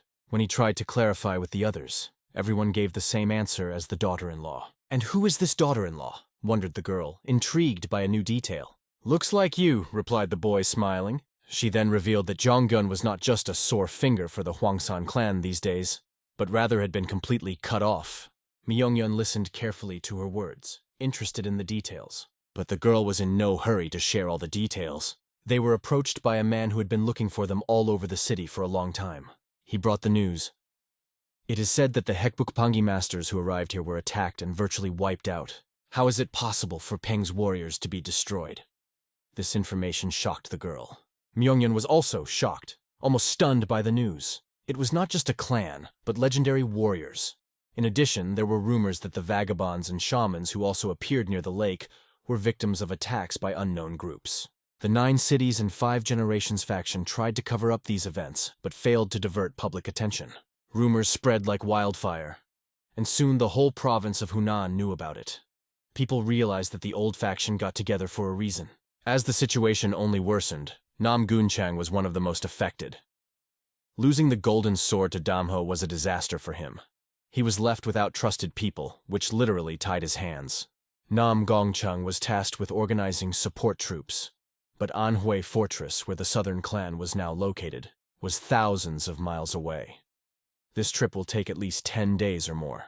Ogun was telling him that the power of the Ping clan had been burned, and he suggested, "Isn't it magic?" Chan thought about the word mages, which had not been heard in conversation for a long time. They last appeared 12 years ago, leaving the world in a state of tension. At that time, the magic shuttles went to the north, where after fierce battles with the remnants of the magician warriors, they were defeated.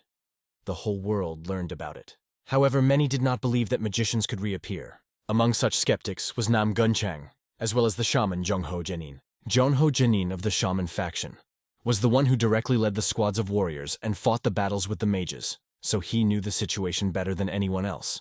During his investigations, he found that the number of mages killed was negligible, and most of their forces simply fled. At the end of his journey, Zhongho Jenin found an ally in Nam Gongchan, and together they began to follow the trail of the magicians. More than 10 years of hard work dispelled all doubts. The remnants of magicians settled in Zhongwon.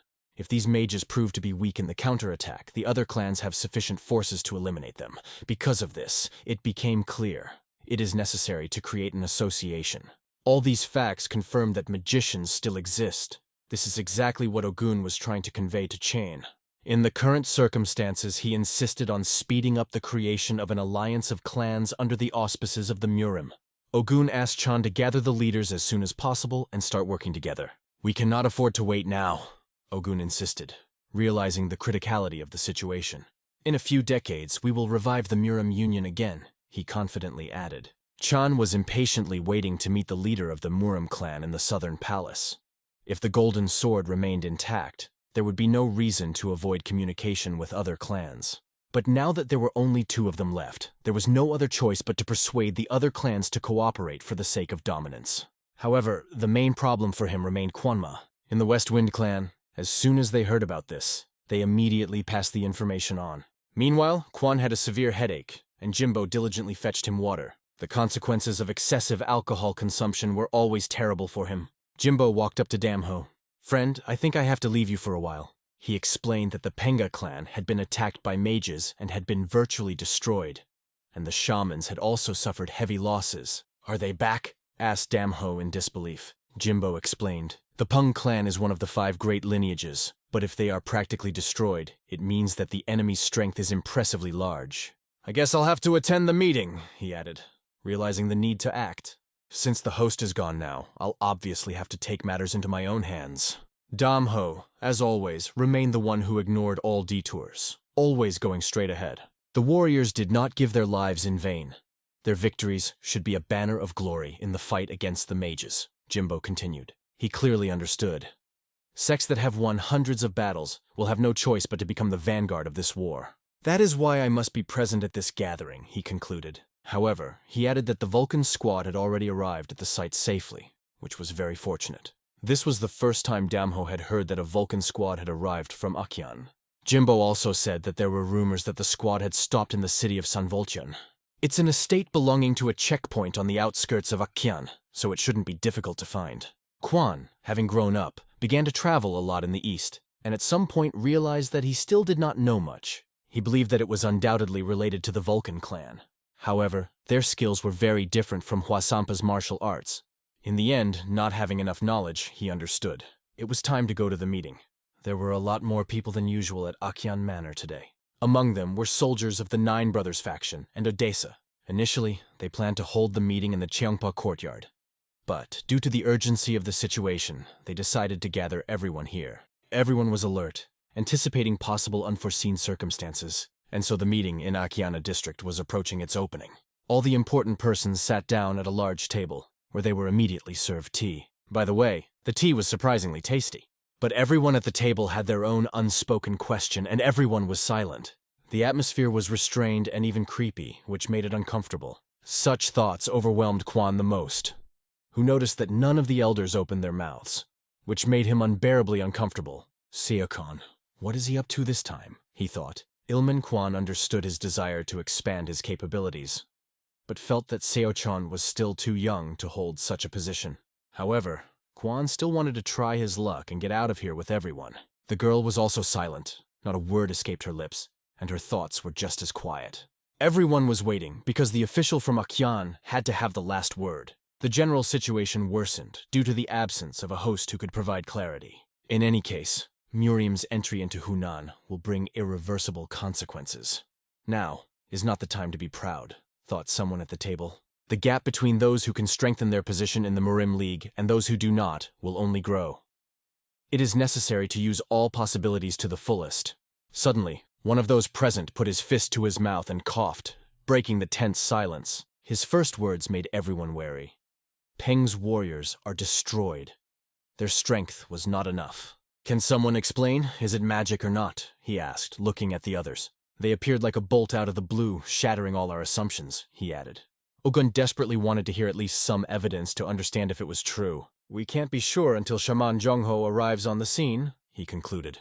Another said what he had heard earlier. Hebok Ping's warriors had been destroyed, and the shamans had suffered heavy losses. The word mage no longer seems like something defined, he remarked, increasing the tension in the hall. At this point, the floor was given to Elder Namgun to express his opinion, but he didn't even have time to start when Man Jungho entered the room. Everyone present rose to meet him, showing their respect. Jungho apologized for being late and greeted the gathering. The fact that he got here safe and sound was already a cause for joy for everyone, Chan said. But the situation was too serious, and Ogun immediately decided to ask about the most important thing. Was it really a mage invasion? He asked, not hiding his anxiety. Jungho replied that he was attacked by unknown people on his way to Kwando. The attackers were extremely strong. In this battle, 2 of his best students and 5 of his second rank were seriously injured. However, he still could not say with certainty that they were magicians. And is there a possibility that they were not magicians? Asked one of those present. Do you have any proof? Hwasian asked, turning to Jungho. Jungho replied that Gwip's representative was also on her way. Her natural gift will no doubt help detect traces of magic, he added, raising a new wave of hope. However, Hyunso Sayop never appeared, and in recent years he was hardly heard of, even within his own clan.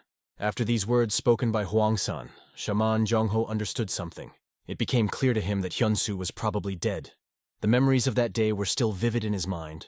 The wall explosives went off and the canyon began to collapse. He ordered everyone to go back, trying to save as many people as possible. However, one boy could not do this. His legs seemed to be chained to the place. The girl only silently asked for forgiveness, because she could not help.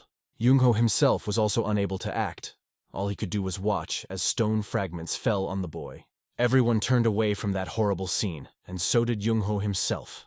The only way out for him was to save his student Sojai, but that didn't make the situation any easier. The last time Jungho saw tears in Shaman Hyensu's eyes. From that moment, their connection was lost forever. The meeting continued to insist that remnants of magic obviously existed. The sole survivor of Hebok Peng stood before them. Jungho stared at him, asking him to tell everything he knew. We have to make a decision right here and now, Jungho said, adding to the tension. Who else but a mage is capable of mowing down Hebok Peng's entire army with one stroke like rotten straw? He continued that the magicians would not stop there, and would soon attack Murim, as they had done in the past. We urgently need to create the Murim League, he emphasized. Meanwhile, So was standing on the street, next to whom the boy asked, "Why don't you come in?" To which she replied, "I will come." She had already guessed the outcome, but considered it necessary to make sure of it personally. Suddenly, her face was filled with surprise. Everyone standing around turned their heads in one direction in unison. They became alert, directing their eyes to the exit, where they suddenly heard a noise. "Attack!" one of them exclaimed in fright. A bright red glow shone through the gate. The energy emanating from him was so powerful that the gate shattered into pieces. The Golden Lion appeared as an uninvited guest. His face was partially covered by a familiar mask, but underneath it was visible the smile that always remained on his face. He stormed into the room, breaking down the gate with impressive ease, like thunder breaking the silence. Hearing this sound, Jung-ho instantly realized that something extraordinary had happened. Others were filled with furious anger. Who dared to so brazenly neglect their territory? Sovol looked around in confusion, not understanding what kind of chaos had engulfed this place. The same confusion was on the faces of all the dignitaries. What kind of disparity? When they stepped outside, not only was the Golden Lion standing in front of them, but several strangers were standing behind him. Brazenly bursting in, he landed right in the middle of the boardroom, leaving everyone stunned. More and more people came out, facing the mysterious figures that radiated menace. The strangers stood in silence, not saying a word, only increasing the tension. There was a pause between the two sides. A nerve-wracking wait. Only the Golden Lion slowly began to laugh, filling the space with cold, sinister laughter.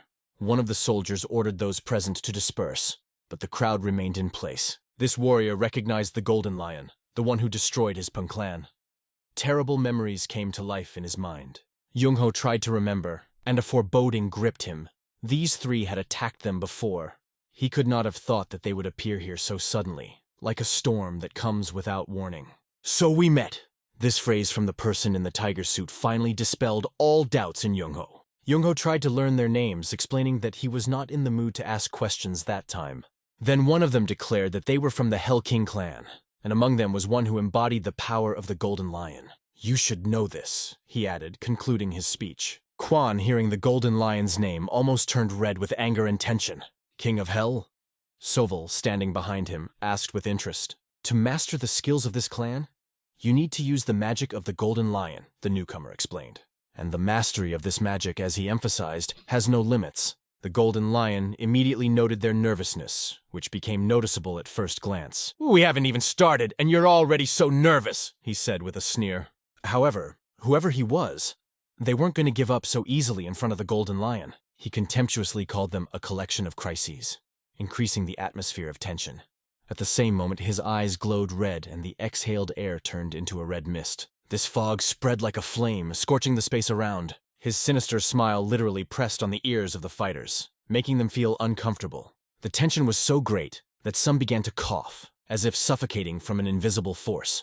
Without a doubt, it was magic that drained the strength from their bodies, leaving them exhausted. Realizing this, one of them rushed into the attack without waiting for an order. Jung-ho tried to stop Chano, who had already entered the fight without thinking about the consequences. At this moment, the Golden Lion's hands began to turn red, as if they were filled with unknown energy. "Kill them," ordered Chano, and his fighters immediately followed him. But the Golden Lion only smiled and let out his evil laugh, as if enjoying the situation. His hand glowed brighter and brighter as the fighters ran up to him. It was a clear sign that he had concentrated even more power in his hand. Chano came almost close to him and felt the full force of this power on him. But not only he, even those who stood at a distance felt this devastating influence. This was enough to understand the truth. They realized how strong the enemy was before them. It was Li Kai-sun's power, magic that creates peripheral beams with a powerful shockwave. In the entire Kudamoon faction, only a select few were able to achieve this level of mastery. Ordinary fighters had no chance against such an incredible force. All they could do was suffer, feeling pain engulfing their entire body. Jung-ho tried desperately to stop Chano, but it seems it was too late. One blow, and Chano fell breathless. The fighters were stunned to see this. Jung-ho was shocked and asked himself, "Are they back in this world again?" "No matter how hard you try, you will remain pitiful rats," the Golden Lion sneered. But Jung-ho did not give in. "To find out who's the rat here, you have to compete first." The young man also longed for a battle to prove the Golden Lion wrong. Myung-yun could feel anger boiling inside him, which did not give him peace. Kwon was also full of fighting spirit, ready to fight at any moment. They could not afford to lose the chance for this battle. However, the Golden Lion sensed their presence behind him and turned to look directly at them. Jong-ho, having calmed down a bit, stood in front of Golden Lion Lee, preparing for a decisive battle. They say this is the best sword in Hubei province and your inertia is great, Lee remarked, calling him Malk. He's good enough to fight you, Lee added, eyeing his opponent appraisingly. I'm looking forward to it. I can't fight any worse, Lee exclaimed, showing confidence in himself. Noah asked, wouldn't it be cool to fight one-on-one? The idea clearly intrigued everyone. Jung-ho looked surprised. He definitely didn't expect to hear such words. But Lee went on to suggest, let's call it a bloodbath and fight with all our might. Meanwhile, new fighters from the Golden Lion side appeared on the roof, ready to engage in battle. Their goal was one thing, to wipe out all opponents from the face of the earth.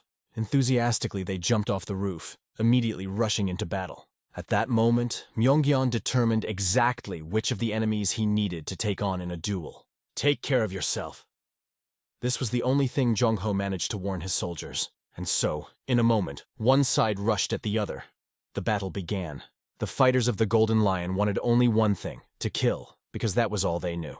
Among them was a big man, for whom a sickle tied to a chain seemed like a mere toy. With one swing of the scythe, henchmen could literally cut through the air, creating threatening lines of attack. As the scythe swung, it slammed into the ground right in front of the three fighters, causing them to freeze in fear.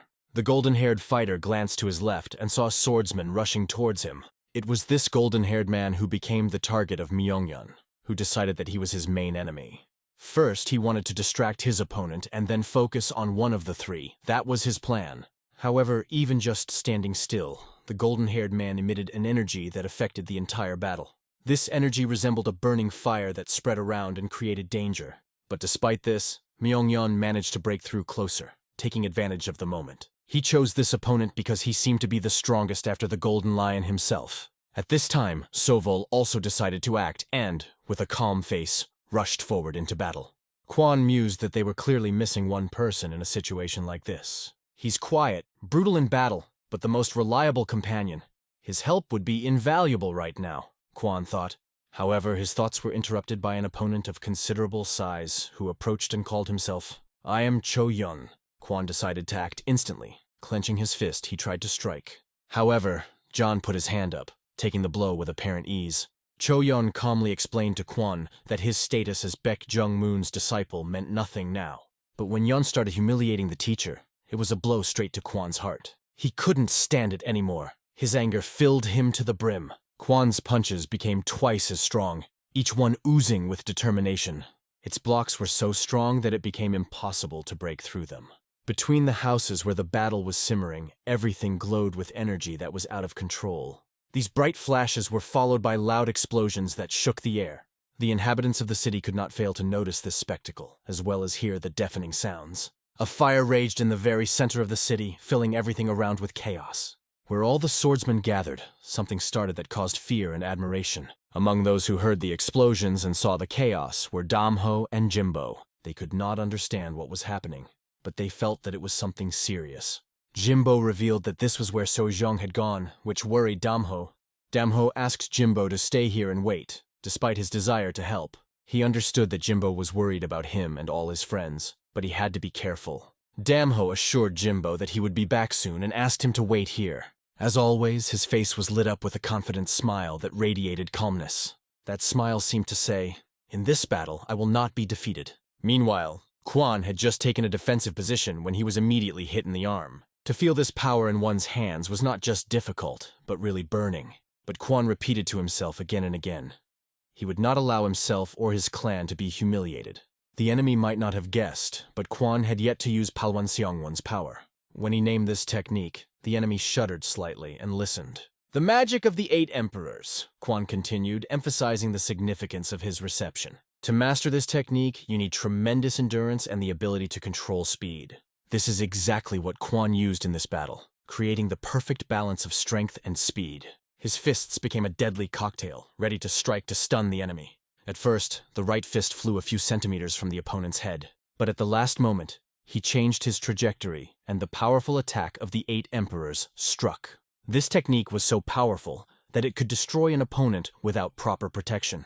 The enemy understood this, but had no idea that Kwon was hiding another secret. Feeling the weight of the previous attack on his hands, the opponent did not have time to prepare. Quan went on the offensive, unleashing a shower of fists infused with 8 Emperor's magic. After that, there was a deafening scream that echoed through the battlefield.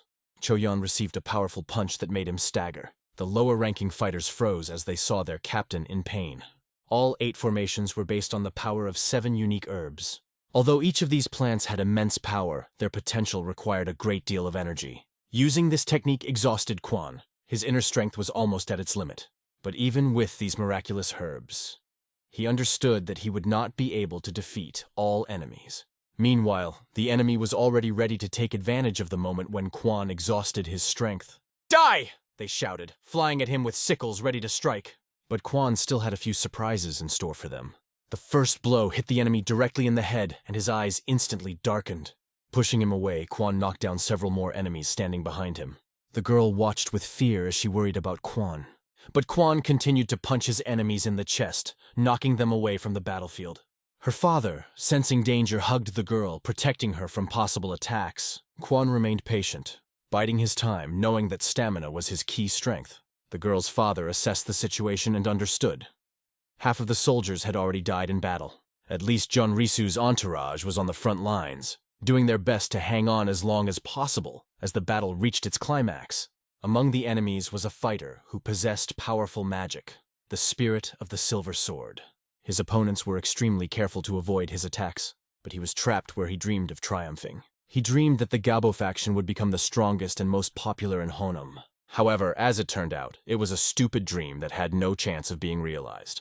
Opponents were ready to do everything to destroy Gabo and erase his trail. Now everyone knew about the invasion of the mages and what consequences it brought. Isn't that enough convincing evidence of what is happening now? Myungyeon found himself directly under the attack of the enemy, who raised his weapon behind his back, preparing to strike. It was important not to drop the sword drawn to block this deadly attack. Without a doubt, these warriors were extremely strong, and every blow could be fatal. This proved that magic in battle also has immense power and can change the course of battle. All Muramu warriors had to act together to face this terrible enemy. But the situation was getting worse and worse, threatening complete chaos.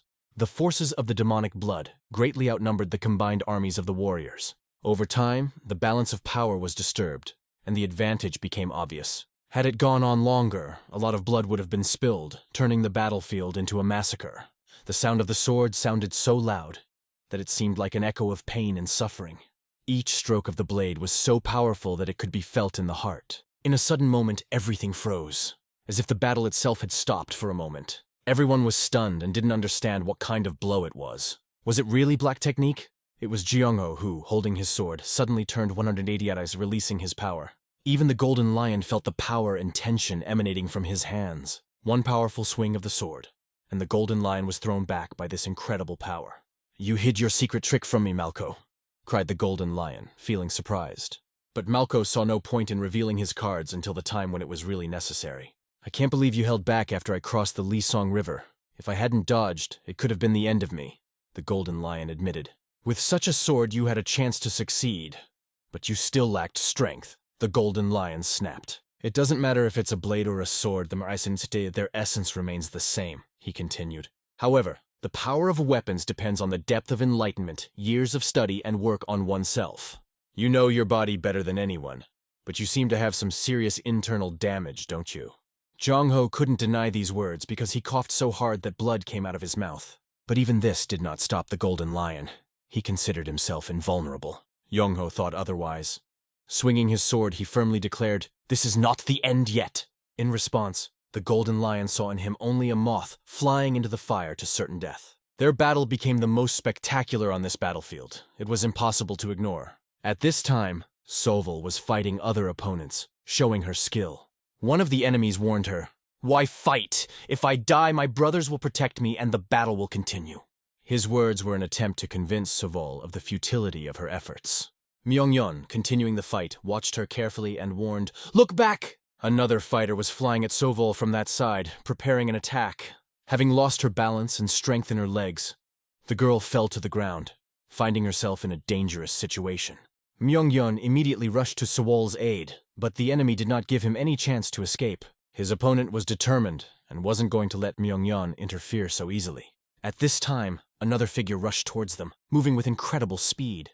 The enemy's sickle was already raised and hovering right over Soval's head. But the fighters suddenly stopped, hearing an ominous roar that sounded very close. The enemy, who was preparing to strike, froze and did not carry the attack to the end. Thanks to this roar, Soval remained alive. This roar came from the giant gate, where a figure like a black shadow appeared in front of everyone. Her every step was so powerful that the ground shuddered under his feet, despite the fact that one leg was swaying. This loud sound could not go unnoticed. Everyone paid attention to it, and that black shadow that smelled of death was Damho, full of determination. Hearing the heavy footsteps of the stranger, Damho rushed forward without hesitation, and the heat of the battle seemed to subside a little. The stranger had to raise his head when his face emerged from the shadows. And at the same moment, everyone recognized him. This look was hard to forget. His appearance here was a complete surprise for everyone. He took a few steps forward, approaching his enemies with cold determination. However, he still maintained his mystery, not revealing his true intentions. Chan began to fly into a rage just seeing this boy in front of him. His appearance alone inspired terror that pierced even the strongest. Many of them began to have convulsions in their arms and legs, as if the body could not withstand the tension. Their hearts were beating so hard that they felt as if they were going to jump out of their chests. But this did not bother Damho. He resolutely walked straight to the golden lion. Even for a warrior who had passed through fire and water, the reaction to Damho was unfathomable. It was the only creature that could cause the golden lion any real concern. His wobbly gait, although it seemed normal, was synchronized with the beating of his heart. But Damho's footsteps were asynchronous, their sound resonating with the heartbeats of the others, causing them to feel oppressive. At this moment, the golden lion looked at Damho and asked, "Who are you?" But in response, only silence was heard, which increased the fear and tension among all those present. Damho walked past the golden lion in silence, approaching those he had come with.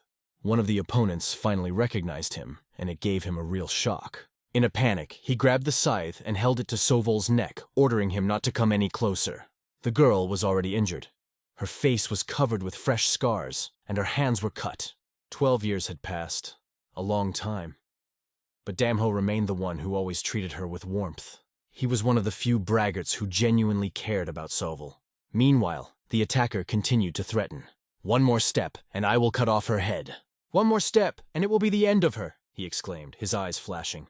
"And yours too," replied Damho coldly, looking directly at the enemy. Soval, despite the pain and blood flowing from her mouth, held on bravely and showed no fear. Damho wasn't going to play games. He suddenly pushed off the ground like lightning. This movement terrified the opponent with the sickle. He clearly did not expect such speed, but he still managed to lift the sickle from the girl's neck and began to swing back. The sight of Damho closing the distance to the enemy in a single moment made everyone freeze in horror. He struck indiscriminately, destroying everything in his path, even if the arrow was flying straight at him. With one blow of his fist, he could break an arrow completely without stopping for a moment. His blow was so powerful that the enemy's sickle flew to the very handle, and his fist was already headed straight for the enemy's head. It was the last moment when the enemy could still see what was happening. This was immediately followed by a blow of incredible destructive power that ended everything. They can't escape, Vasan thought, watching the unfolding of events. Damho, not giving his opponent a chance, grabbed him by the collar and jerked him up. With a powerful movement, he threw it over him like a doll, but he was not going to let the enemy go. He pressed his head to the ground, holding his neck with one hand and leaning against it with the other elbow. Everyone around held their breath as they watched this scene, not daring to intervene. In an instant, blood splatters flew in different directions, leaving everyone shocked. Where does he get such power?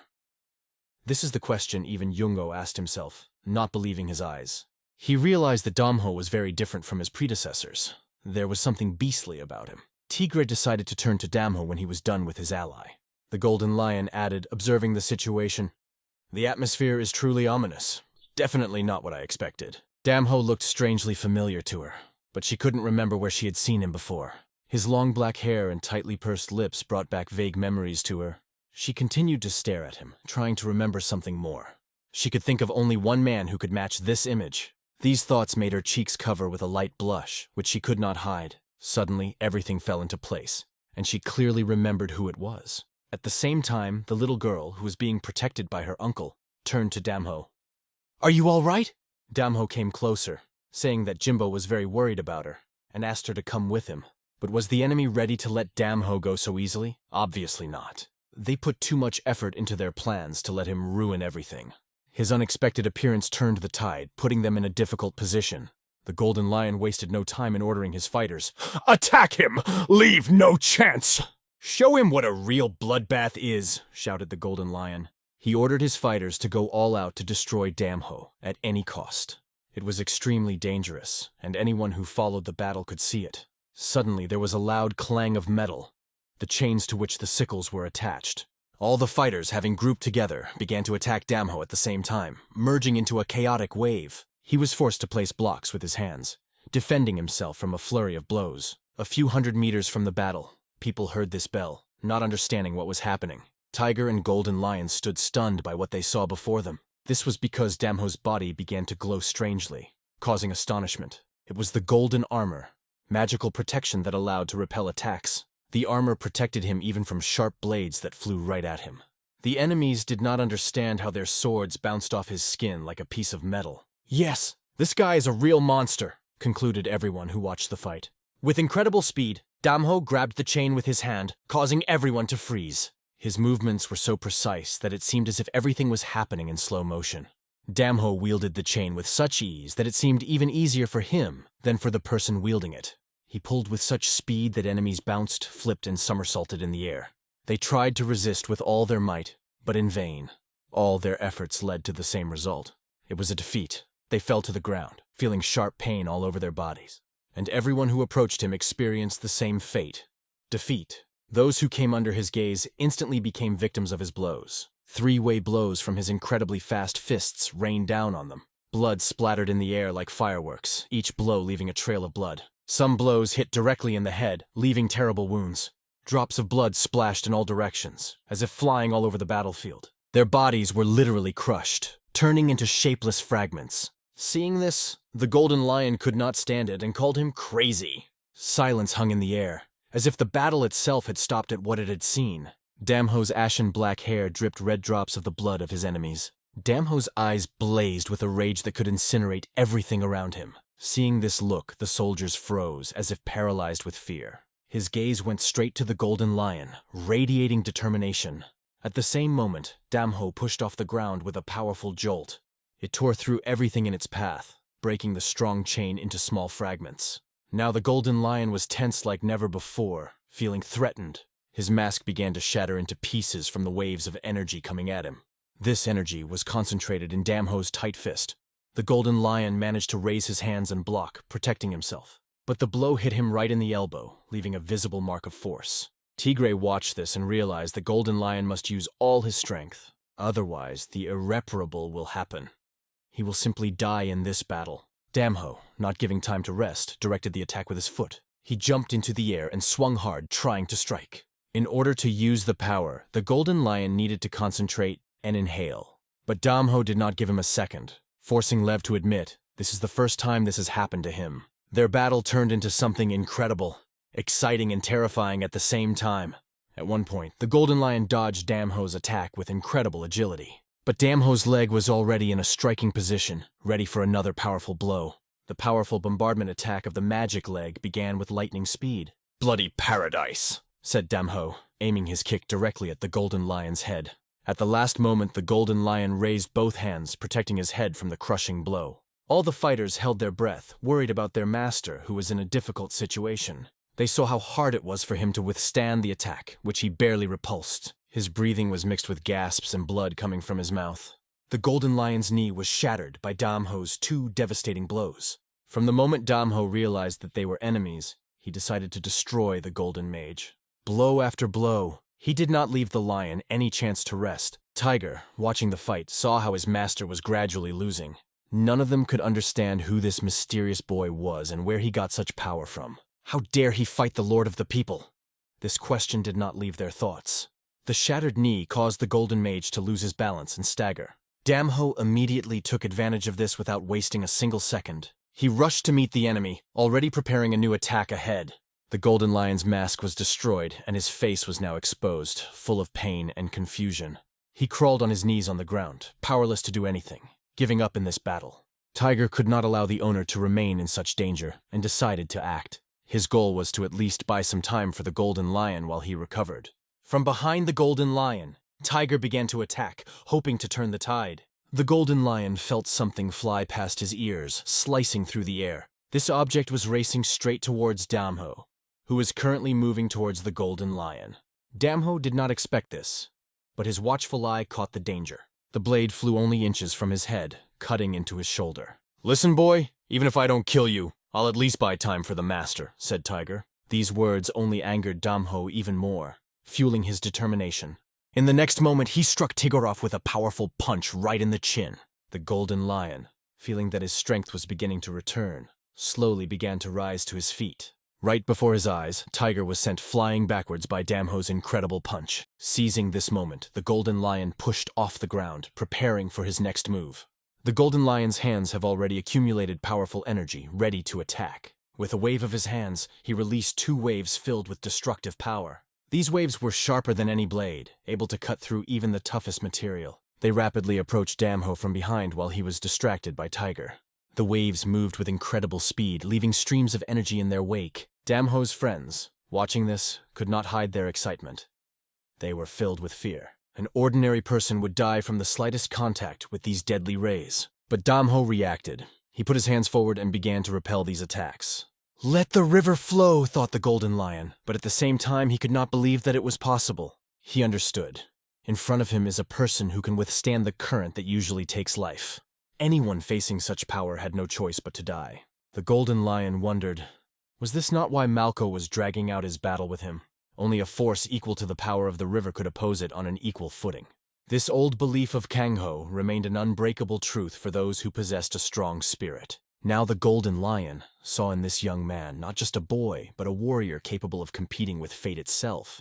After beating back the river wave, Damho continued his attack without hesitation, not letting the golden lion rest. His abilities broke all established laws, contradicting even the strongest truth. The golden lion understood that this fight could be his last, and decided to go all in. Everyone watching the battle froze in tense anticipation of the next move. Both warriors fought their way through the currents of power.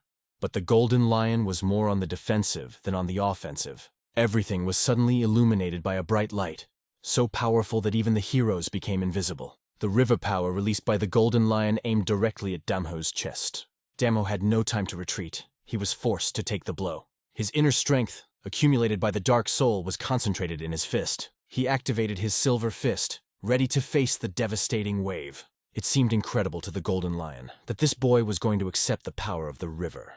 Everyone froze even harder, feeling the tension build up. Their hearts beat in unison, absorbing the atmosphere of the battle. They were filled with different feelings: fear, admiration, disbelief in what they saw.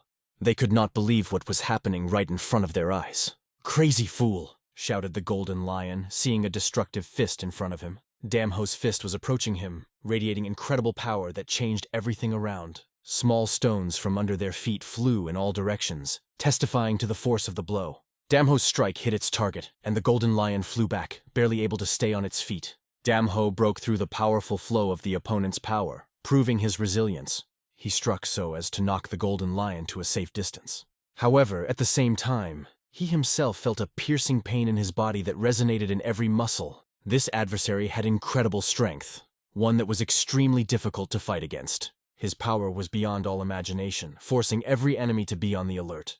Even the golden lion himself, having laid out his trump card, could not believe that Damho had blocked his flow. Damho's internal wounds from this stream were obvious to everyone around. According to all the laws of nature, he should not have stood on his feet at all, but he miraculously remained alive. The enemies, keeping their scythes at the ready, took their time to attack, waiting to see what would happen next. To Tigrovi, this boy seemed terrifyingly scary, as well as to everyone else. Leaving him alive meant causing huge problems in the future. Meanwhile, the golden lion, putting his hand to his mouth, only coughed, spitting out blood. He had dealt with many warriors in his life, but this one was unique. No one he met could compare to this guy, and even now he could not understand where such strength came from and who this young man really was. Damho stood silently, not saying a word, but his silence spoke louder than any words. The tiger approached the golden lion from behind, but the latter gestured him to move away. Turning to Damho, the golden lion said, "Yours is taken. Now they will no longer doubt that we exist," he added, looking at Damho. After these words, he ordered his men to retreat and follow him. The warriors instantly jumped into the air, obeying his order without further questions.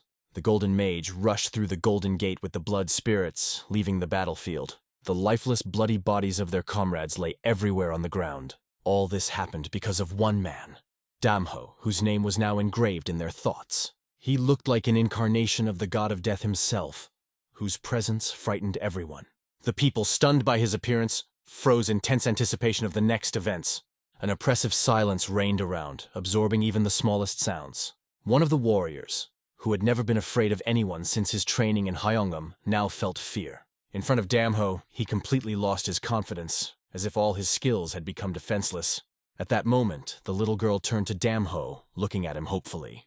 It was for this girl that Damho came here, risking everything. But, saving her, he simultaneously saved everyone who remained behind him. His limping gait had brought him here, but now everyone who was here feared him. Even enemies who knew no fear now shuddered at his very presence. One of them shouted, "It's Kwanma! It's definitely the Kwanma of legend!" They had heard that name every step of the way since they arrived in Honam. But not everyone believed in these rumors, because they seemed too exaggerated. As is usually the case, they thought these stories were simply inflated and embellished. However, even the legends could not compare to the true face of Damho. He became the personification of this power that they could not explain. He was the savior of everyone who was here, starting with this little girl. Not long ago, she stood with a sickle at her neck, preparing to die. But now she could walk freely. Likewise, each of them would be in mortal danger if it weren't for Damho. But the girl suddenly said his real name, Chongyun. Everyone around them froze in surprise. Didn't he die many years ago? The name Zhongyun was widely known even among members of the Vulcan clan. Hyunso Janin's lame student, who left a bright mark in their history. Despite the fact that he was the most outstanding student, he was not respected and treated without due respect. But he died 12 years ago. How this is possible remained a real mystery. Could the heartbroken Hyunso Janin choose to hide it? Unlikely. "You're Zhongyun, aren't you?" asked the girl, looking into his face. He was silent for a few seconds, as if collecting his thoughts before her question. And then he said, "Long time no see, Saja." These words became the final confirmation for her. It was really him. It was almost impossible to believe that it was him, because everyone was sure that he had died a long time ago. How this happened remained an inscrutable mystery. After all, the dead suddenly came back alive. Sajo doubted until the end if it was really him. But now he is alive, and standing right in front of her. "Why did you return to the Vulcan clan?" "Everyone was worried about you," said the girl. The word "experienced" seemed rather strange to him in this context. Was everyone really that worried about me? He thought to himself. His icy, indifferent gaze seemed to belong to a completely different person. No emotions. This emptiness in his eyes scared her the most.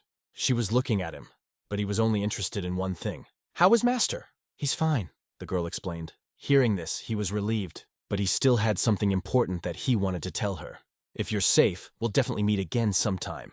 At that moment, his name was suddenly called loudly, breaking the tense silence.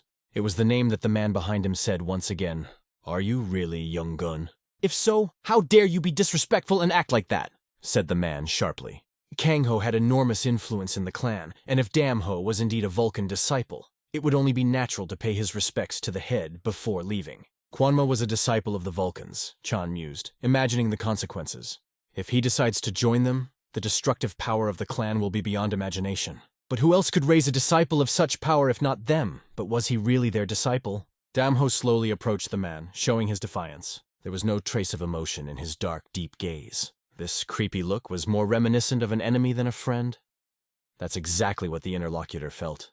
"Are you quiet?" the man asked indignantly, unable to stand the tension. "Am I just a joke to you?" The voice of the head became even more angry. "You were my mentor," Damho replied coldly. "More precisely, there were...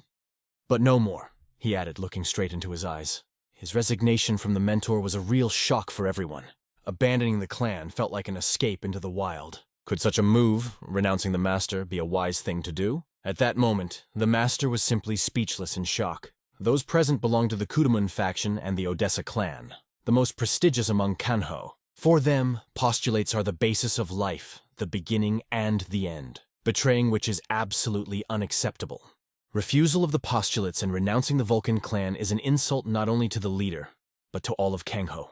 "Do you really renounce the Vulcan clan?" finally asked the master. "After all, the clan has become everything for you, and you haven't even mastered the art of lava," he added with despair. But Dam Ho coldly replied that he did not want someone else's beliefs imposed on him. And he repeated the same thing. He left the clan for good. "What does this mean?" asked the master in surprise. "You don't seem to know," Dam Ho replied dryly. The master couldn't wait to find out what happened that day. Dam Ho just pointed at Jung Ho Jin. "If you want an answer, ask him." Jung Ho Jin, the man who experienced the biggest shock from Dam Ho's appearance, froze in place. After all, only he knew the truth about that day. Then one of the people present, in a hurry to save his own life, threw Dam Ho to his own devices. It was to save his student, Yeon Seo Ha. But the memories of that day became a disgrace when a large part of the shamans and warriors of the Vulcan clan fell. At this moment, he could not find the right words. Even the memory of that day was a painful stain on their honor. His hand gripped the sword convulsively, feeling the pain and fear of the disgrace he could not forgive himself for. Dam Ho waited for at least one word from him, but he remained stubbornly silent. Everything happened as Dam Ho had predicted. Silence was the answer. And behind Jono's back, they were loudly indignant. Rejecting postulates is unacceptable. But he only declared that he could not be stopped. "Common sense won't help here," he added with cold confidence. "Neither the clan nor the gathering of the strongest will be able to stop me. I am a free man who does not belong to any clan," said Dam Ho, looking straight ahead. He did what he came here to do. A limping loner, lonely and free, like a raging stream. That's how he could be described. Rumors about the appearance of magicians quickly spread throughout the country. Their power displayed during the invasion of the clan gathering was truly terrifying. Many people died, including Jinsun, the head of the Chomchan faction. The power of the Golden Lion was simply incredible. None of the masters participating in the battle could resist him. Even Jongho Janin of the Mudan clan was powerless. Meanwhile, there was another piece of news about Dam Ho Bloodfist. Rumors that the demons wreaking havoc in the meeting hall had been overthrown by Dam Ho quickly spread. Bloodfist, also known as Shingang Hyolshung. All these rumors turned out to be true. He had destroyed the Socheon mountain range in Xinjiang, killed the elder of the Hengsan faction, and now stopped the mages who had unceremoniously stormed into the meeting hall. Many viewers were shocked by his unpredictable behavior. One thing was clear: he is a master. That is why his combat techniques are called deadly. A lone wolf without compromise. This is how Dam Ho became a legend. After the appearance of mages, the creation of the Confederation accelerated significantly. The plot was already allocated to Akyan. As if with premonition, Ingabo paid the initial cost of the structure, and warriors from all over Zhongwan gathered to join in the creation of the military confederation. Each faction sent their representatives to the event center. Thus, the creation of the military confederation moved in leaps and bounds. The very next morning, a new hall was built, which no one had seen before. At this rate, everything should be ready by the end of the month. The green leaves of Hiksuche symbolized rapid and unceasing construction. Meanwhile, several men debated whether the location of the meeting meant that the Murim conference was finally forming in Akyan. Leader Cho expressed his displeasure, stating that they must seize the throne of power before Murim takes it. The bald advisor beside him suggested that a strong hand was needed to defeat the emperor and his court. But as long as the best masters of the Green Forest are in Pavanche, they cannot be destroyed with a single blow. Cho suggested taking the daughter of one of them hostage to destabilize the elder. However, the bald man warned that Muk, one of the best bodyguards, is always with his daughter. It will be impossible to approach her by force. That is why Cho noted that he will have to resort to tricks. He remembered that the girl was from Akyan. Baldy was just about to find out if any of the debtors were near Akyan, turning to the Vulcan clan. "Deliver my letter and inform him that he must leave for Akyang," Cho ordered. The bald man understood the order and nodded wordlessly. Meanwhile, Dam Ho and Jimbo were riding among the majestic mountains. Suddenly, a third companion addressed them. "This path used to be well known to me," he said, looking around. "If you cross this mountain, you can get to Hubei province." He reassured Dam Ho not to worry about what others thought. But he asked again, "Are you really going to leave?" When Dam Ho confirmed, the companion sighed, "Well, you are a heartless friend. Now all these scoundrels are busy with the murky business of creating Murim," he added. "I would also run away from here. But, unfortunately, there is no choice." "Jimbo, are you leaving us too?" he asked. Chubby smiled and answered, "Yes." "Hey, I see you already thin," he joked. They thanked their friend for everything. "And thank you. See you soon," he said after them. The horses kicked the ground hard under their feet and moved forward. It's time to go on new adventures. Adventures await everyone, but only when your heart is free and not cluttered with useless worries. In this case, fate will surely smile on you. There was a tense atmosphere in Huasampa. all because of what became known about Jongyun, nicknamed Kwanma. Head Hyunjo questioned the man in front of him again. Maybe I misunderstood. I'm sure of it. Hyumu sent a confirmation letter and the rumors say the same. The three men sat at the table discussing the matter. Then the third said that Chongan first appeared in Xinjiang. He added that this is the place where Chohon Gim Maok is located. The activity of a magical cult has recently been observed there. It turns out that it was Jongan who was thrown into Jonggimaok. The head asked, "Is that why he denies being a Vulcan disciple?" The third tried to explain that there was more than one reason, but the head interrupted him. At this point, magic once again came to the forefront of the story. A Marim League was created, but the volcanic group will have to defend itself. In such circumstances, the faction with the additional absolute master has a survival advantage. The head decided to go to Henso's residence. In a moment they were on their way, leaving behind everything they were used to. This surprised ordinary people, because before they had never left the yard. Daisa-hyun and Isa-hyun together, something clearly happened.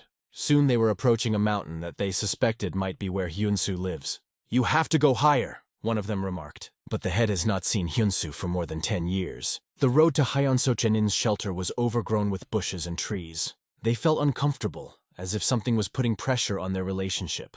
After passing through the thick greenery, they finally saw an old, leaning hut. The head stopped right in front of her. He couldn't let go of the thought that Hyunsu might still be here. Standing in the doorway, he said loudly, "Hyunso, death is at the door.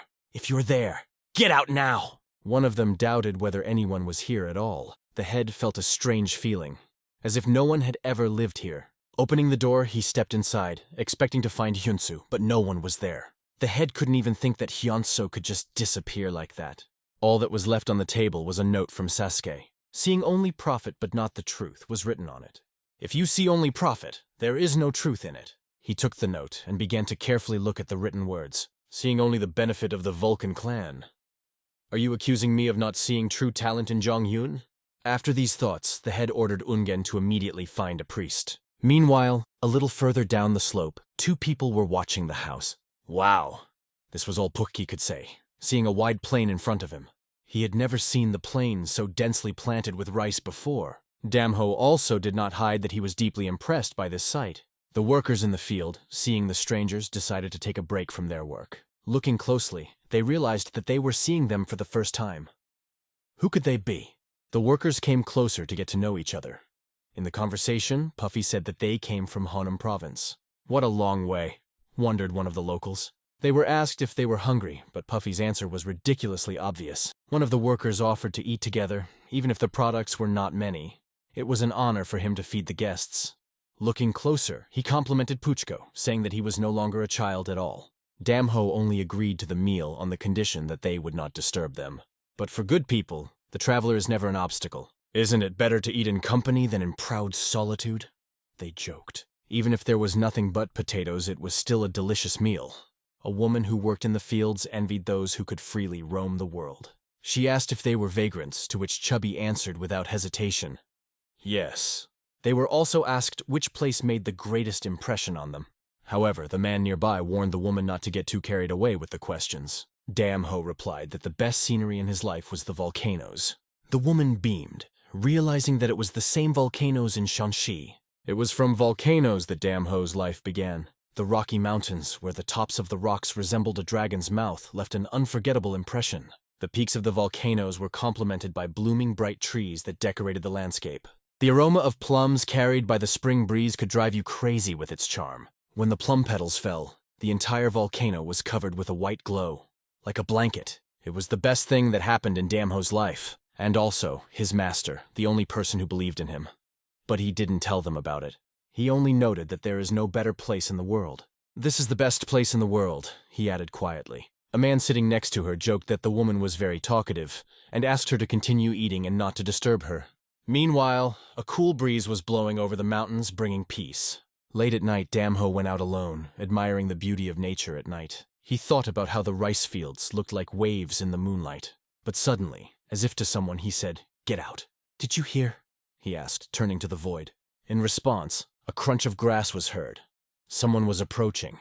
A figure appeared from behind the tree and began to approach. It was a familiar swordsman. Myeongyun greeted Damho, wishing him well. At that moment, Damho asked himself how he could forget Myeongyun. Yeongum Jenin's disciple who was balancing between life and death. 12 years have passed since the creation of the Vulcan clan. But there are names that cannot be erased from memory. Myeongyeon is one of them. I am no longer a Vulcan disciple, Damho said firmly. Myeongyeon had already heard about it, but still hoped it would turn out to be false. He apologized on behalf of the master. Did you secretly follow me to apologize now? Damho asked coldly. Damho looked at him intently, waiting for an answer. It's not just curiosity, Myeongyeon explained. And it's not just an apology on behalf of the master. From the moment I saw you, my blood boiled. I couldn't ignore it. Myeongyeon saw Damho as someone whose strength was almost impossible to fathom. He wanted to fight him to prove that his skills are the best. And to prove it, I have to win, Myeongyeon admitted. His silence spoke louder than words. He wanted to say something. Teach me something, he suddenly said, looking Damho straight in the eyes. Myeongyeon hoped that Damho would also be curious to see true swordsmanship. However, Damho curtly replied that he felt no interest at all. When Myeongyeon called him Damho, he sternly repeated, "Don't call me that." "Aren't you interested in my fighting skills too?" Myeongyeon asked, and his hand lit up with the light of the sword. It was a phenomenon that occurs when the energy of the body and the sword merge. But the glow quickly faded, and he slowly began to draw his sword. The blade that appeared from its sheath shone with a blue glow. He pulled it further and further, exposing the cold steel. "Are you going to fight?" Damho asked, seeing his actions. Myeongyeon replied that he had to prove the invincibility of his clan's warriors. Damho calmly watched as Myeongyeon jumped into the air and swung his sword. He was not frightened but remained completely calm.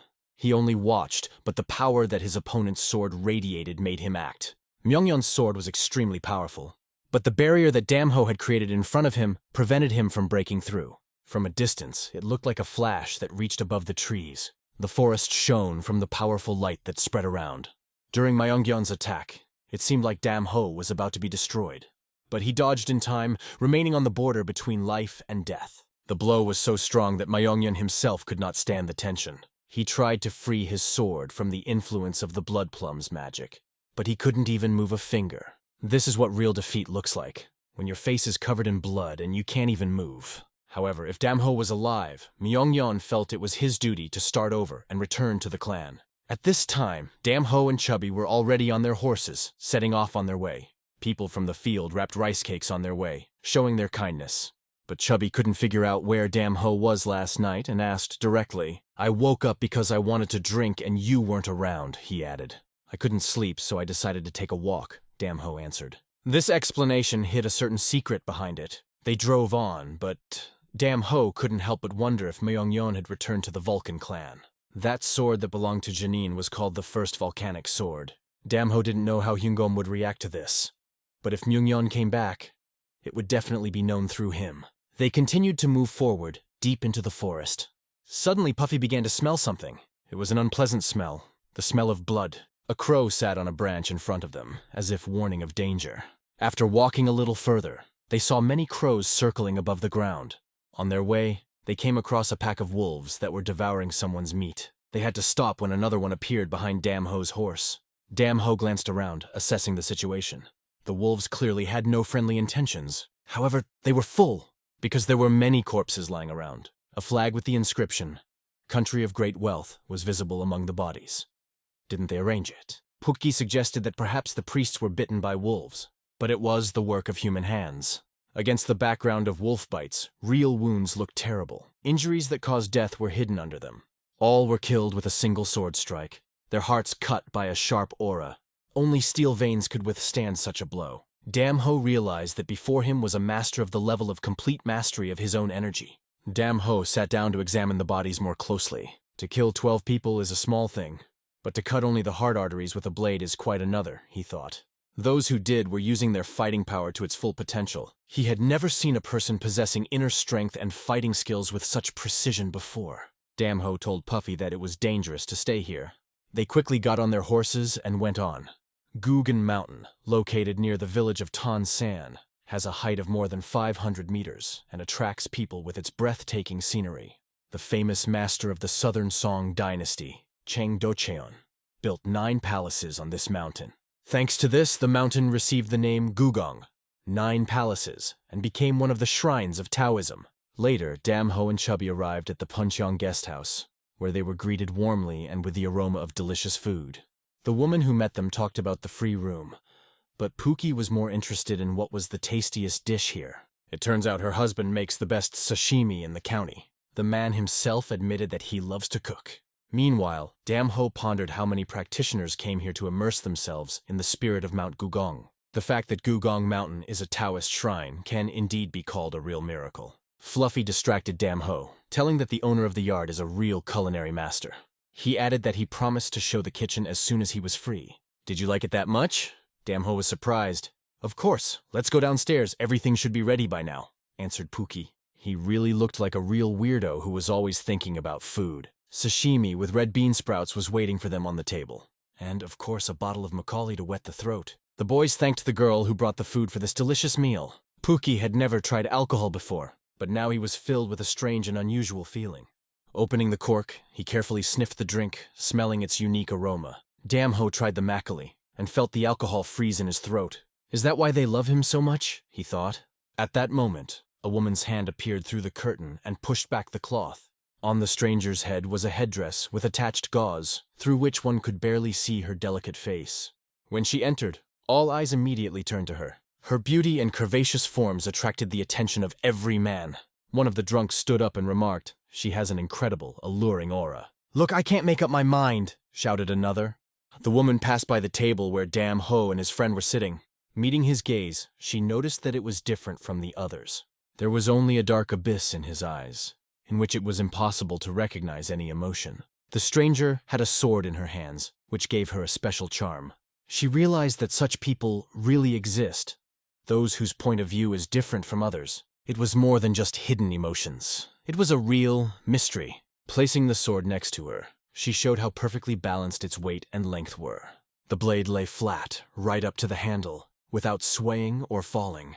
A waitress approached the woman, and the stranger asked if there were any rooms available, preferring peace and quiet.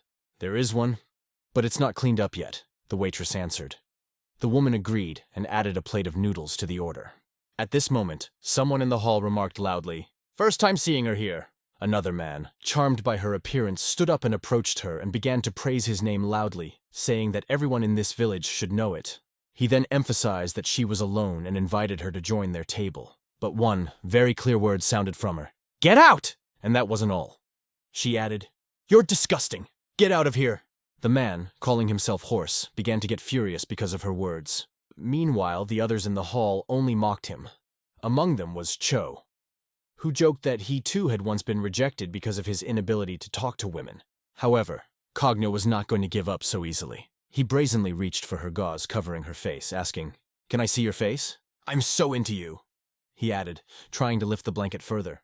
The girl clenched her fist tightly, in which she held a chopstick. Just one clear movement, and her fingers instantly opened. The blow of the stick landed directly in the hand of the insolent, mustachioed man. A sharp pain seized him, although he did not yet understand what had happened. It was only a second later that he realized, as blood gushed from his hand.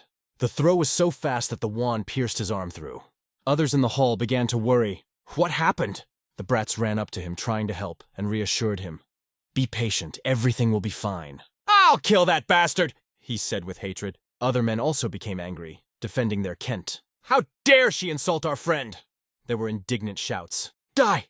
they shouted, exposing their swords. But another fool was hit with the same stick, only this time in the throat.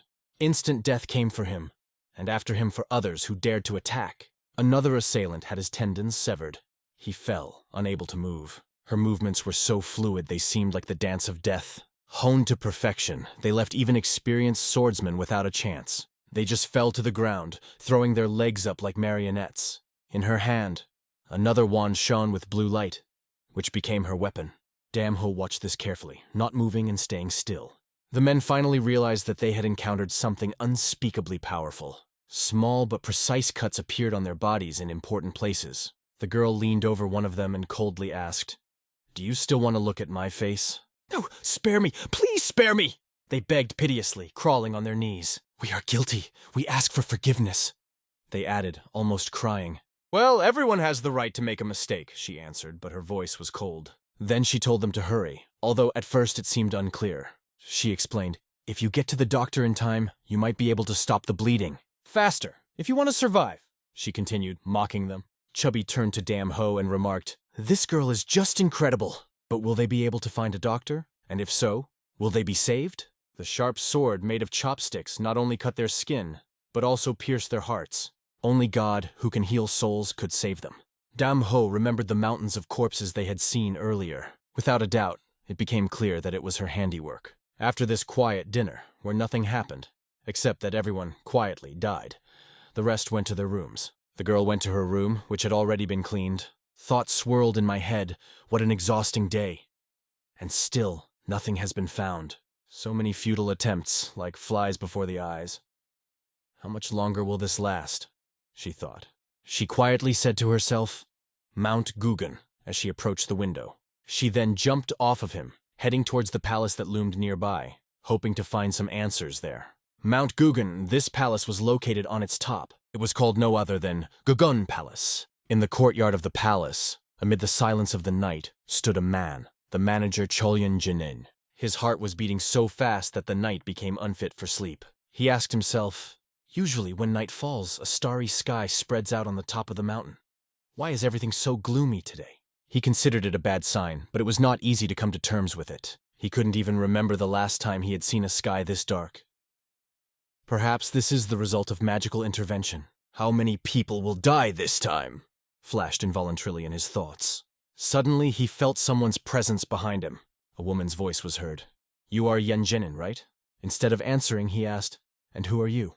And he added, even during the day, you would be warmly welcomed here. To get here, you have to pass through 3 border gates that are constantly guarded. This is a protected place. Are you a master capable of deceiving the palace students? She gave her name, Im Yugyeon, and explained that she came here to ask about something important. He became eerily curious, but also understood why he was on the mountain at such a time. He was ready to tell her everything he knew. She was interested in sacred relics. We're looking for the relics you stole from our school, she stated coldly. After these words, he understood who she was and why she had come. She continued, where did you hide our stolen items? At that moment, it became clear to him that he was a witch. The next day in the guest yard of Punchon, everything began calmly. Chubby chef prepared a tofu dish and solemnly served it, placing it in front of Dam Ho. Dam Ho, although reserved, couldn't help but be happy when he was treated to delicious food. Pookie said that the local chef has excellent knowledge in cooking. Dam Ho picked up a spoon and scooped up a piece of food to taste. Pookie admitted that he stayed up all night, diligently studied with the chef, and even learned a few culinary techniques from him. As soon as Dam Ho brought the spoon to his mouth, the unexpected happened. Suddenly shouts rang out in the dining room. Block that side! Armed men entered the premises shouting, this witch must be caught urgently! They noticed the Gugun Moon Masters present. One of them explained that they were on the trail of a witch. The word witch scared everyone who was in the dining room. The man continued that last night they received news. A witch attacked the master of the main gate and seriously injured him. It also became known that she is still here in this place. He asked the waitress where this woman was and in which room she was staying. The girl could not understand which witch it was about and began to recall the events. Is this the woman who stopped by last night? She thought. Stammering, she pointed. Single room at the back. The men set strict rules. Until the witch is caught, no one will leave the premises. One part of the detachment had to block the door, the other to go in search. The owner was injured in the central Gugan building. It is not a coincidence, they said. One of them cautiously opened the door to her room, where a faint light filtered through. But having entered, he only shouted, Here, grandfather! The woman had already left. She was not in the room. He ordered to block all roads leading outside the estate. Not a single soul should escape from here. Their task was to find the person who attacked the host. He hoped for the help of everyone present in this hotel. All the men were raised so early that many did not even have time to sleep, but no one said anything concrete. I'm not going to figure it out myself. You have to tell me everything you know about her, he demanded. However, all we could find out was that she had come here yesterday, ordered food, and had a leisurely dinner. To further questions about her, everyone answered that they did not know anything else. The man was increasingly annoyed by the situation, which seemed to him to be completely absurd. Suddenly, he turned to Dam Ho and Pukkoi. And here are these doves! He was angry that Dam Ho was calmly eating his dinner, ignoring the commander. He came closer, his hand on his sword, and asked, Didn't you hear me? Dam Ho calmly put the dish back on the table. His gaze began to change, taking on a cold and piercing expression. Damn Ho's eyes began to flicker with a red light. The commander began to slowly draw his sword, but he was struck by the look of this boy. So strong and predatory. It feels like a real predator is in front of me, he thought. Another fighter approached the commander, ready to support his senior. In just a moment, all the fighters lined up in front of Damn Ho. The commander repeated his question. If you know anything about this witch, tell me. Damn Ho replied curtly that he didn't know anything. The fighters accused him of ignoring the words of the elder, but Damn Ho saw no problem in this. Damn Ho frankly stated that he did not see the point in this situation, but having taken a few steps, he drew the attention of those present to his leg. He's limping, the commander told his men. This caused some guesses among those present. A thought flashed through the commander himself. Is this, Kwanma? Kwanma's legendary nickname was directly related to the Murim clan, and rumors about it spread throughout Hubei province. The commander lowered his head in front of him and asked, Are you really Kwanma?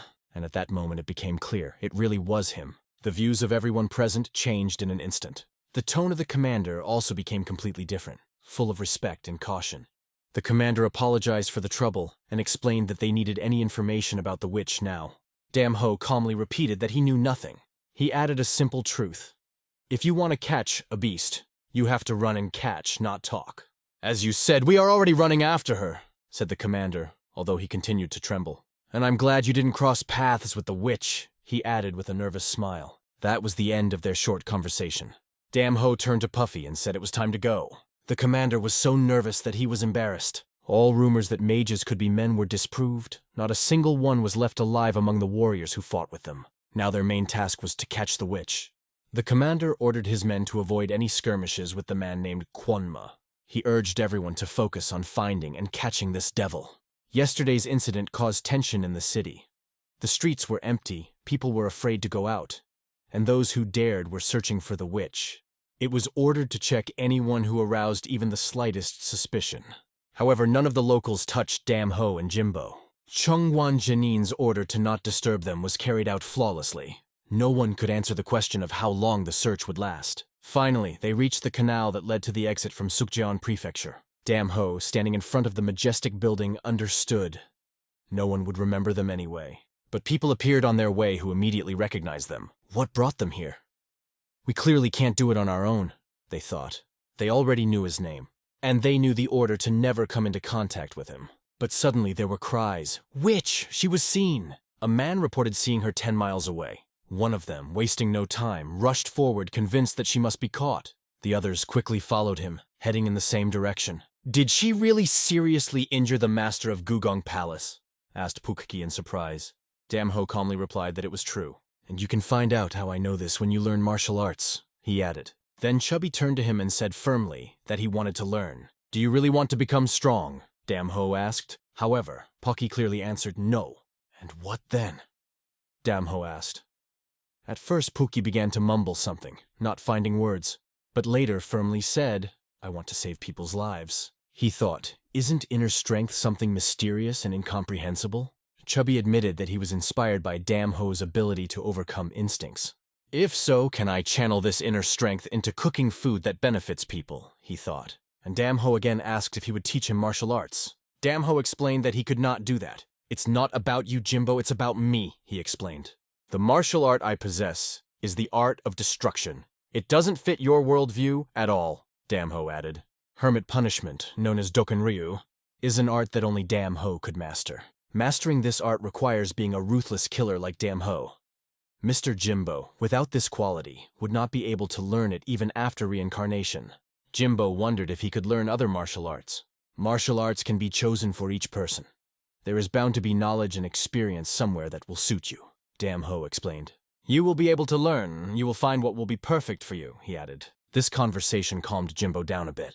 But, walking further, they again felt the sharp smell of blood. Probably, these are warriors from the estate, Pukki suggested. They came across a mountain of corpses again. These people probably didn't even feel pain at the time of death. Pure swordsmanship that makes you want to suffer. The witch had a sword in her hands. She considered the strength of her opponents to be absolute nonsense. It was not difficult for her to fight against them. These people did not pose any threat to her. The fact that she had to kill them only weighed on her. While killing them, she simultaneously urged everyone to flee. She explained, That's the only way you have a chance to survive. But, despite her words, she continued to cut them with her sword. The commander personally addressed her, aiming his sword at her. He assured, "I can kill you." Pushing off the ground, he jerked straight towards her. Two soldiers stood in his way, whom he ordered, "Get out of the way." While she was busy fighting the others, he tried to sneak up on her from behind. But her keen sensitivity made it easy to feel his presence behind her. The commander continued to believe that he could stop her. He thrust his hand forward, aiming a stinging blow at her.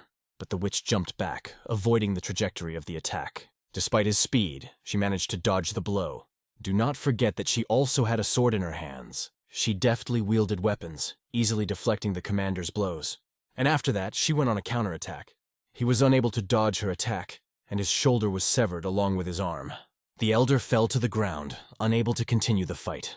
Other warriors rushed to take revenge for him, entering the battle, but their splashes of blood flew in all directions. They had no chance of defeating the witch. She stood on the bloody ground, confident and unmoved. At that moment, Damho and Jimbo approached her. "Have you been following me all this time?" she asked coldly. Damho stared at her mercilessly, his gaze piercing. She caught that gaze, so intense that it seemed to her as if it pierced through her body. For a moment, she had the feeling that this man saw right through her. "Yes, it was you," said Damho, addressing her. "Does he know me?" she thought, confused. She thought it was impossible because she had recently arrived in Kangho. Maybe he's confusing her with someone else? In the end, she concluded that it was some kind of ridiculous coincidence. But at that moment, Damho directly called her a witch. "You are one of the Forsaken," he added his guesses and questions. His words were extremely accurate. They hit the mark. And then he even said her name, and it was right too. This made the witch plunge even deeper into the maze of guesses. Who is he really? She thought, finally deciding to ask about it. "You don't seem to remember," he replied calmly, sitting on his horse directly in front of her. Damho began to dismount from his horse, explaining, "It's been quite a while." When he came down, she noticed that the boy was limping. He approached her saying, "Looks like you managed to cut a lot of people during this time." "It was the same in Chongmayoki," he added with cold confidence. The words she heard struck the witch like lightning. "You will be the first one I kill, so your name must be remembered," he repeated. Now it finally became clear to her who was standing in front of her. She recalled the events of more than 10 years ago, when the great prison fortress of Maoka collapsed. That day, still a boy, Damho asked her, "Are you a witch?" And she, wrapped in a cloth, from under which only her eyes were visible, answered, "People are used to calling us that," she explained. "We call each other the Forsaken." Then she asked, "What is your name?" And she added the same words. "You will be the first one I kill, so your name should be remembered." In response, he firmly stated his name, Damho. It was then that the first battle began between them. Their fight was so fierce that it seemed uncompromising, but both survived. She was surprised that the young man was then able to block the effect of the white lotus petals. Now she understood. In front of her was Damho of the Vulcan clan. Saying this out loud, she added, "There were dozens of heavenly lightnings in Maok's building then." How he survived the chaos remained a mystery. But Damho explained, "I endured all that horror because I didn't back down. I got out of there because I stood until the last," he added. Recently she heard rumors about a lame man. A pitch-black man with a lame leg was how he was described. Based on these rumors, she asked, "Are you Kwanma?" Damho also had a question for her. "What position do you hold in the occult?" But she couldn't answer because it was confidential information. The tension between them grew. It seemed that the fire of battle was about to break out. However, she did not want to be at war with him, and did not hide it. Her nerves began to fail. But Damho made it clear, "The choice is not yours now." Damho glared at his opponent as if he was trying to pierce her with his gaze. Experience hardened by years of difficult trials was visible in his eyes. The opponent couldn't believe that a defensive stance alone could radiate such powerful energy. But everything indicated that Damho was far from an ordinary warrior. Even among those who achieved high levels of skill, he stood out. His gaze was unique, as if it did not belong to a person but something extraordinary. It was impossible to immediately assess how strong he was, watching from the side, but it seemed that for the opponent he was a real predator, ready to pounce. Damho was anxiously waiting to see what decision she would make in this confrontation. She regretted what she had done, but saw no reason to open up to him. For 20 years now, until she met Damho, she had never tried to kill anyone. But now, having changed, she became different. Having passed through hell where people died mercilessly, her divine blade possessed a magical power reminiscent of divination, a unique combat skill. Legend has it that someone who mastered this skill could even destroy the moon in the night sky. When the young master met this power, he felt it on himself. His body seemed to be on fire, as if thousands of needles were piercing his skin. These blows caused excitement and unrestrained energy in his soul. But despite this, he courageously resisted the onslaught. Focusing, Damho used his inner energy. In the end, he understood the trajectory of her attack and stopped her powerful strike with one hand. She couldn't believe that her powerful punch was blocked by a simple fist. Rumors of this warrior's power didn't seem to be exaggerated. She had to break through his defenses at any cost and deliver a decisive blow. Using the moon-slicing blade technique, a legendary technique, her attack looked truly impressive. She didn't waste her energy, instead sharpening her blade skills like masters did. But in single combat, it was difficult for her to show all her strength because of his indomitable spirit. Her blade was as strong as rock, yet as flexible as water. Such was her blade that cuts the moon. However, Damho countered by filling his arms with extreme energy. Divine power shone in his fist like a bright ray of light. His limp leg made her heart freeze with fear. She could not understand that such an incredibly powerful blow was aimed at her. In a desperate attempt to save herself, she decided to block the attack. But the warrior's power turned out to be so devastating that her defense could not withstand it. She coughed violently, trying to recover from the impact. Damho's one powerful blow knocked her far to the side. His limping foot slowly stepped on the ground, as if freezing everything around. She realized that she lacked the energy to continue the fight. The chaotic energy emanating from his body made her nervous. With every second it became clear. The situation was not turning in her favor. Damho delivers a powerful kick, knocking her sword away. She tries to defend herself, but she can barely hold the sword in her hands. The hero jumps high above her, preparing to deliver a kick from above. His leg bends in an incredible twist, and the sole of it touches her head. She miraculously dodges a blow that could have killed her. Stopping in front of him, she understands that this is a legendary confrontation. She took considerable damage from his incredible strength. The power of his blows was as merciless as a rock, reminiscent of legendary warriors. This power resembled the strongest person she had ever known. That warrior had a steadfast spirit, and his blows were like a mountain. It was thanks to him that she was able to reach the level she is at now. She was sure that there was no one stronger than him, but meeting Damho made her doubt that. Now she will have to risk her own life in this battle. However, she knew that this path was her destiny, and so it should be. Damho spent 12 years in a dungeon underground where he did not see even a glimmer of light. Smiling, he realized that he could not rely on weakness. She attacks him with a fiery sword, tearing flames from the blade. But there is neither fear nor pity in his eyes, only determination. Regardless of the strength of her attacks, he skillfully dodges every blow. She flies towards him, swinging her blade for a powerful strike. However, her sword energy backfires and hits Damho in the back. He returns his blow, but suddenly a man appears on the horizon holding his friend hostage. Jin-Ok appeals to Damho to save him. After looking at the situation, the man turns to his mistress, saying that this young man brought him here. Damho realizes that in front of him is another cult mage warrior, dangerous and experienced. Holding a sword, the man holds Damho's friend hostage. Although you appeared later than expected, your presence pleases the mistress, he said. Now Damho will have to deal with this enemy. The man clarified that he is from the protest movement and his name is Shinwol Mu. Damho said his name while maintaining his composure. Shinwol Mu laughed, though he admitted that he was glad to meet him. It was a great honor for him to see the legendary Damho with his own eyes. He began to walk closer, radiating confidence. But with each step he realized that it is better not to contact Damho. The hero warned, if Jin-Ok gets hurt, Shinwol Mu will become a cruel corpse. Shin understood this, and assured him that he was not going to kill him. His goal is for Damho and his mistress to leave this city as soon as possible. Turning to the lady, he advised her to be more careful in her actions. She asked him by vibration where the golden lion was, but the man admitted that he had lost it. Then the lady asked if it was a priest. Shin admitted that the priest turned out to be trickier than he thought, and now he needed her help. The main question arose, what happened to the relics? She couldn't find them, but she found an important clue. Shin expressed his desire to receive the relics. Only with them will they be able to stop him. But it became known that the religious leader is now on the mountain. The monster of 10 disembodied lives is right there on the mountain. This makes them think that they need to act completely differently. Damho secretly reads their thoughts, but to him it's just a chaotic collection of words. Shinwol Mu pats Jin-Ok on the head and declares that he can leave now. Damho realizes in his mind that this fool can kill his friend at the slightest movement. He warns again, Jin-ok must be let go, but Shin demands a promise from him. Damho refuses to repeat her words again.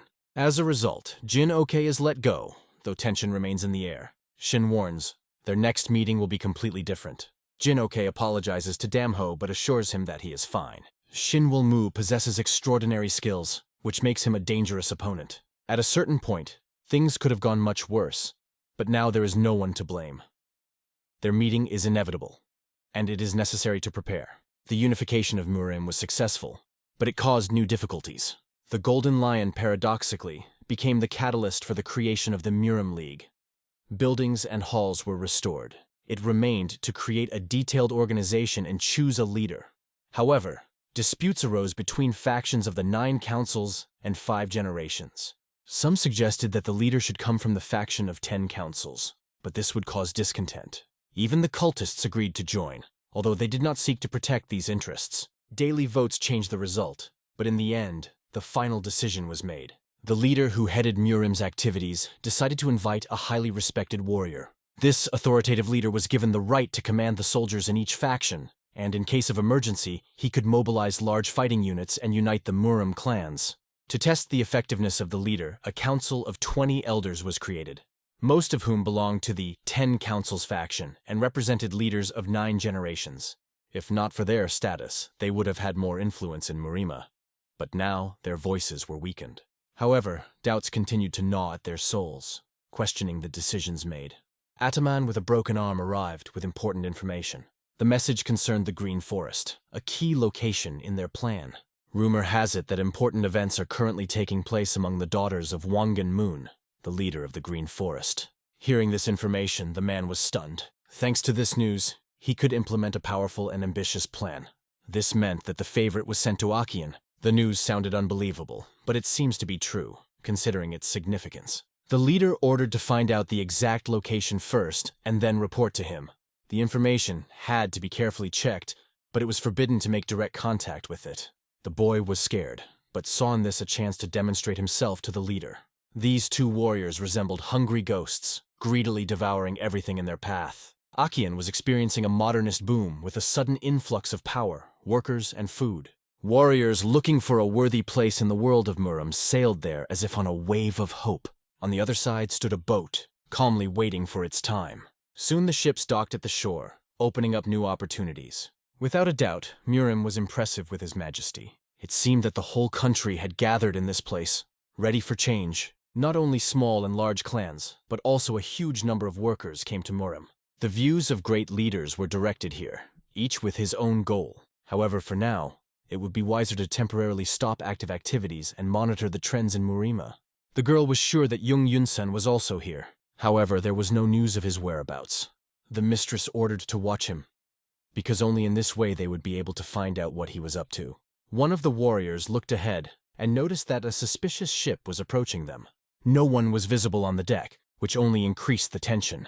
It looked like this ship might be chasing them. Despite this, everyone decided to prepare for a possible attack, anticipating the danger. The warriors ordered the approaching ship to be stopped, and later realized that people from Murim had arrived on board. One of them, an archer from the Murima clan, decided to ask where they had come from. The mistress did not understand what was happening and what the essence of the situation was. However, it was known that there were members of the Green Forest on the ship, and this raised suspicions. The question remained, what did they have to do with this place? And why did their intentions seem so suspicious? A message received a few minutes ago confirmed the presence of important passengers on board. A beautiful girl and a broad-shouldered man with an axe on his back arrived on the ship, and they became the main target. The warriors were ordered to attack to thwart the Murima League's intentions. Suddenly, they were surrounded by many other warriors ready for battle. The broad-shouldered man with the axe swung, demonstrating his strength. Even against 6 warriors, he fought confidently and without fear. Approaching him without permission was absolutely pointless. The fight became even more intense as everyone started to confront each other. Meanwhile, the action moved to a quiet place, the Temple of Heaven. Extremely interesting information was kept here. If it was about the warriors from the Green Forest, that could be the key to the solution. No one had expected to receive the news so quickly that one of the 18 leaders of the Green Forest had identified himself as Chai Sam. This could indicate Yunsan's ambitions that went beyond the ordinary. However, There was not a single person who knew for sure whether he died in the forest or survived. The strange thing was that until now, there was no significant news about these people in the public space. The mistress was already interested in why the situation was developing in this way. It was known that the object of her interest was moving through the outskirts of Hamsan.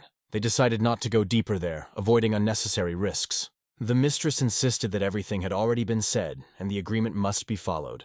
She reminded that an agreement is an agreement, and it should not be violated. However, their situation indicated that there was a possibility of a conflict with Muram. If they continue to maintain such relations, they risk becoming the object of people's hatred. But how much does it really matter? Sometimes there are people who take risks, ignoring common sense for the sake of their goals. Such people often destroy the existing order and established rules. The lady hinted that these people are a threat to stability. She was told important news. There was a commotion in the port. She suggested that if it had something to do with Don John, action should be taken immediately. The sharp axe crashed into the ranks of the enemies, destroying them one by one. The swords of the opponents bowed before this brutal force. The warriors were shocked by the talent of the owner of the axe, and already began to fear him. The situation was getting out of control, but an attack was inevitable. The confrontation between the axe-wielder and the sword-wielding warrior became the central event of the battle. It was clear that things were not going according to plan, and the chaos was only increasing. The axe, filled with incredible ki energy, dug into the bodies of enemies with ruthless precision. The powerful blows of the axe made their leader doubt the skill of his men. The loss of the soldiers was catastrophic for the implementation of their plan. Things got worse when whole squads were wiped out with one blow. The leader decided that it was necessary to capture the enemies in order to restore honor after such losses.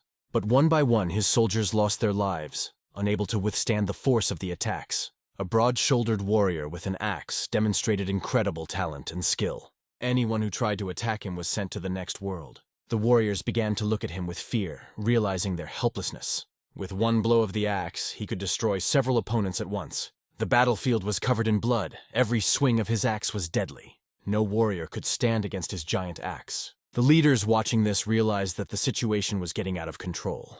The mistress decided that there was no point in waiting any longer. Her gaze made the axeman understand her intentions without words. They pretend to run away from the warriors, creating the illusion of weakness. Their plan was to get out of there, even if it meant inconvenience. Suddenly, they boarded a boat and set off across the water, avoiding their pursuers. The leader pounded his fists on the cabin of the ship, realizing that the enemies had fled. He ordered his men to catch up and punish them at any cost. The leader of the Black Water area could not believe that these people had fled right in front of their noses, questioning the honor of his warriors. Their people had already gone in search to stop the fugitives. They could not allow these people to join the conference in Zakian, because that would ruin all their plans. In case of unforeseen circumstances, the guards should be notified immediately. If the information about their complicity gets out, they risk losing everything, and the old man will remind them of their guilt until his death. We moved to Wuhan, the capital of Hebei province. The waterways in the south were well developed, although the transport routes in the north were in poor condition. There are many large lakes in Hebei province, so fishing was the main occupation of local residents. Mr. Zhen began to pick the juiciest pieces of fish that could be caught in that river to sell in the market. His companion Hung said he was going to the bookstore. Meanwhile, Jin Bo took it upon himself to prepare the fish for his return. The scene changes. We are transported to an old bookstore. Our hero realized that his opponent, the same girl, belongs to a cult. He had already met her in Chonggi village, and her actions only confirmed his suspicions. He is certain that she and the priest Shimwal are involved. But the question of the Golden Lion remained open and gave rise to new mysteries. If the Golden Lion is also a member of the cult mages, then all three of them are in the same boat. Ishinwal admitted that he had lost sight of the Golden Lion. It was obvious that his setup was hostile towards the other clans. Jung, in turn, announced that she was looking for a sacred artifact. Dam Ho had never heard of magical artifacts, but it confirmed the complexity of the cult's internal structure. Looking through the books, Dam Ho carelessly flipped through the pages until he suddenly stopped. He thought that real loners are very expensive in the world. Loneliness, and finding your own way, is what really fills this world. His consciousness seemed to expand, spreading its wings in infinity. The lines of the book seemed to come to life in Dam Ho's imagination, unfolding into powerful images that peered into his very essence. Everything he saw in these characters created a sense of endless darkness. Delving into these thoughts, Dam Ho's mind plunged into absolute darkness. But suddenly a faint ray of light appeared in front of him. At that moment, Damho reached out to this light as if seeking salvation. He heard the voice of his master begging him, "Don't, please." The silhouette of the master appeared behind Damho, radiating majestic power. The master warned him not to fall for this deception. The appearance of the master in his mind stunned the hero. Damho wanted to make an excuse, but master stopped him. "It's not time yet." The master promised to take care of his protection himself. He told Damho to leave the matter to him. Suddenly, the silhouette of the master began to dissipate in space. Damho begged the master to take him with him. At that moment, a huge lightning flashed in the library, collapsing everything around. The librarian, shocked, could not understand what had happened. He was surprised because Damho didn't even touch the books, but all the shelves were hit. Damho, concentrating, entered a deep state of meditation. He aligned his center of gravity, which helped to avoid dizziness. His control over his body prevented him from losing consciousness, even in this chaos. In the darkness, Damho felt the light touch his body and soul, moving on his own until the Lord appeared. A little more, and this light could destroy his mind and library. Damho apologized to the librarian, promising to make up for all the damages. The librarian just wanted things back to normal and would appreciate it. Suddenly, Damho heard someone's voice from outside. A young man whom he did not recognize approached him. The stranger introduced himself as Chan from Hamon, but the very mention of Hamon alarmed Damho. Chan said he had brought a letter from the Anyaka post office. Damho began to unseal the letter to find out its contents. The letter read, "Yunsan, black watercolor." This information infuriated Damho, hinting at a hidden danger. He wondered if a clash in the main palace was coming. Leader Namgunsu insisted that this would not stop without a battle with Huang Ren. However, he admitted his mistake. Instead of a battle, it was only necessary to find out the location of the enemies. It was rumored that the Beast Sky detachment is a gang of vagabonds, but their number exceeds tens of thousands. And the one who holds the lives of these people in his hands is the ruler of the kingdom, which can become their enemy. Unless the warriors inspired by the creation of the Marima League intervene, the situation will spiral out of control, and immediate action is required. The mistress and her companion fled from the pursuers. They wondered how they could cross the ocean, given the vast number of enemies ahead. The broad-shouldered companion was convinced that help was needed in such a situation. Many different clans appeared in the ocean, which posed a threat to their further movement. If these clans unite, there will be almost no chance to get out of this trap. They need to find a reliable ally to continue their journey forward. When they arrived at Sanxian, it became clear that they were the only newcomers there. Broad-shouldered hinted at a girl from Gabo who might be their ally, though the only hope seemed rather tenuous. They will have to make this decision and act. In Hamun, a ship was set aside for Damho so that he could return to Akian. The captain received orders from Hamun to get Damho into the ocean as soon as possible by any means necessary. The captain was looking askance at Damho because he was constantly causing chaos on the deck. He was worried that he would not be able to withstand all the problems that this mission entailed. The team was aware that they would not get to Akian by the end of the day, but they had to complete the task at any cost. Otherwise, everyone would be in trouble. Cha Yongsan announced that she would hide in the Blackwater Bay. Damho finally got the answer to his question and looked calm, though it didn't give him confidence. On the contrary, his head and chest were heavy with new thoughts. Jin Oke pointed out that even though they have known each other for a long time, Damho scares him with her attitude these days. They swim to the island, and Damho remarks that he doesn't recognize the place when he compares it to how it looked before. Many people appeared in the city who worked tirelessly. New buildings were erected here every day, transforming the city. Their ship docks in the ocean. They are heading to Uchion Sangura. Mistress had been waiting for them inside for quite some time. The maid remembered how incredible Damho's face was when they first met, but now it had changed a lot. His gaze became so sharp that it seemed he could even injure. One of the warriors approached Damho and invited him inside. Seeing the lady, the young man asked who all these people were.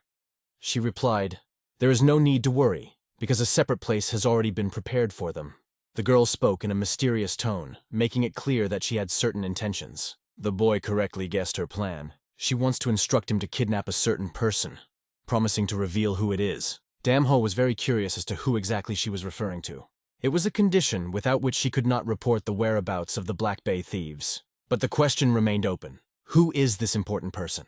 It turned out to be Huang Heron, the only daughter of Wang Guman, who owns the 18 lands of the Green Forest. If she is killed, the ocean will become the field of a large-scale battle. The guy understood that it was about her, and now Huang Heron becomes his main target. The scene moves to Murima's palace. The leader, enraged by his servant's stupidity, slapped him in the face. He was angry that he only wanted to know the location of the enemies, and this fool was attacking the ship.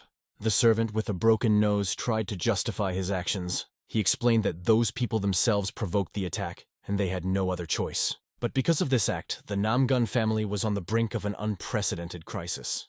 The servant did not understand why the leader was so worried, because in his opinion, the Green Warriors could not become a serious threat. The leader explained that Huang Heron was among them. If the world finds out about this, the ocean will turn into a battlefield. But the servant insisted that they were just a gang of bandits, no match for even the shadow of a great clan, so they should be destroyed. The warrior with the twisted hand noted that Murim had enough resources to deal with the Green Warriors. Murim was strong enough to handle even this danger. The leader understood that this boy was not as simple as he might seem. In any case, everything has already happened, and there is no going back. For the first time in his life, the leader decided to trust this young man.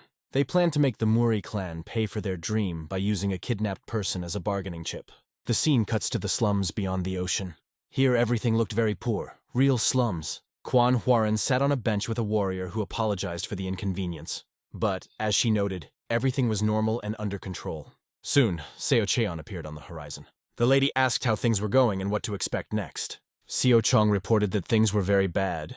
The lady was being hunted. The mistress warrior was furious, not understanding how this could happen so quickly. At first, the search began among small factions, but now the 10 Councils faction joined them, and the entire League of Murim began to act. Sahan tried to take over the power of the mistress, but it was difficult because Gabo is also part of the Murima alliance. Mrs. Haben didn't understand what exactly it was about, but everyone worked hard to resolve the situation. One of the soldiers ran to the lady, after informing her that she needed to leave the place immediately, as Murima League soldiers began to search the slums. If Gabo finds out she has anything to do with it, it will make their master very angry. Sahan informed that a carriage organized by Hamun was already ready for her on the outskirts of Ekyan, and asked not to doubt her plan. The warrior stood vigilantly on guard, realizing that it was time to act very quickly. The warriors were already close, and their main goal was to capture the mistress. One of the pursuers was convinced that the rats were running away, but swore that as soon as he found them, there would be no mercy. He couldn't believe that people from the Green Blade clan were able to penetrate Murim's very heart. Suddenly, one of the soldiers noticed the lady and her companions. He shouted, ordering everyone to follow them and capture them at all costs. Muk Ilgwan could not approach Murim even from 4 sides. Although they had defeated many enemies, Murim's warriors seemed endless. The continuous flow of warriors was exhausting Mook and Ilgwan, pushing them to their limits. In desperation, he used the Blood Moon technique. Although his reception was impressive, Ilgwan's strength was gradually exhausted and he could not defend himself from all sides at the same time. A powerful wave rose, covering the city from 4 sides. His axe cut down all obstacles in its path, but soon he faced serious problems. His exhaustion was accumulating, and his strength was gradually leaving him.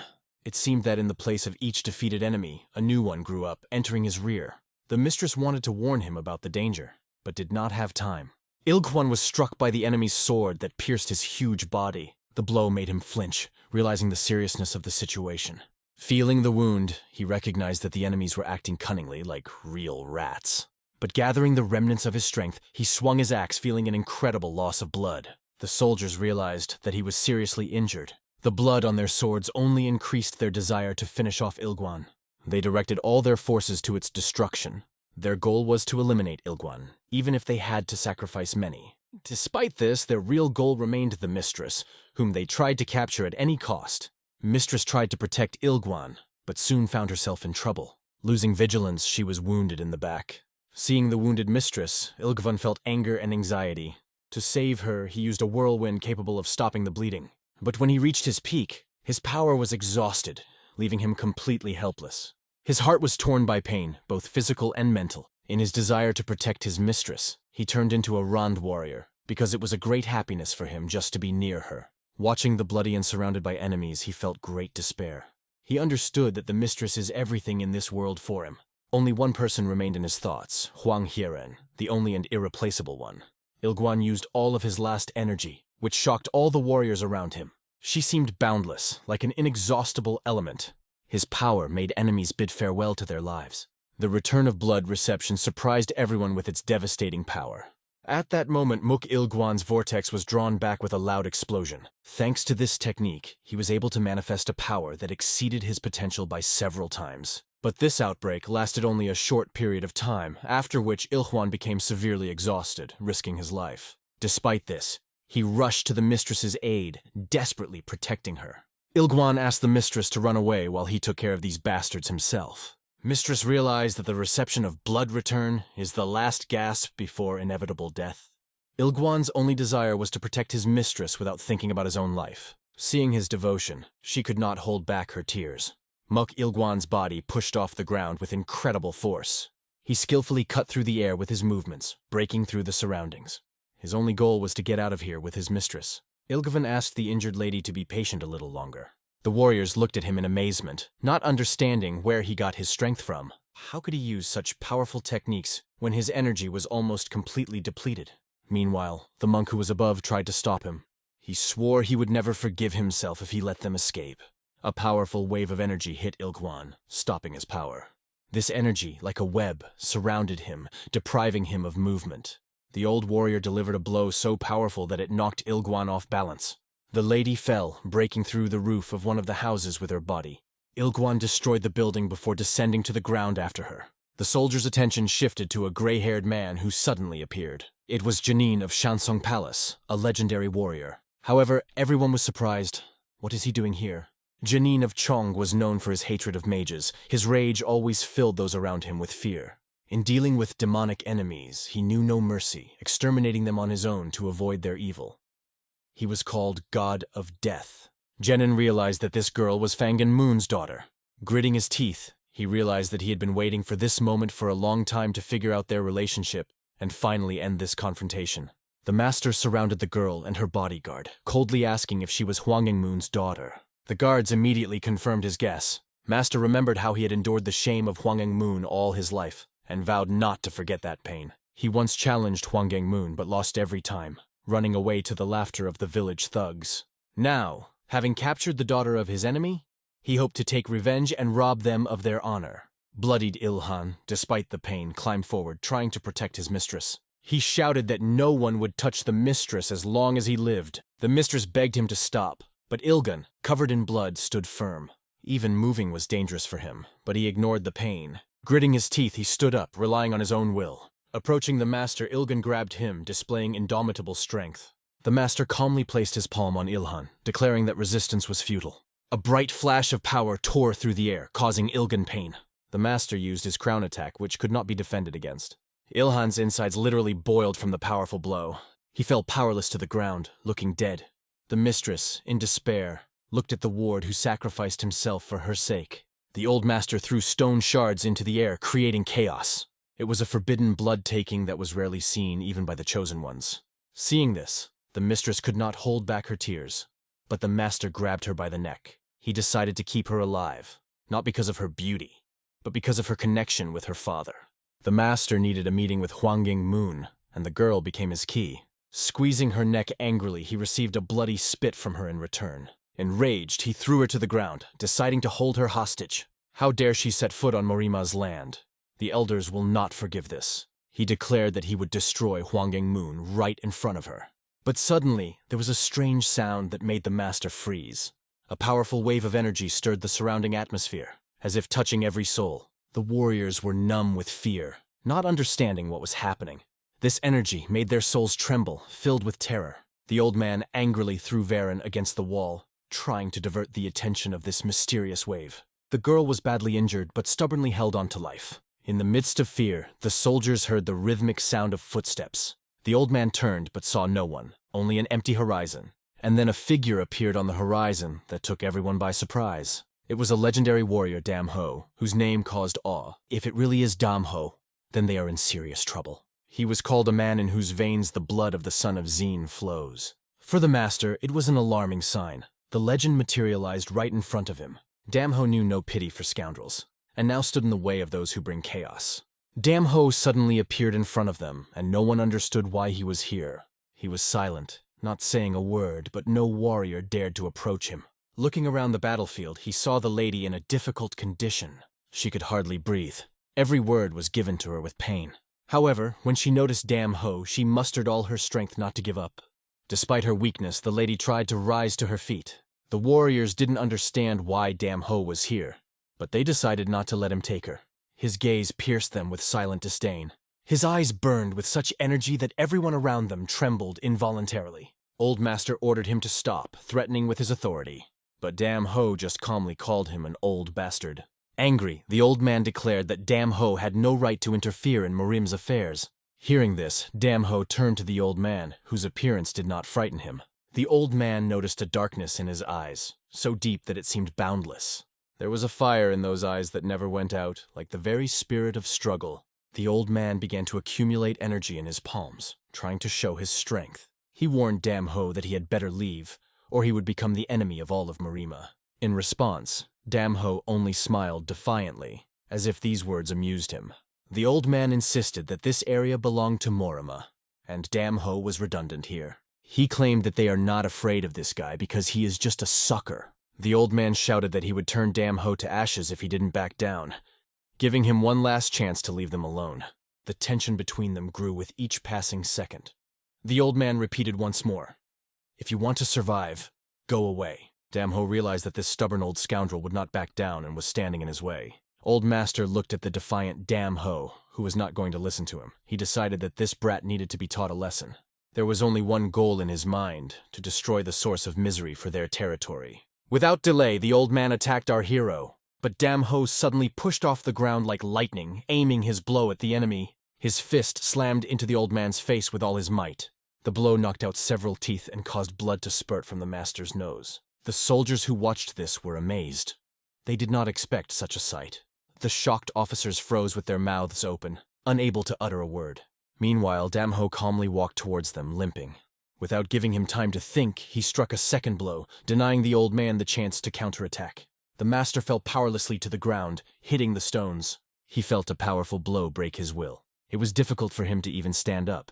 Dam Ho's gaze rested on Huang He, who was lying there, bloodied and powerless. He looked at her, feeling a strange and strong emotional upheaval. This feeling prevented him from understanding why he was so worried. Contemplating her suffering, his rage began to boil, and the blood in his eyes flashed. Dam Ho felt something incredibly strong, something he had never experienced before. Clenching his fist, he remembered everything he had been through before becoming a master. He confidently approached Huang He, slowly closing the distance between them. His determined gaze made her shudder nervously. Holding onto her bloody hand, she sees Dam Ho's fist hovering right in front of her. At this moment, she suddenly recognizes him as her older brother. But suddenly, a warrior from behind rushed at Dam Ho, trying to attack. The assailant shouted whether Dam Ho understood that his actions were against Morim.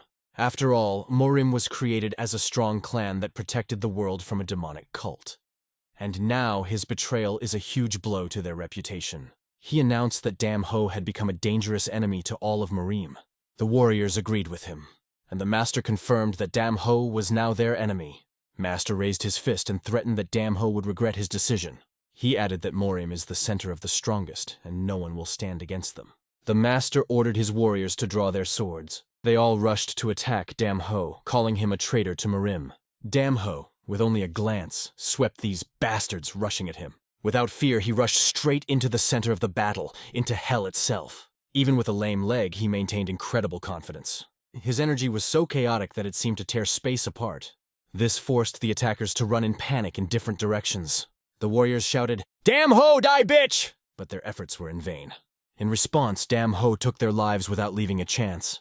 His fist pierced their faces, dealing deadly blows. From the force of his blows, parts of the enemy's bodies flew in different directions. "He's crazy, what the hell is he doing?" shouted the soldiers watching Dam Ho. For them, he was no longer a man, but a real demon. Seeing that the situation was becoming critical, the leader ordered his soldiers to retreat. They realized that they were not the only ones standing against this force. Dam Ho stopped in front of the main culprit of all this chaos. He quickly jumped up and, like lightning, moved along the enemy's body. Grabbing him with his hand, he made the leader feel a fear he had never known. The leader shouted, "Let me go, I tell you!" But Dam Ho was not going to listen. He declared that this bastard must live in fear of his power. Just the thought of it was worse than death for the enemy. At that moment, Dam Ho decided to knock the fool out of his cocky opponent. His chaotic fist crashed straight into the enemy's body with incredible force. The impact literally blew the leader to pieces, leaving only ashes on the battlefield from the former leader. Meanwhile, they arrived at the hostess with important news. She could not believe what she heard, and asked to repeat it again. The warrior tearfully confirmed the news again, her fists clenched with hatred she couldn't hold back. The warrior repeated over and over, "Great Namgunsu is dead." The leader could not believe these words. It seemed impossible for such a strong warrior. "Who the bitch dared to kill such a majestic warrior?" she exclaimed in despair. We are transported to the very heart of the Morim lands. Everyone who heard this story understands that he just lost his nephew and Kwanma. But this is not enough for the great Nam Gong clan. He will not stop there. Kwanma was a symbol of Morim's authority, and his loss could shake the entire alliance. They can no longer calmly observe what is happening. The only way to restore Morim's honor is to destroy Dam Ho. To them, he is just a dirty creature who dared to challenge their system. This situation has gone too far, touching the pride of all Morim members. They cannot stand aside.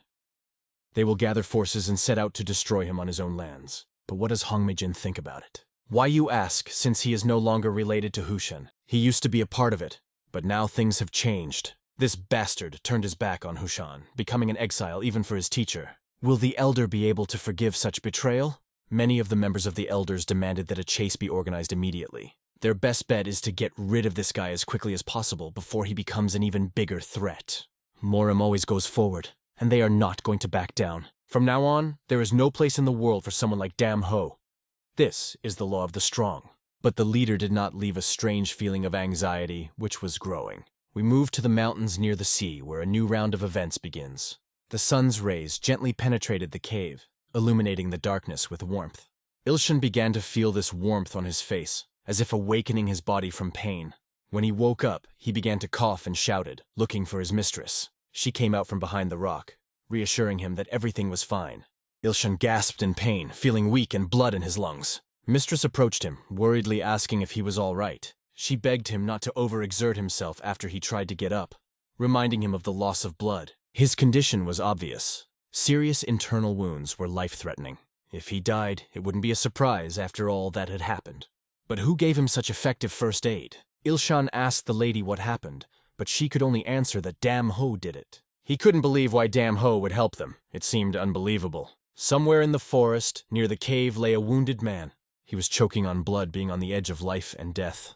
His name was Song Suchu, and he was Kwangochol's confidant and his debtor. Suchu sneaked into Marima's building to provoke the soldiers. His goal was to organize an attack on Huanghar with the help of these warriors. But the day Namgunsu died, Suchu was consumed by his own anger. His tactics of military provocation failed, leaving him with nothing. All his plans came to naught, leaving only pain and blood. What happened to the man was so terrible that it was difficult to even talk about it. He couldn't move, let alone try to escape. He was paralyzed by fear. Dam Ho's figure drew attention to the scene. A long time passed, but the man clearly remembered his face.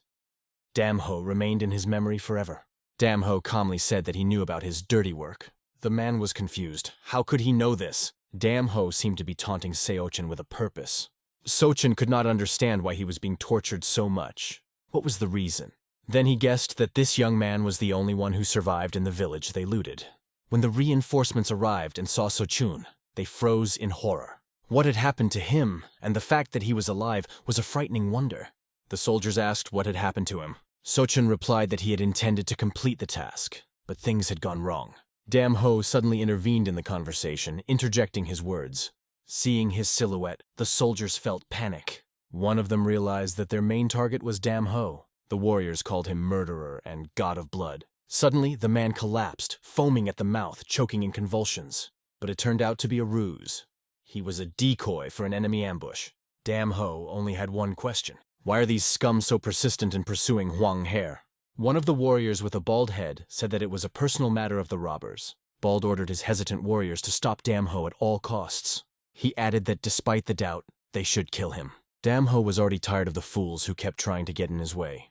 Realizing that none of them had any logic or a chance, an incredible flash illuminated the entire forest, breaking the silence with chaos. A wave of destruction covered the entire neighborhood, creating real chaos. The darkness that emanated from Dam Ho took the lives of all of Morim's warriors. A few minutes later, they were lying on the ground, dead. Their bodies lay on top of each other like a pile of junk. Only the bald warrior miraculously remained alive, but barely holding on. begged Dam Ho to spare him. However, Dam Ho's leg pressed against him, causing the man to cry out in pain. And now it's time to talk. Baldy admitted that Varan was going to be sold into slavery, but the main merchant noticed her and took her for himself. He was afraid that the girl would remember him and take revenge in the future, so he decided to get rid of her. Dam Ho asked where he stole Huaran from. The bald man replied that it was a small village on the outskirts of the Tibet Mountains in Shanxi province. Hearing these words, our hero burst into anger. Baldy remembered that he met two weirdos there, one of whom killed his partner by biting him on the neck. This is the truth, he concluded. From the first glance at the child who appeared in the village, it was clear that she was different from the others. Kavaran was like an older sister and support for her. Dam Ho was surprised to learn that Jin Ok knew Huaran and even complied with her request. Everyone was amazed that Jin and Dam Ho, even though they shared a past, were completely different. They were close, but not by blood. The girl revealed that Huang Gyun Moon, her father, was the leader of the robbers, and it was a secret that was not to be known to the outside world. She wanted to ask Dam Ho if he could tell something about himself, too. Then the girl asked permission to call him older brother. She hesitated a little as to whether it would be right, but decided to ask. Dam Ho understood that Huaran was only 2 or 3 years old when she was abducted, so he couldn't recognize her right away. But now she was showing her native blood. The bald robber told where Heksuch was, but the girl everyone calls Havaran actually had a completely different name. Her true origins have to do with a harem where she was made a lady. Her real name, that of her younger sister Dam Ho, was taken from her. When Dam Ho heard this, he was shocked that his younger sister was in front of him. The bald bandit added that all of this happened on Zhong Yunsan's orders. Despite his pleas for mercy, Dam Ho had no mercy. His foot smashed the robber to dust, ending the massacre. In this forest, only the sunlight remained at least slightly pleasant. Dam Ho felt that he had made a mistake by allowing such cruelty. His fist, covered in blood, was permeated with the foul smell of violence. He understood that he could not drag Varan into his bloody life. She doesn't have to live the life he lives. Back at the cave, Dam Ho decided to take care of her and Ilshan by feeding them. He prepared food from what he could find in the forest. Despite the simplicity of the ingredients, the taste of the dish turned out to be incredible. Even a stout man wounded in battle felt better after a meal prepared by Jim Ok. The girl was amazed by his talent and wondered how many other hidden skills he had. Jim Ok was embarrassed, modestly noting that he not only knows how to cook delicious food. Seeing his confusion, the girl gently smiled. Jim Ok jokingly added, "If they still want to eat, then let them just say." Dam Ho stood on the side and, watching this, smiled. The moment was cozy and warm. He thought that until now the girl lived someone else's life, like Huang Huaran. But there is also her real life, Garen's life. All this time she had to live as Garen, not Havaran, and now she looked a little calmer.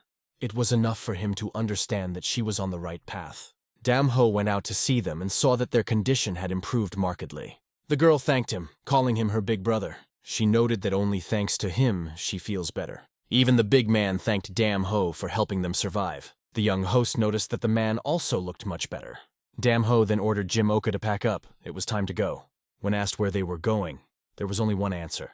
He announced that he was going to go to the Imperial Palace. The girl doubted that her older brother could actually do such a thing. But Dam Ho was sure that this was how he should act. As Huang Gun Moon, the girl knew that an older person could be merciless to those she considered enemies, and she herself saw an enemy in her own destiny. She was pleased to realize that now she is on a completely different side of life.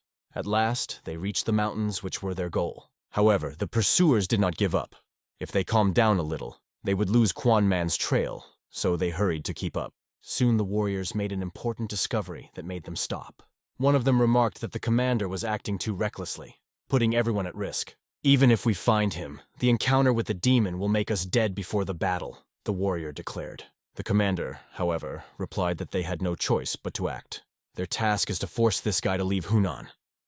And although it will be difficult, they must do it before it is too late.